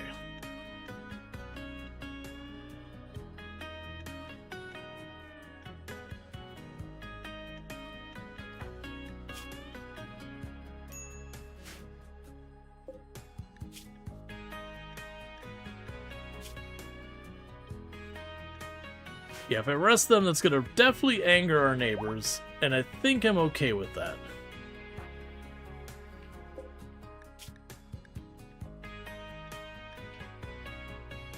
Normally, I don't tend to like to go on the kidnapping side of things, but the lack of researcher is really, really causing us grief.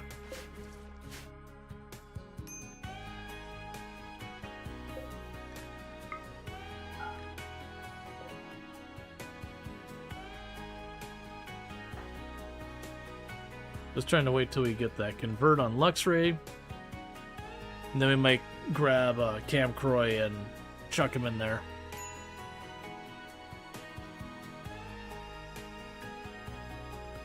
As I get you dedicated to that, I mean, Stop Todd will probably still keep that, but I could potentially drag Stop Todd into being the construction person to fill in that gap, and then take a bunch of people who are like half timing it, and give ourselves an actual passionate researcher.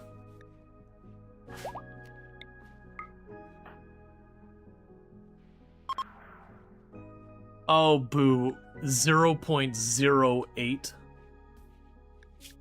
So they just, by the tiniest sliver, were not converted. Boo.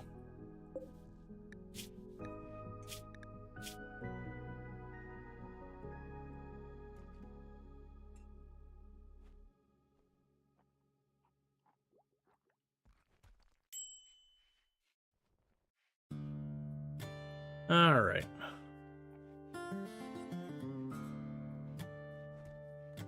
Do I kidnap you? The wooden hand kinda sucks, but it's not the end of the world. We can just hit the thing up there to get that replaced. Jogger's really strong. We need the intellectual and crafter. Really good shooting is always welcome. I do think this is someone we nab.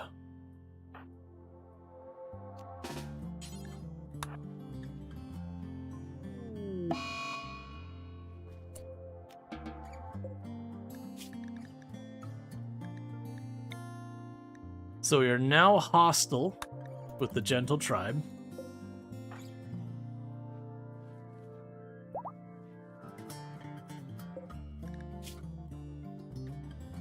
I basically put it off as long as I figured I could get away with it.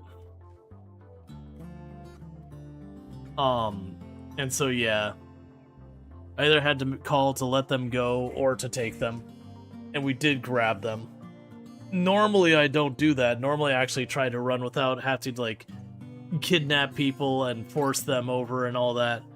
But it's just one of these ones like, okay, realistically we'll have a very slow run otherwise, which is fine. But dealing without a dedicated researcher who's actually got any level of competence is pretty rough. Oh, you were inspired recruitment. I was like, excuse me, we're already done? Okay, cool. So we got our brand new dedicated researcher, and that's going to be the Ince. So let's go ahead and get that sorted.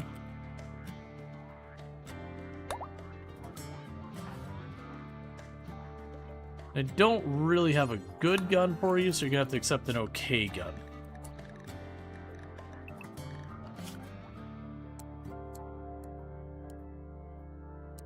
Okay, so we got all that. Lower that priority. So, you are going to have primary priority of research, secondary priority of crafting. You know what? That's not going to work, is it? Primary of crafting, secondary research. It's fine. And they'll still go a long way.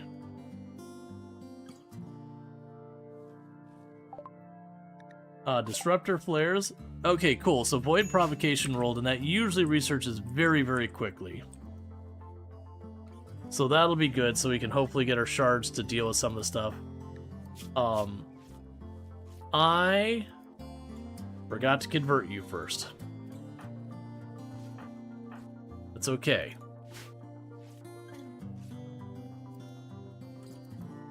For the inspired recruitment, I think it was worth just getting it knocked out.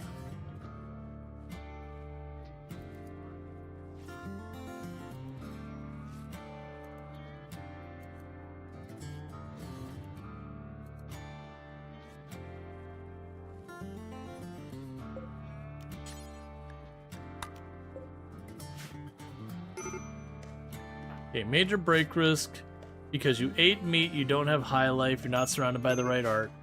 Yeah, you're gonna be just a real unhappy person around here. That is just the life you're gonna be living for a while.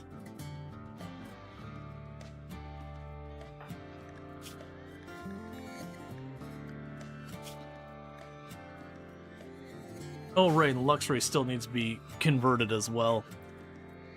That's fine, we'll just keep working on it.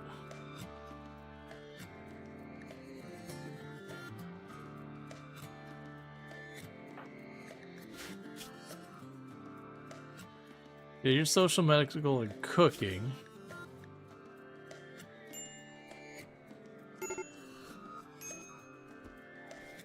Yeah, and your research is set very low. That's fine.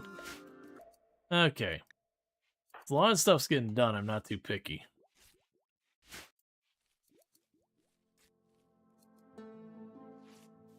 So it puts us up to 7 people.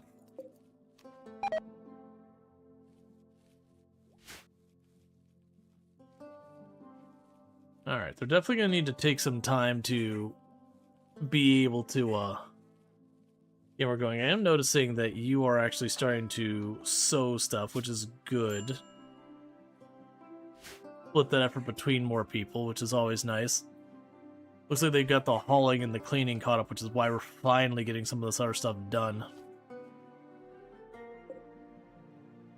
If we can just get these out of here, that'll be another win. Meanwhile...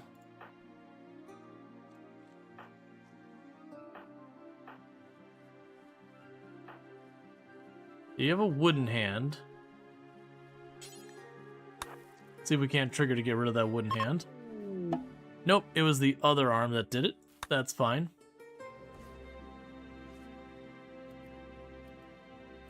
And go for that next.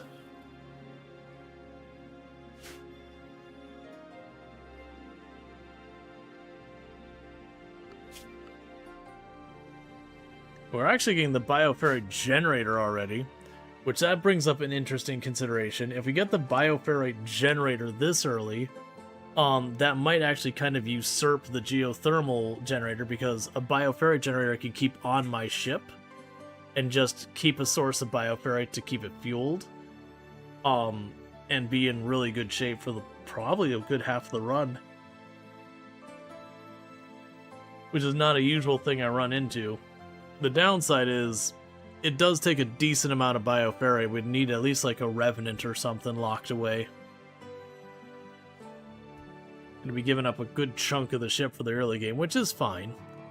It just means the barracks and all that could be claustrophobic at the beginning.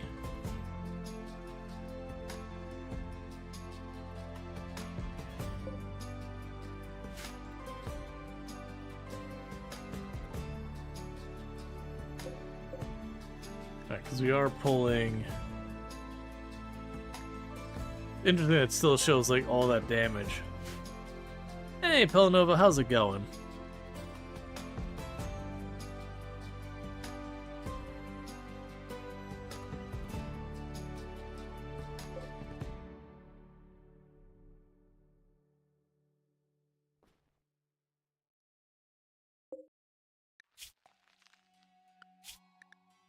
A little concerning that we've got a cougar up there.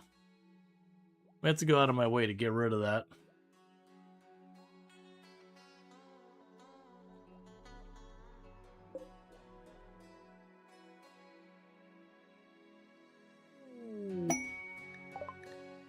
Okay, cargo pods of obsidian.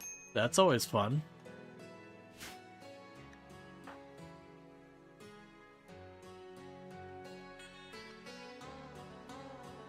Alright, so we got the Ints doing dedicated research now, which should help. Very quickly they'll overtake Stop Todd.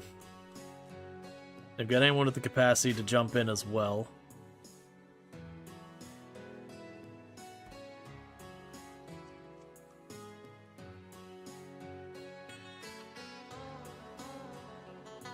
I can delete that zone. It's not needed anymore.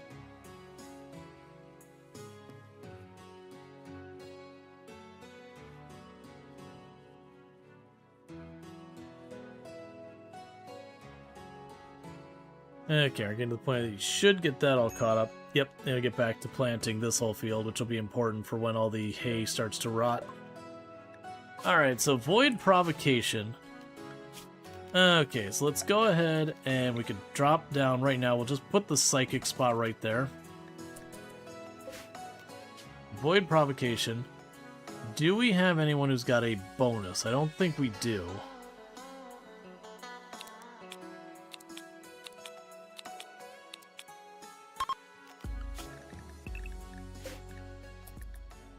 And we're doing this because I need shards to get rid of the obelisks. So we're going to just immediately trigger this, because those obelisks are just a drain on me right now. If we can get rid of them, that'll give me more room for my researchers to actually focus on research.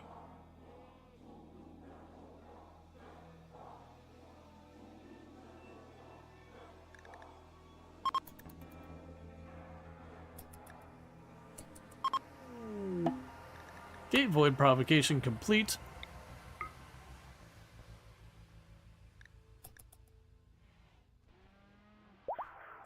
Okay, Luxray's converted.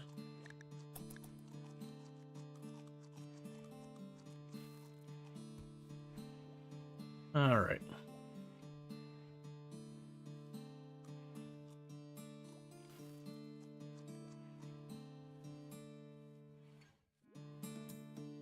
Everyone's hanging back till we've got a clue what we're dealing with.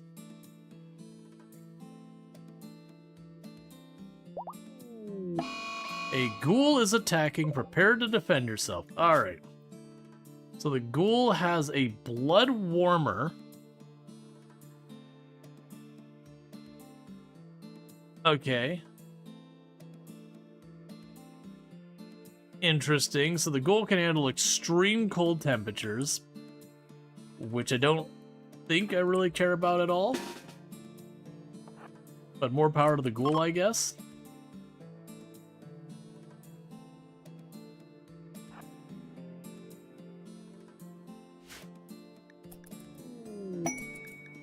New research. Okay, steal them, put the colonists, not the ghoul organs. So stuff like the blood warmer and all that stuff.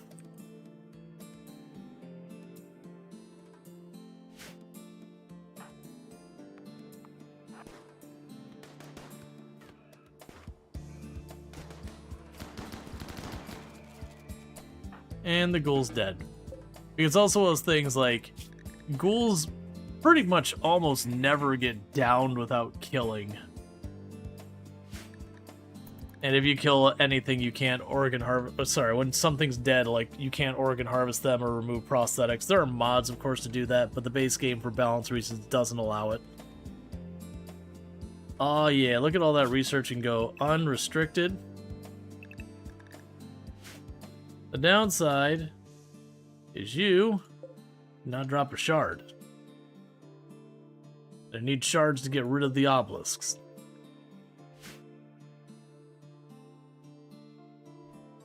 But with that said, it is getting to be about the time that I need to be wrapping up the stream for tonight. The stream should be its normal time tomorrow as well. I don't anticipate having any weird schedule for the foreseeable future and all that good stuff. But thank you so much for everyone who's been tuning in, all that good stuff. If you're watching over on the YouTube side, the stream will be ending abruptly because I do not have a host ready for the YouTube side. For those over here on Twitch, if you're not already following the channel, don't forget to drop that follow. That way you can find your way back here in the future, because that is how this whole thing works.